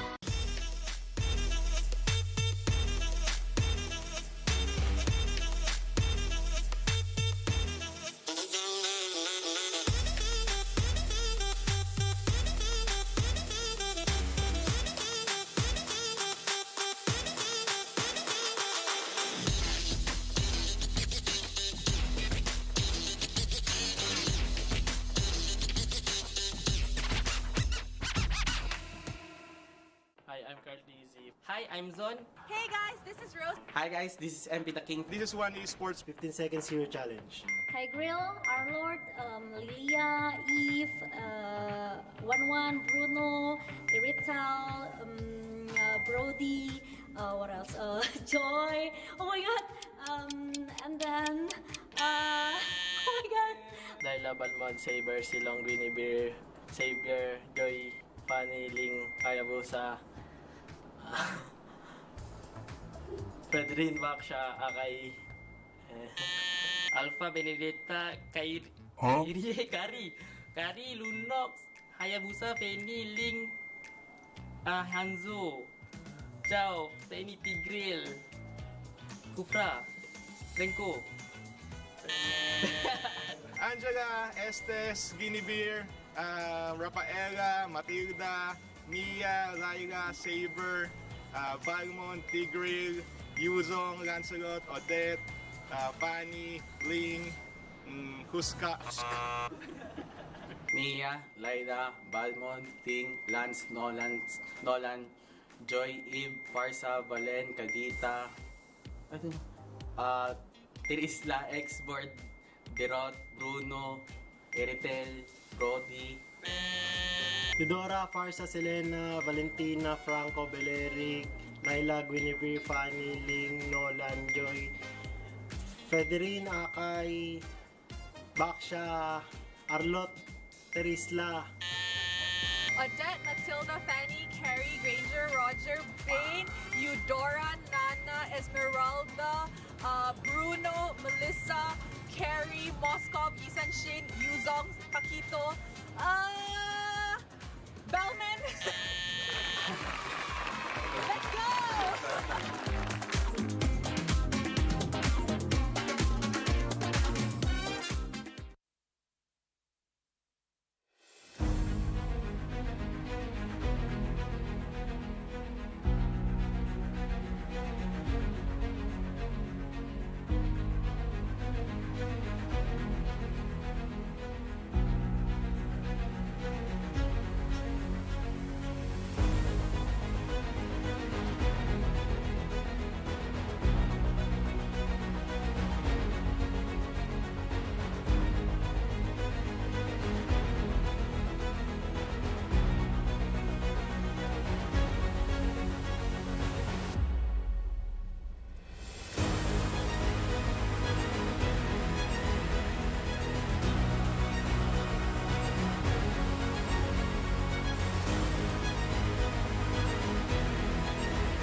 MPLI 2023. You're still with me, Rose and Clara, and now we will be witnessing the final match of the day. Another lower bracket matchup, and this time it will be between HomeBois and RSG Philippines.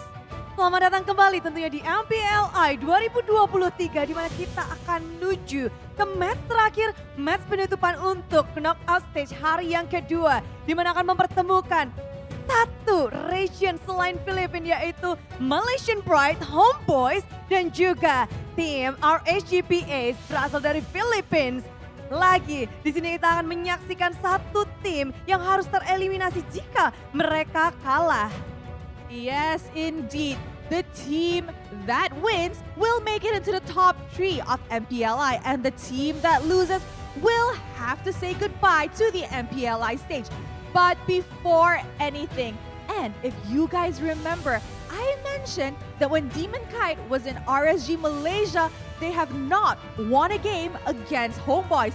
Will RSG once again fall to the hands of HomeBois, or will it be a Filipino Grand Finals tomorrow?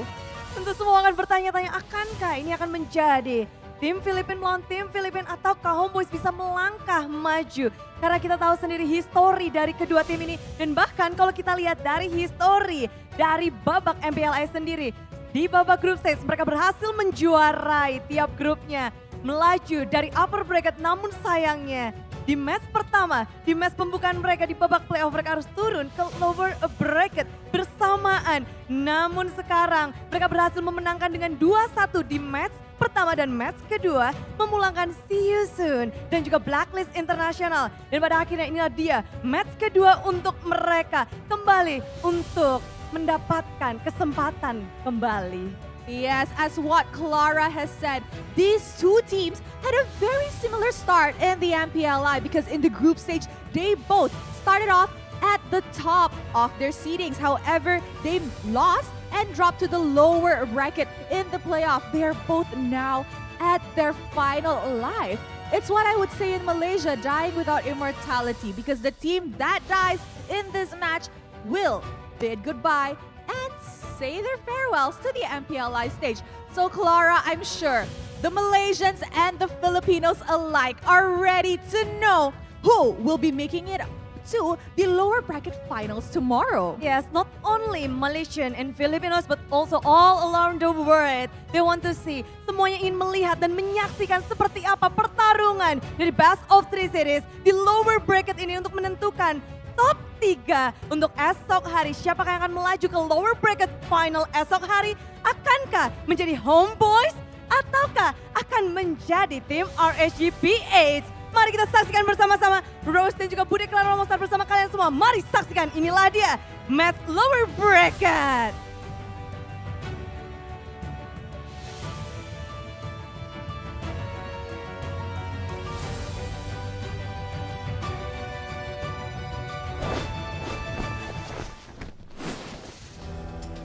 MPLI 2023 continues with the battle for the podium, the battle of the top 3, for the top 3.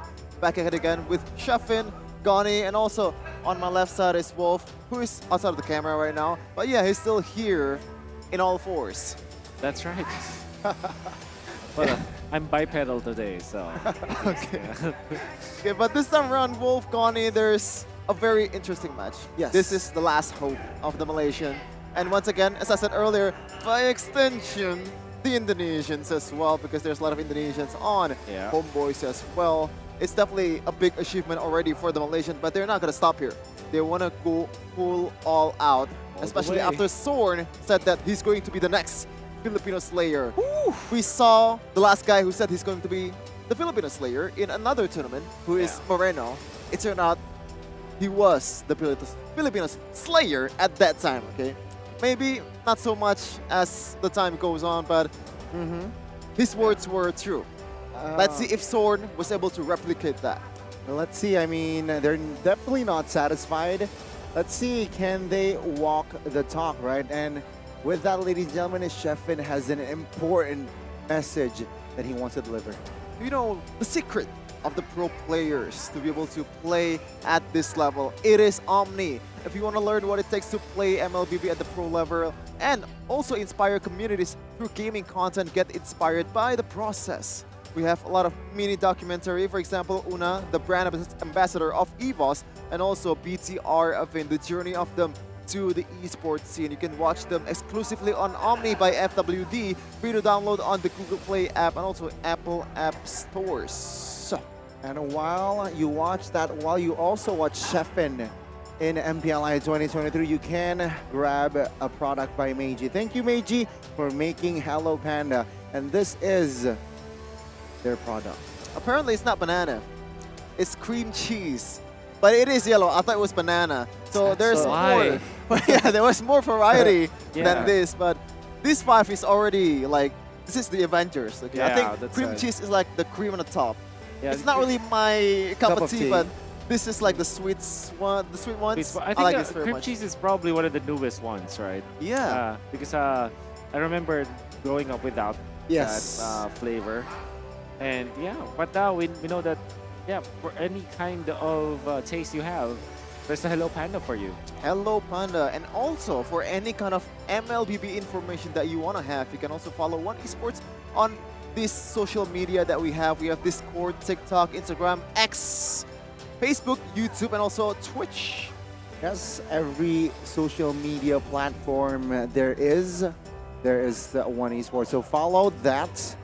Stay relevant, like Chefin. I think Wolf is more relevant than us combined. That's not true at all. Everybody's relevant. Yeah, but by the way, One Esports also has a challenge that gonna get you 4,000 diamonds. Of course, 4,000 diamonds can get you like 13 Starlight. Yes. You know, that is a 13-month, a whole year of free Starlight from Wolf himself. If you want to taste your eyesight, if it's as good as Leslie's or even Farsa's, prove it by identifying these heroes and stand a chance to win 4,000 diamonds. Contest ends at November 19. Did you say like Farsa? Yeah, because, no, like seriously, Farsa is blindfolded, right? Okay. And she can still use the feathered airstrike very accurately. So like even after the handicap, her eyesight is just still way better. Okay, for sure, fine, for sure, okay. for sure. All right, sure. That's a good good save, good save. Yeah. Good save. No, I meant that. I really meant that. It's not a save. That was my intention. Just like the intention of Soren to be able to replicate his words, or like replicate what Moreno did in another tournament. It is RSGPH. Demon Kite, of course, has some beef that, you know, still waiting to be cooked.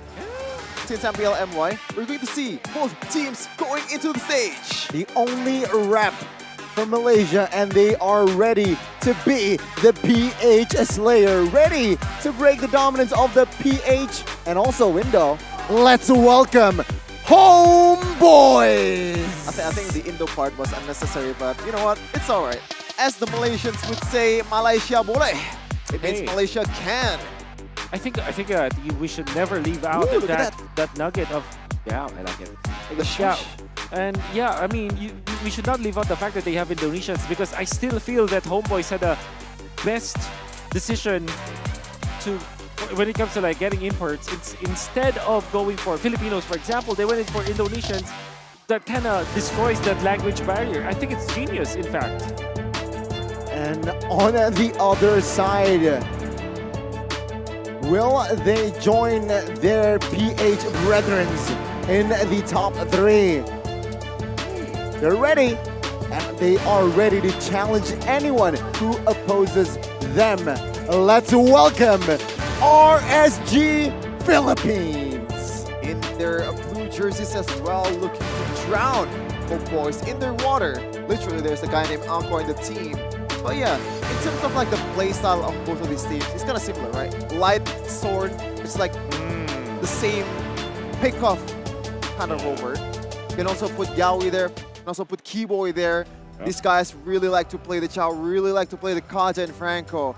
But let's see. As we said earlier, good proactive teams wins against good reactive teams any day of the week. For us, okay? Maybe other coaches would disagree. Probably Bonchan would disagree. Probably.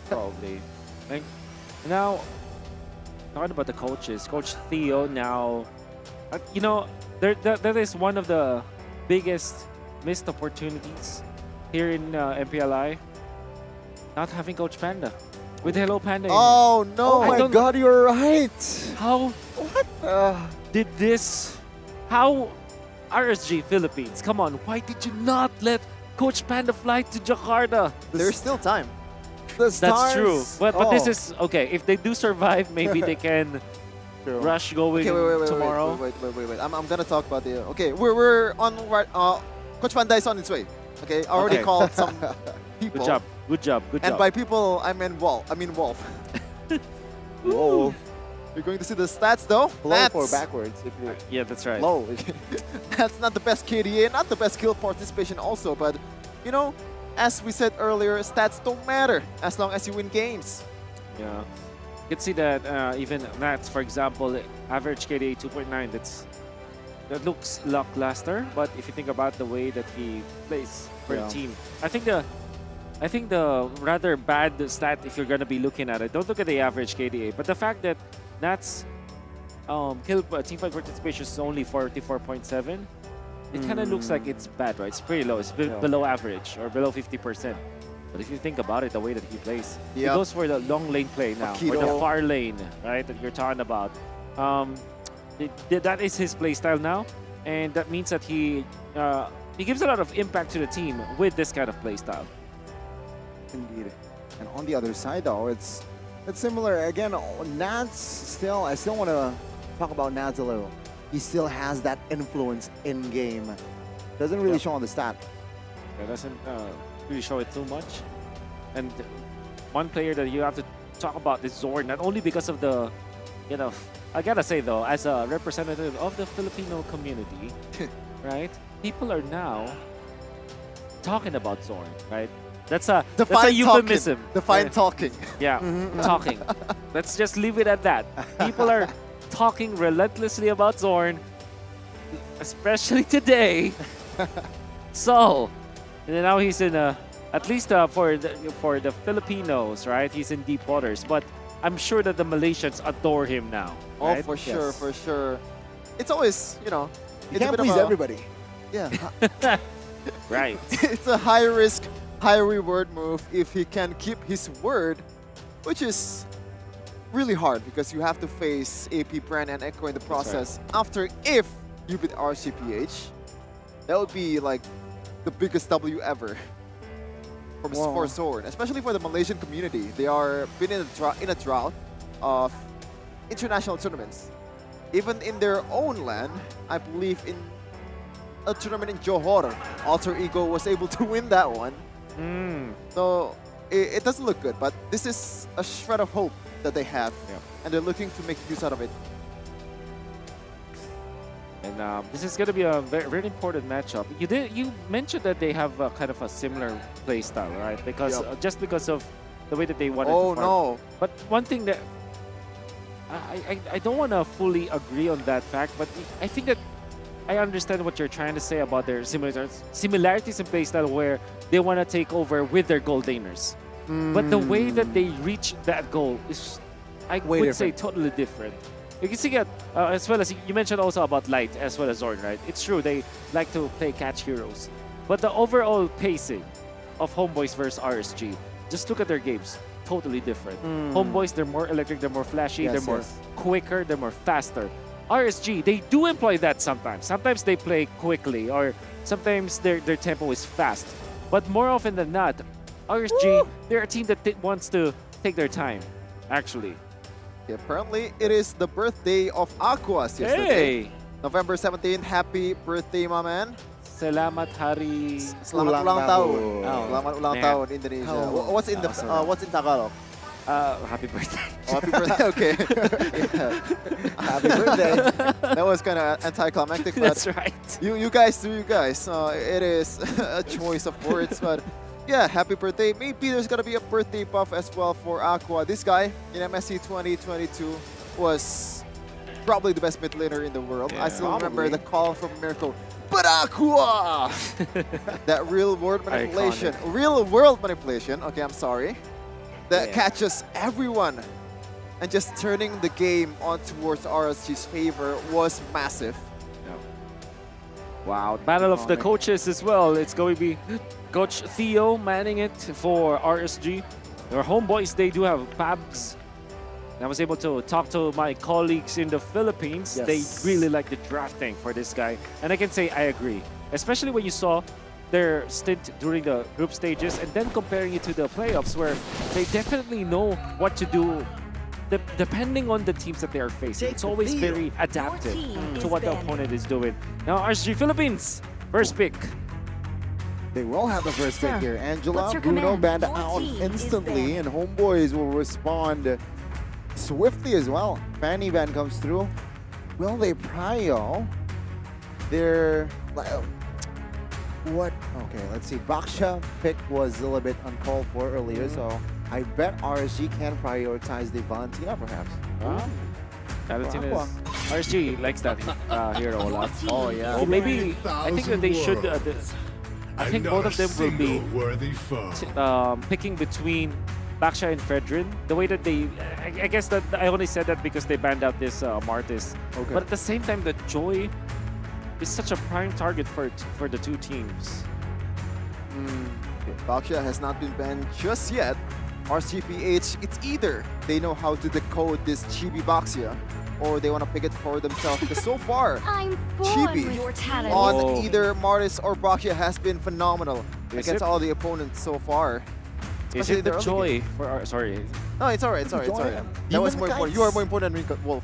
No, come on. no, just joking. Not really I'm not trying to make you feel bad. Demon Kites' play style in the sense of an assassin. Sure, he can definitely pull it off, or will he fall back to his comfort, the That's utility? Right. The Fredrin as well as the Baksha, right? Yeah. But then again, do you want to give the Joy to GB? To GB, right? So I think it's That's better off it. this. Oh, Whoa! To Well. live is to trick the Now weak. you respond with Valentina. Right. I mean, we usually say that Valentina is slightly prior, but we see teams just first picking Faramis, prioritizing Faramis. I guess they prefer Faramis more than Valentina. Wow, I mean, it's interesting. But then again, there still is the Fredrin, the Baksha. I think the Baksha just makes a lot of sense for HomeBois in general because Chibi is great at it. You might want to reconsider the Joy again for HomeBois. But then again, Light is a player that will be willing to play the Franco, for example. So they get Terizla and Joy. Do you go Franco now if you're RSG, or do you go Kaja? I think Kaja is a much safer choice at this point. What do you realize? How about Hilda? This early? Yeah, I think. I don't. Well, mind it, this is actually. the last phase of the first phase, so Yeah. this is the only time they can pick Hilda, unless It's not banned. it's not If- banned yeah. by Yeah. HomeBois. But there could be that Hilda for RSG, but I think the Franco or Kaja could be the choice for Light. Then they secure something like a Baksha or a Fredrin now for Demon Kite. So I guess that's those are the options now that's available for RCPH. Yeah, Baksha in MPLID has been notorious for being a counter for Joy. In terms of like the potential of the farming early game, you can invade a lot easier. It's going to be Baksha and Joy. Good call, Wolf. And Baksha in early game is very much too tanky for Joy to burst. You have to wait for the for those items. Even in the late game when you already have that radiant armor, it's also more trouble Time to for go to Joy. the RSG show. Your team There's the Lilia. Typical answer for the Faramis so that you have sustainable amount of damage. It's also a hero that you can get into the front lines, and also a hero that doesn't really care about the anti-sustain that you get from the Baksha because you literally just swap your HP. Of course, we know for sure that HomeBois, they got away with it. They know that the Hilda will no longer be picked up, so maybe they're just gonna be banning out the heroes that are marksman choices that's great when it comes to comboing with Kaja. For example, Beatrix that RSGPH likes a lot. You also have the carry, right? And then maybe steal the Bruno eventually. And there's also the 1-1, of course. A lot of approaches indeed that HomeBois need It's to my consider. way or the But RSG highway. also will go for the gold lane approach here, gold lane ban approach. And that is going to be the extra. HomeBois, what do they need in their composition? They have already a good mix of DPS and burst for Magic. Yep. It's more of a question, do they want a burst or DPS for their gold laner? Okay, so I think you want to go sustain damage because of the fire mist. You don't want to be relying on bursts, so you Okay. don't go for a combo kind of hero. At the same time, I think that when it comes to their gold lane choices, they might be better off going for an early game kind of marksman, like a Brody, for example, or maybe eventually a Bruno. There's the carry. The reason why I say that is because they already have the Joy, which kind of supplements the damage in the late game. And the Joy is not a jungler that you use to kind of help your gold laner. So you kind of want to look for a gold laner that's self-sufficient in a way. Independent. For HomeBois or independent, like I said. So yeah, the Brody comes to mind. Maybe that is actually something that RSGPH might consider banning out because that should be the marksman that HomeBois might be looking for. It is an option and definitely helps that Brody is probably going to win the lane 1v1 against any kind of opponent that he faced. Minotaur will finish off what was left undone. Sensible ban as well. Yeah. I mean, we completely forgot about other roles. Exactly. Focus on the gold lane. I think, yeah, maybe Brody for HomeBois. I'm gonna be looking for a hero for Zorn though. The Cho is his signature pick, but I don't think it's a best choice here. But again, it's his signature pick anyway, so I mean, for sure that he can make something happen with it. He can deliver. Typically you want to go for something like Rafaela when you're facing up against Akaja. Claude instead. Wow, double late game. Okay. And RSG, they can just go for a combo, pick up like a Beatrix. My family. Wow, that's and the persecuted. The contrast here. RSG, they're going for the long early as I game. can breathe, my fight goes on. Let's do that. Interesting, right? So right now, the chance of Cho being picked is a bit low than before. Now that Claude has been picked because the synergy is not there. Yep. Do they want to go for something with heavy CC? Like for example, like Kufra, or maybe we can see like a debut of some heroes that has a really big amount of CC like Tigreal or Atlas, but I think that's stretching it a little bit.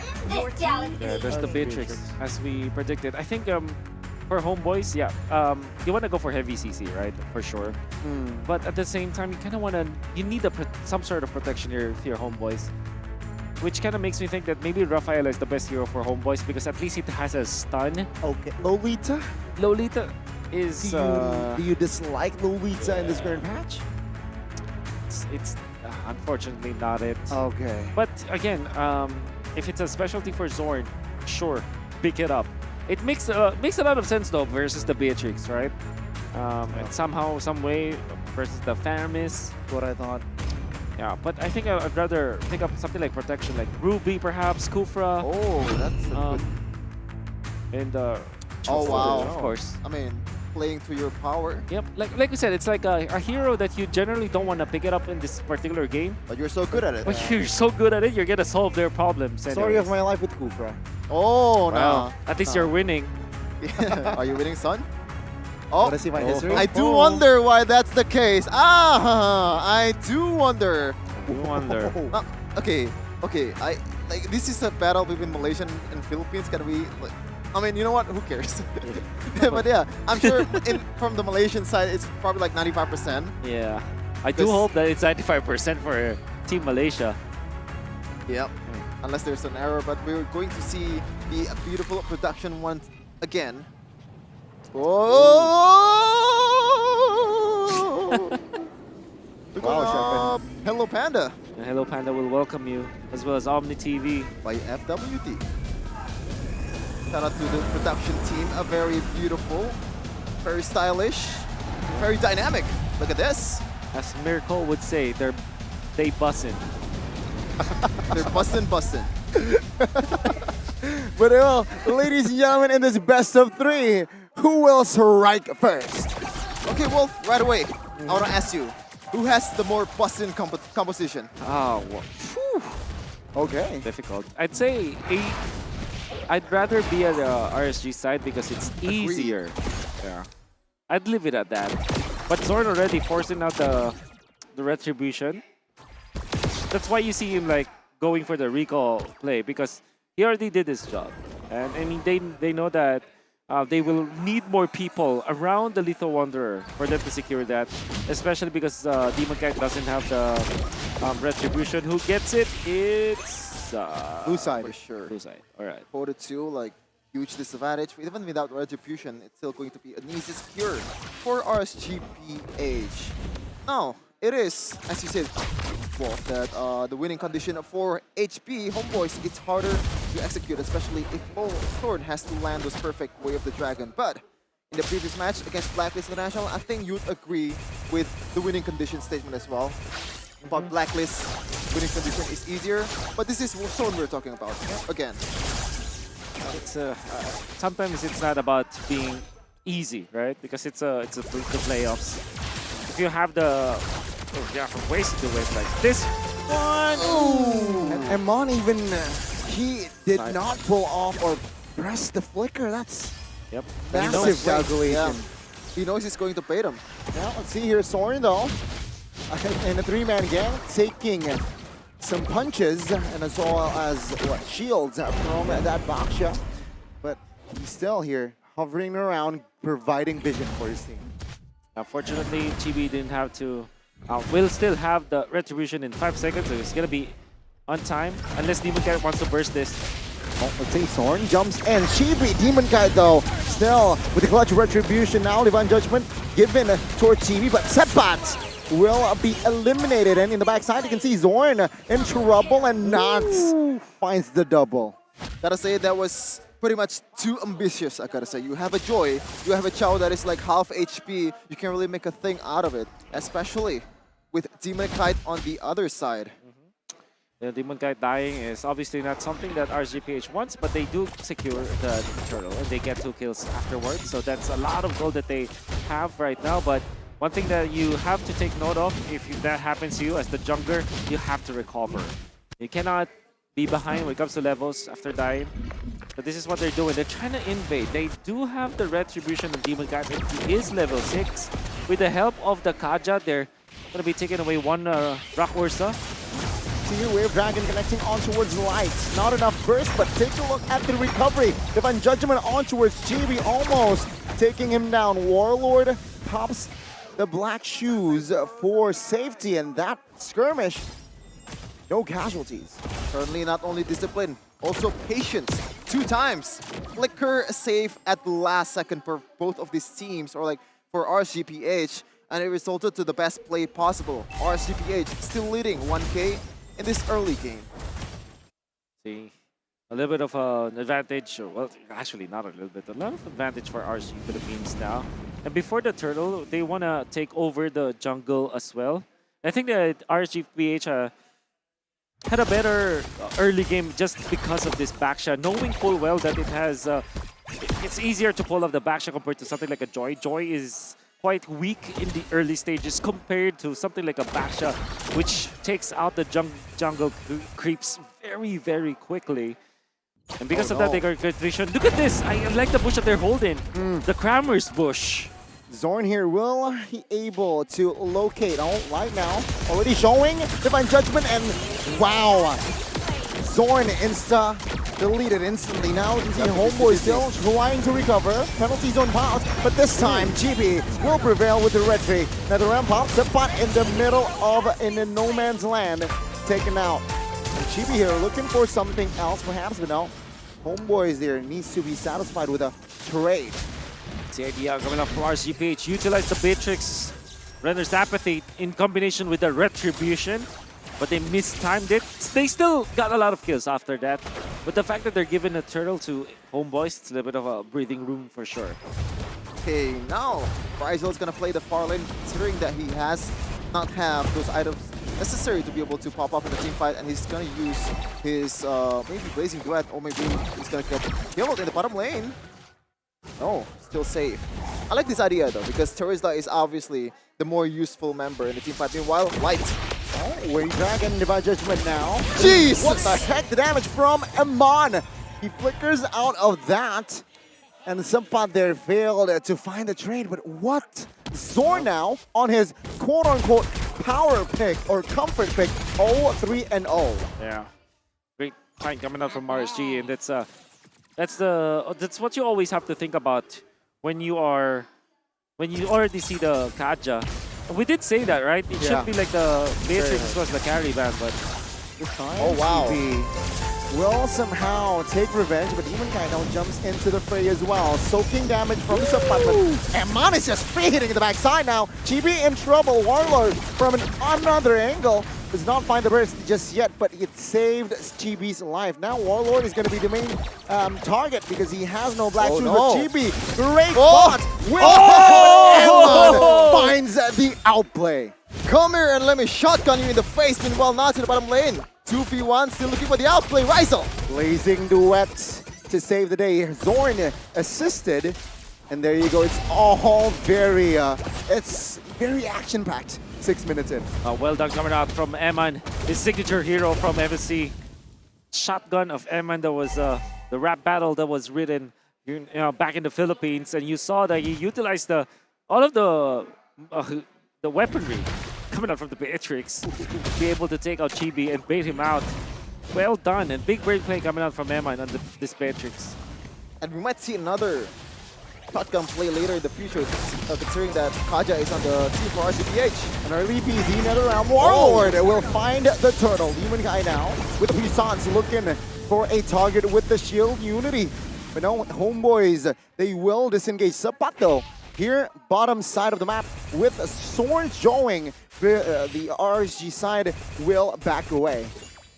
And look at Sword, man. This is giving me M2 Leo Murphy vibes. Yep. Just deeping in the face, and as Calvi said, very annoying. Oh, with the flicker as well, Way of Dragon this time. Zorn will find a very important kill now. Let's take a look at top side here. Rizal will be able to clear with a Blazing Duet, perfectly timed. That is the best case scenario, Wolf. You defend the other turret and also getting a very important pick onto Eman that already has 4-0-1, and that is a shutdown. Zorn, wow! Okay. Intelligent play, intelligent calculations. And I think that's a very huge win, and even there, Aqua almost taken down, and that's top side. Man. 1 HP. RCPH are crumbling. Mistakes after mistakes. And now HomeBois are actually leading. They might get more. They need to be very careful here. I think that mid-turret take was very, very important now. Suppot. He is stunned a little bit. Oh, suppression comes in too. Light with the kill, but that was HomeBois overextending. Yeah, so far, Connie, as you said, HomeBois, almost all the kills from RCPH was from HomeBois' mistake. It looks like they want to make another. Oh, see, it's a 4-man rotation now. Rizal. Wow, the damage from Eman is just incalculable. Now RSG almost here with they found the turnaround, but can they equalize structure-wise? Let's find out.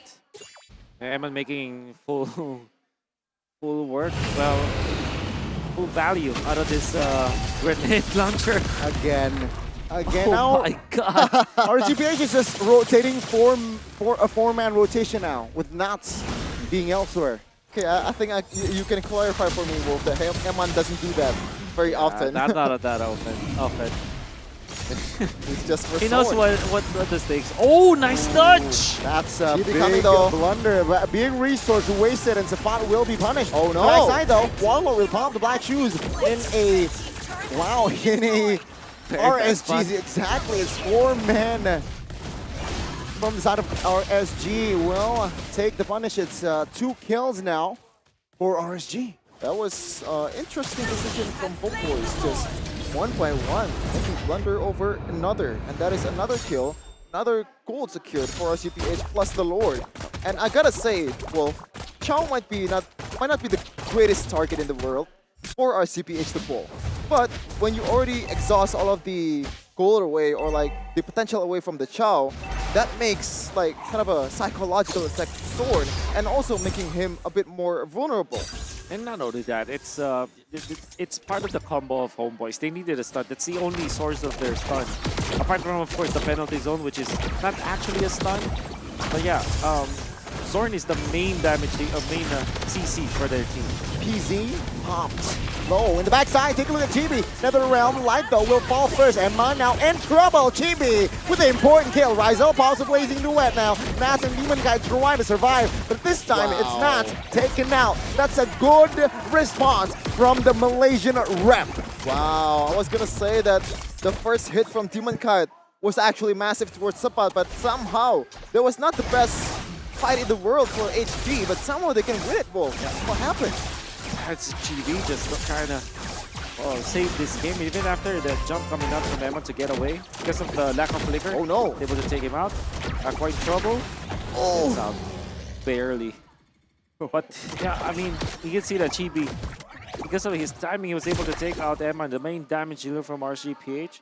Now you're thinking, if you're the Beatrix, should I go for the rush, for the Rose Gold Meteor? Should I go for Athena Shield, just so that will not be a problem at all? Or you can see through the replay what happened. We'll play in a second, but so far Sapat 0-6-5, but has been making some sets that gave HP some golds. Once again, GB just targeting Eman over and over again. This has been the plan for GB all along, but some, you know, before this, it's always been covered by Aqua beautifully. This one too, but in this case though, a bit too much overextension from Eman himself. Okay, 12 minutes in, and it's dead equal. Sure, structure-wise, even the structure, they're the same. Yeah, but I think I prefer inner turret more than outer, even though it's mid. It's gonna be a difficult late game for RSG Philippines. Can imagine that HomeBois are just very happy right now at 12 minutes in, where they were able to recover. Look at the golden Rizal, gonna be able to lift the team later on when it comes to the damage department. But for Eman specifically, they need to combo their ultimates, especially with this Kaja. So if they don't land the combo with the Divine Judgment, with the graded launcher, it's gonna be so difficult for them to recover afterwards. So RSGPH are so skill-based, skill-dependent now. And they need to really make good use of their ultimates. Oh no! Rizal almost a solo kill there. But yeah, Light will now looking for a fight in the mid lane. Sapat holding on, but yes, Light now has the flicker, so I expect Light here again. Yeah, just face checking, looking for opportunities, using the flicker Divine Judgment. I think the advantage is on HP right now. Yes, there's still Divine Judgment, but that NetherRealm is gone. It's time for them to make a big set. No, Warlord has no black shoes available now. Let's see here, Demon Kite now jumping in. The turtle, the Lord, will be taken by Rizal. Demon Kite taking some heat in the front side of the map. Thorn has immortality and will escape, but Sapat now can be the next target. But no, HomeBois survive, but they will lose a turret. Oh, it's just like one frame away. Light almost getting someone there. But again, almost is never enough in Mobile Legends as they have the Lord. HomeBois is definitely on the pedal. A retribution battle did not go in the favor of any jungler, but it went into Rizal. Then again, that means that he is actually 1.2k ahead of the Beatrix. That's a lot of gold. And the important course, the only, I would say, lucky person now for the side of RG Philippines was actually Nats. He made his own luck though, split pushing the entirety of the early game, but now oh my god! It's a big knockup onto Wexford though. The response is Divine Judgment now. You can see NetherRealm pop Warlord with the first one to fall alongside Zorn. Sapat now is next on the board. Eman with the double. And RSG, that was not just a defense, that was also an offense. Okay, well, good proactive movement, but even better reactive movement. That was like point click, just NetherRealm, perfect placement by Aqua. Birthday buff is real. Warlord obviously overstepping that, and it's a lot of overheat. Chibi. They can end. They're ready. End. 5 seconds for Zorn. They have enough minions. RSG with just one moment. Can they close this one out? Rizal falls. But the minions to save HomeBois' life. So what literally happened in there? Because the minions have just spawned. Oh my They actually lord. pushed out the minions of RSGPH. Exactly. That wasn't part of the calculations of RSGPH. Can they end this right now though? Oh! Big snipe from Iman. The Wave Dragon on towards Iman to buy time, but the damage will fall through and the base will be destroyed. And RSG, they strike first. Eman shooting that one from the Philippines. Just how far that was. And that was the winning play. Or maybe even better, the winning play was Aqua with the save, with the Purify and the Nether Realm to respond to the beautiful 4-man knockup, I believe, from Sword. Exactly. And the thing is, that Happy is birthday. a situation, that is a terrain that Chibi will not be able to get into the, make an impact. Yeah. Because he will have to dive, right? And he deals a lot of damage, AoE damage, so no matter what happens, eventually the turret will attack him. And he's not that confident going in that kind of case. I mean, Zorn made a wonderful play, but you're going to be thinking, was it worth it? I think that it will be worth it if they just force out the Nether Realm and they just get out. Because I think that should be the play. But that wasn't the case because Chibi couldn't follow up. They didn't have the damage. Then Chibi wants to go for the play in the middle. Already, the Divine Judgment was available. They did not take for account that the Divine Judgment is already available in that case, and Chibi was duly punished, right? So instantly. I know his idea though. If he had he taken out the Beatrix, it would be them just defending because there's no more tower hitter or turret hitter for the side of RSG Philippines. So that's the right idea. It's correct to think that you wanted to eliminate first the Beatrix. Unfortunately, he did not count the Divine Judgment cooldown properly. That's why he was punished easily. I mean, at that point, I believe Zorn has the immortality, so he wants to jump, he wants to find an opening, but they forgot about perhaps the Purify. I think that was a big element that why Aqua was helped, assisted that formation to survive. And yeah, after that, immortality's popped. Zorn, of course, out of position, taken out. It was a 3-man kill, I believe. And let's see who grabs the MVP. Dun, dun, dun, dun, dun, dun, dun, Should be dun, Aqua. dun. Oh, Eman, of course, even in the early stages. We did say that eventually he will have to think about the Rose Gold Meteor, and it actually helped him in the last clash. But most importantly, early stages, 4-0 and 1. And then he goes for the defense. Then he goes for the snipe at the end. There's a lot of like MVP-esque performances coming out from Eman at the entirety of this game, and that's probably why he was picked up as the most valuable player. And I do agree. His impact in this game is really a lot. And the fact of the matter is, it's kind of like RSG Philippines drafted so that Eman will have a good time. Not only is this his signature hero, but it's also a hero that has good combination with the Kaja and the Faramis, right? You see that with the Faramis, with the help of the Nether Realm, he stayed alive for many for the clashes, and he utilized the ultimate, the grenade, to deal the damage in combination with the Defiant Judgment, which, by the way, the Kaja is already an answer to the Joy, so there's a lot of layers to this drafting coming out from RSG Philippines. And timing coming out from Aqua. My personal MVP of this game is definitely Aqua, but of course, Eman just played this game so well too, especially this outplay. He missed the first ultimate. The big ultimate, yeah. But then again, he still got it. He still got the damage. They punished Chibi. And now we are going to see another combo from RSG Philippines, a one-hit combo. The recalls as well. Look at that, Aqua with the timing onto Eman. And this is also Eman utilizing the flicker. They were able to fend off Sepat as well as Warlord, and that gave them the Lord. But look at Chibi with the heads-up play. Even after the Netherlands, because there's no flicker, they cannot get out afterwards, and Chibi wasn't punished. However, onto the backline, Snats taken out by the entirety of HomeBois, and this is the win. This is the equalizer that HomeBois were able to get. Let's look at it once again. 4 people caught, but Eman was there, and the Nether Realm eventually. Eman was just free hitting during that moment, and Chibi, you can see Chibi wasn't able to find an opening because, again, this is a dive. Now he tries to go for the play, but the Divine Judgment is already off cooldown.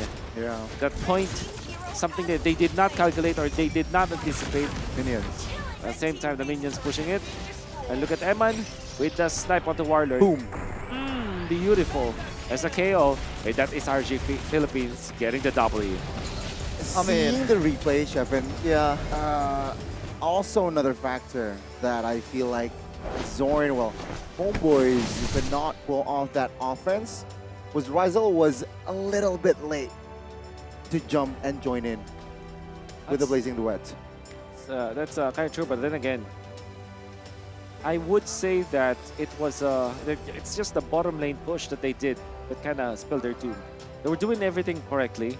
They have the late game lineup compared to an early game lineup. They have Claude as well as the Joy. We did say that it wasn't the ideal scenario because we want to mix it. Like, you go for the Brody, that means that you have at least early game damage, and then the Joy will take over in the late game. In this case, they have the Claude. They actually got away with the early game. Yep. I honestly felt that it was already HomeBois' game. Yep. But they made a mistake. They stumbled in that top lane. And even if you try to analyze that game in and out, if you put it upside down, you know for sure that that is not the call. And then it was followed up by Chibi trying to go for the mid lane heroic kind of play. So it's back-to-back ill decisions or ill-advised decisions from HomeBois that they should not have done, and they still have the advantage even if the game prolongs, right? Even if they don't score the push, there still is the third Lord that they can get easily. Yep. I was gonna say that it's even more unfortunate that they have the Lord, and that Lord was pretty much hard fought. Rizal was the one who got it instead of two junglers that has full retribution on their hand. But man, oh man, when Zorn was knocking up 4 in the end, I was like having a flashback to Yaoi's play in M4, like knocking 4 Onyx members in the air, and I thought I was gonna see another one, but unfortunately the response was just immaculate. And I think that's also a mismanagement of like the spell time, or like the like managing the worst case scenario that's gonna happen to them if they make the wrong choice. As we're going to see the stats even deeper, Aqua is everywhere in the team, but so does Eman. And of course, Demon Kite 154 damage taken. That's quite a lot. Out of 205 in total. In HomeBois, 400 rather.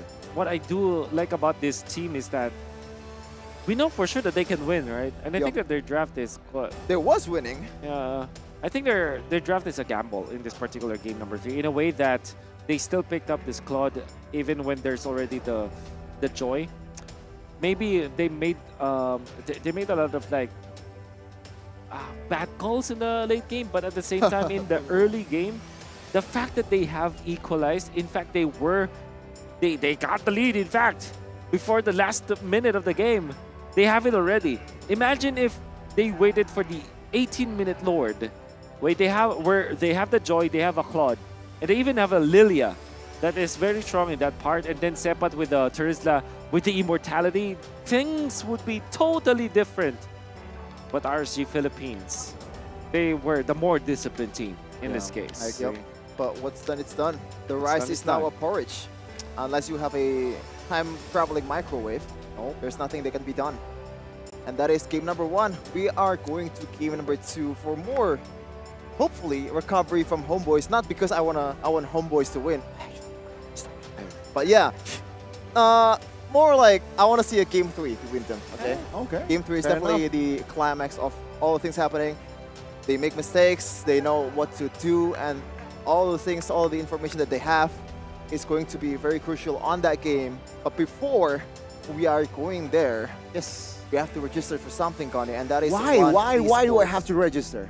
There's a lot of benefits. First of all, you have a lot of information of MLBB. You have a lot of information of Wolf's daily life, which is pretty much top secret, you know. Wolf has been doing some secret job behind the scenes on all fours. And also, you can also get diamonds as well, 4,000. There you go. Register for updates, 4,000 diamonds. That is the QR codes. As simple as that. No labor, no money. You get all the diamonds you can get. Exactly. And again, why? 4,000 diamonds is just one reason, one good reason why you need to register, of course. And ladies and gentlemen, check out also One Esports app. Yeah, dive deeper into the meta. Place a build and rivalries of MPLI with the One Esports app. It's your one-stop destination for breaking news and exclusive interviews with the athletes fighting for the MPLI throne. You can get it in Samsung Galaxy Store and also Google Play Store. It's as easy as that. So easy, so simple. Again, you will gain a lot of things, information if you install and download this. And with that in mind also, why not join the community? I mean, you gotta connect with people, right? Unless you wanna end up like a weep, like a Rashi. Like you don't wanna do that. You have to have friends online or in real life. You can also get those friends in one esports community. It's not only limited to Indonesia. We have also a community outside of Indonesia globally, because this is a global game. Esports for everyone. That's true. And again, if you're part of one esports community, there is a chance for your good plays, because there's a lot of like party queues actually. For many games, in fact, not only Mobile Legends, but Mobile Legends more specifically. There's a big community out there, and if you play well, sometimes you play good enough to be featured in your podcast, the socials. And also, like but you can also watch my podcast. Okay, I believe I already joined one esports community, and I've seen that they've held some tournaments. Okay, that's right. That actually has some prize money. That's right. So if you want to hustle with Mobile Legends, just go for it. One esports is there for you to get diamonds, to get money, and to get opportunities in the pro scene. For you to be able to be like these guys. RSGPH versus HomeBois, two different countries representing their culture. But so far, the Filipinos had the laugh in the first game. And I believe, I can say for sure that the Filipinos is having a field day in the comments in Facebook or in everywhere about Zorn. I'm actually looking at them right now, especially because it's a much awaited match. They're wondering like if he can walk the talk. But generally speaking, when you talk smack like that, gotta prove it. And I gotta say, Zorn, he's tried his best. Yeah. He went 0-3, but he was able to find good openings afterwards. Like, I just want to remind you guys that this kind of behavior does not come from like, you know, a place from toxicity or like malice. You just want to win. First of all, there is some psychological damage that he wants to, you know, give to the other teams, whether it worked or not. Like, I don't know. Yes. Because it is, like he tried, right? Yes. As Wolf would say. So don't be too hard on Zorn if he actually didn't qualify for the next stage. Also, we need more players like this, man. We need more spicier environment, but of course, not, you know, not getting to that toxicity area. Not too toxic. I think they should just keep the heat, the spice within the Land of Dawn as well, right? Outside of the Land of Dawn, just let's be friends. And by the way, HomeBois with a great merch. I like the jacket. Hang on. Yeah, the varsity is fire. It's actually fire. It's fire. Oh, this is not what I'm talking about, but this is also fire. It's, I like it's this. pretty good, actually. I like the flames on the arm there. Yep. I don't know what the I think I assume that's Japanese would say. I think Arashi would know. I'm sorry, Arashi. I've been trash talking you so much. I love you, bro. Arashi's like that's just a joke. Okay. Thank God, Sheffield. But I mean, shout out to the merge team. To be quite honest with you, not my cup of tea, but I can see why. What? How tea. dare you? Blasphemy! Look at the jerseys, man. The jerseys. I think black and gold can never go wrong. Black and gold. Okay, the jersey I like, but the outer. Yeah. Not my cup of tea. Wolf, you wanna bite for me? I'm sure you have some spare changes that I could use. Let's talk about it after the broadcast. Okay, he gave me a chance. He gave me a chance, guys. I'm gonna ask him later. But we're here to talk about the game. Now, what is the fix? Like, what is the next step for HomeBois for you, Wolf? I think that's a good Because I think they nail the ingredient. They have all the right tools available, but they overcooked a little Just bit. the finishing touch, though, right? It's just like them overheating. Because I think, okay, now that I think about it more, it's maybe because they found a good opening. Because they're on a win streak, for example. It's like a momentum. Like they feel For very sure. confident, especially when they're facing up against a team like Blacklist. RSG. They found a great start at the early stages, and then they're finding good openings with Zorn, for example. add all of that all together, you gain this confidence where, okay, maybe we can actually go for those risky plays, or those make it all the way. So yeah, I think they overheat. Just the finishing touch, I think, was lacking in that particular game. But okay, they will not switch side there. Instead, RSGPH will still have the blue. Let's see, will it be a Faramis repeat draft? Indeed. I mean, after playing a Faramis like that, you want to go for the Faramis again. I mean, it's his birthday, so yeah, you can. Told you, man, birthday buff, 0 death, Whatever and he wants. a lot of good covers. And I do agree with you, Wolf, that I think Aqua should have got the MVP. Not because he's playing the best. I think he should be getting MVP just because he has the birthday. He's on his birthday. Just for the vibes, okay? Prioritize the backshot instead. Yep. Now, HomeBois, I think they should deny the Faramis pick here. Pick it up for themselves. Might go for the Terizla again, though. So it should be like Terizla plus the... Maybe a Valentina instead, if they don't want to get the Faramis. Do you like the 1-1 early pick? Maybe third pick. Okay. Kind of want to look if RSGPH are ready for that, because then you can take, especially if you already know the mid laner of your opponents, then you can go for the 1-1, because the far side is still a counter.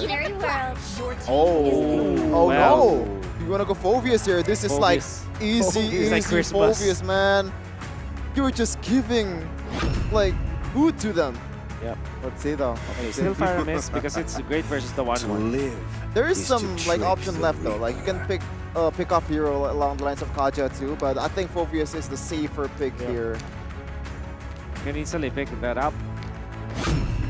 I am the power of No! light. Wow, Kaja! Alright. Still the first 3 picks as before. Yep. Different order, but yeah, same. Yeah. 3 picks. Oh yeah, you know what? I do agree that Kaja does bring some value, especially denying the Kaja away from HomeBois, because we know that 1-1 can have a field day with Kaja on the lineup. Easy crossbow tank, easy chain kills, and easy snowball for Rizal. And this is why I wanted to pick up the 1-1 when you already know the mid laner of the opponent, because yeah, Farsa, right, is a counter, but also is the Faramis because of the Nether Realm. True. Gonna be difficult to deal with.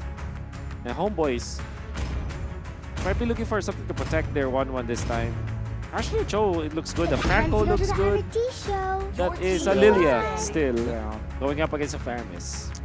It's again a repeat for the mid laners, Faramis v Lilia in that mid. Yeah. And I personally, I favor the Lilia. Don't know why. A bit though, just a bit. I want to ask you something, Wolf. Like this early phase of the draft, 3 picks already is all damage seekers. It's all your DPS. It's all the one who's going to carry you in the game. Do you think from a drafting standpoint, that's a wise choice? Obviously not, at least for me, because I kind of want to mix it up. If we're looking at both the 1-1 as well as the Joy, there's, for sure, if they activate their ultimate, it's a burst in a way. But at the same time, they're both like, they're both like damage over time in a way, so stay damage. And then you're going up against a Faramis, which kind of makes a lot of sense against that, but at the same time, it's not gonna be enough. So yeah, to quickly answer your question, I don't agree with it. I think that you have revealed so much in your hand with that. So yeah, look at the RC Philippines. They're gonna be banning out heroes that protect the 1-1. It's going to be the Very Minotaur. straightforward. And then eventually, perhaps, maybe a Valentine. Oh no, they already have the Lilia. Maybe the Cho again, if they want. Terizla is still an option too. The Terizla, that's also true. But I think that's a bit too much offense. Yeah. Sand rises when I give the word. Interesting. HomeBois will ban out the Khalid. Okay.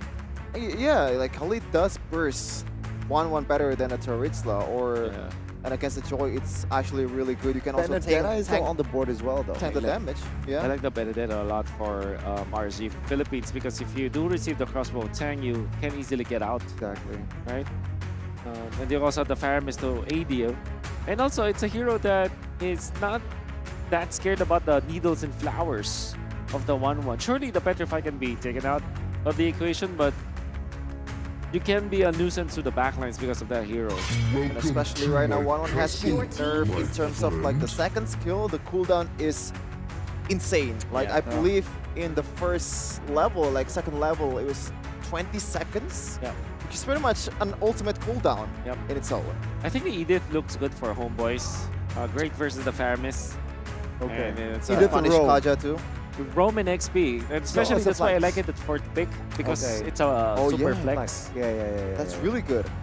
I like that. I like that. I think you're gonna be right here, Wolf. Let's see though. I hope so. But again, Paps is he probably knows the I game am better the than I do. priestess of primal lightning. There it is. The I think you hunter know of the all game the evil enough gods. to know what's gonna happen, Wolf. But not the best win rate though so far in this tournament. Yep. And I think this is probably the perfect environment for this Edith to be, especially with 1-1 in your hand. That is like a solid like 3 seconds if your combo lands all of them.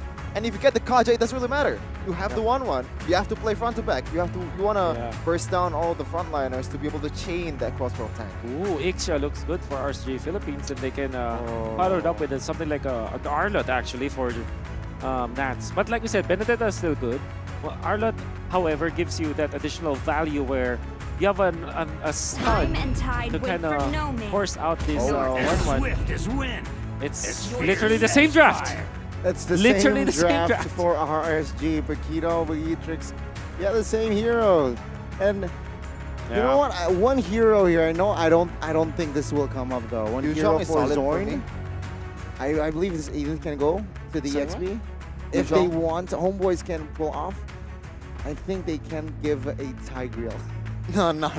I don't think so. But Against if this it's Tigreal, opposition. I'd be happy to watch it because this is the debut of it in a pro scene. Because I haven't seen Tigreal. I believe it's still 0 picking up MPLI, right? Even though the buffs is there, and even Keyboy getting into my FYP for a lot of time with the flicker combo is still. That's why I want to see Tiger. It's not it's not convincing enough to be picked, and I think it's gonna be. Maybe?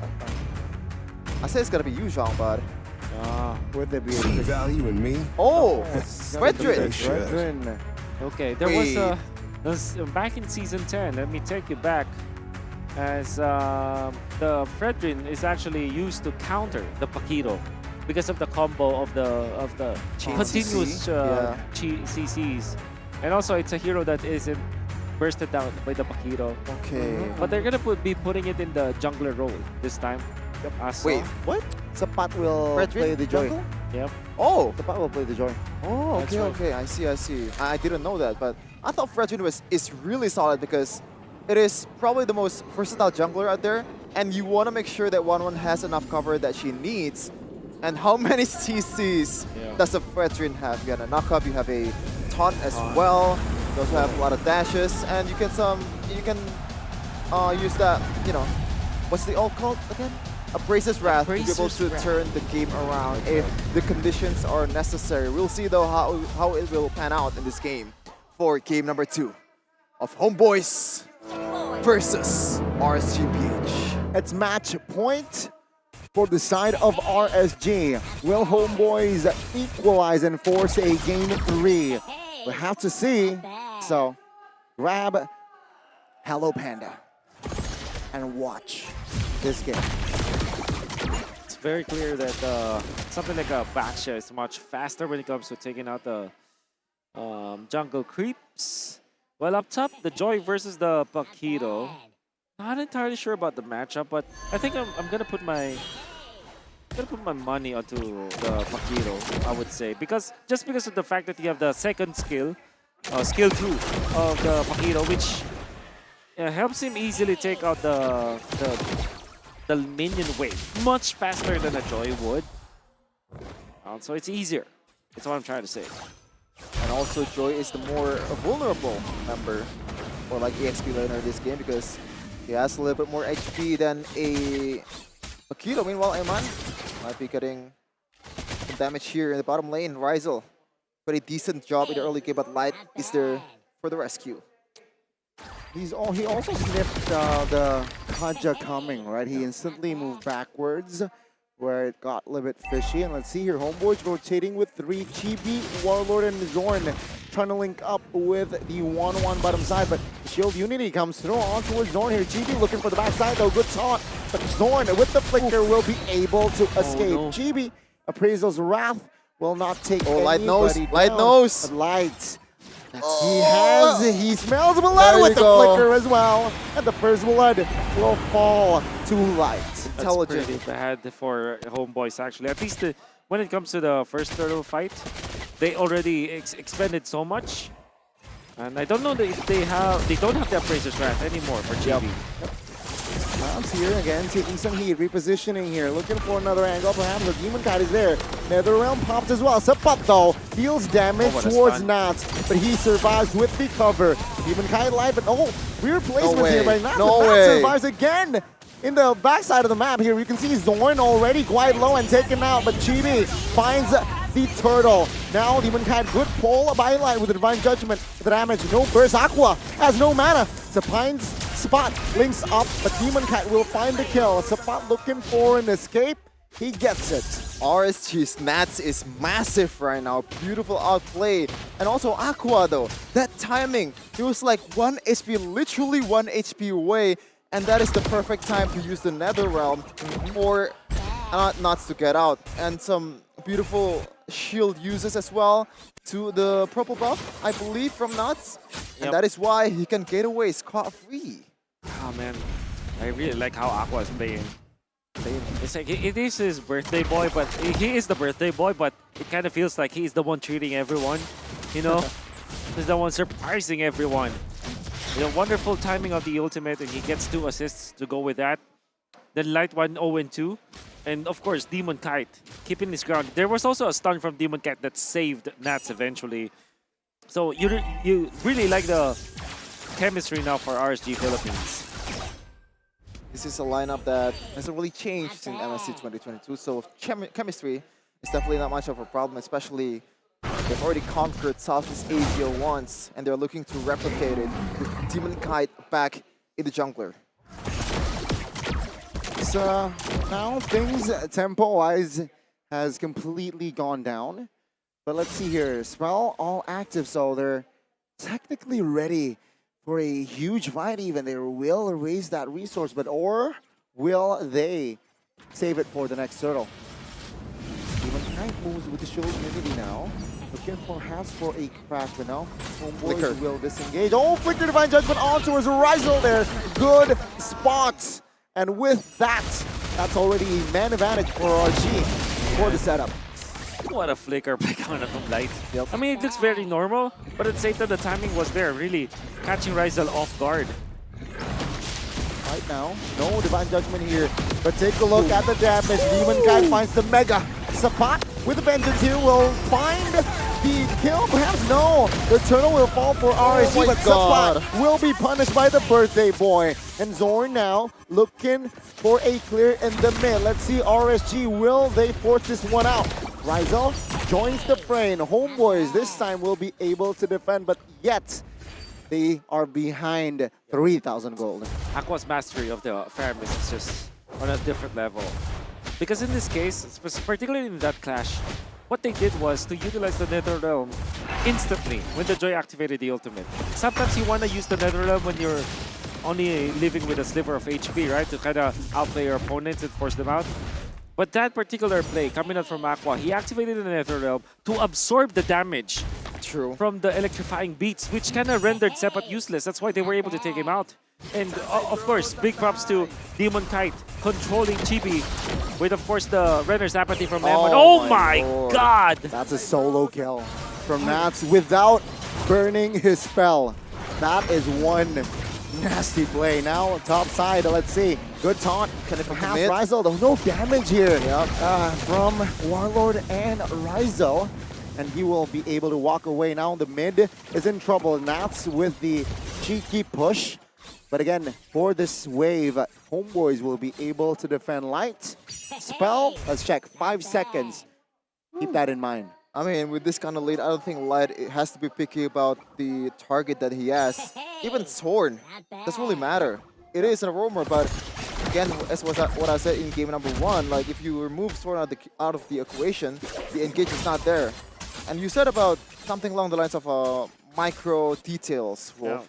And I believe before, if you want to differentiate between a good Kaja and a great Kaja always uses the first skill first before he flickers. Able to get some debuff first and also the slow. That's also what HomeBois and other roamer does in pro level. Like Chefin. No, I'm not that good. Chefin, man. I'm not that good. Chefin is cooking. That's why I'm the chef. Yep. RSG Philippines will have the uncontested turtle. That's number 3. The last turtle, yes. Might go for the invade. They did not commit the retribution. That's why they want to go for a little bit of a vertical jungling. Nats, however, already with the amount of data that he has, can now just farm the split push. Another flicker. Flicker Divine Judgment again, connecting onto Chibi this time, and Chibi will not survive. Warlord in the mid lane will pop the black shoes. Let's say, will they force this info? Will they punish? But HomeBois will go diving deep under their own turret. And yeah, it's a reset for RSG. Still a very comfortable lead here. 5,000 gold. 100%. 5,000 for RSG Philippines. It's just a lot at this point. Again, they just clear out the mid lane and then push afterwards. And Demon Kite threatening for a steal on the orange buff. But they want to secure their jungle first. And look at that reaction. Nats spots out where Sepat is. Immediately, RSG Philippines' reaction is, okay, let's get back, secure our own jungle first. Then we go for the invade. They have the retribution still on Demon Kite. Might be interested in stealing that orange, especially because Nats is still keeping his eyes onto Sepat at this point. Wow. I mean, Sepat on the other side has to try, right? He has to make something happen. If he can't really deal the damage in a team fight, he has to find the gold first, but not. Oh, okay. I thought he knows. I really thought he knows, but at this point, Wolf, just as other Pyramid's composition out there, I think if you have a lead this big, it takes a lot of blunder to be able to Zorn taken down in the backside here. Netherrealm pops as well. Emon quite low. Silence flickers out of the way. Warlord looking for an angle. Does not find it. Oh! Peculiar resource there, but Demon Kite will find the kill. Demon Kite survives the crossbow attack as well as RSG. They're re-engaging, and that's a dive. Aqua with the double. It's Catcher Curse, Wolf. I said finally. That was my last word. I thought finally Rizal was able to get a good, like a decent crossbow of tank, but it turns out, no, not at all. What a perfect fight for RSG Philippines. They read HomeBois like a book. Literally, that happened. When Zorn wanted to go for the flicker play, immediately there was Light utilizing the ultimate, Divine Judgment. To shut him down. They're not looking for the big targets. They're looking for the good targets. For the right targets, in fact. Then after Sepat went in for the play, once again Netherrealm was available for that play. Then they get out, they flicker out. Eman, instead of attacking Warlord after the conceal play that his teammate did to save him, he went for changing the weapons. He went for the runner, and then he lands it onto Warlord, which then allowed Demon Kite to take down Warlord. And then Demon Kite just held his own ground, defeating HomeBois, and then Nuts for the pinch. That was a perfect team fight. Again, just like game 1, the flicker Divine Judgment from Lights will be exploited.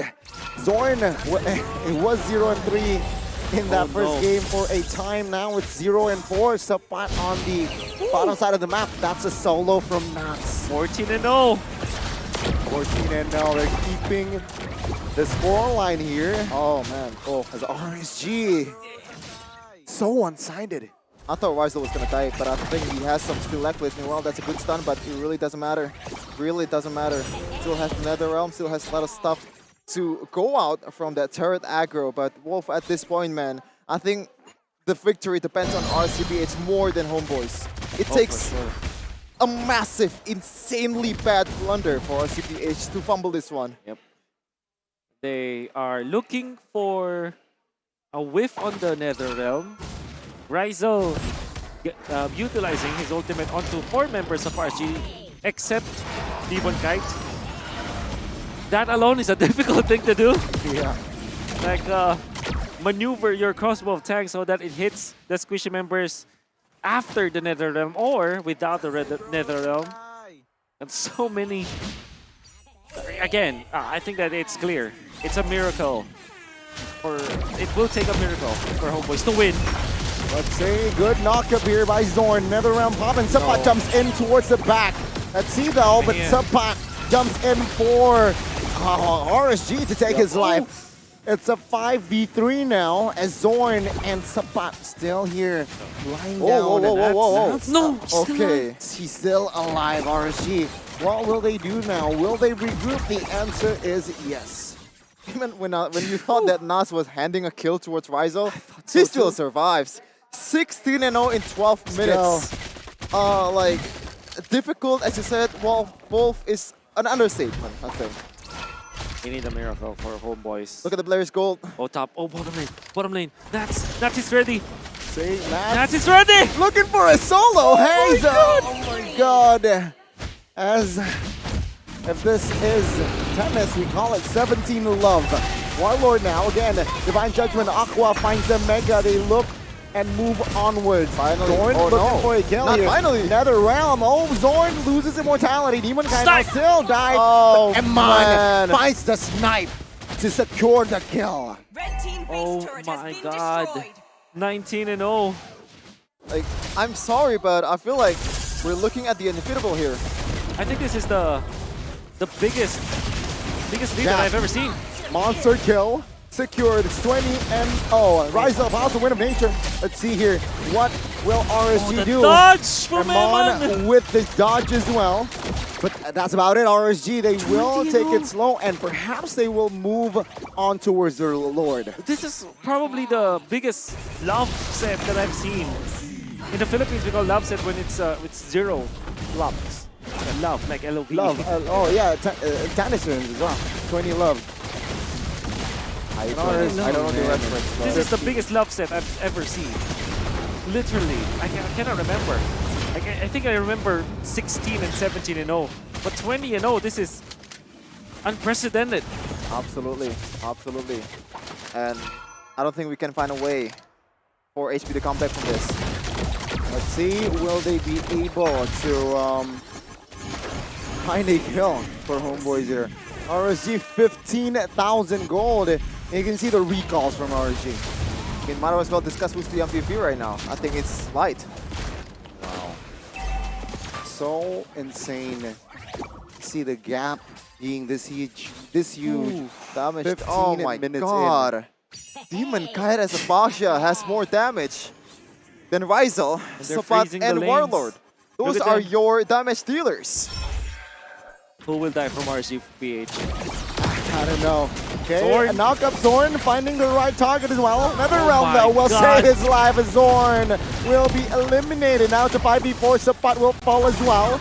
It's a 5v3 now plus the Lord. HomeBois, can they defend for Malaysia? RSG will find the Godlike and the base wide open. They will find the members first before ending the base. That's a wipeout and RSG clean sweeps HomeBois. I'm out of words. This is like, there's no way you get cleaner as this. This is as clean as it gets. Like when you buy a hand soap or like something that tells you 99% bacteria is gone, this is 100%. There's no stains left. Wow. Oh, Zord is gonna have a lot of nightmares. Oh my god, I just realized that. Oh, please, please. Okay, guys, once again, we need more players like those in this scene, okay? Don't be too hard on Zorn, okay? Even though, yes, there is some repercussion that you have to be able to handle if you want to talk smack or like talk some spicy stuff to the opponents before the match especially. 2-0 from HomeBois, and that was an insanely clean display from RSG BH. Still though, at the end of the day, yes, sportsmanship has been shown, the fist bumps, no hard feelings, it is the competitive scene. They'll probably face again in the future. But let's see though. What do they say at this point? And man, with that, it is also official that we will have a top 3 from one region. As usual, as per usual, to be honest. But yeah. Usually top 2. Oh yeah, but because there's only 2. But we're gonna take it away to Rose and Clara for Into the View.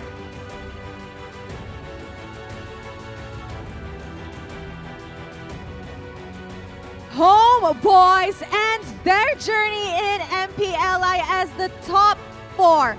However, they are still the second last region to go home.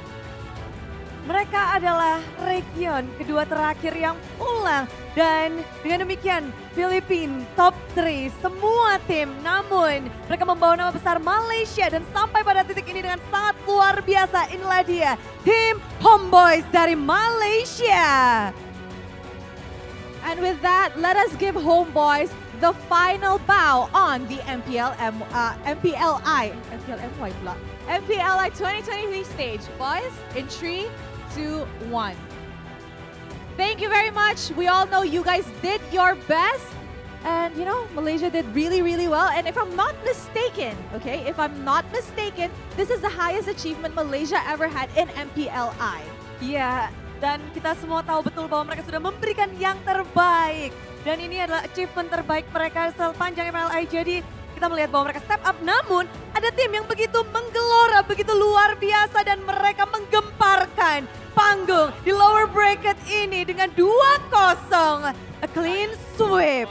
Not only a 2-0 clean sweep.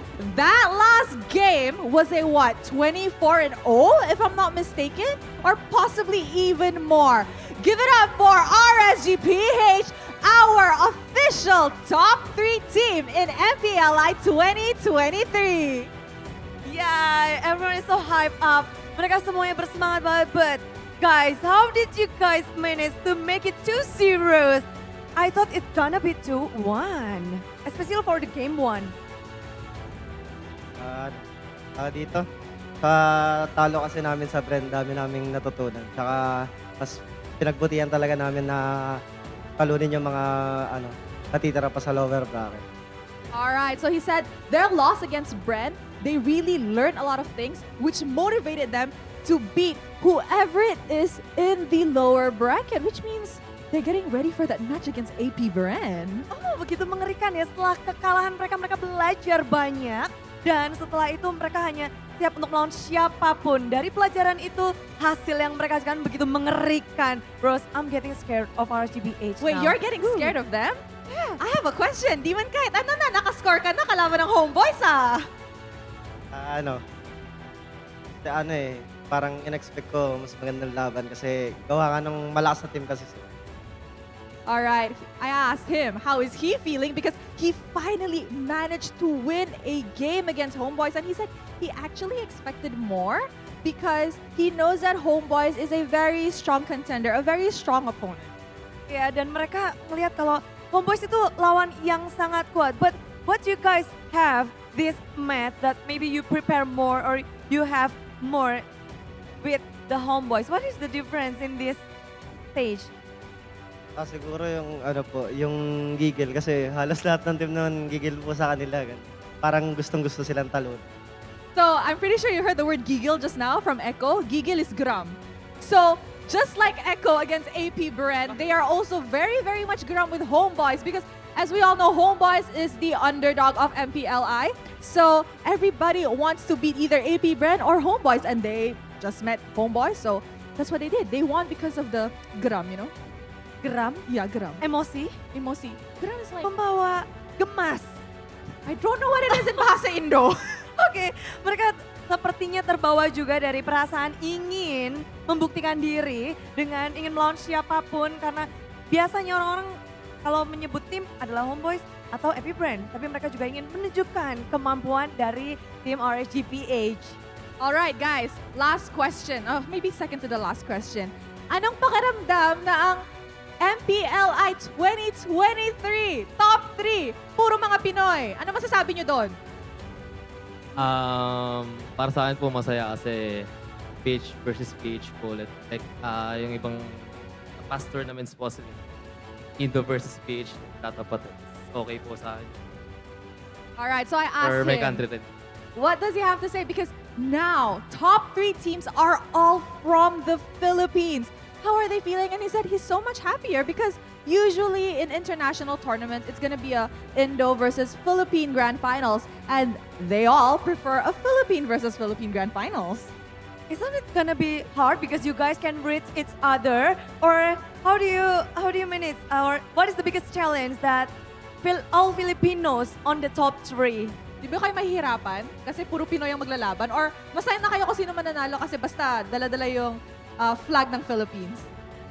Mahirap kasi parang alam na namin yung laro ng isa't isa. So parang madali nang basahin. Unlike sa Indonesia, parang ibang meta, ganun, tsaka ibang galaw. Gusto rin namin Indo makalaban kasi tinalo nila kami sa Snapdragon. Kaso wala natatalo agad sila. Okay, so actually, he prefers to meet with an Indonesian team because he said that, like what you mentioned, they're from the same region, so they know how they play, they know their strats, and so if they were to meet up with an Indonesian team, they would be able to give a surprise factor. Oh, jadi ketika ditanya gimana ini semuanya Philippines rupanya sebenarnya kalau di final lawan Indonesia mungkin mereka bisa memberikan banyak kejutan dibandingkan dengan Philippines sesama region yang tentunya mereka lebih hatam satu sama lain, mereka lebih tahu satu sama lain. Namun apa daya sekarang top 3 adalah tim Philippines. Last word from RCPS. Do you have anything to say to your fans all around the world that is watching you right now here that you are on the top 3 of MPLI?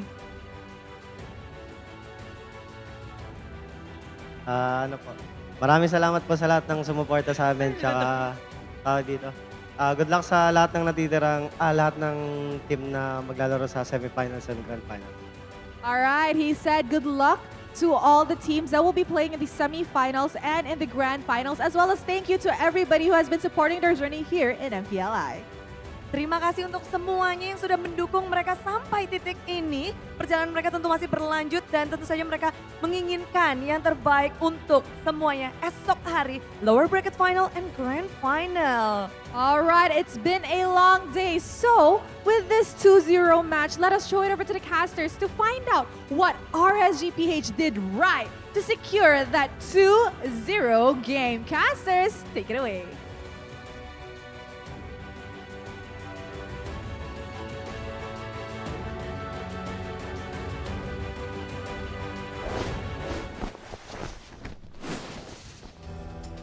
Just as per usual, it is indeed Pinas Lang Malakas. That was a cold-blooded show for RCPH. One thing that I can pick out though, the kill count was 25.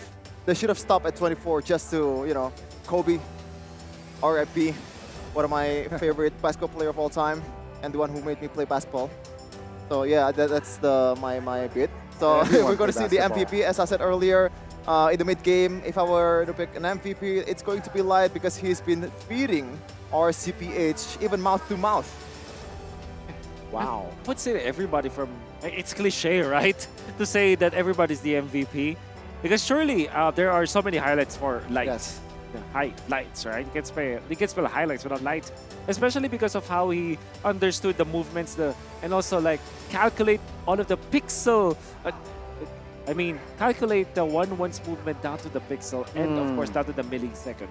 Especially that play in the bottom lane where he was able to flicker in. He knows that the Tiger Press is already over, the positioning is already there, there's no flicker that you cannot react to, and then of course the play take does. And of course Light up top, when there was already a big 5v5 that you can see Team HomeBois already poising to actually win the fight, with Zorna initiating with the flicker and might have caught many members of RSG. He utilized his ultimate so quickly on a target that is unlikely to be good, but at the same time, it's a roamer that would have changed the tides of the game, of the skirmish. This is so clean. That was the play. Yeah. That was the early play, yes. It is actually an MVP highlight. It's a beautiful play. Then when Sepat comes in, they activate the Nether Realm early, so that they will tank through all of the damage coming out from Sepat, then punish him afterwards. Of course, like finding Chibi at this point, like, how does that even happen? Zorn shut down. You can see how they were able to save Eman this time. You go for the flicker out, and then I believe there will be a conceal play. Look at that. Look at Look at the symphony of skills. Man. And then Demon Kite survives. Nats already wrapping up. He goes for the pinch instead of going for the play first, right? He knows where they will be going. That was a perfect clash. Yeah, I think the worst part is just rinse and repeat for Light. There's no, like, it's not anything. It is special showing, but it's just flicker, Divine Judgment, and there's nothing HomeBois can do about that. Yeah. Like, what you can do at this point? Really nothing. Really nothing at this point, actually. And the rest of the highlights is just RCPH finishing the job.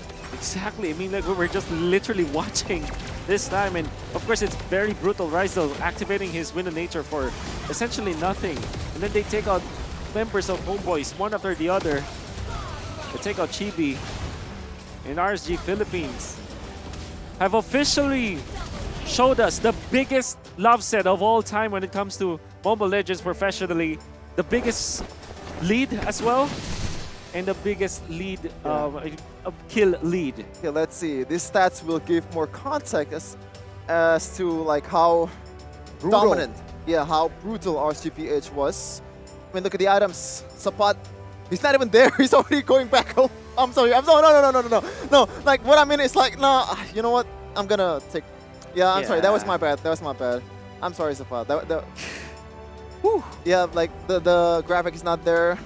That's just how it is. Holy Crystal on his way to, I believe, Bloodwings. Doesn't really matter if you have Vengeance when the opponent can still outdamage you. But Demon Kite though, like this is proper respect. Yeah. He already lead by God knows how many 1,000 golds out there. Still has Dominance Eyes. Yep. What? I think that's a bit too much respect. I also want to say, I think Light was able to get the fleeting time first, so it looks.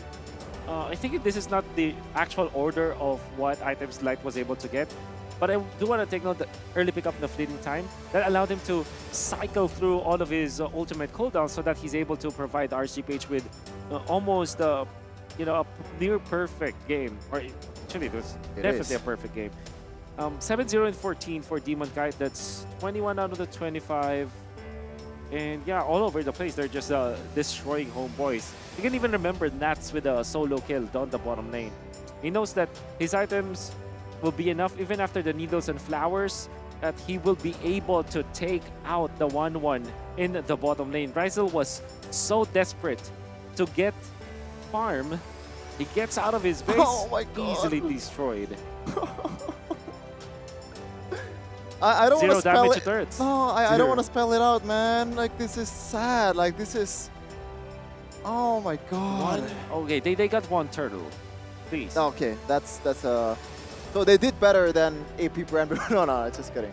But yeah, like this is probably the D-Day, the day of domination. That's right. For 2 matches. In the first match, it was like 0 objective whatsoever for AP Bren. This time around, the second game was somehow even brutal. Yeah. Like, this should imagine the highest GPM being Nats. This shouldn't be allowed on YouTube or to be streamed. I know. Yeah. I'm out of words, actually. Goni, like, we're out of words. Do you want to take over or like say something about this? I'm posting the scoreline. Oh, okay. Okay, that's something you can do, but but obviously, if you're a Malaysian fan, the journey is not over. HomeBois, especially Sorn, I think he has probably one of the biggest mental fortitude out of all the players in Mobile Legends. He hasn't like shown any kind of like, how do I say it, like mental breakdown, like mental. Wow. Like let's just say that he's very strong mentally. So I think in terms of like recovery, I don't think that's gonna affect him that much. This is just another game. Yeah, that's actually very true. And they still have the biggest tournament out there, M5 in Philippines. Oh, it's going to be a bigger challenge for Zorn. That is He's why playing in Manila. That is why I kind of got scared for Zorn after releasing that kind of statement and then losing to the game like this. But nevertheless, I think I kind of agree with you. At the end of the day, it's just a game, right? If you forget about the records, for sure, like a 25-0, it will not matter as much, because I think that HomeBois have improved a lot, particularly against RSG Philippines. the way that they drafted was totally different from the other games that they were doing, because I even commended Paps with his decision making when it comes to the draft.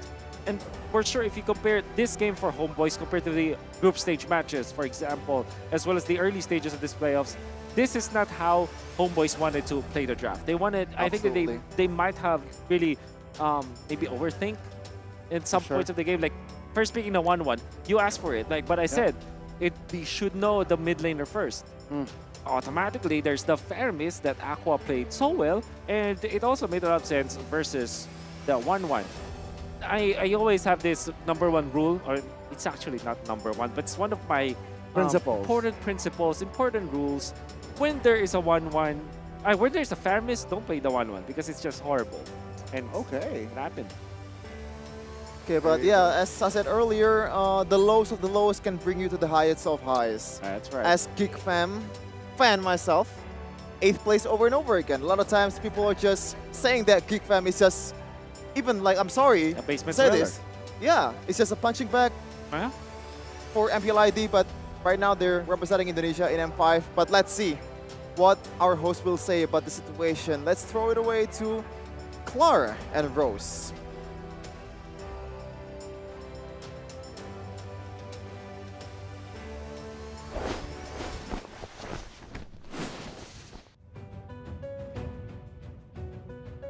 Hari ini, di hari yang kedua, kita sudah melihat semua tim berjuang dari 6 tim menjadi 3 tim saja.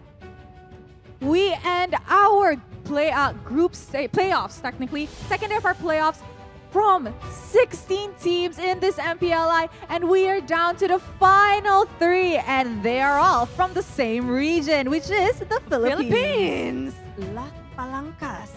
Pinas lang talagang malakas. I can definitely say that they have dominated this MPLI, and guys, the top 3 teams, super duper unexpected for it to all be Philippines. Yes, ini semuanya juga pasti tidak menyangka bahwa 3 tim yang benar-benar super power dari Philippines. Kita punya Bren, Echo, dan juga RSGP Ace. Dan buat kalian yang penasaran seperti apa perjalanan dari tim-tim yang sudah berjuang, let's check out how the bracket is going, Rose. Yes, all right. So, for the games tomorrow, I'm actually really excited because we are going to be seeing, there we go. We will be seeing RSG Philippines and AP Bren. And the winner of that match will be meeting Echo in the grand finals. Oh, it's gonna be a long day for the lower bracket because they have to play 2 times in a row. Yes. Best of 3 and then best of 5 series. Yes. Now, honestly, it's like a sigh of relief that they are only playing a best of 5 in the grand finals, because the more games, the more chances the other team gets. Yeah, that's quite right. But unfortunately, HomeBois, the only one from Malaysia and the other region except Philippines is down. Sayang sekali dari Malaysia harus tertunduk dengan 2-0. Banyak sekali yang tentu saja lagi bersedih nih kayaknya ya di kolom komentar. Yes, I agree. So, for the first match of our lower bracket finals tomorrow, RSG Philippines will be going up against AP Bren at 3 p.m. Indonesia time, which means they will be live on 4 p.m. in Malaysia, Philippines, and Singapore. And our grand finals will start at 6:30 Indonesia time, which means 7:30 p.m.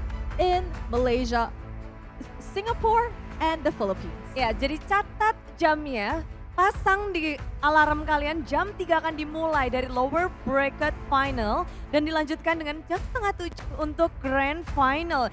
Jadi Budi Clara Mongstar juga Rose akan mengundang kalian semua langsung kemari, tentu saja di Basketball Hall GBK. Kita akan menyaksikan siapakah yang akan mengangkat piala dari MPLI 2023. This MPLI has been breaking history after histories. For the first time ever, there will be no Indonesian teams in contend for the trophy. But for the first time ever as well, 3 Filipino teams will be fighting for that grand champion title. Yes, they're so powerhouse, mereka sangat kuat, dan mari kita menjadi saksi bersama-sama akan seperti apa perjalanan untuk final day esok hari. So unfortunately, we would have to end our day 2 here. However, let us know on the social media and in the comments down below who you think will be the grand champion. Will it be AP Bren, Echo, or will it be RSG Philippines? Yap, siapakah yang menurut kalian akan mendapatkan kemenangan, yang akan menjadi juara di MPLI 2023? Tulis di kolom komentar. Siapa dari 3 tim Philippines ini? Tapi the one that I know, the Filipinos will win. Yeah, tomorrow. I agree. Yes. No matter what, we will win somehow. Yeah, Philippines will win. Oke, tapi terima kasih semuanya tentunya yang sudah datang kemari dan juga yang sudah stay tune bersama kami di hari yang kedua di MPLI 2023. Yes, thank you to everybody tuning in today. And on behalf of One Esports, the production, and our partners, thank you to our official partners, Meiji and Omni by FWD. Supporting partner, Samsung, PBSI, Wonderful Indonesia, and MRT Jakarta. Supporting radio partners, Prambors, and the support of Moonton Games. This is Clara Mongstar. And this is Rose, signing off. We shall see you tomorrow. MPLI 2023, rise above!